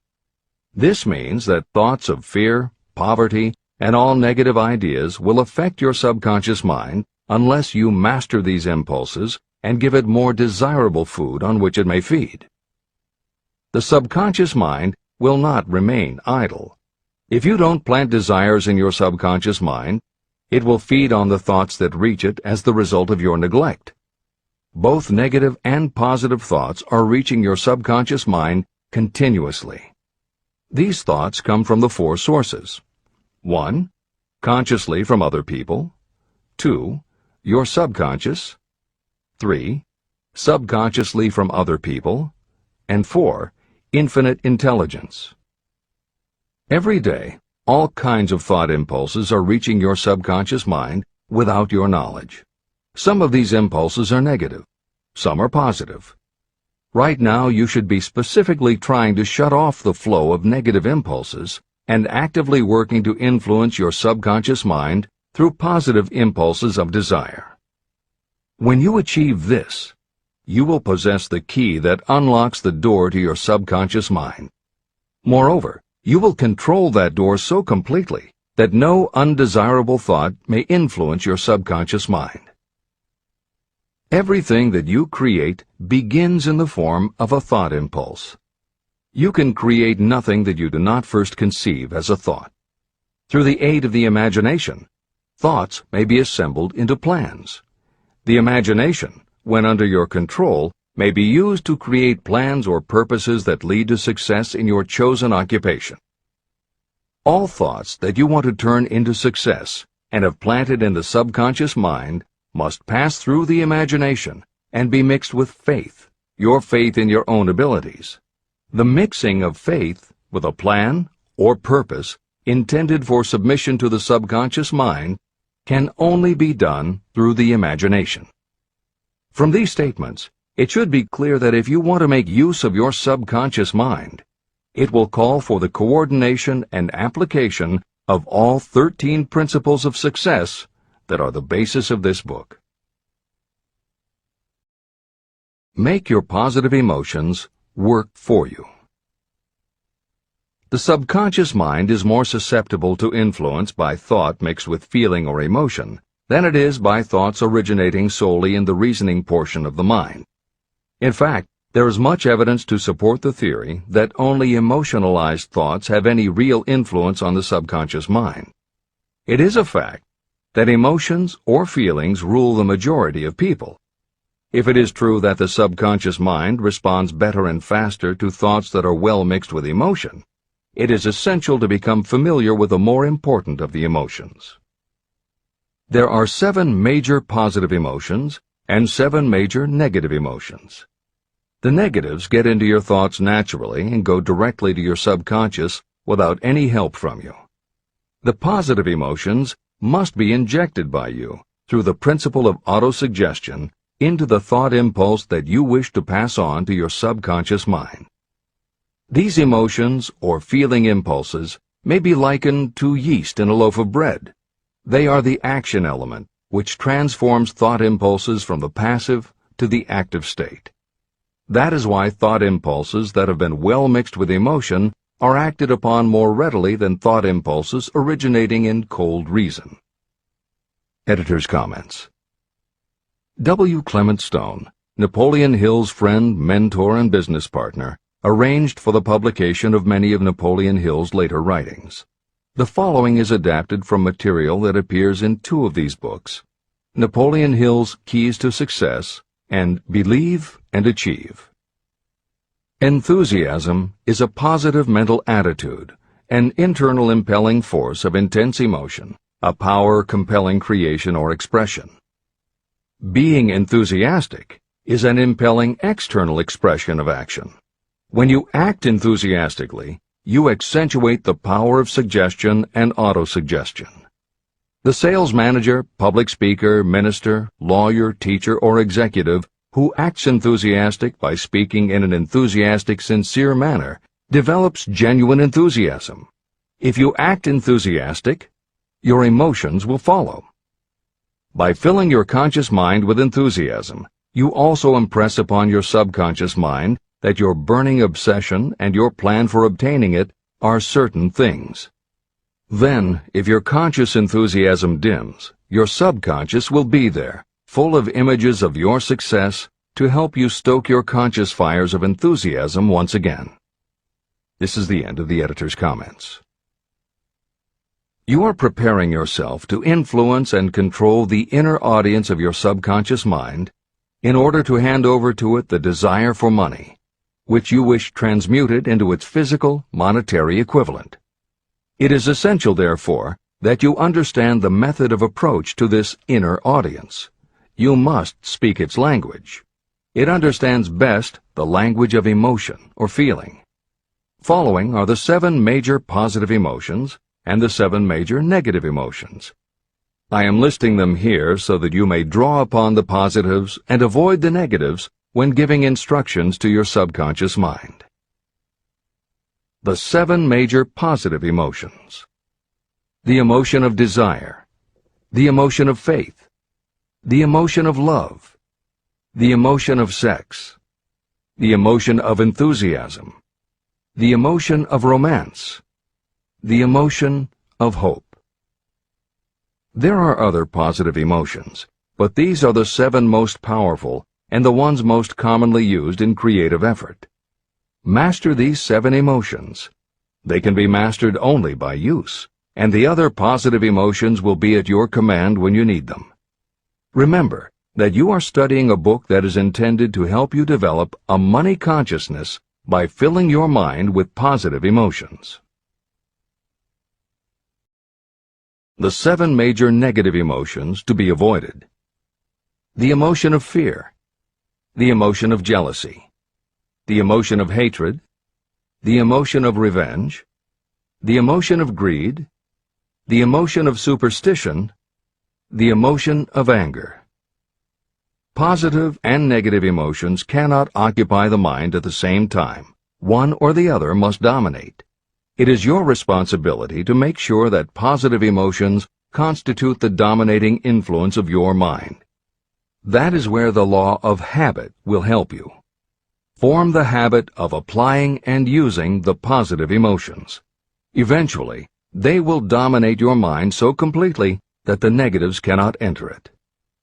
Only by following these instructions literally and continuously can you gain control over your subconscious mind.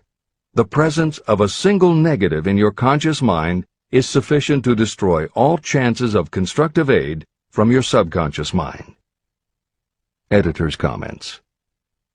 Napoleon Hill's concern about the susceptibility of the subconscious mind to negative thoughts, emotions, and comments is well known to professionals who work with these techniques. In clinical hypnotherapy, there is an axiom referred to as the law of reversed effect, which states that whenever there is a conflict between imagination and willpower, the imagination wins. When you attempt to plant an idea, if the subconscious already harbors a negative, trying to force the new idea has the reverse effect, because the subconscious becomes obsessed with defending its established negative idea. And the harder you try to do something, the more the subconscious resists, and the more difficult it becomes. Even the use of the word try is warned against, because it gives the suggestion to the subconscious of a preconceived failure. The concept of trying implies an ongoing effort. You don't want to try. You want to succeed. If you ask your subconscious to help you try, it may do just that. It may help you try, but it will prevent you from succeeding. Because if you did succeed, then it could no longer help you try, which is what you asked it to do. The cautionary note about using the word try is just one example of the care that should be taken when formulating affirmations and using autosuggestion. The following are some other rules of thumb that most modern experts agree on. 1. Affirmations should always be stated as a positive. Affirm what you do want, not what you don't want. 2. Affirmations work best when they are short and very clear about a single desired goal. Take the time to write, rewrite, and polish your affirmation until you can express your desire in a short statement of precise and well-chosen words. 3. Affirmations should be specific about the desired goal, but not about how to accomplish it. Your subconscious knows better than you what it can do and how it can do it. 4. Do not make unreasonable time demands. Your subconscious can't make anything happen suddenly or now. 5. Just saying the words will have little effect. When you affirm your desire, you must do it with such faith and conviction that your subconscious becomes convinced of how important it is to you. As you affirm your desire to yourself, visualize it in your mind's eye as big as a billboard. Make it big, powerful, and memorable. 6. Repetition of your emotionalized affirmation is crucial. At this time, it is your habit to think one way. By repeating your affirmation often every day, your new way of thinking will begin to be your automatic response. Keep reinforcing it until it becomes second nature to you, and your habit will have become to think the new way, the way you want to think. This is the end of the editor's comments. We form habits based on the degree of reinforcement we receive. Habits make no moral judgments. They can be either good or bad. Both are formed through repetition. If we try something and like the results, we repeat the action. You can replace negative thoughts with positive ones. You can replace inaction with action, and you can form any habit you choose. Your thoughts are the only thing that you can completely control if you choose to do so. You can control your thoughts to control your habits. The secret of effective prayer. Most people resort to prayer only after everything else has failed, or else they pray by a ritual of meaningless words. And because most people who pray do so only after everything else has failed, they go to prayer with their minds filled with fear and doubt. Because fear and doubt are the emotions that are mixed with their prayer, these are the emotions the subconscious mind passes on, and these are the emotions that infinite intelligence receives and acts upon.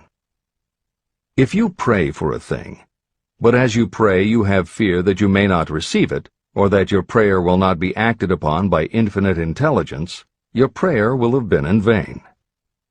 Prayer does sometimes result in the realization of that for which one prays. If you have ever had the experience of receiving something for which you prayed, go back in your memory and recall your actual state of mind while you were praying, and you will know for sure that the theory here described is more than a theory. The method by which you may communicate with infinite intelligence is very similar to the way the vibration of sound is transmitted by radio waves. Sound cannot be transmitted through the atmosphere until it has been changed into a very high rate of vibration. The radio station takes the sound of the human voice and modifies it by stepping up the vibration millions of times. Only in this way can the energy of sound be sent over distances. After this transformation has taken place, the energy, which originally was in the form of vibrations of sound, is broadcast or transmitted as a radio signal. When a radio set receives the high-speed transmission, it then reconverts that energy back to its original slower rate of vibration. And when it is stepped down to its original rate, it vibrates the diaphragm of the speaker, which reproduces the original sound of the voice. The subconscious mind is the intermediary that translates prayers or desires into terms that infinite intelligence can receive. The answer comes back to you in the form of a definite plan or idea for procuring the object of your prayer. When you understand this principle, you know why mere words read from a prayer book cannot serve as an agency of communication between the mind of man and infinite intelligence. Do not expect troubles, as they have a tendency not to disappoint. Chapter 14. The Brain. A broadcasting and receiving station for thought. The 12th step toward riches. It was while I was working with the late Dr. Alexander Graham Bell and Dr. Elmer R. Gates that I first proposed the idea that every human brain is both a broadcasting and receiving station for the vibration of thought. In some way similar to the principle behind the operation of a radio receiver, every human brain is capable of picking up vibrations of thought that are being released by other brains. These are received as hunches and flashes of intuition. As was explained in previous chapters, it is your creative imagination that is the receiving set of your brain, which receives thoughts from your subconscious and, under certain circumstances, receives thoughts released by the brains of others. Your creative imagination is the interconnection between your conscious or reasoning mind and the four sources from which you receive thought stimuli. 1. Consciously from other people. 2. Your subconscious. 3. Subconsciously from other people. And 4. Infinite intelligence. When stimulated, or stepped up to a high rate of vibration, the mind becomes more receptive to thoughts that reach it from outside sources. This stepping up process takes place through either the positive emotions or the negative emotions. Through the emotions, the vibrations of thought may be increased. The brain that has been stimulated by emotions functions at a much more rapid rate than it does when that emotion is quieted or absent. The result is the increase of thought to such a pitch that the creative imagination becomes highly receptive to ideas. On the other hand, when the brain is functioning at a rapid rate, it also gives to your own thoughts the emotional feeling that is essential before those thoughts will be picked up and acted upon by your subconscious mind. The subconscious mind is the sending station of the brain, through which vibrations of thought are broadcast. Autosuggestion is the medium by which you may put into operation your sending station. The creative imagination is the receiving set through which the energies of thought are picked up. Editor's comments. The following combines the above concept with the related materials from previous chapters to provide a step-by-step recap of Napoleon Hill's view of the process. 1. The brain is simultaneously both a broadcaster and a receiver. 2. Emotion affects both your ability to send and your ability to receive. When under the effect of strong emotion, the more powerfully you can send thoughts. When under the effect of strong emotion, the more receptive you are to receiving thoughts. 3. When you send thoughts, to where do you send them? You send them to your subconscious by using autosuggestion. 4. When you receive thoughts, where do they come from? They come from your subconscious and you receive them through your creative imagination. 5. Your subconscious mind has two aspects. Your subconscious is a storehouse of information, as explained in the previous chapter. Your subconscious is your connection to infinite intelligence. 6. Infinite intelligence is the medium through which you receive thoughts from other brains. Infinite intelligence is Hill's term for describing the following basic law of physics. Because everything in the universe is made of time, space, energy, or matter, and because matter is just energy in a different form, then everything is actually different parts of the same thing. This means that your subconscious mind, energy, has a common base with every other subconscious mind, energy. 7. Thoughts from other brains come to you as follows. When you are under the effect of a strong emotion and your receiver is especially receptive, sometimes its pull is so strong that it attracts a thought from the subconscious mind of another brain. It is able to do this because infinite intelligence interconnects your subconscious with the subconscious of the other brain. 8. These thoughts from other brains are what we refer to as intuition, hunches, déjà vu, and foreknowledge. Although Hill's explanation depends on the action of an intangible force that cannot be isolated and dissected in a laboratory, neither medical science nor psychology can offer a better explanation for those thoughts that depend on knowledge or information that we do not have. This is the end of the editor's comments. The greatest forces are intangible. In the past, we've depended too much on our physical senses and have limited our knowledge to physical things that we could see, touch, weigh, and measure. I believe we have entered the most marvelous of all ages, an age that will teach us more about the intangible forces of the world about us. Perhaps we shall learn that there is an other self that is more powerful than the physical self we see when we look in a mirror. Many people do not take seriously such intangibles, the things that they cannot perceive through any of their five senses. However, to belittle the idea of forces that are intangible or cannot be explained is to ignore the fact that all of us, every day, are controlled by forces that are unseen and intangible. The whole of mankind has not the power to cope with, nor to control the intangible force wrapped up in the rolling waves of the oceans. We still do not fully understand the intangible force of gravity, which keeps this little Earth suspended in space and keeps us from falling from it, much less have the power to control that force. We are entirely subservient to the intangible force that comes with a thunderstorm, and we are just as helpless in the presence of the intangible force of electricity. We do not understand the intangible force and intelligence wrapped up in the soil of the earth, the force that provides us with every morsel of food we eat, every article of clothing we wear, and every dollar we carry in our pockets. Last but not least, with all of our culture and education, we still understand little or nothing of the greatest of all the intangibles, thought. However, we have begun to learn a good deal about the intricate workings of the physical brain, and the results are stunning. We know that the central switchboard of the human brain, the number of lines that connect the brain cells to each other, is written as the figure 1, followed by 15 million zeros.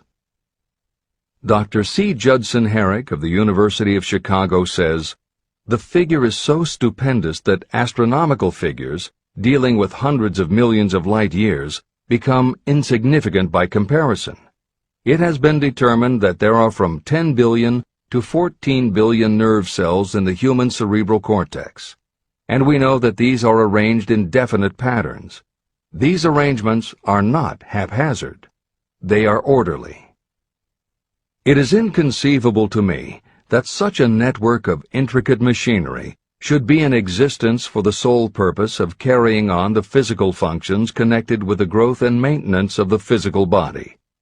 Is it not likely that the same system, which gives billions of brain cells the media for communication, one with another, also provides the means of communication with other intangible forces?" Editor's comments. In the time since Hill wrote the above comments, we have learned a great deal more about the physical brain and how it operates. We understand much about the chemistry of the brain. We can measure the energies it releases. We know which areas control the various functions of the body and which areas affect memory, emotions, reasoning, and many other subtleties related to the thinking process. Through surgery, medication, and other techniques, we know how to prevent the brain from having certain kinds of thoughts. And we know how to encourage the brain to produce certain other kinds of thoughts when we want it to. For instance, a specific area can be stimulated, and you will have pleasurable thoughts. But we cannot yet control what those pleasurable thoughts will be, and we have no idea what the bits and pieces of information are that go into your pleasurable thoughts. With all of our advanced knowledge about the physical brain, we still don't know how to make it have a specific thought or idea, especially not an original thought or a creative idea. And medical science offers no better theory than Hill's as to how we could have an intuition or hunch made up from information that we don't have and were never exposed to. In short, the physical properties of the brain confirm that it is where the thinking process takes place. But it does not offer the answer to the question of how it happens, or how thoughts from one brain might travel to another. In previous commentaries, we pointed to the laws of physics as they relate to Hill's theory about the interconnectedness of all things. And although this is not meant to be a science lesson, it may reassure you to know that the work of renowned scientists lends support to the idea. Quantum theory deals with subatomic particles so minuscule that they are almost at the level of the basic stuff from which everything is made. Albert Einstein developed what is called the EPR effect. Einstein, Podolsky, and Rosen. And Irish physicist John Stuart Bell proposed Bell's theorem, both of which pertain to the concept that when two linked subatomic particles are separated from each other, when a change is made to particle A, the same change will instantly happen in particle B, even though the two are distant from each other. Another related concept is called the holographic brain or holographic universe, and is named after an unusual quality of holograms. It is a fact that if you cut a hologram in half, you don't get two halves of a picture. You get two separate but complete pictures. Cut either one of those in half, and you get another two complete pictures. Cut other pieces, and again you get whole images. Every part of a hologram has the whole of the information in the original. In the 1970s, Carl Pribram, a neurophysiologist at Stanford University, announced the results of his studies which suggest that memory is not in a specific part of the brain, but is spread throughout the brain like the image on a holographic plate. At almost the same time, renowned physicist David Bohm proposed that the workings of the universe were like a holographic image, that among all things there is total interconnectivity, and that all things influence all other things. In effect, every part of the universe contains the whole of the universe. That is probably more than enough science for most readers. The point is, Hill was not alone in his conclusion that through some intangible force, your subconscious shares interconnectivity with everything else in the universe. Previously, the example was given of the folds and bumps in a tablecloth, all being different, but all still tablecloth. Here is another way to envision the intangible interconnection of all things. Suppose you were to drill 5 holes in a wall, and have someone outside the room put their fingers and thumb through the holes and wiggle them. If you then bring into your room someone who only believes in tangible things that he or she can see, that person will see 5 separate objects that can move independently of each other.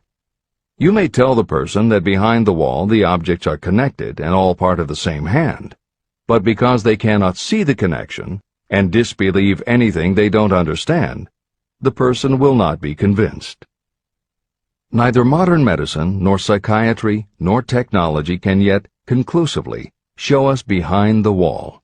But the fact remains, we have all had a hunch about somebody, and it turns out to be right. A premonition that something will happen, and it does. Or a feeling that something isn't right with someone who is not there with you, and it turns out to be true. How does this information come to us? As mentioned previously, psychologist Carl Jung called the intangible connection the collective unconscious, also called universal subconscious.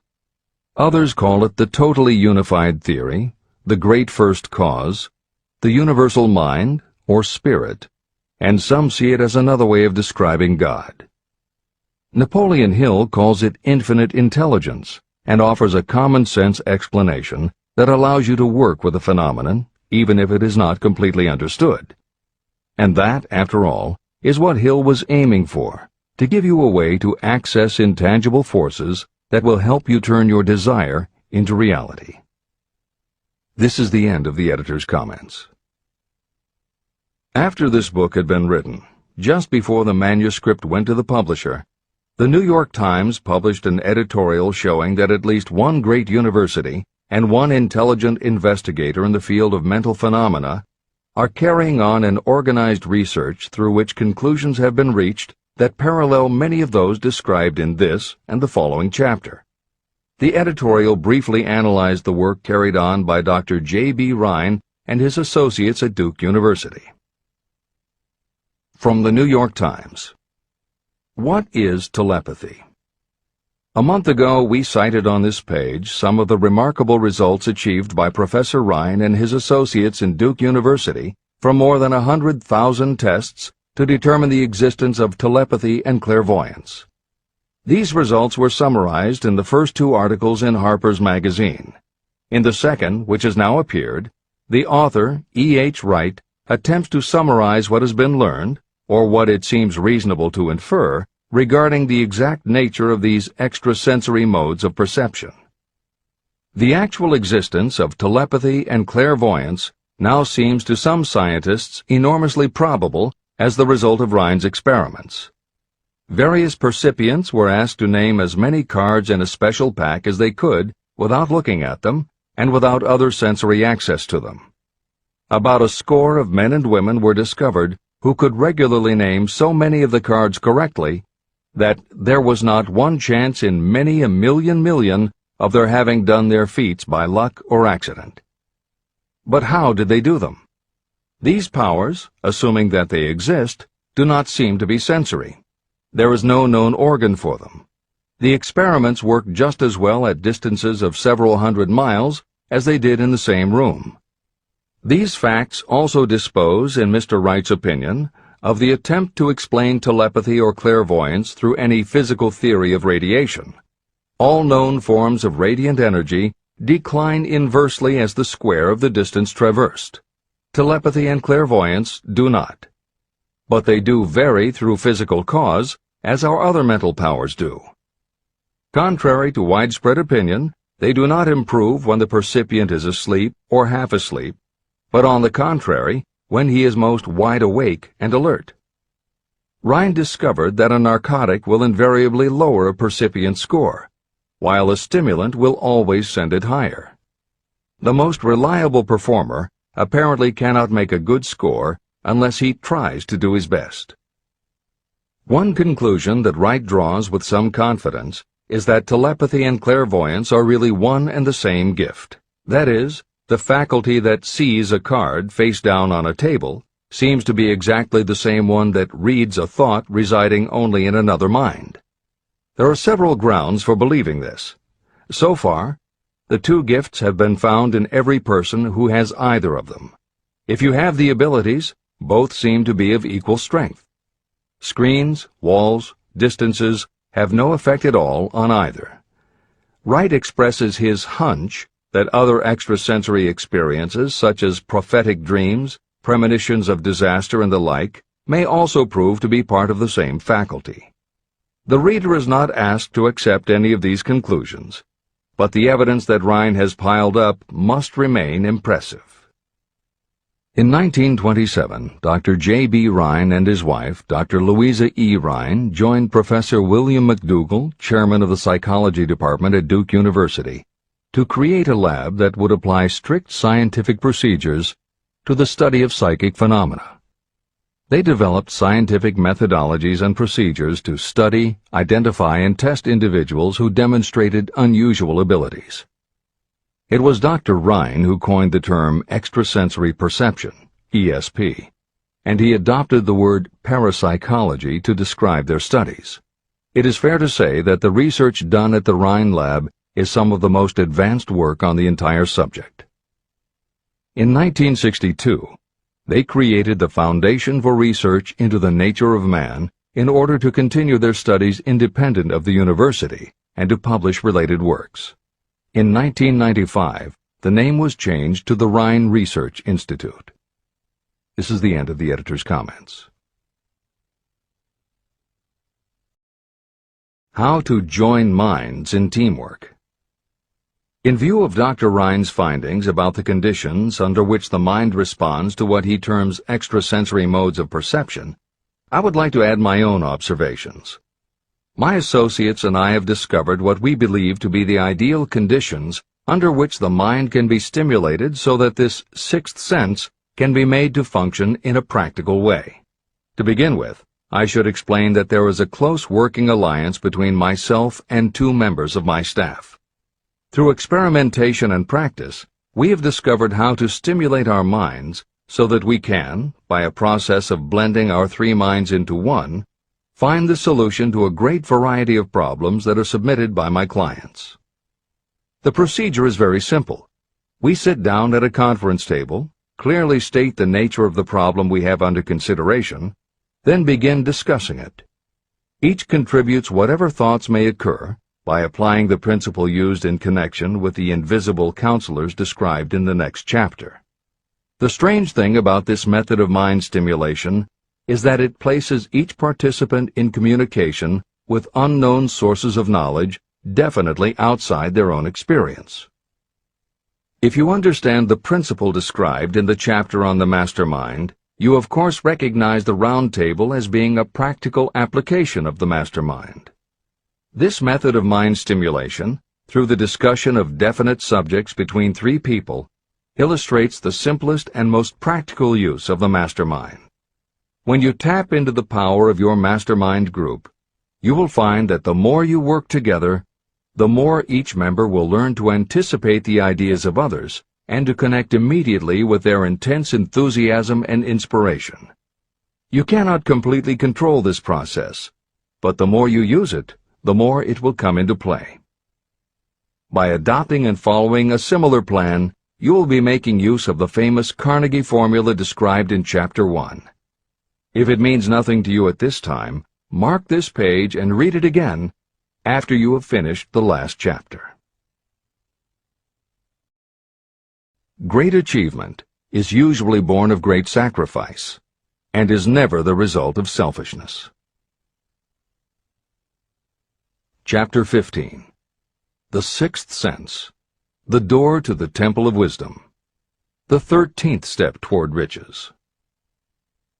The 13th principle is known as the Sixth Sense, through which infinite intelligence may and will communicate voluntarily without any effort from or demands by the individual.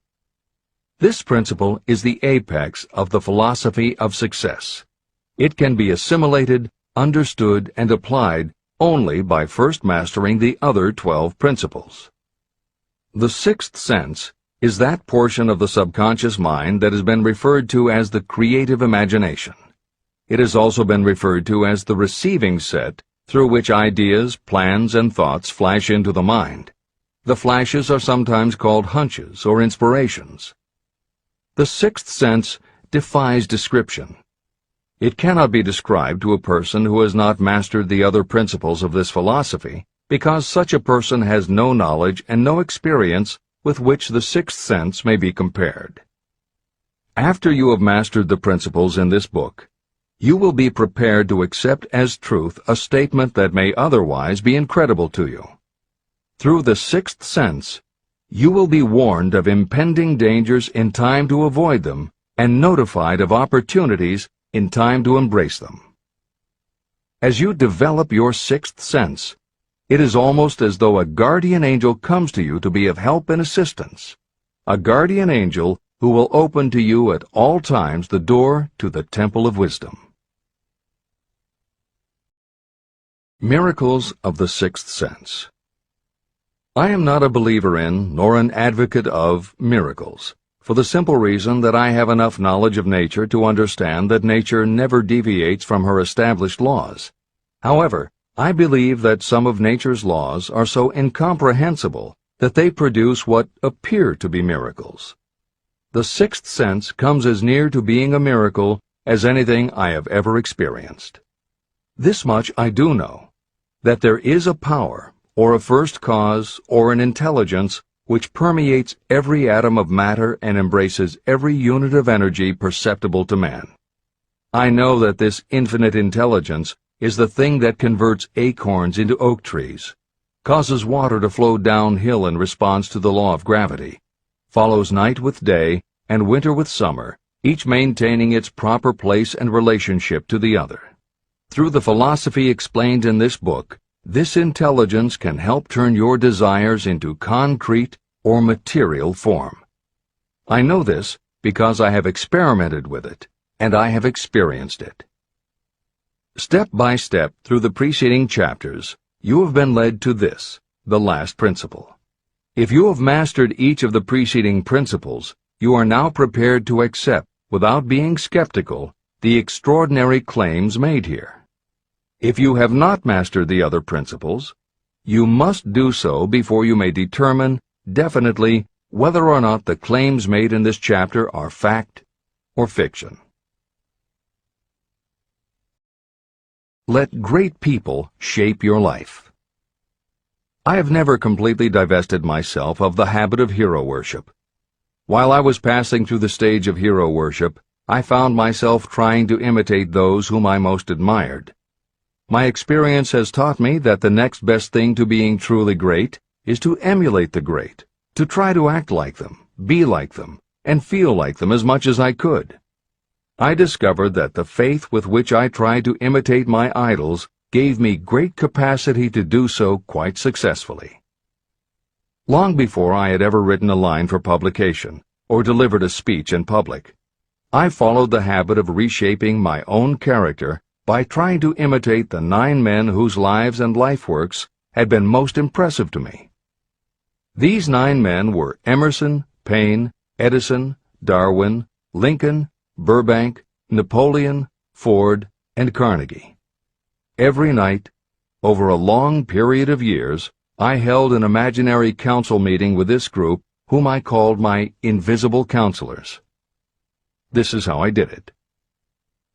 Just before going to sleep at night, I would shut my eyes and see, in my imagination, this group of men seated with me around my council table. Here I had not only an opportunity to sit among those whom I considered to be great, but I actually dominated the group by serving as the chairman. I had a very definite purpose in using my imagination in this way.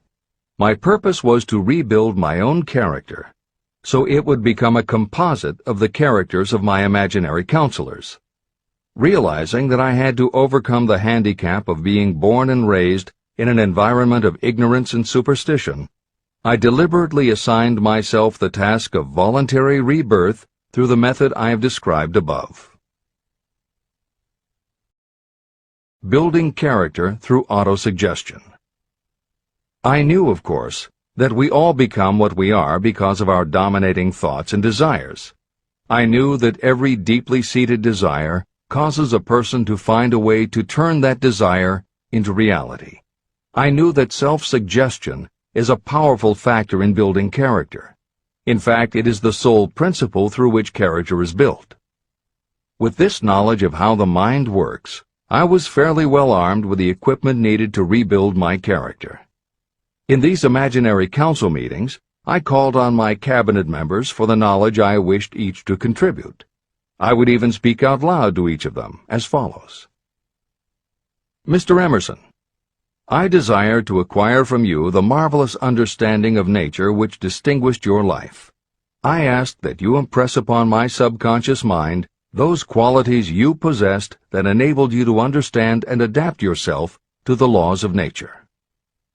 Mr. Burbank, I request that you pass on to me the knowledge that enabled you to so harmonize the laws of nature that you caused the cactus to shed its thorns and become an edible food. Give me access to the knowledge that enabled you to make 2 blades of grass grow where but 1 grew before. Napoleon, I desire to acquire from you the marvelous ability you possess to inspire men and will rouse them to greater and more determined spirit of action. I desire also to acquire the spirit of enduring faith, which enabled you to turn defeat into victory and to surmount staggering obstacles. Mr. Paine, I desire to acquire from you the freedom of thought and the courage and clarity with which to express convictions which so distinguished you. Mr. Darwin, I wish to acquire from you the marvelous patience and ability to study cause and effect without bias or prejudice, so exemplified by you in the field of natural science. Mr. Lincoln, I desire to build into my own character the keen sense of justice, the untiring spirit of patience, the sense of humor, the human understanding, and the tolerance that were your distinguishing characteristics. Mr. Carnegie, I wish to acquire a thorough understanding of the principles of organized effort, which you use so effectively in the building of a great industrial enterprise. Mr. Ford, I wish to acquire your spirit of persistence, the determination, poise, and self-confidence that have enabled you to master poverty and to organize, unify, and simplify human effort so I may help others to follow in your footsteps.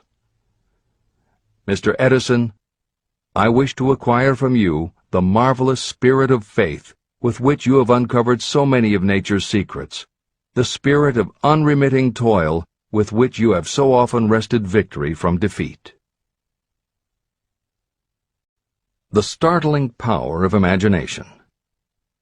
My method of addressing the members of my imaginary cabinet would vary according to the traits of character I was most interested in acquiring. I studied the records of their lives with painstaking care. After some months of this nightly procedure, I was astounded as each time my imaginary counselors started to become more and more real to me. Each of these 9 men developed individual characteristics that surprised me. For example, Lincoln developed the habit of always being late, then walking around in solemn parade. He always wore an expression of seriousness on his face. Rarely did I see him smile. This was not true of the others. Burbank and Payne often indulged in witty repartee, which seemed at times to shock the other members of the cabinet. On one occasion, Burbank was late. When he came, he was excited with enthusiasm, and explained that he had been late because of an experiment he was making, through which he hoped to be able to grow apples on any sort of tree. Payne chided him by reminding him that it was an apple that started all the trouble between man and woman. Darwin chuckled as he suggested that Payne should watch out for little serpents when he went into the forest to gather apples, as they had the habit of growing into big snakes. Emerson observed, "No serpents, no apples," and Napoleon remarked, "No apples, no state." These meetings became so realistic that I became fearful of their consequences and discontinued them for several months. The experiences were so uncanny, I was afraid that if I continued them, I would lose sight of the fact that the meetings were purely experiences of my imagination. In writing this book, this is the first time that I've had the courage to mention this. I knew from my own attitude in connection with such matters that I would be misunderstood if I described my unusual experience. I now have the courage to put this on the printed page, because I am now less concerned about what they say than I was in the years that have passed. While the members of my cabinet may be purely fictional, and the meetings existed only in my own imagination, they have led me into glorious paths of adventure, rekindled my appreciation of true greatness, encouraged my creativity, and inspired me to be honest and bold in expressing my thoughts. Editor's comments. Napoleon Hill's experience with his imaginary counselors is not as uncommon as it may seem on first reading. In fact, it happens to novelists all the time. As an author proceeds with the writing of a book, there will come a point when the characters in the novel become so well defined in the author's mind that the personalities of the characters themselves begin to suggest plot points and dialogue that the author never planned. Often the thoughts that come to the author when he or she is in the character are completely original, and in real life would never have occurred to the author. Psychiatrists, therapists, and motivational experts also use this phenomenon when they work with role-playing. The usual procedure is to ask 2 people to act out a scenario as if they were in each other's shoes. If this is done in a situation where the participants do not feel embarrassed or self-conscious, and if the people will allow themselves to become submerged and seriously try to become the other person, the results can be stunning. Depending on the faith with which you approach it, you can get not just a general sense of what the other person is going through, but also have flashes of insight, actually feel what the other person feels, and gain a real understanding about the reactions or motivations of others. Why it works is just as much a mystery as why you get hunches. It may be simply that when your imagination creates a character, it doesn't give the character inhibitions. So when you think through the character, your mind is less restricted. Regardless, the fact is that by using your imagination to project yourself into other characters, you can open yourself to ideas that you don't normally have access to, and you can use this mental phenomenon as one of the tools that will help you turn your desire into success. This is the end of the editor's comments. Tapping the source of inspiration. Somewhere in the cell structure of the brain is something that receives the vibrations of thought ordinarily called hunches. So far, science has not discovered where this sixth sense is located, but this is not important. The fact remains that human beings do receive accurate knowledge through sources other than the physical senses. Generally, such knowledge is received when the mind is under the influence of extraordinary stimulation. Any emergency that arouses the emotions and causes the heart to beat more rapidly may bring the sixth sense into action. Anyone who has experienced a near accident while driving knows that the sixth sense often comes to your rescue and by split seconds helps to avoid the accident. I mention this as background to the following statement of fact. On many occasions when I have faced emergencies, some of them so grave that my life was in jeopardy, I have been miraculously guided past these difficulties through the influence of my invisible counselors.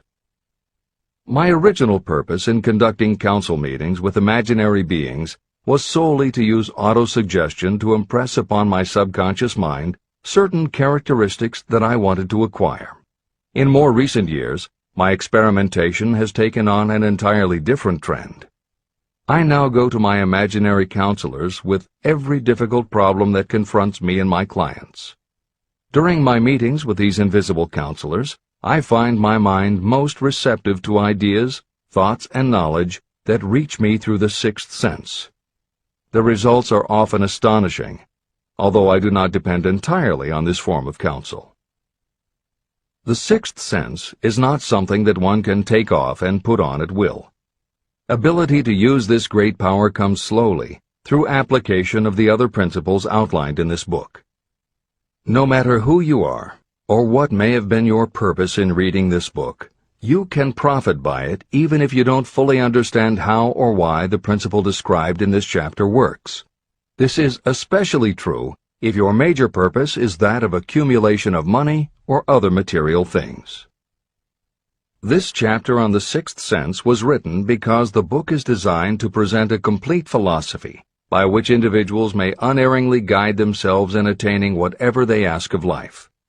The starting point of all achievement is desire. The finishing point is the kind of knowledge that leads to understanding. Understanding of yourself, understanding of others, understanding of the laws of nature, and the recognition and understanding of happiness. Full understanding of this comes only through familiarity with and use of the principle of the sixth sense.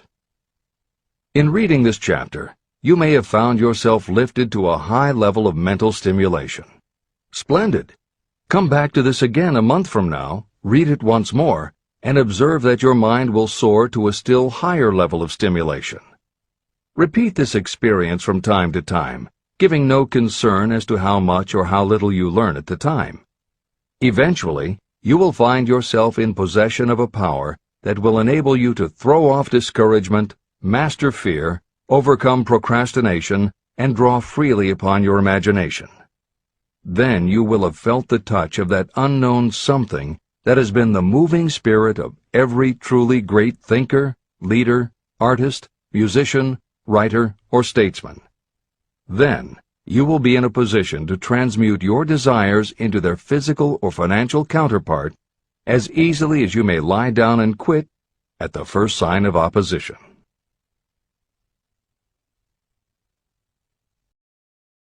The man who actually knows just what he wants in life has already gone a long way toward attaining it. Chapter 16. The Six Ghosts of Fear. How many are standing in your way? Take inventory of yourself as you read this closing chapter, and find out how many of the ghosts are standing in your way. Before you can put any portion of this philosophy into successful use, your mind must be prepared to receive it. The preparation is not difficult. It begins with study, analysis, and understanding of three enemies that you will have to clear out: indecision, doubt, and fear. The sixth sense will never function while these three negatives, or any one of them, remain in your mind. The members of this unholy trio are closely related. Where one is found, The other two are close at hand. Indecision is the seedling of fear. Remember this as you read. Indecision crystallizes into doubt. The two blend and become fear. The blending process often is slow. This is one reason why these three enemies are so dangerous. They germinate and grow without their presence being observed. The remainder of this chapter describes a state of mind that you must attain before the philosophy can be put into practical use. This chapter also analyzes a condition that has reduced huge numbers of people to poverty, and it states a truth that must be understood by all who accumulate riches, whether measured in terms of money or in terms of a state of mind that may be of far greater value than money. The purpose of this chapter is to turn the spotlight of attention on the cause and the cure of the 6 basic fears. Before you can master an enemy, you must know its name, its habits, and where to attack it. As you read, analyze yourself carefully and determine which, if any, of the 6 common fears have attached themselves to you. And keep in mind that sometimes they are hidden in the subconscious mind, where they are difficult to locate and still more difficult to eliminate. The 6 basic fears. There are 6 basic fears. At one time or another, every person suffers from some combination of these fears. Most people are fortunate if they do not suffer from the entire 6. Named in the order of their most common appearance, they are the fear of poverty, the fear of criticism, the fear of ill health, the fear of loss of love of someone, the fear of old age, and the fear of death. All other fears are of minor importance, and are in fact just variations on these 6. Fears are nothing more than states of mind. Your state of mind is subject to your control and direction. You can create nothing that you do not first conceive in the form of an impulse of thought. The following statement is of even greater importance. Thought impulses begin immediately to translate themselves into their physical equivalent, whether those thoughts are voluntary or involuntary. Even thought impulses that are picked up by mere chance, thoughts that have been released by other minds, may determine your financial, business, professional, or social destiny just as surely as the thoughts that you create by intent and design. This circumstance also explains why some people seem to be lucky, while others of equal or greater ability, training, experience, and brain capacity seem destined to have misfortune. The explanation is that you have the ability to completely control your own mind. With this control, you may open your mind to the thought impulses that are being released by other brains, or you can close the doors tightly and admit only thought impulses of your own choice. Nature has endowed human beings with absolute control over only one thing, and that one thing is thought. This fact, coupled with the additional fact that everything we create begins in the form of a thought, leads us very near to the principle by which fear may be mastered. If it is true that all thought has a tendency to clothe itself in its physical equivalent, and this is true beyond any reasonable room for doubt, it is equally true that thought impulses of fear and poverty cannot be translated into terms of courage and financial gain. The first basic fear. The fear of poverty. There can be no compromise between poverty and riches. The two roads that lead to poverty and riches travel in opposite directions. If you want riches, you must refuse to accept any circumstance that leads toward poverty. The word riches is used in its broadest sense, meaning financial, spiritual, mental, and material wealth. The starting point of the path that leads to riches is desire. In Chapter 3, you received full instructions for the proper use of desire. In this chapter on fear, you have complete instructions for preparing your mind to make practical use of desire. Here is the place to give yourself a challenge, which will definitely determine how much of this philosophy you have absorbed. Here is the point at which you can tell what the future holds in store for you. If, after reading this chapter, you are willing to accept poverty, you may as well make up your mind to receive poverty. This is one decision you cannot avoid. But if you demand riches, determine what form and how much will be required to satisfy you. You know the road that leads to riches. You have been given a roadmap. If you follow it, it will keep you on that road. If you neglect to make the start, or stop before you arrive, no one will be to blame but you. This responsibility is yours. No excuse will save you from accepting the responsibility if you now fail or refuse to demand riches of life. All you need is one thing. Incidentally, the only thing you can control, and that is a state of mind.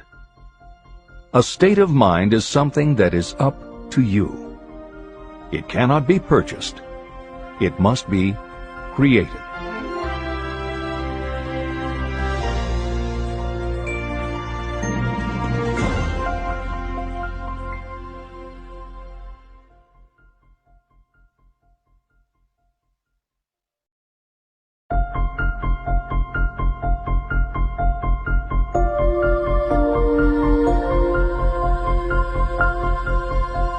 The most destructive fear. Fear of poverty is a state of mind, nothing else. But it is sufficient to destroy your chances of achievement in any undertaking. This fear paralyzes your ability to use reason, destroys the imagination, kills off self-reliance, undermines enthusiasm, discourages initiative, leads to uncertainty of purpose, encourages procrastination, wipes out enthusiasm, and makes self-control an impossibility. It takes the charm from your personality, destroys the possibility of accurate thinking, diverts concentration of effort. It defeats persistence, turns willpower into nothingness, destroys ambition, clouds the memory, and invites failure in every conceivable form. It kills love and assassinates the finer emotions of the heart, discourages friendship and invites disaster in 100 forms, leads to sleeplessness, misery, and unhappiness. And all this despite the obvious truth that you live in a world of overabundance of everything your heart could desire, with nothing standing between you and your desires except lack of a definite purpose. The fear of poverty is, without doubt, the most destructive of the 6 basic fears. It has been placed at the head of the list because it is the most difficult to master. The fear of poverty grew out of our inherited tendency to prey upon our fellow human beings economically. Nearly all animals lower than us are motivated by instinct, but their capacity to think is limited, and therefore they prey upon one another physically. We, with our superior sense of intuition, with the capacity to think and to reason, do not eat others bodily. Human beings get more satisfaction out of eating others financially. Humans are so avaricious that every conceivable law has been passed to safeguard us from one another. Nothing brings so much suffering and humility as poverty. Only those who have experienced poverty understand the full meaning of this. It is no wonder that we fear poverty. Through a long line of inherited experiences, we have learned for sure that some people cannot be trusted where matters of money and earthly possessions are concerned. So eager are we to possess wealth that we will acquire it in whatever manner we can, through legal methods if possible, through other methods if necessary or expedient. Self-analysis may disclose weaknesses that you do not like to acknowledge, but this form of examination is essential if you are going to demand of life more than mediocrity and poverty. Remember, as you check yourself point by point, that you are both the court and the jury, the prosecuting attorney and the attorney for the defense, and that you are both the plaintiff and the defendant. You are on trial. Face the facts squarely. Ask yourself definite questions and demand direct replies. When the examination is over, you will know more about yourself. If you do not feel that you can be an impartial judge, call upon someone who knows you well to serve as judge while you cross-examine yourself. You are after the truth. Get it, no matter at what the cost, even though it may temporarily embarrass you. The majority of people, if asked what they fear most, would reply, "I fear nothing." The reply would be inaccurate, because few people realize that they are bound, handicapped, whipped spiritually and physically through some form of fear. So subtle and deeply seated is the emotion of fear that you may go through life and never recognize its presence. Only a courageous analysis will disclose the presence of this universal enemy. When you begin such an analysis, search deeply into your character. The following is a list of the symptoms to look for. Symptoms of the fear of poverty. 1. Indifference. Commonly expressed through lack of ambition, willingness to tolerate poverty, and the acceptance of whatever compensation life may offer without protest. Also mental and physical laziness, and lack of initiative, imagination, enthusiasm, and self-control. 2. Indecision. The habit of permitting others to do your thinking. Sitting on the fence. 3. Doubt. Generally expressed through alibis and excuses designed to cover up, explain away, or apologize for your failures. Sometimes expressed in the form of envy of those who are successful, or by criticizing them. 4. Worry. Usually expressed by finding fault with others, a tendency to spend beyond your income, neglect of personal appearance, scowling and frowning, nervousness, lack of poise, self-consciousness, and often the use of alcohol or drugs. 5. Overcaution. The habit of looking for the negative side of every circumstance. Thinking and talking about possible failure instead of concentrating on succeeding. Knowing all the roads to disaster, but never searching for the plans to avoid failure. Waiting for the right time to begin, until the waiting becomes a permanent habit. Remembering those who have failed, and forgetting those who have succeeded. Seeing the hole in the donut, but overlooking the donut around the hole. 6. Procrastination. The habit of putting off until tomorrow that which should have been done last year, spending more time in creating excuses than it would take to do the job. This symptom is closely related to overcaution, doubt, and worry. Refusal to accept responsibility. Willingness to compromise rather than put up a fight. Compromising with difficulties instead of harnessing and using them as stepping stones to advancement. Bargaining with life for a penny instead of demanding prosperity, opulence, riches, contentment, and happiness. Planning what to do if you fail, instead of burning all bridges and making retreat impossible. Weakness of, and often total lack of, self-confidence, definiteness of purpose, self-control, initiative, enthusiasm, ambition, thrift, and sound reasoning ability. Expecting poverty instead of demanding riches. Associating with those who accept poverty instead of seeking the company of those who demand and receive riches. Money talks. Some will ask, why did you write a book about money?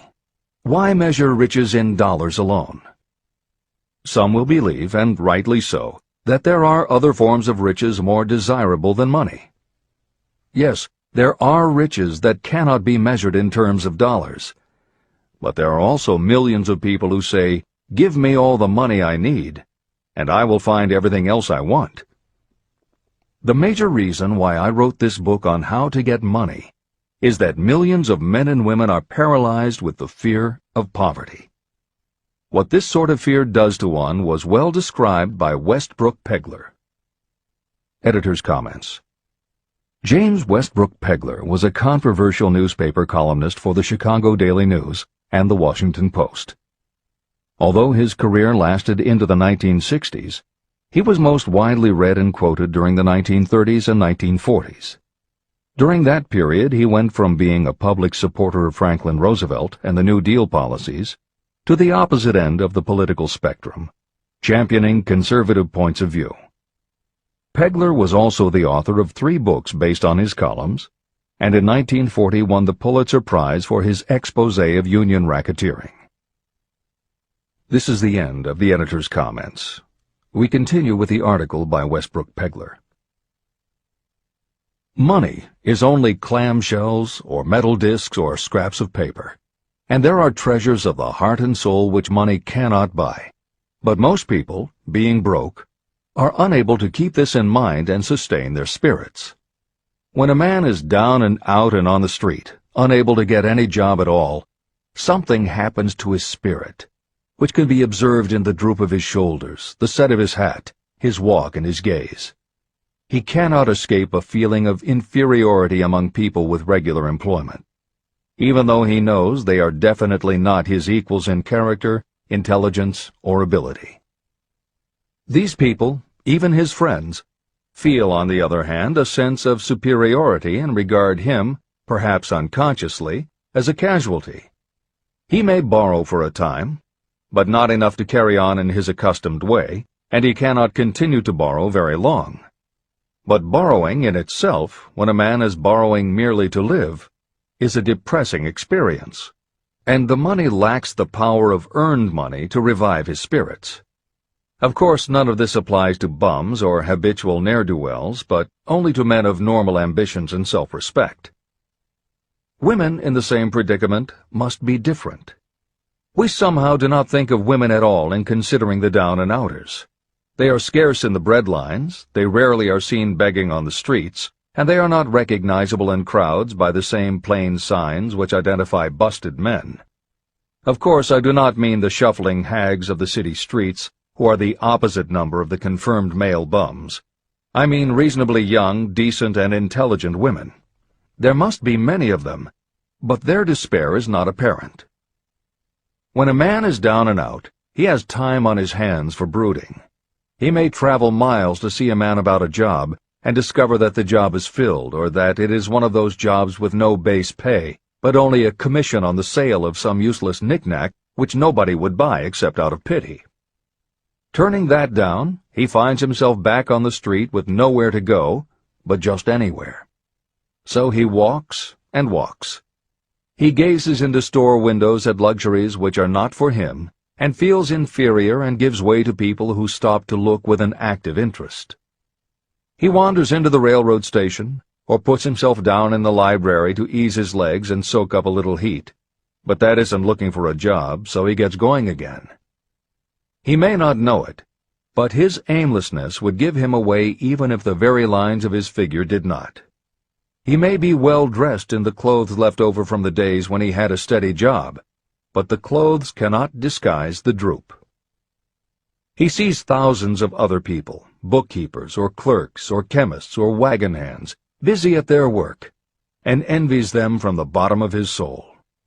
They have their independence, their self-respect and manhood, and he simply cannot convince himself that he is a good man too, though he argue it out and arrive at a favorable verdict hour after hour. It is just money which makes this difference in him. With a little money, he would be himself again. This is the end of the article by Westbrook Pegler. The second basic fear, the fear of criticism. Just how we originally came by this fear, no one can say definitely, but one thing is certain: we have it in a highly developed form. I am inclined to attribute the basic fear of criticism to that part of our inherited nature that prompts us not only to take away other people's goods and wares, but also to justify our actions by criticism of the character of others. It is well known that a thief will criticize the man from whom he steals, that politicians seek office not by displaying their own virtues and qualifications, but by running negative campaigns against their opponents. Designers and clothing manufacturers have not been slow to take advantage of this basic fear of criticism. Every season, styles change. Who establishes the styles? Certainly not the purchaser. It is the designers and manufacturers. Why do they change the styles so often? The answer is obvious. They change the styles so they can sell more clothes. The fear of criticism robs people of their initiative, destroys their power of imagination, limits their individuality, takes away their self-reliance, and does them damage in 100 other ways. Parents often do their children irreparable injury by criticizing them. The mother of one of my friends used to punish him with a switch almost daily, always completing the job with the statement, "You'll land in the penitentiary before you are 20. He was sent to a reformatory at the age of 17. Editor's comments. Modern psychotherapy is well aware of the circumstance that Hill describes in the preceding paragraph. In the chapters on autosuggestion and hypnosis, reference was made to childhood traumas that result in phobias, compulsive behaviors, fixations, or complexes. However, there are instances in which the implanting of a suggestion is much more subtle. Hypnotherapists have found that common phrases such as, "Don't you ever say no to me again," "I'm afraid she'll never get over it," or "You're just like your father," can hamper a person's abilities later in life if such phrases were said often enough, or at a time when a child was particularly vulnerable. This is the end of the editor's comments. Criticism is the one form of service of which everyone has too much. Everyone has a stock of it, which is handed out gratis whether called for or not. Your nearest relatives are often the worst offenders. It should be recognized as a crime. In reality, it is a crime of the worst nature for any parent to build inferiority complexes in the mind of a child through unnecessary criticism. Employers who understand human nature get the best there is in people not by criticism, but by constructive suggestion. Parents may accomplish the same results with their children. Criticism will plant fear in the human heart, or resentment, but it will not build love or affection. Symptoms of the fear of criticism. This fear is almost as universal as the fear of poverty, and its effects are just as fatal to personal achievement, mainly because this fear destroys initiative and discourages the use of imagination. The major symptoms of the fear are 1. Self-consciousness, generally expressed through nervousness, timidity in conversation and in meeting strangers, awkward movements, and shifting of the eyes. 2. Lack of poise, expressed through lack of voice control, nervousness in the presence of others, poor posture, poor memory. 3. Personality weaknesses, lacking in firmness of decision, personal charm, and ability to express opinions definitely, the habit of sidestepping issues instead of meeting them squarely, agreeing with others without careful examination of their opinions. 4. Inferiority complex, the habit of expressing your own self-approval as a means of covering up your feeling of inferiority, using big words to impress others, often without knowing the real meaning of the words, imitating others in dress, speech, and manners, boasting of imaginary achievements, and acting superior to cover up the fact that you feel inferior. 5. Extravagance, the habit of trying to keep up with the Joneses and spending beyond your income. 6. Lack of initiative, failure to embrace opportunities for self-advancement, fear to express opinions, lack of confidence in your own ideas, giving evasive answers to questions asked by superiors, hesitancy of manner and speech, deceit in both words and deeds. 7. lack of ambition, mental and physical laziness, lack of self-assertion, slowness in reaching decisions, being too easily influenced, the habit of accepting defeat without protest, or quitting an undertaking when opposed by others. Also the habit of criticizing others behind their backs and flattering them to their faces, suspicion of other people without cause, lack of tactfulness of manner and speech, and unwillingness to accept the blame for mistakes. The third basic fear, the fear of ill health. This fear may be traced to both physical and social heredity. It is closely associated with the causes of fear of old age and the fear of death. We fear ill health because of the terrible pictures that have been planted in our minds of what may happen if death should overtake us. We also fear it because of the economic toll that it may claim. One reputable physician estimated that 75% of all people who visit doctors are suffering with hypochondria, imaginary illness. It has been shown that the fear of disease, even when there is not the slightest cause for fear, often produces the physical symptoms of the disease feared.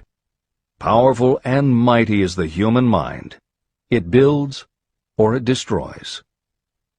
Through a series of experiments, my staff proved how susceptible people are to the power of suggestion.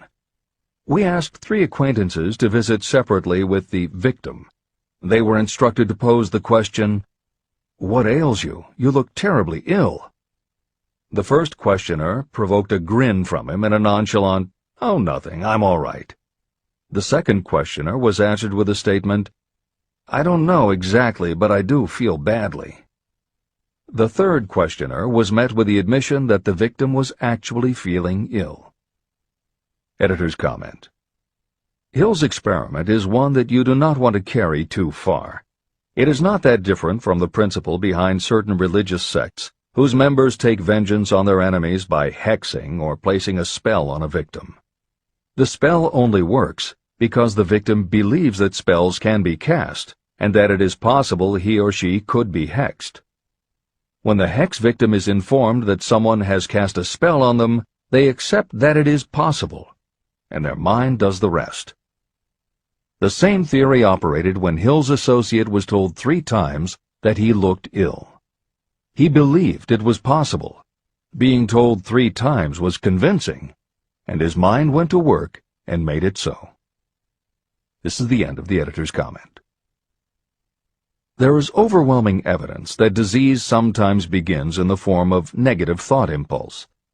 Such thoughts may be planted in your mind by suggestion or created by you in your own mind. Doctors send patients to new climates for their health because a change of mental attitude is necessary. The seed of fear of ill health lives in every human mind. Worry, fear, discouragement, or disappointment can cause this seed to germinate and grow. Symptoms of the fear of ill health. The symptoms of this almost universal fear are 1. Autosuggestion.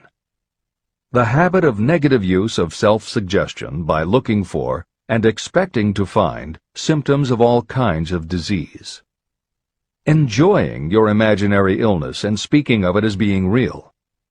The habit of trying fads and isms recommended by others as having therapeutic value. Talking to others of operations, accidents, and other forms of illness. Experimenting with diets, physical exercises, weight loss systems without professional guidance.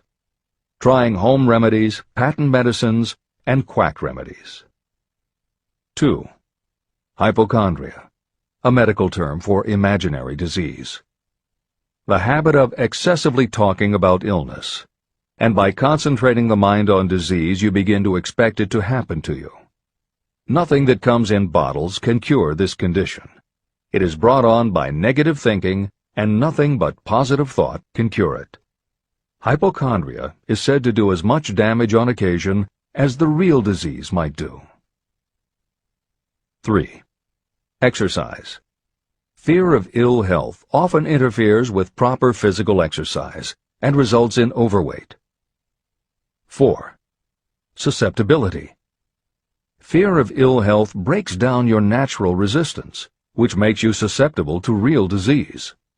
The fear of ill health is often related to the fear of poverty, especially in the case of the hypochondriac, who constantly worries about the possibility of having to pay doctor's bills, hospital bills, etc. This type of person spends much time preparing for sickness, talking about death, saving money for cemetery plots, burial expenses, and such.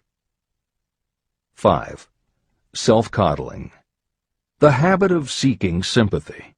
The habit of feigning illness to cover your laziness or to serve as an alibi for lack of ambition. People often resort to this trick to avoid work. 6. Intemperance. The habit of using alcohol or drugs to destroy pain instead of eliminating the cause. 7. The habit of reading about illness and worrying over the possibility of being stricken by it. The fourth basic fear. The fear of loss of love. Jealousy and other similar forms of neurosis grow out of our fear of the loss of love of someone. This fear is the most painful of all the 6 basic fears. It probably plays more havoc with the body and mind than any of the other basic fears. Editor's comment. By way of introduction to each of the 6 basic fears, Napoleon Hill usually postulates how the fear originated in humans. In the original edition of this book, he suggested that the fear of loss of love may have started with prehistoric man's habit of stealing his neighbor's mate and taking liberties with her whenever he could. Though amusing, this theory does not take into account that women fear the loss of a love just as profoundly as men do, and both men and women fear losing the love of not just their mates, but also of family members and others with whom they are close. How the emotion of love originated may remain a mystery, but there is no mystery about how we feel when we lose it. This is the end of the editor's comment. The fourth basic fear. The fear of loss of love. Jealousy and other similar forms of neurosis grow out of our fear of the loss of love of someone. This fear is the most painful of all the 6 basic fears. It probably plays more havoc with the body and mind than any of the other basic fears.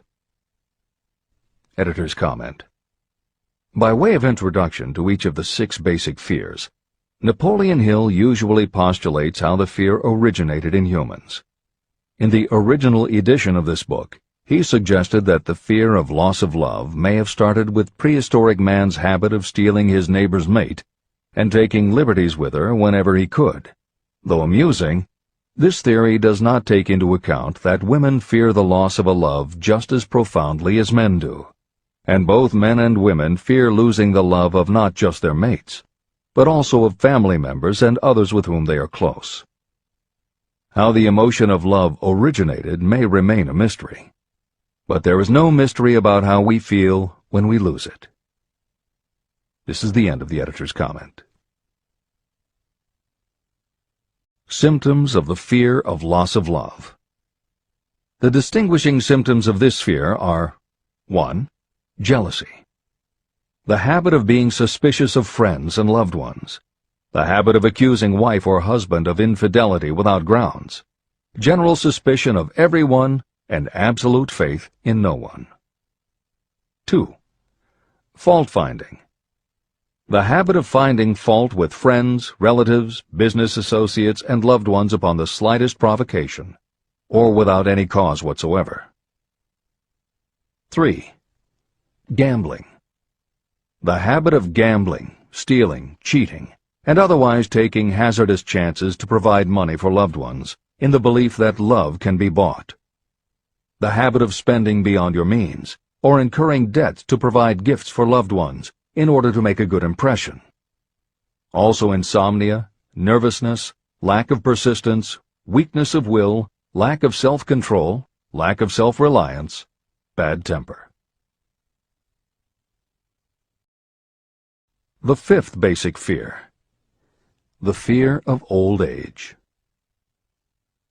In the main, this fear grows out of two sources.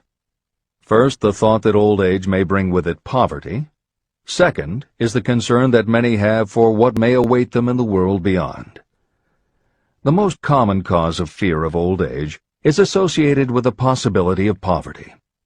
Poorhouse is not a pretty word. It throws a chill into the mind of every person who faces the possibility of having to spend declining years having to live on some form of charity. The possibility of ill health, which is more common as people grow older, is also a contributing cause of this common fear of old age, as is concern about diminishing sexuality. Another contributing cause of the fear of old age is the possibility of loss of freedom and independence, as old age may bring with it the loss of both physical and economic freedom. Symptoms of the fear of old age. The most common symptoms of this fear are 1. Lack of enthusiasm. The tendency to slow down and develop an inferiority complex, falsely believing you are slipping because of age. The habit of killing off initiative, imagination, and self-reliance by falsely believing you are too old to exercise these qualities. 2. Self-consciousness of speech.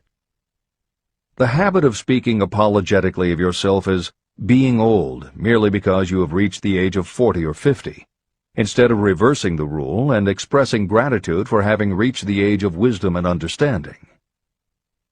3. Inappropriate dress and action. Trying to appear much younger than your age by going overboard in your attempt to keep up with the style and mannerisms of youth. The sixth basic fear. The fear of death. To some, this is the cruelest of all the basic fears. The reason is obvious. The terrible pangs of fear associated with the thought of death, in the majority of cases, may be charged to religious fanaticism. So-called heathens are less afraid of death than the more civilized. For hundreds of millions of years we have been asking the still unanswered questions, where did I come from, and where am I going? During the darker ages of the past, the more cunning and crafty were not slow to offer the answer to these questions for a price.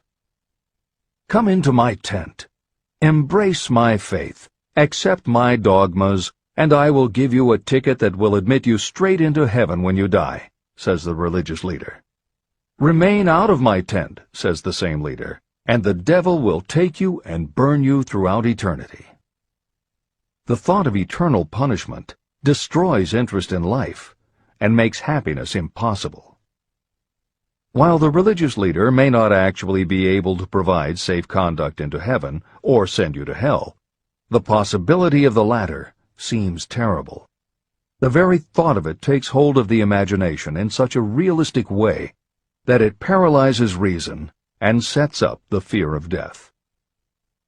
The fear of death is not as common now as it was during the age when there were no great colleges and universities. People of science have turned the spotlight of truth upon the world, and this truth is rapidly freeing men and women from this terrible fear of death.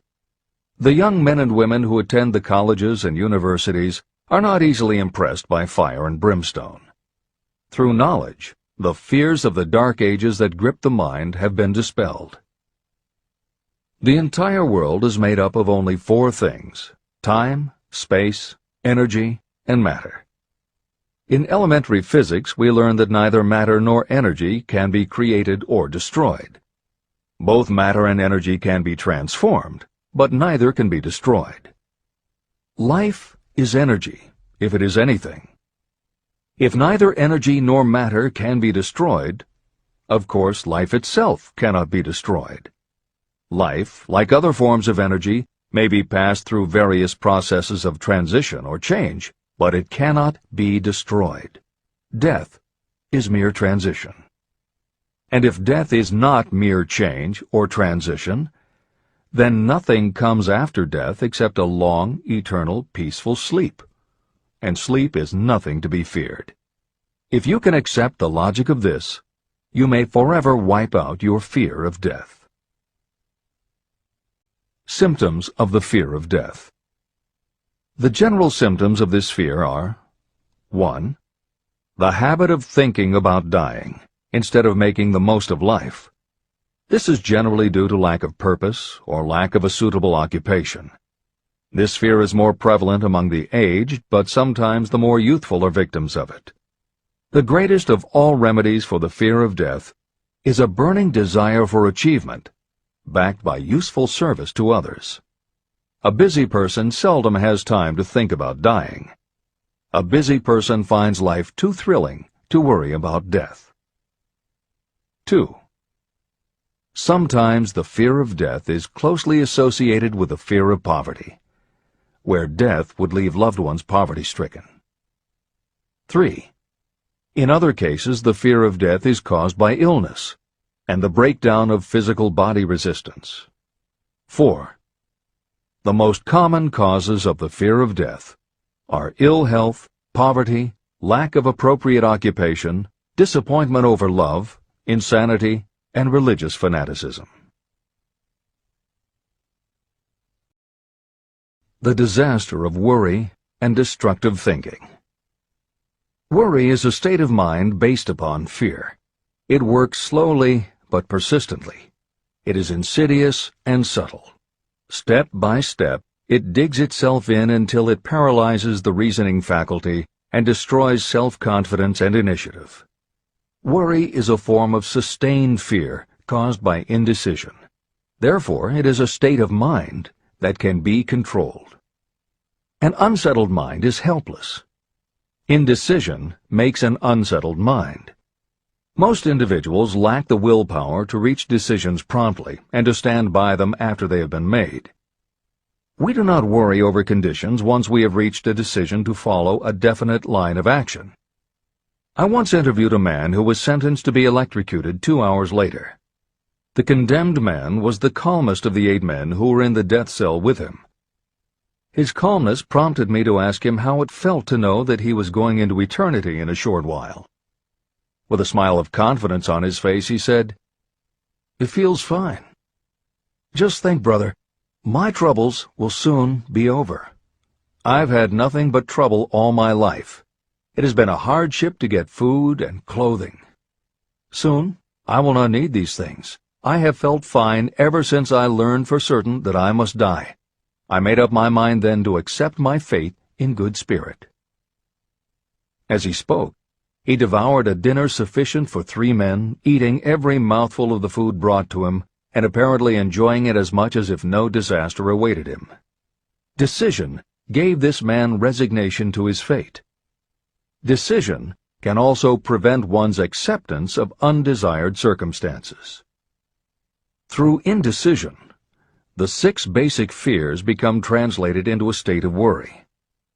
Relieve yourself forever of the fear of death by reaching a decision to accept death as an inescapable event.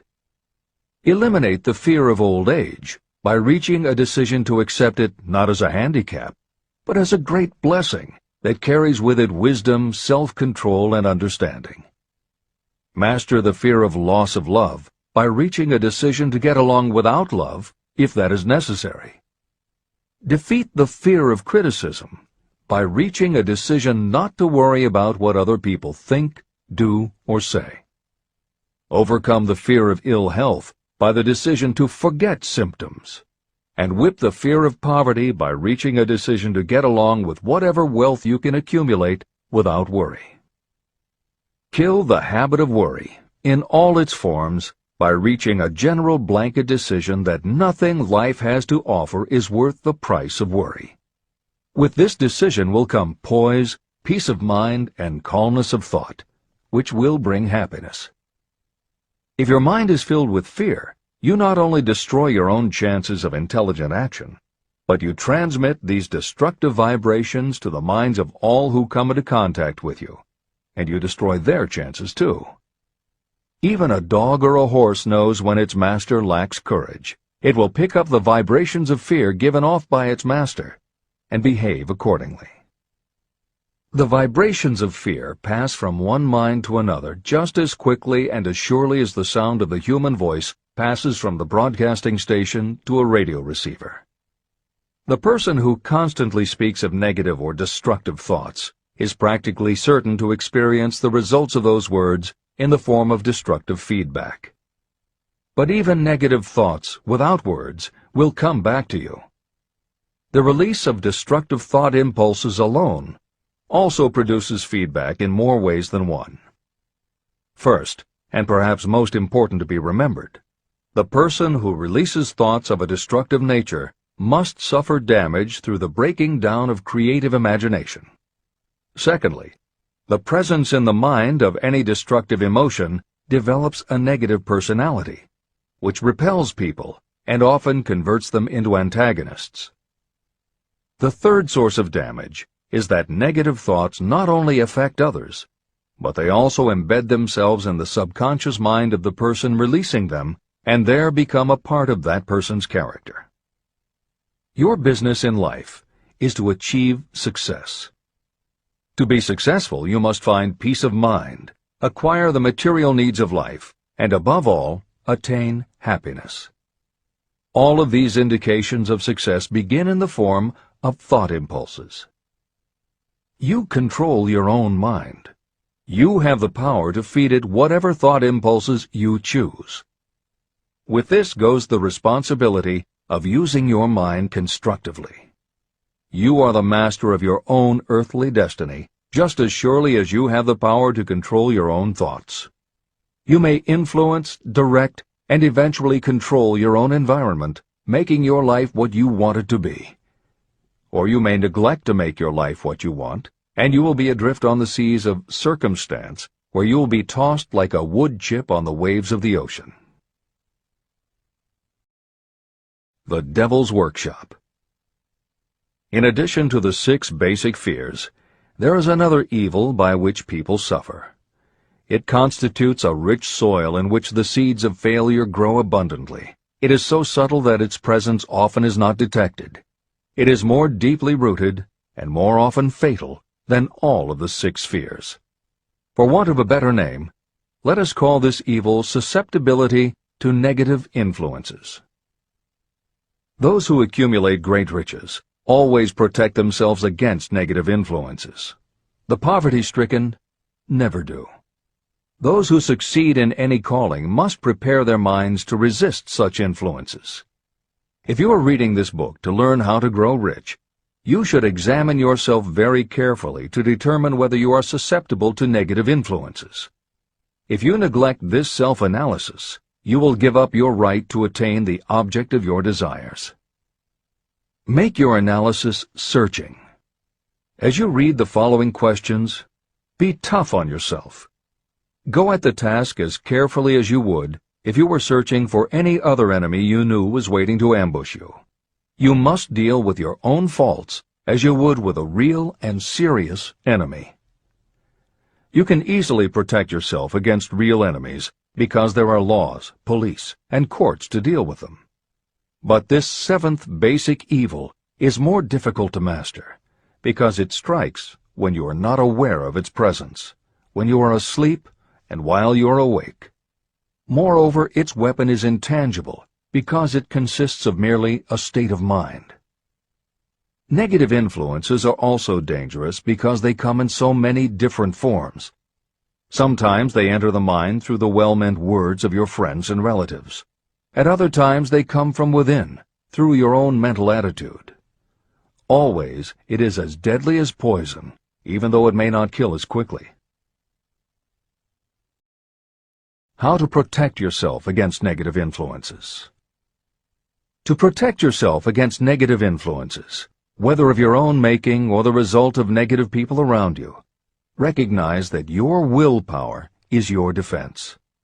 You must put it into constant use until it builds a wall of immunity against negative influences in your own mind. Recognize that you and every other human being are, by nature, lazy, indifferent, and susceptible to all suggestions that reinforce your weaknesses. Recognize that you are, by nature, susceptible to all of the 6 basic fears. and you must set up habits to counteract all these fears. Recognize that negative influences often work on you through your subconscious mind and are therefore difficult to detect. Keep your mind closed against all people who depress or discourage you in any way. Clean out your medicine chest and stop pandering to colds, aches, pains, and imaginary illness. Deliberately seek the company of people who influence you to think and act for yourself. Do not expect troubles, as they have a tendency not to disappoint.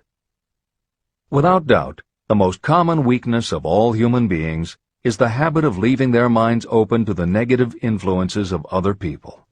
This weakness is all the more damaging because most people do not even know they do it. The following list of questions is designed to help you see yourself as you really are. You should read through the list now. Then set aside a day when you can give adequate time to go through the list again and thoroughly answer each question. When you do this, I advise that you read the questions and state your answers aloud so you can hear your own voice. This will make it easier for you to be truthful with yourself. Self-analysis questions. Do you complain often of feeling bad, and if so, what is the cause? Do you find fault with other people at the slightest provocation? Do you frequently make mistakes in your work, and if so, why? Are you sarcastic and offensive in your conversation? Do you deliberately avoid the association of anyone, and if so, why? Do you suffer frequently with indigestion? If so, what is the cause? Does life seem futile and the future hopeless to you? Do you like your occupation? If not, why? Do you often feel self-pity? And if so, why? Are you envious of those who excel you? To which do you devote most time, thinking of success or of failure? Are you gaining or losing self-confidence as you grow older? Do you learn something of value from all mistakes? Are you permitting some relative or acquaintance to worry you? If so, why? Are you sometimes excited about life, and at other times in the depths of despondency? Who has the most inspiring influence upon you, and for what reason? Do you tolerate negative or discouraging influences that you could avoid? Are you careless of your personal appearance? If so, when and why? Have you learned how to ignore your troubles by being too busy to be annoyed by them? Would you call yourself a spineless weakling if you permitted others to do your thinking for you? How many preventable disturbances annoy you, and why do you tolerate them?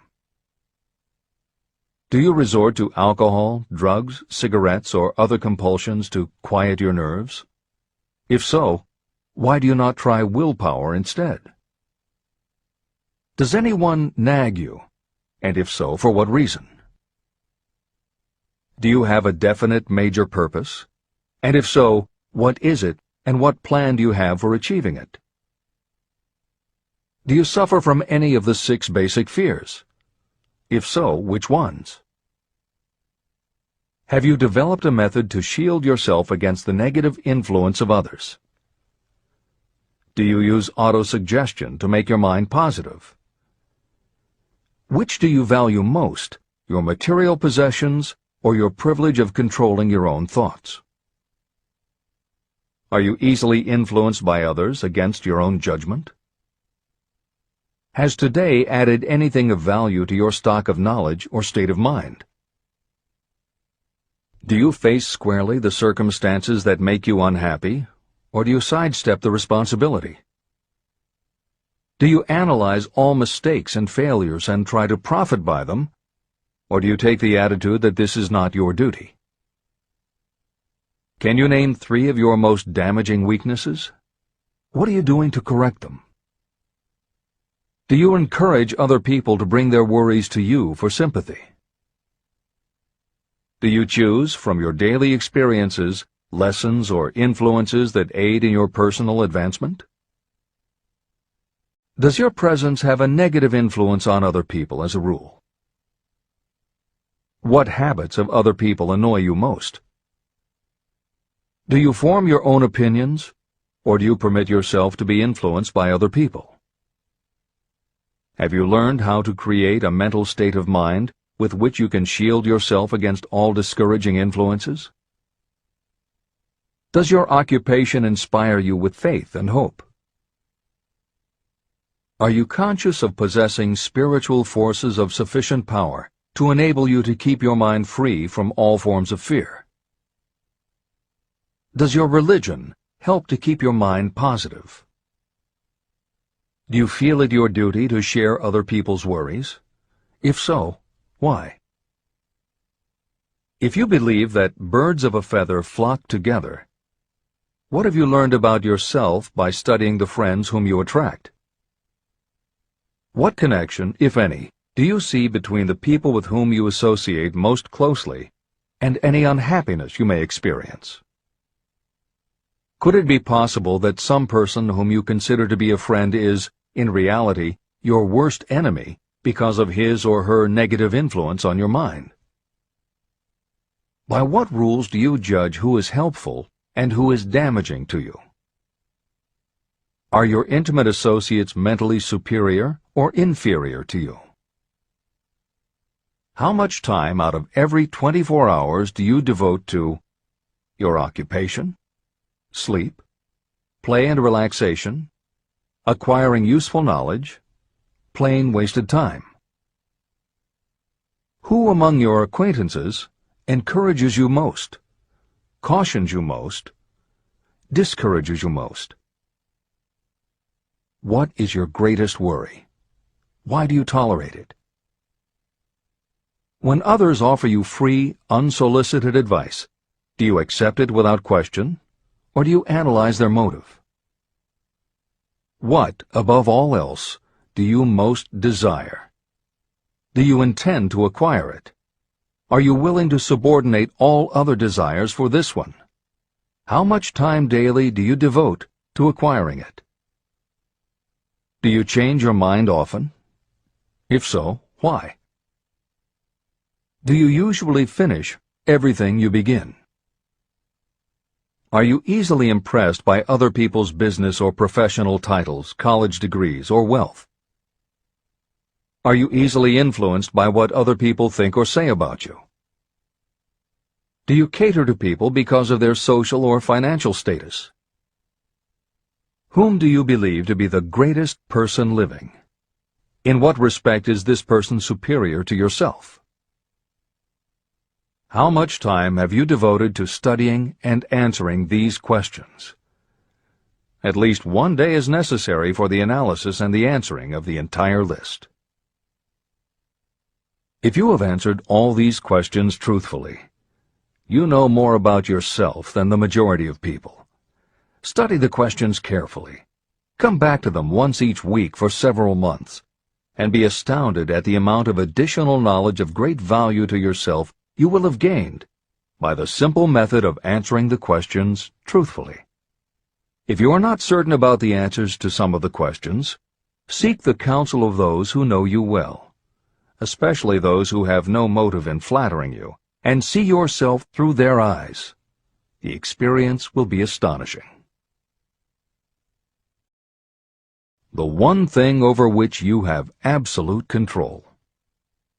You have absolute control over only one thing, and that is your thoughts. This is the most significant and inspiring of all facts known to humans. It reflects our divine nature. This ability to control your thoughts is the sole means by which you may control your own destiny. If you fail to control your own mind, you may be sure you will control nothing else. Your mind is your spiritual estate. Protect and use it with the care to which divine royalty is entitled. You were given your willpower for this purpose. Unfortunately, there is no legal protection against those who, by design or through ignorance, poison the minds of others with negative suggestion.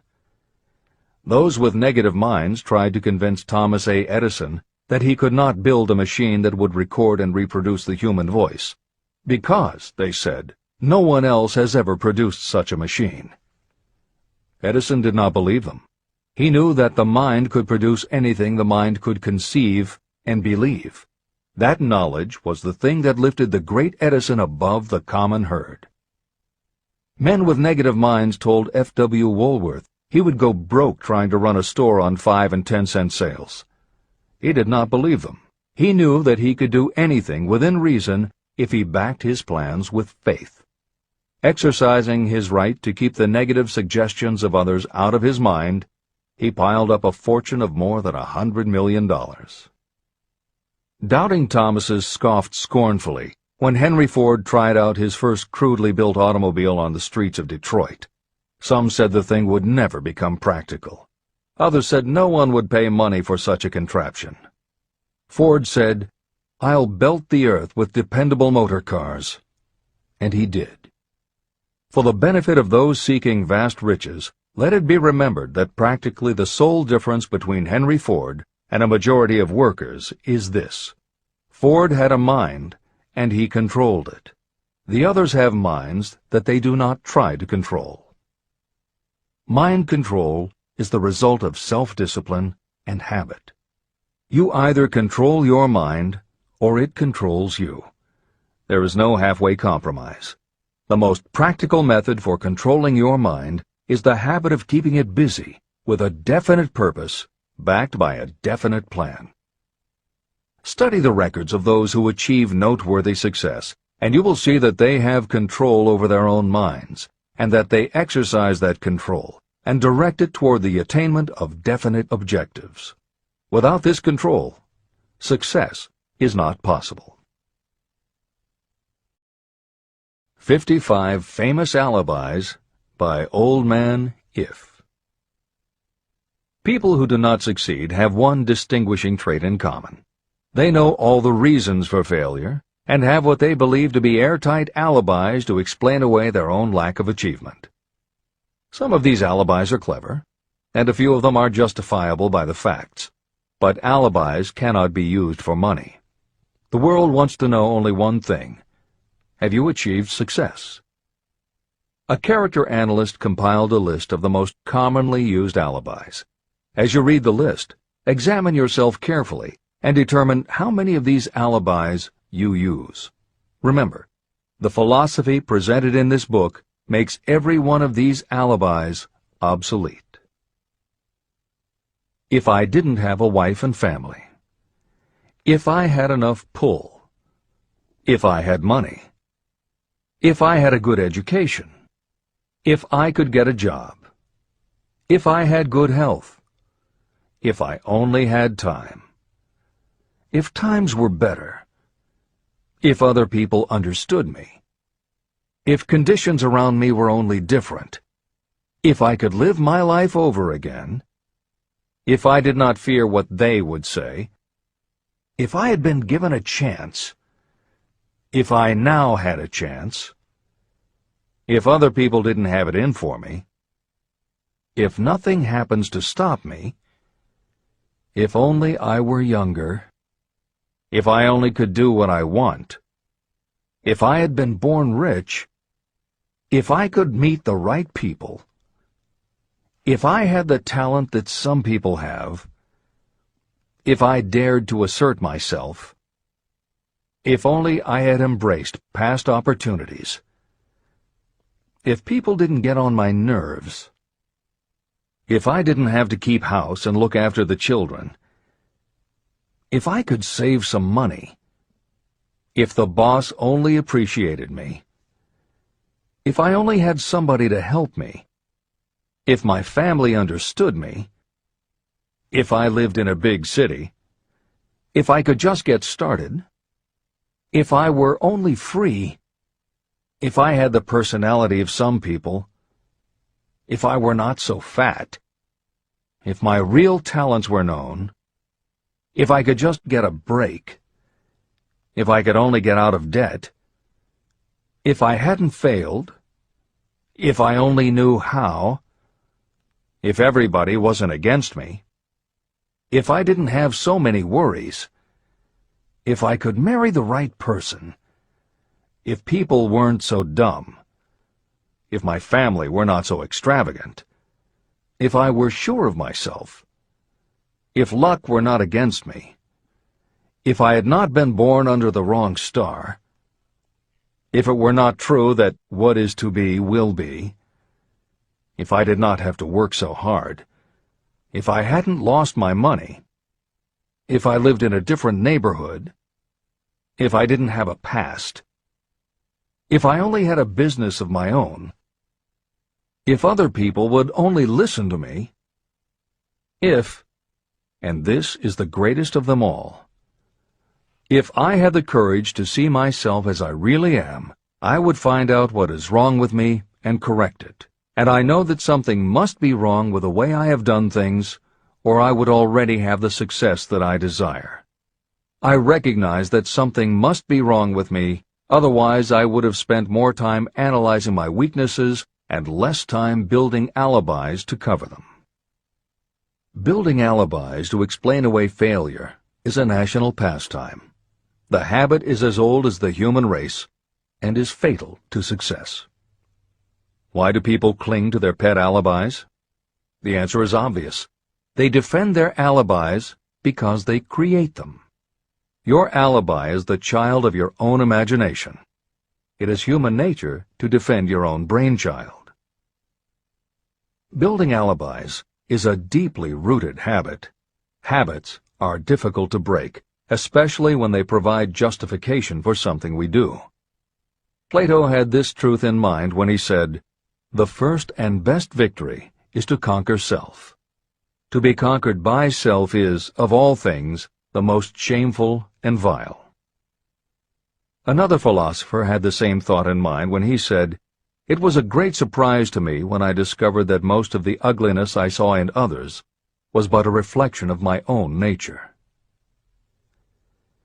Elbert Hubbard, philosopher, author, publisher of the Fra magazine, and founder of the Roycrofters community of artists, said, "It has always been a mystery to me why people spend so much time deliberately fooling themselves by creating alibis to cover their weaknesses. If used differently, this same time would be sufficient to cure the weakness. Then no alibis would be needed." In parting, I would remind you that life is a checkerboard, and the player opposite you is time. If you hesitate before moving, or neglect to move promptly, your men will be wiped off the board by time. You are playing against a partner who will not tolerate indecision. Previously, you may have had a logical excuse for not having forced life to come through with whatever you asked.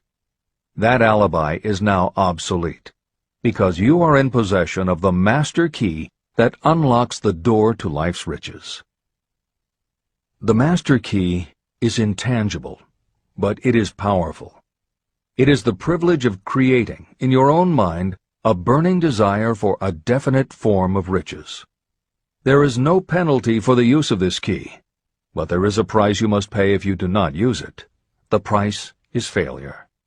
There is a reward of stupendous proportions if you put the key to use. It is the satisfaction that will come to you when you conquer self and force life to pay whatever is asked. The reward is worthy of your effort. Will you make the start and be convinced? "If we are related," said the immortal Emerson, "we shall meet." In closing, may I borrow his thought and say, if we are related, we have, through these pages, met. Remember that your real wealth can be measured not by what you have, but by what you are.